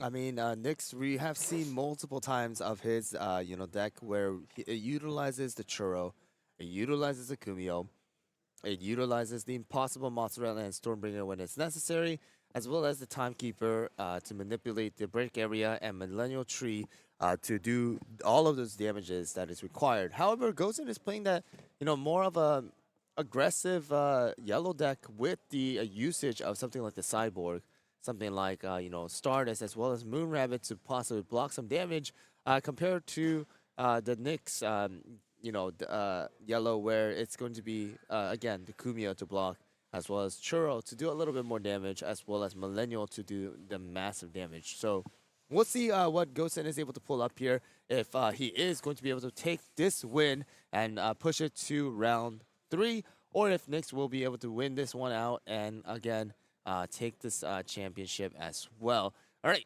so starting off with the Kumio and the Stardust, and it does look like a level 1v2. So let's see what each players have in store. Again, Goatson is going to go a little bit ahead here and be able to put down a support first. And then we now move on to turn 2 with the Stardust now dealing damage to the Kumio to potentially knock it down as well. So it does look like it is going to go. But again, that Millennial Tree is able to be played here if that is the case. And literally, as I speak, that is going to be the play. So this play. We know this play by now by heart because we have seen it so many times. But yes, you're able to knock it down, the turn that you get it.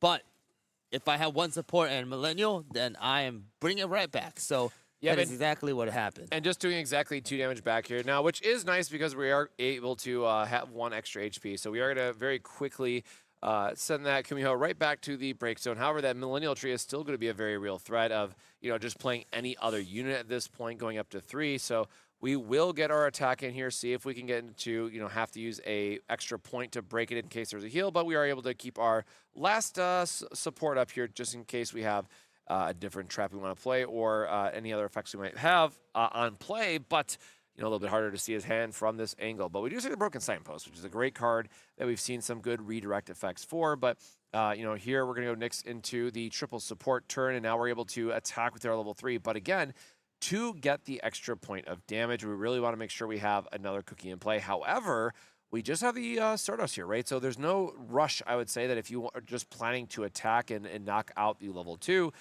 you are fine here just with the 3 attack and just passing at that point. You're very healthy with 5. So this is a very interesting hand for Nyx. Of course, Goatson doesn't know, but Nyx has a total of about 6 or 7 cards, and only one of them is going to be a cookie. So that Marshmallow he actually drew is going to be the only other cookie that really he really has in his hand. So if both of them somehow he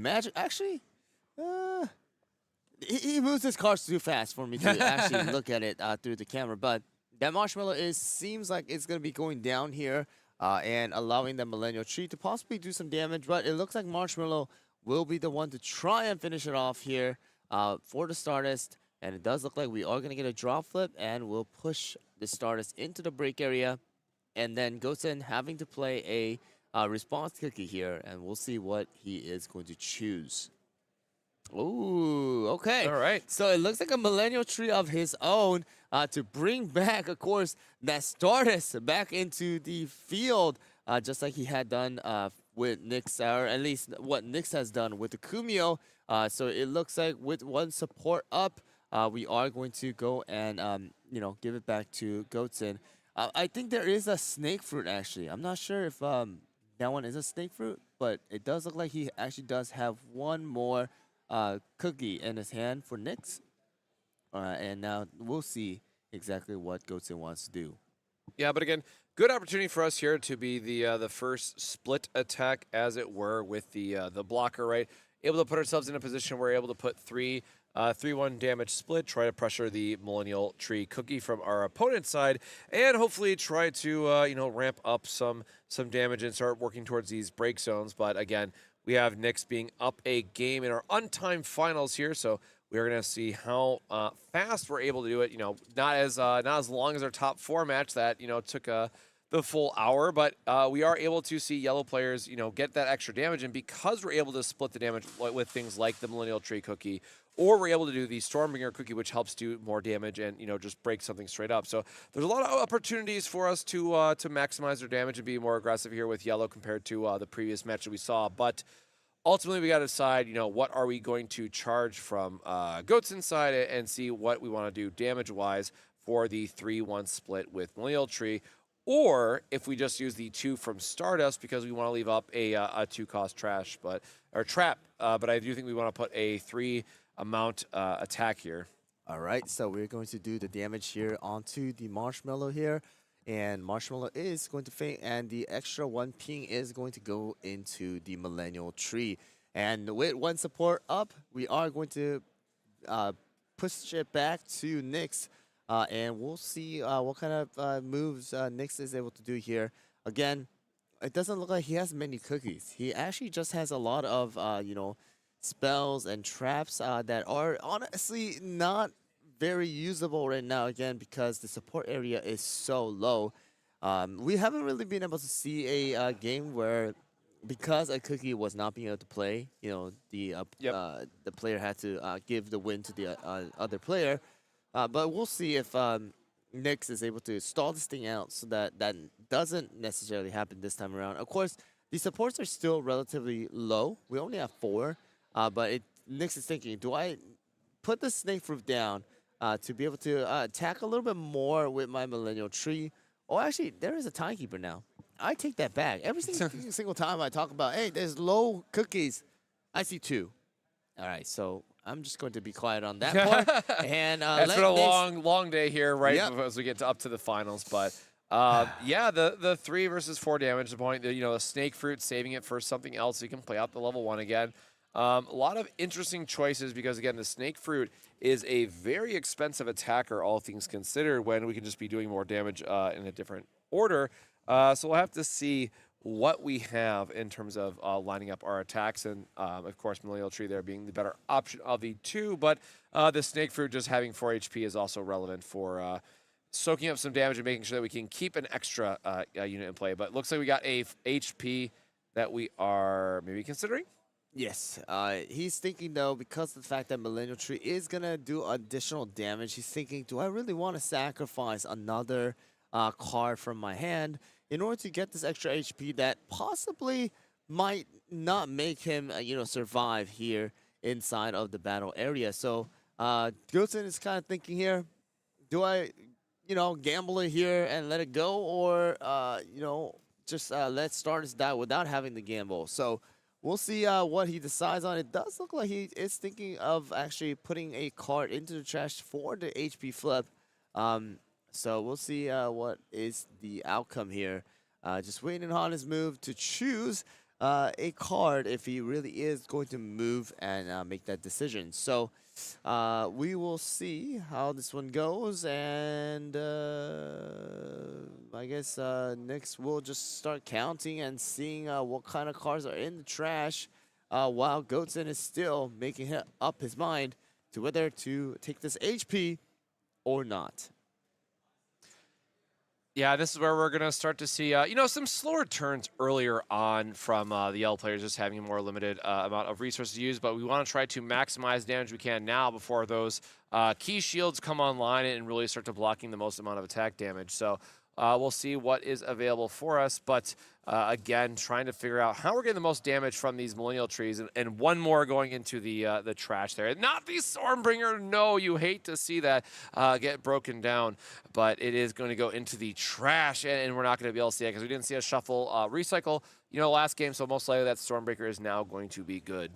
Good to go, and good to say goodbye for the weekend for Goats Inside. Yep. So sadly, Millennial Tree and Stormbringer both going into the trash for Goatsin. We do have a Millennial Tree out, so that does mean that Goatsin does want to necessarily put another yellow cookie down to maximize the damage. Of course, we do need to put down the support as well. We have a Snake Fruit who does have 4 HP, as well as Millennial Tree, who also has 4 HP. So we'll see who is going to come out on top with this particular matchup right now. As of right now, again, it does look like we are at 2-2, and it does look like Churro Cookie is going to be placed into the support area. Interested to see what kind of card Goatsin might put down into Battlefield for this one here. Yeah, this is, again, the interesting problem that we find ourselves turn after turn, right? We want to make sure that we're getting the most damage from the Millennial Tree Cookie because it is able to split that damage, which can be a very strong effect. But we're actually going to see 2 of them on the board here, which is going to be really strong for once we get both of them online. I mean, that is a lot of damage potential from Goats Inside if we want to start using both of their effects on the following turn. So we are going to see the broken signpost, which is going to redirect the damage to the Snake Fruit. But if Goatsin is able to choose that last point of damage, and the HP flip here for that Snake Fruit, giving it another turn to stay alive here, being able to soak up some more damage for Nyx's side. So another very pivotal HP flip here for Nyx going into support 5. Man, those HP flips really helping, a lot of these cookies survive on Nyx's side throughout this entire tournament. And I mean, again, look at his hand. He has all 4 key shields in his hand, which, again, you're not able to utilize as of right now. He has 4 key shields. He has the Jade Deer, but he only has a Timekeeper left in his hand as well. So the Jade Deer does come out in order to try and block some damage from the Millennial Tree. Only checking 2 damage, as well as an HP flip coming out. Goatsin decided on whether he wants to take it or not. Most likely he will here, just to keep that Millennial Tree nice and healthy. But we'll see if that is going to be the decision he makes here, while the time does not tick for us. Yeah, and again, seeing these heals coming out, making sure that we're getting our being healthy right turn after turn. So the Jade Deer being an MVP all weekend long, giving -1 attack, giving plus an HP, but we're still going to see another ping here.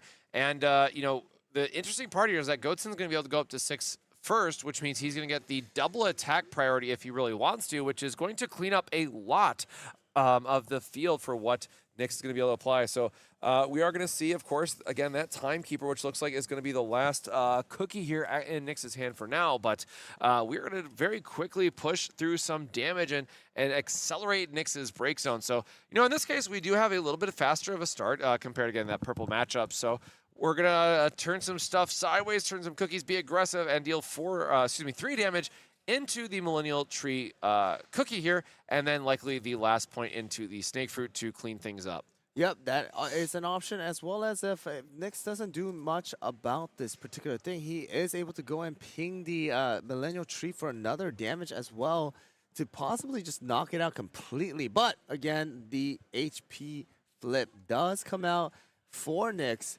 and Nyx is going to, dump the mustard cookie and heal the Millennial Tree. Now, Goatsin going to have to ping for another, damage, and it does look like we are trying to finish off the Snake Fruit.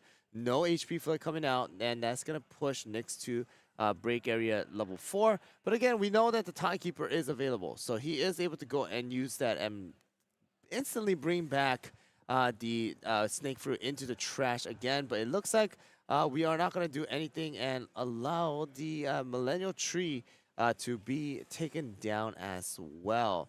So Nyx kind of thinking about on it as well, because I don't think he has really made up his mind saying, hey, I'm going to, summon my Timekeeper or not. But let's see what happens. And notably, no Key Shield available because we're still at just the 4 numbers. So I don't think we saw another Jade Deer in Nix's hand. So this is just going to be a taking and then going into the Timekeeper, right? For discarding one of the random traps that we have so many of and just seeing what Timekeeper is going to do for us. Obviously, the heal is going to be great, but we don't really have a lot of pressure outside of that Timekeeper. So just dealing 3 is not that exciting. So we are going to get a free 3 damage, right? Because Goatson does have all of his support rested, but we really are going to hope to see some kind of follow-up from Nyx that isn't just oops all items and traps, because we do need to make sure we're applying the pressure, because otherwise we are staring down a lot of damage, right, from Goatson's side, that if he doesn't find a cookie here, it could be a very quick game and not even going to the break condition. But all right, well, we're going to find the Millennial Tree as well as the Smoked Cheese. Another good thing about this is that now, you know, Nyx, if he wants to use the Key Shield, he can actually, because instead of being at, 7, he is going to be at 5, which actually does unlock that Key Shield to be used as well. So now on to Nyx's turn. We have the Timekeeper online. We have all of the supports up. We are going to move up to 6 support as well. That does allow Nyx to be possible to, you know, do a lot more damage than he was able to before, along with possible another Millennial Tree being out in the field. So we'll see what the choices are. It does look like he is going to drop, interestingly, the Jade Deer and summon the Millennial Tree onto his side as well. So it does look like most likely, yeah, Millennial Tree is going to target the other Millennial Tree. Having an HP flip come out, though, very nice. Of course, you're going to want to take that. And we're going to take the additional damage, and another HP flip comes out. Oh, my gosh, all right, this Millennial Tree. No, we found the thick Millennial Tree, seeing if we're going to take the heal option or just let that 1 extra ping, because, you know, you're not saving it on the next turn, right? You know, if it extends out to another turn, or if Nyx is just going to commit to it, you'd have to basically bank on a third HP flip, right, to overcommit and try to kill the Millennial Tree, which, if we went through and counted our HP flips so far, it'd probably be pretty unlikely, but we are just going to deny it and then go into the last one. So we'll see if he wants to go through and just use the Timekeeper here to finish things off, or if we are just going to leave up a lot of interaction, which, again, we do have a lot of Key Shields to go through, which is definitely going to help and slow things down. And we'll have to see how Goatson is going to use his turn, while, yes, is being up on overall damage and break and all that good stuff. So we just might see still a very aggressive play from Goatson, realizing that he's kind of in the lead in that regard and just wanting to keep up the tempo from his side and be very aggressive to push the onus onto Nyx to be like, hey, you have to have a lot of answers here, or this double Millennial Tree start is just going to put you up to 10 very fast, because we are showing 2 level 3s from Nyx's side, which means that is 11 as the magic number. Yep, and we do know that the counterattack is in Nyx's hand. So if that Millennial Tree with only 1 HP is going to be attacking, that Millennial Tree will take the 1 damage. If there is no HP flip, that will be the end of the battle phase, because the cookie is just no longer available to actually do the damage. So we'll see if that will be the case. But first, Goatson is gonna attack with the healthier, Millennial Tree to the enemy Millennial Tree to do some damage and see what happens. Because again, we need to go and see if there is going to be other things available. Or it's just going to be a full-on damage and possibly being knocked out. This turn does look like a draw flip does happen. We are going to draw. Oh, an HP flip is going to be available for this Millennial Tree as well. Goodness gracious, the HP flips just playing an MVP here. I never get this many HP flips when I play my games, but it looks like the tournament luck, the live stream luck is coming in here. When you're running hot, I mean, this is now the 3rd extremely relevant HP flip for Nyx, preventing the opportunity for us to deal the extra damage into the Timekeeper and then ping the last resource. But, of course, you might try to just line that up for the next turn, right, and just dump 3 into Timekeeper here and still do 1 back to the Millennial Tree. But we'll have to see how we're going to navigate this, because, of course, we do have that shield in hand, which I am almost positive is going to come down from Nyx's side just to prevent that 3 damage. But we still get to do the 1 extra point of damage, which is extremely relevant because it means our second Millennial Tree can just clean it up on the following turn. Yep. Oh, you did And mention the it's- counterattack. Yep, Yeah, it is yeah. going to be the counterattack that he is thinking about doing so that that Millennial Tree's damage is not going to be, anything that is going to affect it. And also at the same time, knock out the enemy Millennial Tree. So Nyx is just thinking, though, is this going to be the thing that he wants to do? It does look like that is the case. And, without the HP flip coming out, that would have been amazing if the HP flip came out with that as well to continue the damage. But it looks like that Millennial Tree is going to fall. And with one support remaining, most likely Goten will pass it to Nyx, which will happen just right now. So Nyx moving on to the next turn here, turn 7 for Nyx, having a total of 7 supports, which also does mean that both of the level 3 cookies will be able to attack and still have 1 support up. Most likely, because of the fact that this particular... Oh, there we go. We're going to switch that to the altar as well. Appreciate letting them get the flair for the stream. Oh, the judge said no. Boo. Let it happen. Let it happen. The Timekeeper event, of course, we want to show off those beautiful alt arts, but Timekeeper is going to be going into the support area. But, both players having fun with it, and that is the most important part. Yes, but we are going to exactly. see the Millennial Tree cookie coming across here for the 3+1 damage. Draw a trigger again. Seeing if we're Ooh, okay, we do get an HP. HP, and we do have plenty of stuff to discard, Wow, that's honestly, a lot at this of point. Timekeeper as well. Yeah, a lot of Timekeeper going into the second game. Not the Cyborg, though. Cyborg is a bit bad one to burn and to lose out. But we're going to see if we have anything else. If we're going to overcommit and see if we want to use a Timekeeper to knock out the Millennial Tree Cookie, because, of course, that 4-1 split is very strong. Or if we are going to rely on using, like, the Key Shield on the following turn, right, to negate some of the damage. Yes, exactly. So it just comes down to the decision of Nyx. Hey, do I want to take a more riskier route and be more aggressive with it? Or do I want to, use those Key Shield, like you mentioned, to keep my cookies alive a little bit longer, to drag this out, to play it more safe? Because, again, for Nyx right now, I mean, you only really have these 2 cookies. If these 2 get knocked out, it is pretty much over because there is no more level 2 to save him from manipulating the break area even further. So it does look like he is going to take that risk, and HP shield, flip does come out. Is it going to be worth the gambling here?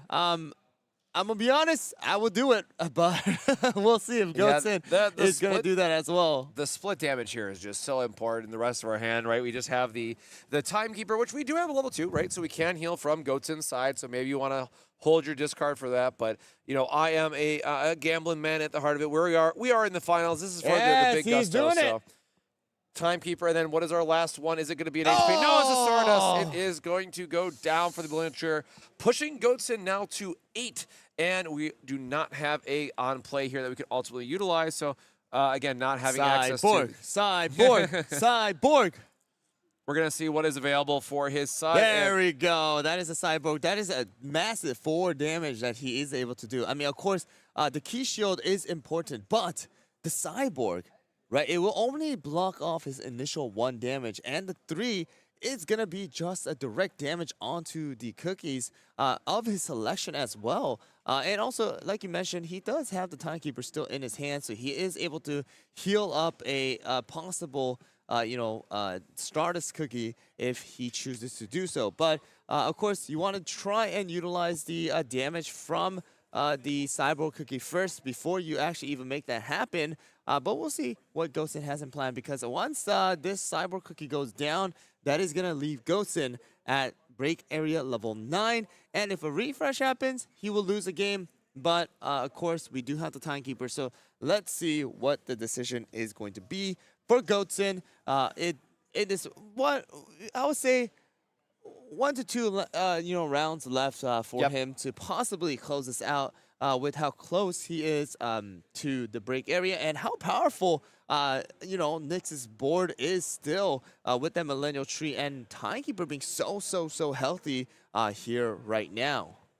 Yeah, and again, the Cyborg getting powered up for the number of level 2 or higher cookies in your break area. So that's where we're seeing the 3 total come in. And, the one awkward part about this setup is that when we look at the Timekeeper cookie still being able to automatically remove, right, the Cyborg with the then effect is pretty strong as well. So only 2 HP, not able to really keep it around. But still something you don't want to just have the free access to. So we're going to see what we want to play out here from Goats Inside, if it's worth it to play another cookie or if we just play it on our opponent's turn in response. But, you know, I am starting by jamming the Cyborg Cookie kind of across and into the Timekeeper just to burn a lot of damage on it and hopefully, you know, close out the game very soon. That way with some other type of top-end burn option. Yeah, I mean, we only have one support left. That also does mean that Gosen most likely will be able to deal as many damage as possible, depending on how he does it. But Gosen choosing to, you know, play the Timekeeper first here, possibly, you know, bringing the Stardust from the break area. No, he chooses to not play the on-play, just direct damage onto the Millennial Tree here to possibly knock him out first. And, you know... Oh, because you wouldn't have enough support left. I see what happened here. So. Oh, the HP flip does come out with the draw flip. So we'll see if Nyx takes the gamble here as well. Most likely he will. We'll see if that is going to be the case. But it does look like he is deciding, hey, what do I want to do? What is the best option? And it does look like he is going to take it. Oh, same thing here. Not going to happen. Millennial Tree going down for Nyx's side as well. Only Timekeeper remaining now. And let's see what that Cyborg is able to do. Yeah, but again, potential for total damage here, pressuring a lot of that life total that Timekeeper has. So, of course, we can still, you know, heal up a little bit and ignore that first one, but we just are knowing that it's going to be straight 3 across, putting that Timekeeper down to effectively 1. But we do hit another HP trigger, meaning there's going to be 2 left on the Timekeeper. Now, again, the sports state is a little bit interesting because we're going to be able to apply full pressure into the Timekeeper while also destroying the Cyborg Cookie. We only have 2 left up from Goats Inside. So we do see a Key Shield, I want to say, as well as a Jade Deer. It does look like Nyx has to decide on what he wants to do. I need to knock out that Timekeeper this turn. And it does look like another Millennial Tree is in his hand again. And he's counting, hey, how many supports do I need? Oh. Sorry. I think he was like, what? Too loud. Too loud. Yeah, but we're going to go to a refresh. I mean, we're in the final turns here and seeing what is available. But, of course, this is going to come down to just these last couple of turns here. I mean, no matter what, you have the Timekeeper that is going to have to attack, and it's going to come down to these flips, quite honestly, in terms of what's available. So, really close game with both players being in a position where the next cookie that gets knocked out is going to, you know, be the last one for them. So, we'll see what happens. Yes, exactly. I guess we have to be a little bit quiet because the venue is slowly, you know, getting quiet, and our loud voices is, you know. Listen, we are just excited back here. We have the finals of the Timekeeper event here at Pro Play Summit Orlando, hosted by Pro Play Games, hosted by Cosmic and Hyrule in the booth. We've had a wonderful weekend of a lot of Cookie Run, and again, this is the final few turns of 3 awesome days of this game. 3 multiple tournaments. You know, we have multiple champions for each day. Multiple people who are going to be going to South Korea for the World Championship happening in April. Lots of exciting stuff. We got to open some cards. We got to show off some promos. You know, we honestly just had a great time with it all weekend long. But, of course, we have just a couple turns left here to see what is going to happen for these last final attacks and what our opponents want to string together. So we're going to count our deck, see how close we are to the refresh, because, again, refresh plus Cyborg is also going to be 10. And we might not have enough cards left to play out another level 2 or level 3 from Goats Inside. I mean, we might not be able to put enough pressure back onto our opponent. Yes, we'll see what the final decision here is. But right here, we have to try and knock out that Timekeeper because, again, but we are choosing to knock out the Cyborg first here. So the Mozzarella is going to be, you know, the flipped, and we have an HP flip. I don't think he's taking it because of how low the deck count is. So we'll see what this is going to turn out to be. Again, we do have 1 ping damage that is possible by the Millennial Tree as well. So we are going to ping the 1 damage here from the Timekeeper, and we are going to be left with a total of 4 HP onto the Timekeeper with Nyx's timekeeper also, left here. So we'll see how this one turns out. And it does look like we're just actually passing it to the next turn. Yep, saving all that, key shield as well, right? Yeah, Nick's just playing around like hey, you are going to go into your break, so no matter what, as long as I can live a couple extra turns, I am good just waiting for that refresh, knowing we're not going to be able to easily play a unit without decking ourselves that way. So we're going to have to wait and see what is available to Goatsin, but very low in count overall. We know that we have a bunch of support up for possible plays, but seeing what's in hand. So we're just going to start with that. The timekeeper attack, the very quick key shield as being in one of the options here. And it looks like Bell Pepper is going to come out here and try to finish off the timekeeper. Of course, there is that additional damage. Now have to check the damage, and it is going to be it. And that is going to move on to 1-1 for Nyx and Goatsin. Again, I will have to apologize for my, shouting and possibly messing up that play right there. And I hope that was going to be the play that he was initially trying to make. So that was a very, very close one right there. Hopefully, we can move on to the next round and see who is going to finish it out here for the final battle of this timekeeper tournament. Yeah, so again, hey, this is what you love to see, right? When everything comes down to this match, the championship title, all that good stuff, one final game to determine who is going to be the final winner in the timekeeper event, which is also the last event for the last match of the weekend too. So lots of matches and lots of games we got to celebrate this weekend. Lots of new shiny cards that we get to talk about here soon. And again, just want to give another plug here for those that are able to. Make sure to go talk to your local game store about CookieRun Braverse and have an opportunity to sign up for those pre-releases that are going to be happening. Get yourself some cool promos. We might end up seeing more of the Powerpuff Girl promos that we unboxed yesterday. I'm just looking at my Bubbles cookie now off screen, but there's a lot to be excited about in the upcoming months, and of course, the biggest deal that Worlds too will be really big in April to look forward to, and seeing how everyone comes together on the biggest stage possible and see if we can bring it home for North America would be really awesome. All right, well, they are now shuffling their decks for the last round of this timekeeper tournament, and it looks like, hey, I'll be honest with you, we are going longer than the championship yesterday, which was we had 20 plus more people joining us, but it looks like Nyx back at this table again to finish it out, to try and become the finalist for the second time here, as well as Goatsin trying to see if he can be another Canadian finalist for this weekend's tournament. So here we go. Let's get this thing going and see what we have going on for the last and final tournament or round for this timekeeper tournament. Yeah, this will be, the final mulligan, the final turn one of the weekend.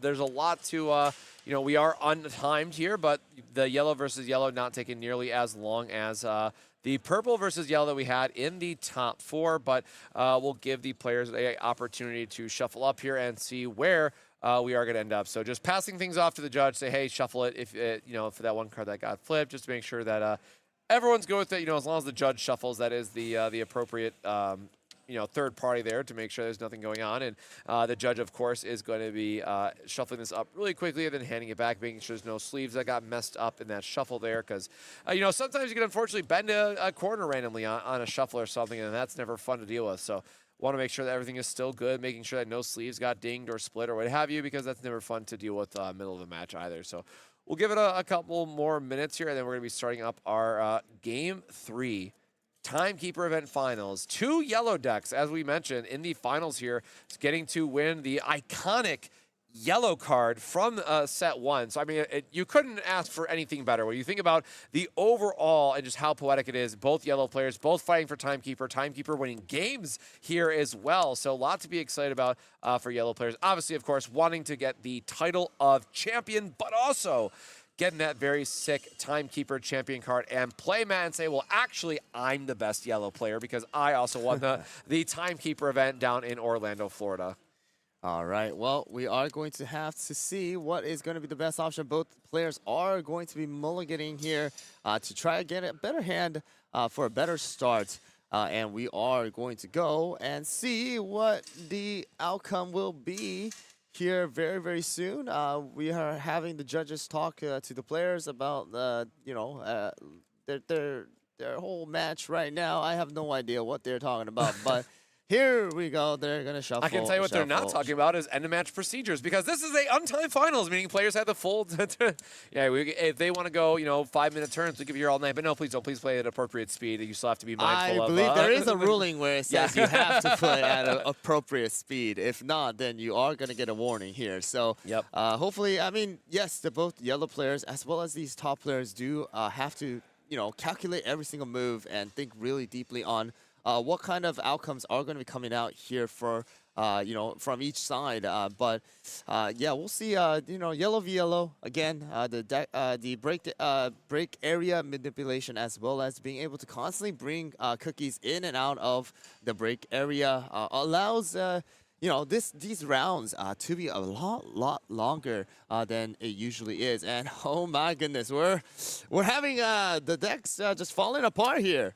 Even the decks are nervous at this point. They're just saying, like, listen, this is the last match, last shuffle. So, a little bit of a back and forth for a setup here, but we will be getting started very shortly for our finals match here. So, I'm really getting to see, who's going to get the Millennial Tree, starts here to get the aggressive damage split. We're going to wait and see, who gets a timekeeper to heal up. But, what I would love to see, no matter who wins, no matter, and, none of that stuff, what I would love to see is on the last couple turns of the game, a timekeeper comes into play at a pivotal turn, heals 2, and is able to find a path to victory for whoever gets to cast it, and then gets themselves that timekeeper champion card. So I think it would just be so cool to see that all come together that way. But ultimately, so being able to go and win the timekeeper card with the usage of timekeeper is the focus here.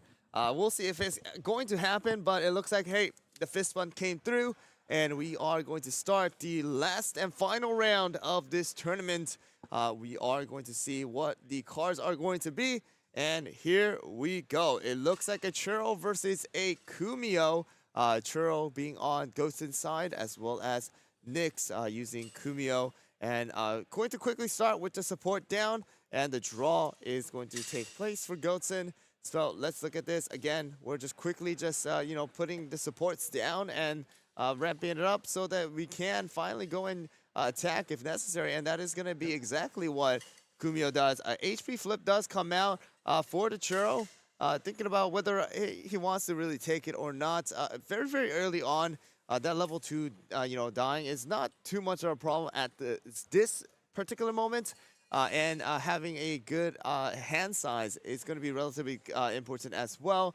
So we'll see if Ghostin wants to take that decision or not, and see what the decision is here.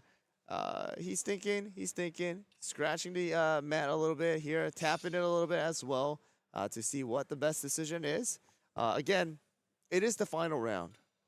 They really need to focus. They really need to decide on what they want to do, and it does look like Ghostin is going to let that HP slide and move on to the next turn.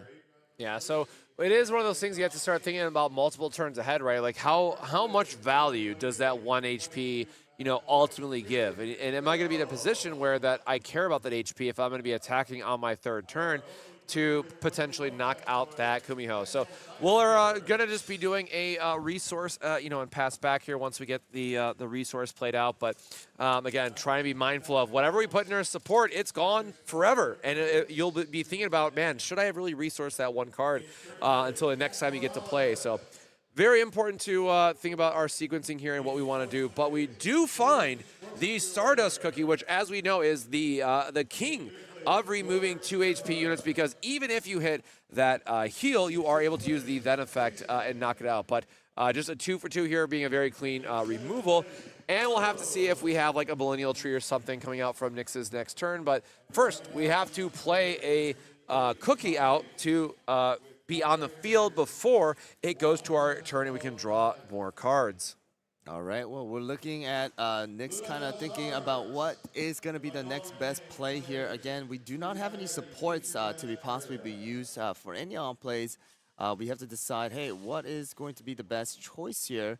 And it looks like we do have some burnt cheese. We do have some churro, as well as another kumyo. And it looks like a burnt cheese is going to be the option here for Nyx to go and, go and summon it for the next turn. I mean, 2 damage right there, right? Also, the feint effect as well is going to be really, really good.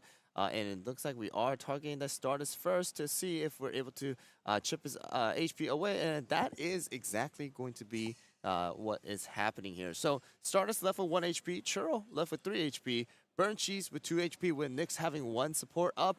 Again, we are not able to attack too much here with both cookies because of the amount of supports we do have.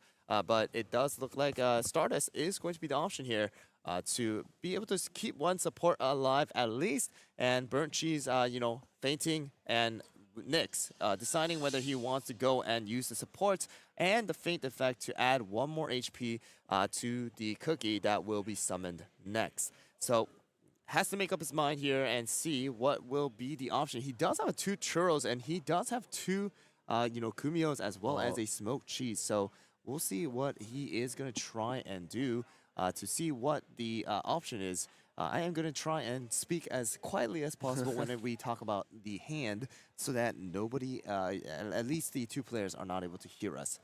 They're pretty far distance away. We have to scream it, kind of. Yeah, well, we do get excited quite a bit here in the booth. But it looks like smoked cheese is the option. So total of 6 HP onto the smoked cheese with the burnt cheese effect. And, of course, next turn, too, he is able to attack with a massive 4 damage instead of, just maybe 3 from other cookies as well. So yep, we're about to see the Kumiho shuffle that we saw, earlier on today and getting to deal 4 damage. I mean, if there was something that I wanted to give the HP to in this situation, I'm very happy to watch this smoked cheese go up to a very beefy 6, and the fact that we have seen our Kumiho to go into our break, so it means we're just going to be getting it back, getting the protection, and going to create a very big wall, for our opponent. So we'll see how they want to loop this out, but it is just going to be a 4 for 4 and pushing the damage through. It does look like we are going to go and attack the Churro for 4 damage, and double Cyborgs actually coming out with the Millennial Tree being taken out already onto the trash, and Kumio is going to now be summoned in order to go and, basically tank for this already tanky smoked cheese. So again, no additional target is available, or no targeting of that smoked cheese is possible until the Kumio is knocked out. So here we go, guys. We are going to go and check the damage for this Kumio. Not a problem, though, because, again, next turn, Smoked Cheese has exactly enough support count to not only do damage, but also to summon that Kumio if necessary. Of course, he does have another Kumio in hand, which also does mean that he will be able to use the Kumio instead to try and finish off the Stardust. But, of course, there are different supports. There is the Jade Deer as well. That is possible. He has different ways to negate the damage. And if that damage of the 2 coming from Kumio does not land, then Smoked Cheese does not have enough support to actually attack. So I'm going to assume that Nyx probably wants to try and knock out that Stardust, even though, he does have the 2 support up. Even if it's, -3 damage, it is going to be enough to, knock out that Stardust if there is no HP shield. At the same time, you are able to bring back the Kumio into the battlefield from the break area. So we'll see how this one turns out and, what the decision Nyx is going to make. Yeah, this is a great spot to be in for Nyx. I mean, we've seen earlier just how insane that smoked cheese can be, and especially when you get that extra HP off the burnt cheese cookie at a start. I mean, you put yourself in just such a commanding position that, as this game is going on, we're getting to a position where we can now attack for 4 every turn and leave a trap up to make sure we're making it even healthier. So lots of options, with Nyx here and what his board presence is showing. So we'll have to wait and see what plays he's going to make with it and, staring down that 1 HP Stardust. But we do have options here from Goat's inside in terms of how he's going to want to interact with this turn and, more importantly, go into his following turn as well. Yep, so we're still deciding on what we want to do here. Again, we have a snake fruit, we have an orange, we have a Gumio. You know, you can try and even bait out the damage with the orange. Of course, it's a riskier move in this type of situation where, hey, my support area is a little bit lower. And again, you know, we don't really have ways to trash level 1s unlike purple. But the Stardust with that 1 HP just really making Nick think, hey, what is the best choice here? Because, you know, if I do attack with the smoked cheese, it's going to be a total of 4 damage, wasting potentially 3 total damage as well. But it does look like the Kumio is going to be the option. Kumio will be summoned, and we're going to first attack with the Kumio. And there we go. Let's see what it is. It is going to be the Jade Deer plus 1 HP and minus 1 now. So this is exactly what I was talking about. Hey, if there is a way to block it, then that Kumio is going to block it, and it might just be better to, well, it would have been better to try and over damage the Stardust, right? And then, you know, be able to go and use the Kumio later down the line anyways. But of course, you know, we have 3 supports now to be able to use any, you know, traps such as the Jade Deer or you know, the usuals of the yellow deck. So we'll see what the options are here for Goatson to deal the damage. Of course, Stardust only, you know, with 1 HP now, and I'm not too sure what we have. I mean, we see some flashy arts in his hands, but we'll see what he wants to come up with the limited 4 supports that are played right now. Yeah, so again, we're going to be putting ourselves in a position where we're likely just getting in some chip damage and trying to hold up a trap of sorts of our own or an on-play effect. But with the smoked cheese being able to loop back the Kumio turn after turn, I mean, we're going to be sitting here dealing a bunch of damage without like really getting any progression because of the effect. So we are going to just return the favor of the JD here. So we are going to heal 1 and then only take 1 damage. So we are going to lose out on that churro cookie off the top of the deck. And then from there, we are just going to see maybe a pass just because of the options available, or you know, putting it on Nyx to see if he wants to overcommit into the removal or try to play a chip damage with the Kumiho again. Yep, so it does look like we are going to try, you know, to do as much as possible here to push the break area, you know, closer to the 10 for both sides. But again, we're moving slowly with these yellows, especially because of the fact that they do need those, you know, support areas to start slowly build up. But we know Nyx is, you know, smoked cheese combo. How deadly and stally, or you know that no, yeah, annoying it could be in a sense. So we'll see what kind of things he has in store. That Kumio is just so annoying when it comes to the opponent's standpoint, where, hey, I have to attack the Kumio. I have to constantly attack this thing if I want to get to the stronger cookies. And in this particular case, it's a stinking 6 HP smoked cheese who is able to bring back another Gumio every single turn if you don't deal with it now, because, hey, I have enough supports to actually make that work. So again, we have 1 HP remaining on that Stardust with 3 supports still up for Goatson. Again, we have to decide on what is going to be the best play, but let's see what Nyx has in store this time around for him, while Goatson is thinking, hey, what is the best situation or the response that he is able to make for each of the scenarios of different cookies attacking. So again, we're thinking the untimed you know, tournament, we are able to think a little bit longer than the other ones because of the leisure of not having a timer on your back. But let's see if we're going to do something. It does look like we're going to add another J tier to the Stardust, and it looks like another flip is going to come out. And again, it looks like we are going to pass the turn because, hey, I want to keep my supports up, see if you all want to attack at the same time, and see what the options are going to be. And again, now Goatson going towards that 6 support, while, you know, Nyx does have 4 supports up and remaining for this particular turn. So. Yep.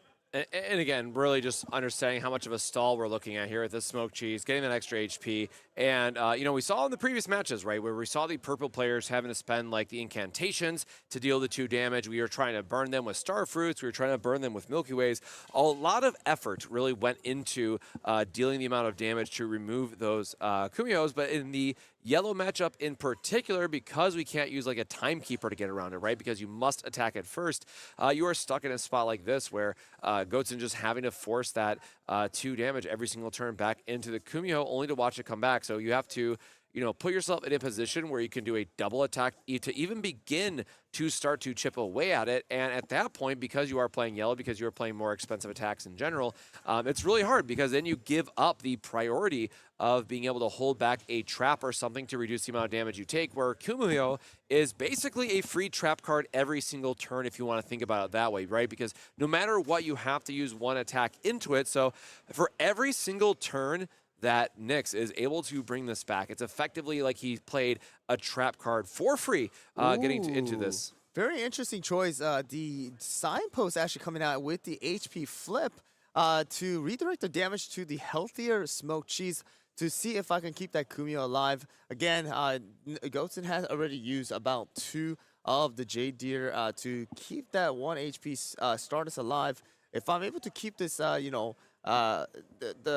Kumio alive and try to knock out the Stardust with it, then I am able to deal a total of 4 damage to whatever is going to be summoned next. So it does look like Nyx is going to be, trying that out. Of course, Goatson still has 4 supports up, deciding, hey, I want to wait on it. I want to save it. I want to try and keep it in my hands as long as possible until I am forced to summon something. So it looks like Nyx is going to try and push it and see if he can absolutely knock out that Stardust. Another Jade here.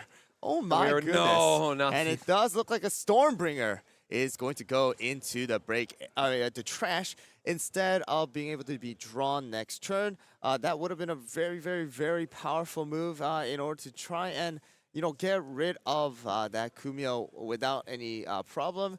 But do a bunch of damage into the smoked cheese to break this board stall, but instead we're going to use our... oh, there we go. That makes a lot of sense. Use our final burn here to see what was available. A couple flips there from Nyx's side, just see what was possible for us to play. But going into the Timekeeper, and of course the Shiny Altar one, which is very nice.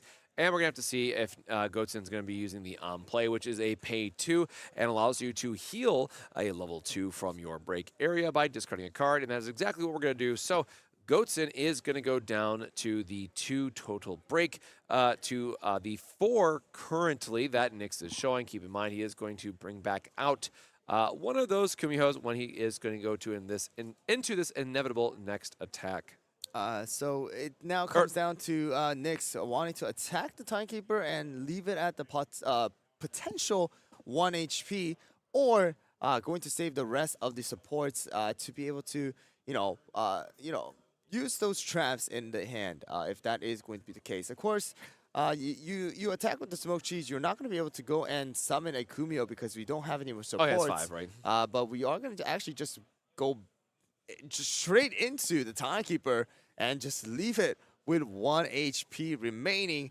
And of course, now moving on to Goatson's turn and seeing what is going to be possible. So let's see if that is going to be something that the smoke cheese is something Goatson will be able to knock out here. And let's see if that it will happen this turn or not. Yeah, still a lot of HP to get through, a lot of possible flips, right? But we'll have to wait and see what is Goatson's response for this turn, see how much damage we're able to do. And it is a Mr. Bell Pepper coming down and going to be able to punch through for some damage. So we're going to check the flips here really quick. A Jade Deer and the Snake Fruit going down, and we are going to get the extra damage here too. Ooh, but the HP flip does come out here, and I believe Smoked Cheese will be alive with at least 1 more HP. That does, allow the possibility of another Kumio coming out next turn as well, because Smoked Cheese is now still, alive with that 1 HP. Goatson, a little bit frustrated there with that 1 HP remaining, not even able to attack with the Timekeeper because of the fact that it's going to cost a total of 3 supports and only 1 short of possibly knocking down Smoked Cheese off this battlefield. But we'll see if he's able to come up with something. Maybe a golem. I'm not sure. But it does look like we have a ton of redirects as well as possible like key shields in hand. Of course, you're not able to use any of them as of right now. But we'll see what Goatson has in store, whether he's just going to pass it or not. It does look like that is most likely going to be the case here. Yeah, I mean, with how many supports you have left. It is really shocking, when we get to see these big swing turns. Finally, the shields are down, so to speak, and this is now the third time that Nyx has been able to hit a pivotal HP flip, giving 1 HP left on to that key cookie, putting him in a very commanding position, as you mentioned, on the next turn, because we're going to be able to go right back into that Kumiho and is able to give us even more protection on the following turn. So this is a pretty big turn, I will say, for the finals itself and how this is going to resolve, but we'll see if Goatson wants to do anything else before passing it back to Nyx on the following turn and see where we're going to go from the break. So we have 4 break, on Nyx's side to Goatson's 2, but that Timekeeper will be joining very soon, and the Bell Pepper Cookie only having the 3 HP there when we have a lot of pressure from Nyx's side that we could count on from the 4 out of the Smoked Cheese. Or a Millennial Tree would also be absolutely insane just to get the split damage here and very quickly push Goatson up to 7. Yes, but exactly, that would be a pretty darn, cool combo to see. But of course, that Smoked Cheese being knocked out later down the line will push Nyx up to 7. Millennial Tree being out would push Nyx up to 10 if both of them are somehow knocked out. But it does look like we are going to use the signpost in order to redirect the damage to the Timekeeper. Timekeeper will be knocked out, and the Smoked Cheese will be able to summon back to Kumiho, put the Bell Pepper into a situation where you might be able to knock it down with, the Kumiho in 2 turns. Of course, we are going to have now a total of 3 supports left. We need to keep something up, but it does look like we are going to go and damage it. HP flip does come out here to heal that Bell Pepper for that 1 HP if Goatson does decide to choose to do that. But we'll see if that is going to be the case or not. That Kumiho, again, being able to work as a tank for this particular situation. And it does look like we have only 1 or 2 possible cookies being available in Goatson's hand as well. So we'll see exactly what happens, but you have to decide here. What do you want to throw away, Goatson? Yeah, there's also the case of knowing that even if we were to heal an HP here, right, there's a very unlikely scenario that we're able to keep it alive on the following turn anyway. So the extra HP here might not actually be that important depending on the sequencing that Goatson is expecting in the following turn. So we'll have to see if they're adding it on, but ultimately the issue, right, always comes back to how are we addressing this Smoked Cheese so we don't just get continuously stuck behind this Kumiho loop that we're currently seeing, again, just coming back turn after turn. Yes, so we're waiting. It does look like we have done the HP, extra HP from the HP flip. Now moving on to Goatson's turn again. And now that Bell Pepper still alive with that extra, 2 HP, or actually just 2 HP remaining after the extra HP flip. And of course, you are able to use support to heal it up one more time to get it up to a total of 3 if you want to. But, you have to decide because Bell Pepper is pretty darn expensive. It is going to cost a total of 5 supports to be able to do a massive amount of 5 damage. But of course, we still have the Kumiho out there to block mainly all of that if Goatson is not able to get rid of the Kumiho. So we'll see what is going to be the case here. What is the decision here? Because Nyx does have some sort of, extra support 1-up, which can be used for something if it is in his hand. So we'll see what happens here. And waiting on Goatson to make up that decision for whatever he wants to do for this particular turn. Yeah, very tough spot to be in, right? If we don't have the Millennial Tree to split the damage here, we could just do the 3 attack into the Kumiho and then do the extra ping into the Smoked Cheese. It's certainly going to be the ideal situation that we'd be looking for here, but unfortunately not going to have it for this turn. Instead, having a couple options that don't line up necessarily how we want them to. Some more heals and stuff being nice, but ultimately we need to find a way that we're able to knock both these out while still leaving resources up for a trap card, which is ultimately going to be a little bit too expensive for what we're trying to streamline here. All right, well, we're still waiting on the decision for the players here to see what the best decision is going to be. Still want to see what is going to be the best option, right? These players, it's all up to this round. They have given each other one round to spare, and now it's just up to this one particular round. It's going to really determine it all here in this final battle before the Timekeeper tournament. And let's see if it's going to be where Bell Pepper does enough damage, or just enough damage to deal and put the Kumio into the break area. Instead of utilizing all 5 of the supports, you just have to use a total of 3 and try to knock out the Kumio. But we'll see what the choice here is. And it looks like that is going to be the case here. And oh, an HP flip does come out. That does allow the Kumio to stay alive if it does happen, because then the Bell Pepper does need to use 2 more supports in order to go and, put extra damage to knock out the Kumio. And Goatson even thinking about doing it right here to see if that is going to be an option to get rid of that pretty annoying Kumio back into the break area. Again, pretty unfortunate board state, though, and this has not put us in a winning position either, and this is now the 4th key flip here that we're getting by keeping things alive by just 1 HP, so just being surely under. I mean, in terms of just being blessed by the cookie gods today, clearly it is all in favor of Nyx, and it's not even remotely close, in the flips that we are getting for each side. So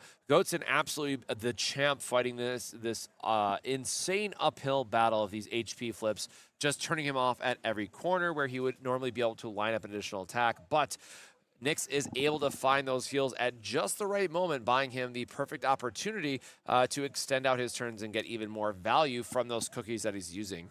Yep, so it does look like we do have another Bell Pepper in hand, as well as another Timekeeper in hand. So, of course, we are able to do some more manipulations if that is going to be the case, and try to, lower the break area if necessary. But of course, we have a limited amount of supports that we are able to use. And of course, the Bell Pepper is only going to have 2 HP. And if you do not knock out that Kumio this turn, then most likely that Bell Pepper will fall unless, Goatson is able to trap it utilizing something else.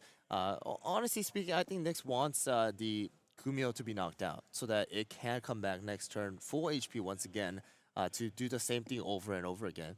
So Goatson now making up the final mind here, whether that then effect is going to take place or not. Nyx calculating and, imagining what is going to be the, outcome if he does or if he doesn't. So really, these 2 players are playing a game of, honestly a game of chess with the cards, right? Really thinking about every single move. What are the next few moves that are going to come out from the outcome of, one cookie getting defeated or one cookie not getting defeated, and all of those little important points within this game. So right here, let's see exactly what is going to be the case here. Goatson finally having to, come on, make up the mind here. Judge is kind of in the side now, seeing what Goatson is going to do as well. It does look like we are going to constantly just... actually, it does look like the turn is going to be passed to Nyx here. And another smoked cheese is going to be drawn here for Nyx. So now with a total of about, let's see, 9 supports that are going to be available for Nyx after putting down one more, support card, it is going to be a good amount where Nyx can even use Kumio and smoked cheese and still have 2 supports to be able to use a trap if that is going to be the case. So first, we're going to try and knock out that Bell Pepper utilizing Kumio first. And we're going to first, use the Key Shield, which is going to allow, all 2 of the damage to be gone.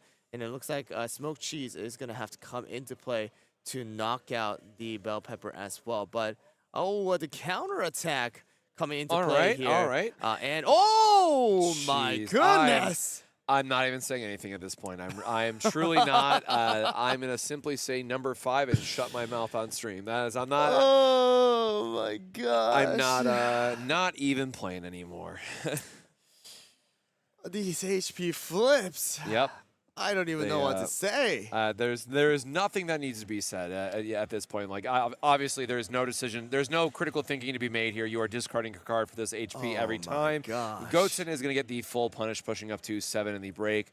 Knowing what's in his hand would put us in a very awkward spot with that. And unfortunately, you know, not having any support left to get value out of it. And if we were to try to even play the 2, puts us in a break state. So unfortunately, it does have a sideboard. Okay, so we do have at least another option that doesn't just cost us the full amount here. So we are going to be able to go into the cyborg here, be able to hopefully deal some additional damage. But again, ideally, what we really wanted there was to knock out the smoked cheese so we could do a very quick poke into the Kumuho and then push a lot of damage into whatever was the next card that Nyx was meant to play with the cyborg. So a little bit of unfortunate sequencing there ultimately where we just weren't able to get the added damage. And of course, Bell Pepper is an expensive card to deal the pay 3 to deal 2 up front where you get the more value if you pay the full 5 for 5. So we really want another cheap attacker here, but I don't think that I see one in Goatson's hand. Yep, so it does look like we are going to have to try and rely on the cyborg to knock out both of the Kumio and the smoked cheese here. It does look like we are now going into that full-on attack mode. Maybe, maybe not. We'll see. Goatson thinking, hey, how do I do this here? All right, so we are going to go and flip. Attack the Kumio, of course. And then here comes the Key Shield, and the Kumio will be knocked out. We are going to do extra damage. Well, I mean, you know, thankfully here we have the 3 damage, so there's no way that the extra damage is going to stick here. So 7 now for Nyx to be able to use the Key Shield if necessary, as well as Goatson still having a lot of supports to be able to use anything. And it does look like Nyx is going to summon the Millennial Tree out into the field, and Kumio is going to come out as the on-play effect takes place. So here we go. Let's see what is going to be the option for Goatson. Again, have to deal with the Kumio once again. Again, we do have the Key Shield now being available for next turn if that is going to be where we are going to go all the way up to. We do know that Goatson does have 1 card in his hand that is going to be able to help him out a little bit in the future. But again, no way to taunt, right? No way to taunt like Kumio is able to do. And it does look like we're just going to pass the turn straight to Goatson and leave the cyborg, you know, with the 2 HP and 5 supports to try and keep him alive a little bit longer. Again, we are going to have, you know, a pretty relatively strong hand here in the sense that there's a lot of cookies that Nyx is able to go and summon. In a sense, you know, these 2 cookies will be one of the last 2 cookies that we will see. But it looks like we are actually going to go and hit the, yeah, we're just going to full commit into the cyborg with the Millennial Tree, extra 3 damage, and also the 1 if in case Goatson does try to, you know, trap it in this particular case. So we'll see if that is going to be something that Goatson is thinking about doing. If not, then it is just going to be where Cyborg will be punished, and then Goatson will be forced to play another cookie from the hand. So we'll see what is going to be the option here. It does look like we are going to fully take the damage. We do get the draw flip here. I'm not sure if he's going to take it. It does look like he is taking it. And then we are now pushing Goatson to break area 8. And of course, we do have the Timekeeper now to come out. We have enough supports to be able to use the on-play effect, be able to get rid of a Bell Pepper or a Stardust from the break area. And it looks like Bell Pepper is going to be the choice here. Timekeeper now having a total of 5 HP that Nyx has to go through to try and push it to 9. Although, it does look like the refresh is happening very, very soon as well, which also does mean that if this Timekeeper does get fainted, then that is game for Goatson. This should be kind of the last viable cookie here for Goatson because, again, we had to just put the 5 down. And we know that there's not that many cards left. So what will likely happen is, it's because it's going to take a couple turns for it to resolve, is that the cookie will get knocked out. We'll be forced to play something else, try to do a refresh. And then, unfortunately, that will be the penalty, pushing Goatson to a total of 10. So we do have to find a way very quickly to let this timekeeper go the distance. And we already saw the sideboard get burned early in terms of just like extra cards that we have for damage here. So going to be a little short, unfortunately, for getting that extended damage that we'd otherwise be looking for. Yep, so Nick's kind of counting, hey, how many of the HP flips did Goatson already have to see if that is going to be something that, that is going to affect this Kumio attack. And it does look like he counted enough to see, hey, I'm going to be able to attack this thing without having to worry too much about the HP flips. And it looks like Goatson might not take the draw flip because of how many cards are left inside of his deck. So again, we have Nick's counting one more time of like the counter attack as well as the amount of flips that are going to be available, as well as the key shields and those crucial cards that will potentially turn the tide of this battle. Because again, Nyx only just needs to have his Millennial Tree defeated to give the win to Goatson. But Goatson also only needs the Timekeeper to be fainted and then the reset to happen in order for this this round to be pretty much over. So again, Nick's playing it a little bit safer here, while still being aggressive at the same time, knowing that, hey, he only has about 5 cards in his deck now. He is not able to summon a Millennial Tree. Actually, he can now. He has to summon it now if it's going to be the case. But it needs to be exactly enough damage to knock out the Millennial Tree. If not, the Timekeeper is going to faint next turn, and the reset is going to happen as well. So we do know that there is going to be that Bell Pepper once again. We are able to knock out possibly the Kumio with the Timekeeper as well. We'll just see and let this thing play out here with what it is. Okay, so Bell Pepper is going to go into the support area, and let's see. Nick's just seeing what is going to be the last couple moves that will be played out here. So it does look like the Timekeeper does attack. So let's see what happens.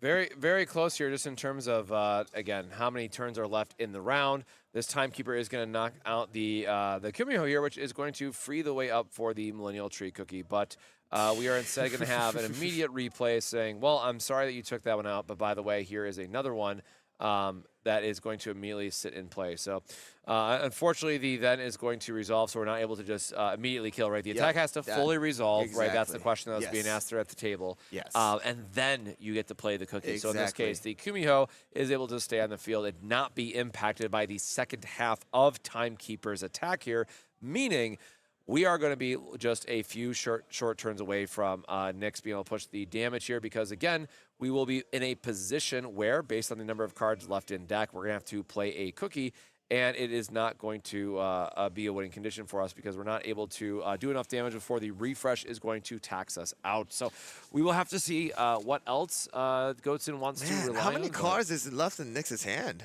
I mean, in Nyx's deck. Is that one card left?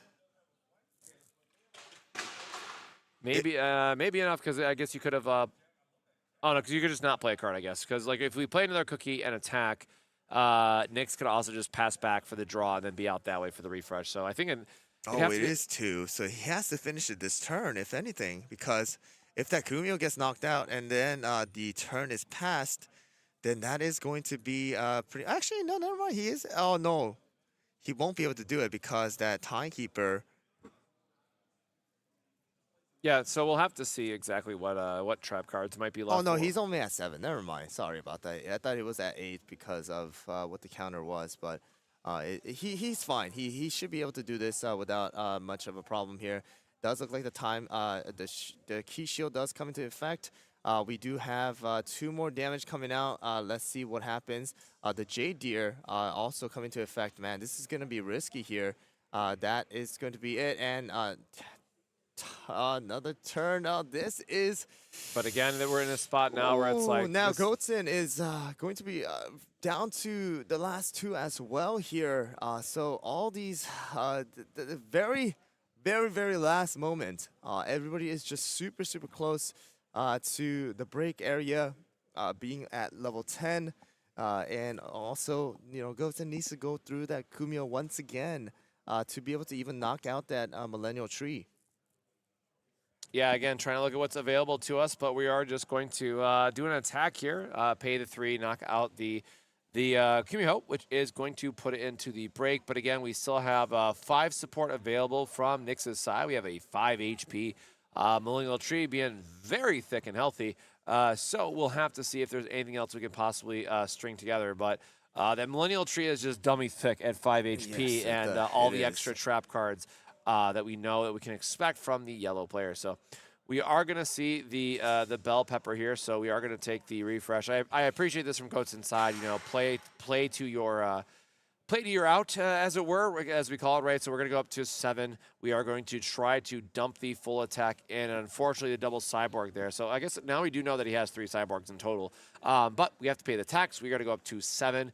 We are just going to turn things sideways and basically say, hey, I hope you have literally nothing in hand and no HP flips for this bell pepper to connect and deal the amount of damage that it needs to deal here. Yes, exactly. So we are going to initially do the 2 damage first, and the key shield is going to come on, and we are going to have the HV flip come out as well. Of course, we are going to go ahead and take that because you want to try and heal the Millennial Tree as much as possible. And with it, we are going to have the refresh happen here, and we are going to take the card, put 1 into the break area. That will leave Nyx at a total of break area level 9.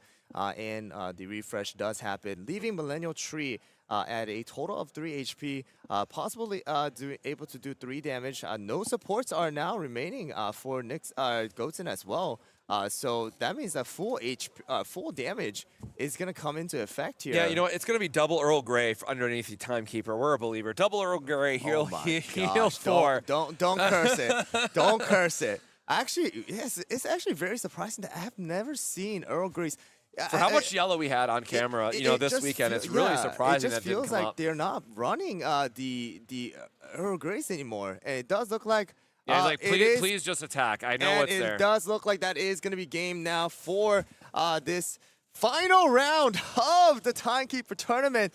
Oh my goodness, that was a long game. Yep. Yellow versus yellow. I mean, that's exactly what we'd expect, right? A lot of healing, a lot of stalling. We got to see, once again, the Kumiho Leap lit the Burnt Cheese, excuse me, being able to cycle it back every single turn. Again, effectively a trap card that you get to replay every single turn.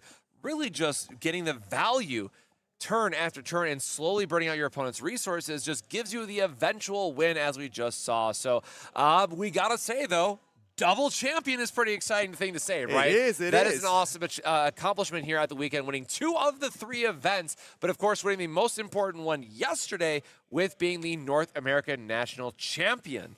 All right. Well, it does look like the players are now going to get sorted out. Maybe we can grab a quick interview with them as well, just to celebrate not only the runner-up, but also, again, just like Cosmic said, the 2-time champion back-to-back for this weekend here at PPG Summit, taking place in Orlando, Florida. So again, we will catch you guys in the interview area, so stick around and see what Nyx has to say.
All right, Cosmic here, and I am joined by Goatson, our runner-up for the Timekeeper Challenge here. And of course, what a beautiful finish with a yellow versus yellow finals. A lot of Timekeeper being played. How do you feel? What a great weekend for the game, huh? Definitely, Cosmic. It was awesome, the organization. I really appreciate how the tournaments were organized. Everything was very well done, and I was looking forward to reach the final today, especially for the Timekeeper tournament there. It was really good, really fun, nice final, but the whole tournament was well done. Yeah, you had a great showing all weekend long, played a lot of yellow, had a lot of great plays, and, you know, obviously getting here so close right to the end, still getting a lot of really cool swag, which is really nice. But now that you've played a lot of yellow over the weekend, you know, what was like the key card for you? What was the one card that you were really excited to see in every matchup?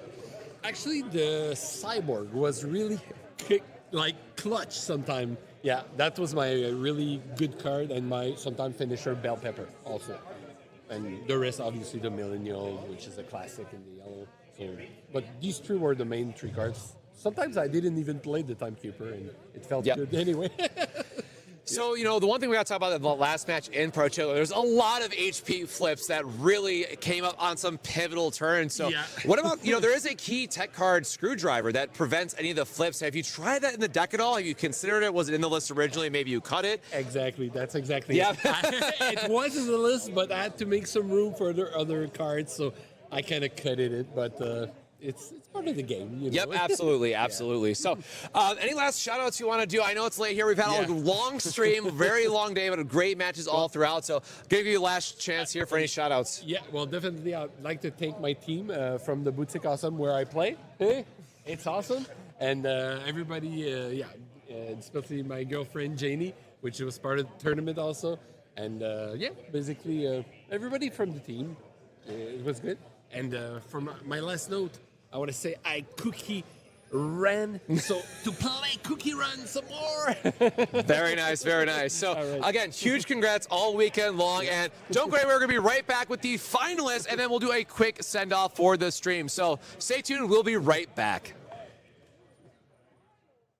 The chair is a perfect gift for any and all gamers.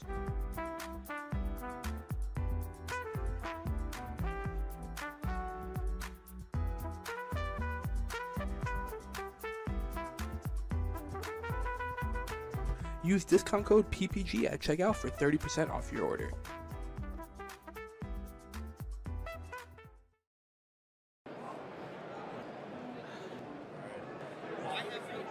Welcome to Origins Game Fair.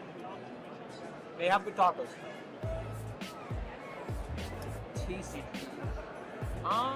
I've enjoyed playing TCGs for about 15 years now. It's a thing I do with my friends. It's one of our most common activities. It doesn't matter who you are, it doesn't matter what you do. Anybody is capable of enjoying different aspects of trading. All right, here we go. Hey, lucky, hey, lucky. All right, I know you guys just had Cosmic as well as Goatson for an interview, but we have Winston, or Nix, once again here at the finals as the champion for not only the Championship Cup yesterday, but today, the Timekeeper tournament as well. How do you feel about winning 2 tournaments back-to-back for our first official Braverse league we have? Yeah, I feel good. I feel good overall. I'm sure, when I sleep on it, I'll feel better. Obviously a little conflicted because, the whole world and the whole chat's probably calling me the luckiest, which I am. But, luck is skill, though. Yeah, I didn't play the last game great, so it's mixed feelings right now, but I'm sure a win's a win. And then also a wise man once said, to win one of these tournaments, you just gotta be the luckiest, best player in the room that day. So there you go. That was me today, that was me yesterday. All of the players play their best, like you said. Sure. Just a little bit of that extra luck pushing you to the edge to make it even, better for you. I do want to say though, publicly, sorry if I was a little too loud during that stream. We're just having fun. Yeah, we're just having fun. We were with all of the craziness that happened throughout this last final 4 rounds. Man, it was just crazy. Again, congratulations to you. You can again give another shout out or comments again. Yeah, more shout outs. Well, again, girlfriend, Shannon first, and then everyone same as yesterday, honestly. To be honest, there's a crew that came from LA, led by I think Admasu. He was the kind of pioneer and engine behind the yellow deck I was using today.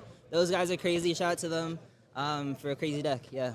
All right. Well, it looks like we are going to be giving you the championship mat here for the timekeeper. And as a yellow player, you can actually utilize the playable card So, like, for the timekeeper if you would like to. Yesterday was nice because of the fight was kind of the main goal. Yeah, but yeah. I think this tournament was the one that I wanted to win just because of like The timekeeper, right? Yeah, stuff, exactly. so. Yesterday was the Black Pearl. Yeah, It's a blue I don't care about card. that You don't card really scheme. need, you can't really use it. Nah, but the yeah. timekeeper is This is actually nice. viable. So there you guys go. The champion for not only the championship cup, but again, the timekeeper tournament and playing until the very, very end. 2 Canadian players actually, right? Battling it out for this tournament. But again, thank you and congratulations once again for winning. And we'll be right back for the final notice. So stick around briefly and we'll be here once again. Use promo code ProPlay10YP at checkout for 10% off your order.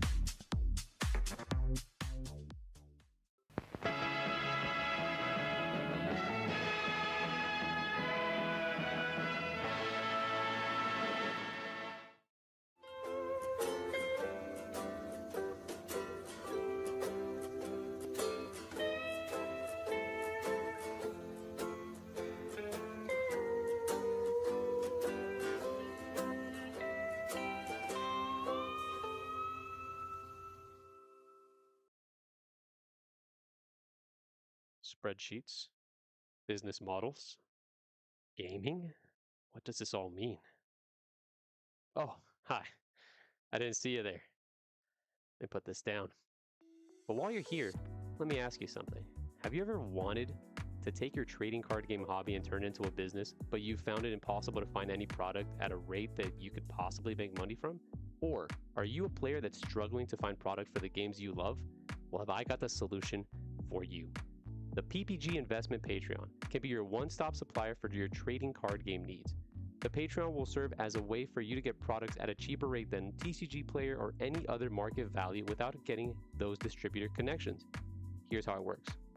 All patrons will immediately gain access to the PPG Investments Discord. This Discord will serve as a hub to promote requests for product, video releases, and as well as creating community engagement. Then, depending on your specific membership tier, you'll be able to place pre-orders for all games that we currently carry, and that list is always growing. So, here's the tiers. We've got the bronze tier. For $50 a month, you get the access to pre-order up to half a case of any product release that you want. At the silver tier, for $75, you can order a case of any product tier or product release that you would want. And the Big Daddy tier at $125 a month, you get the access to 3 cases of a product release. Now, this specific allocation is only tied to a singular release. So if there's multiple games that you're interested in and you want to go hard, we suggest that you do.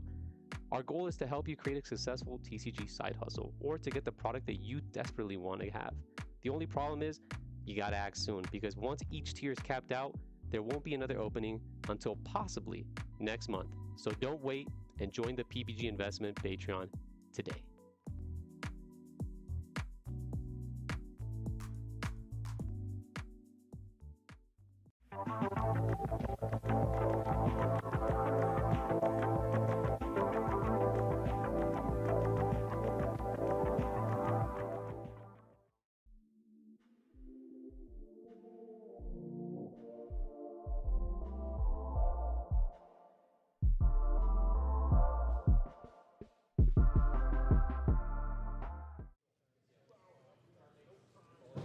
All right, guys. So it took a little bit longer, but we are back now today.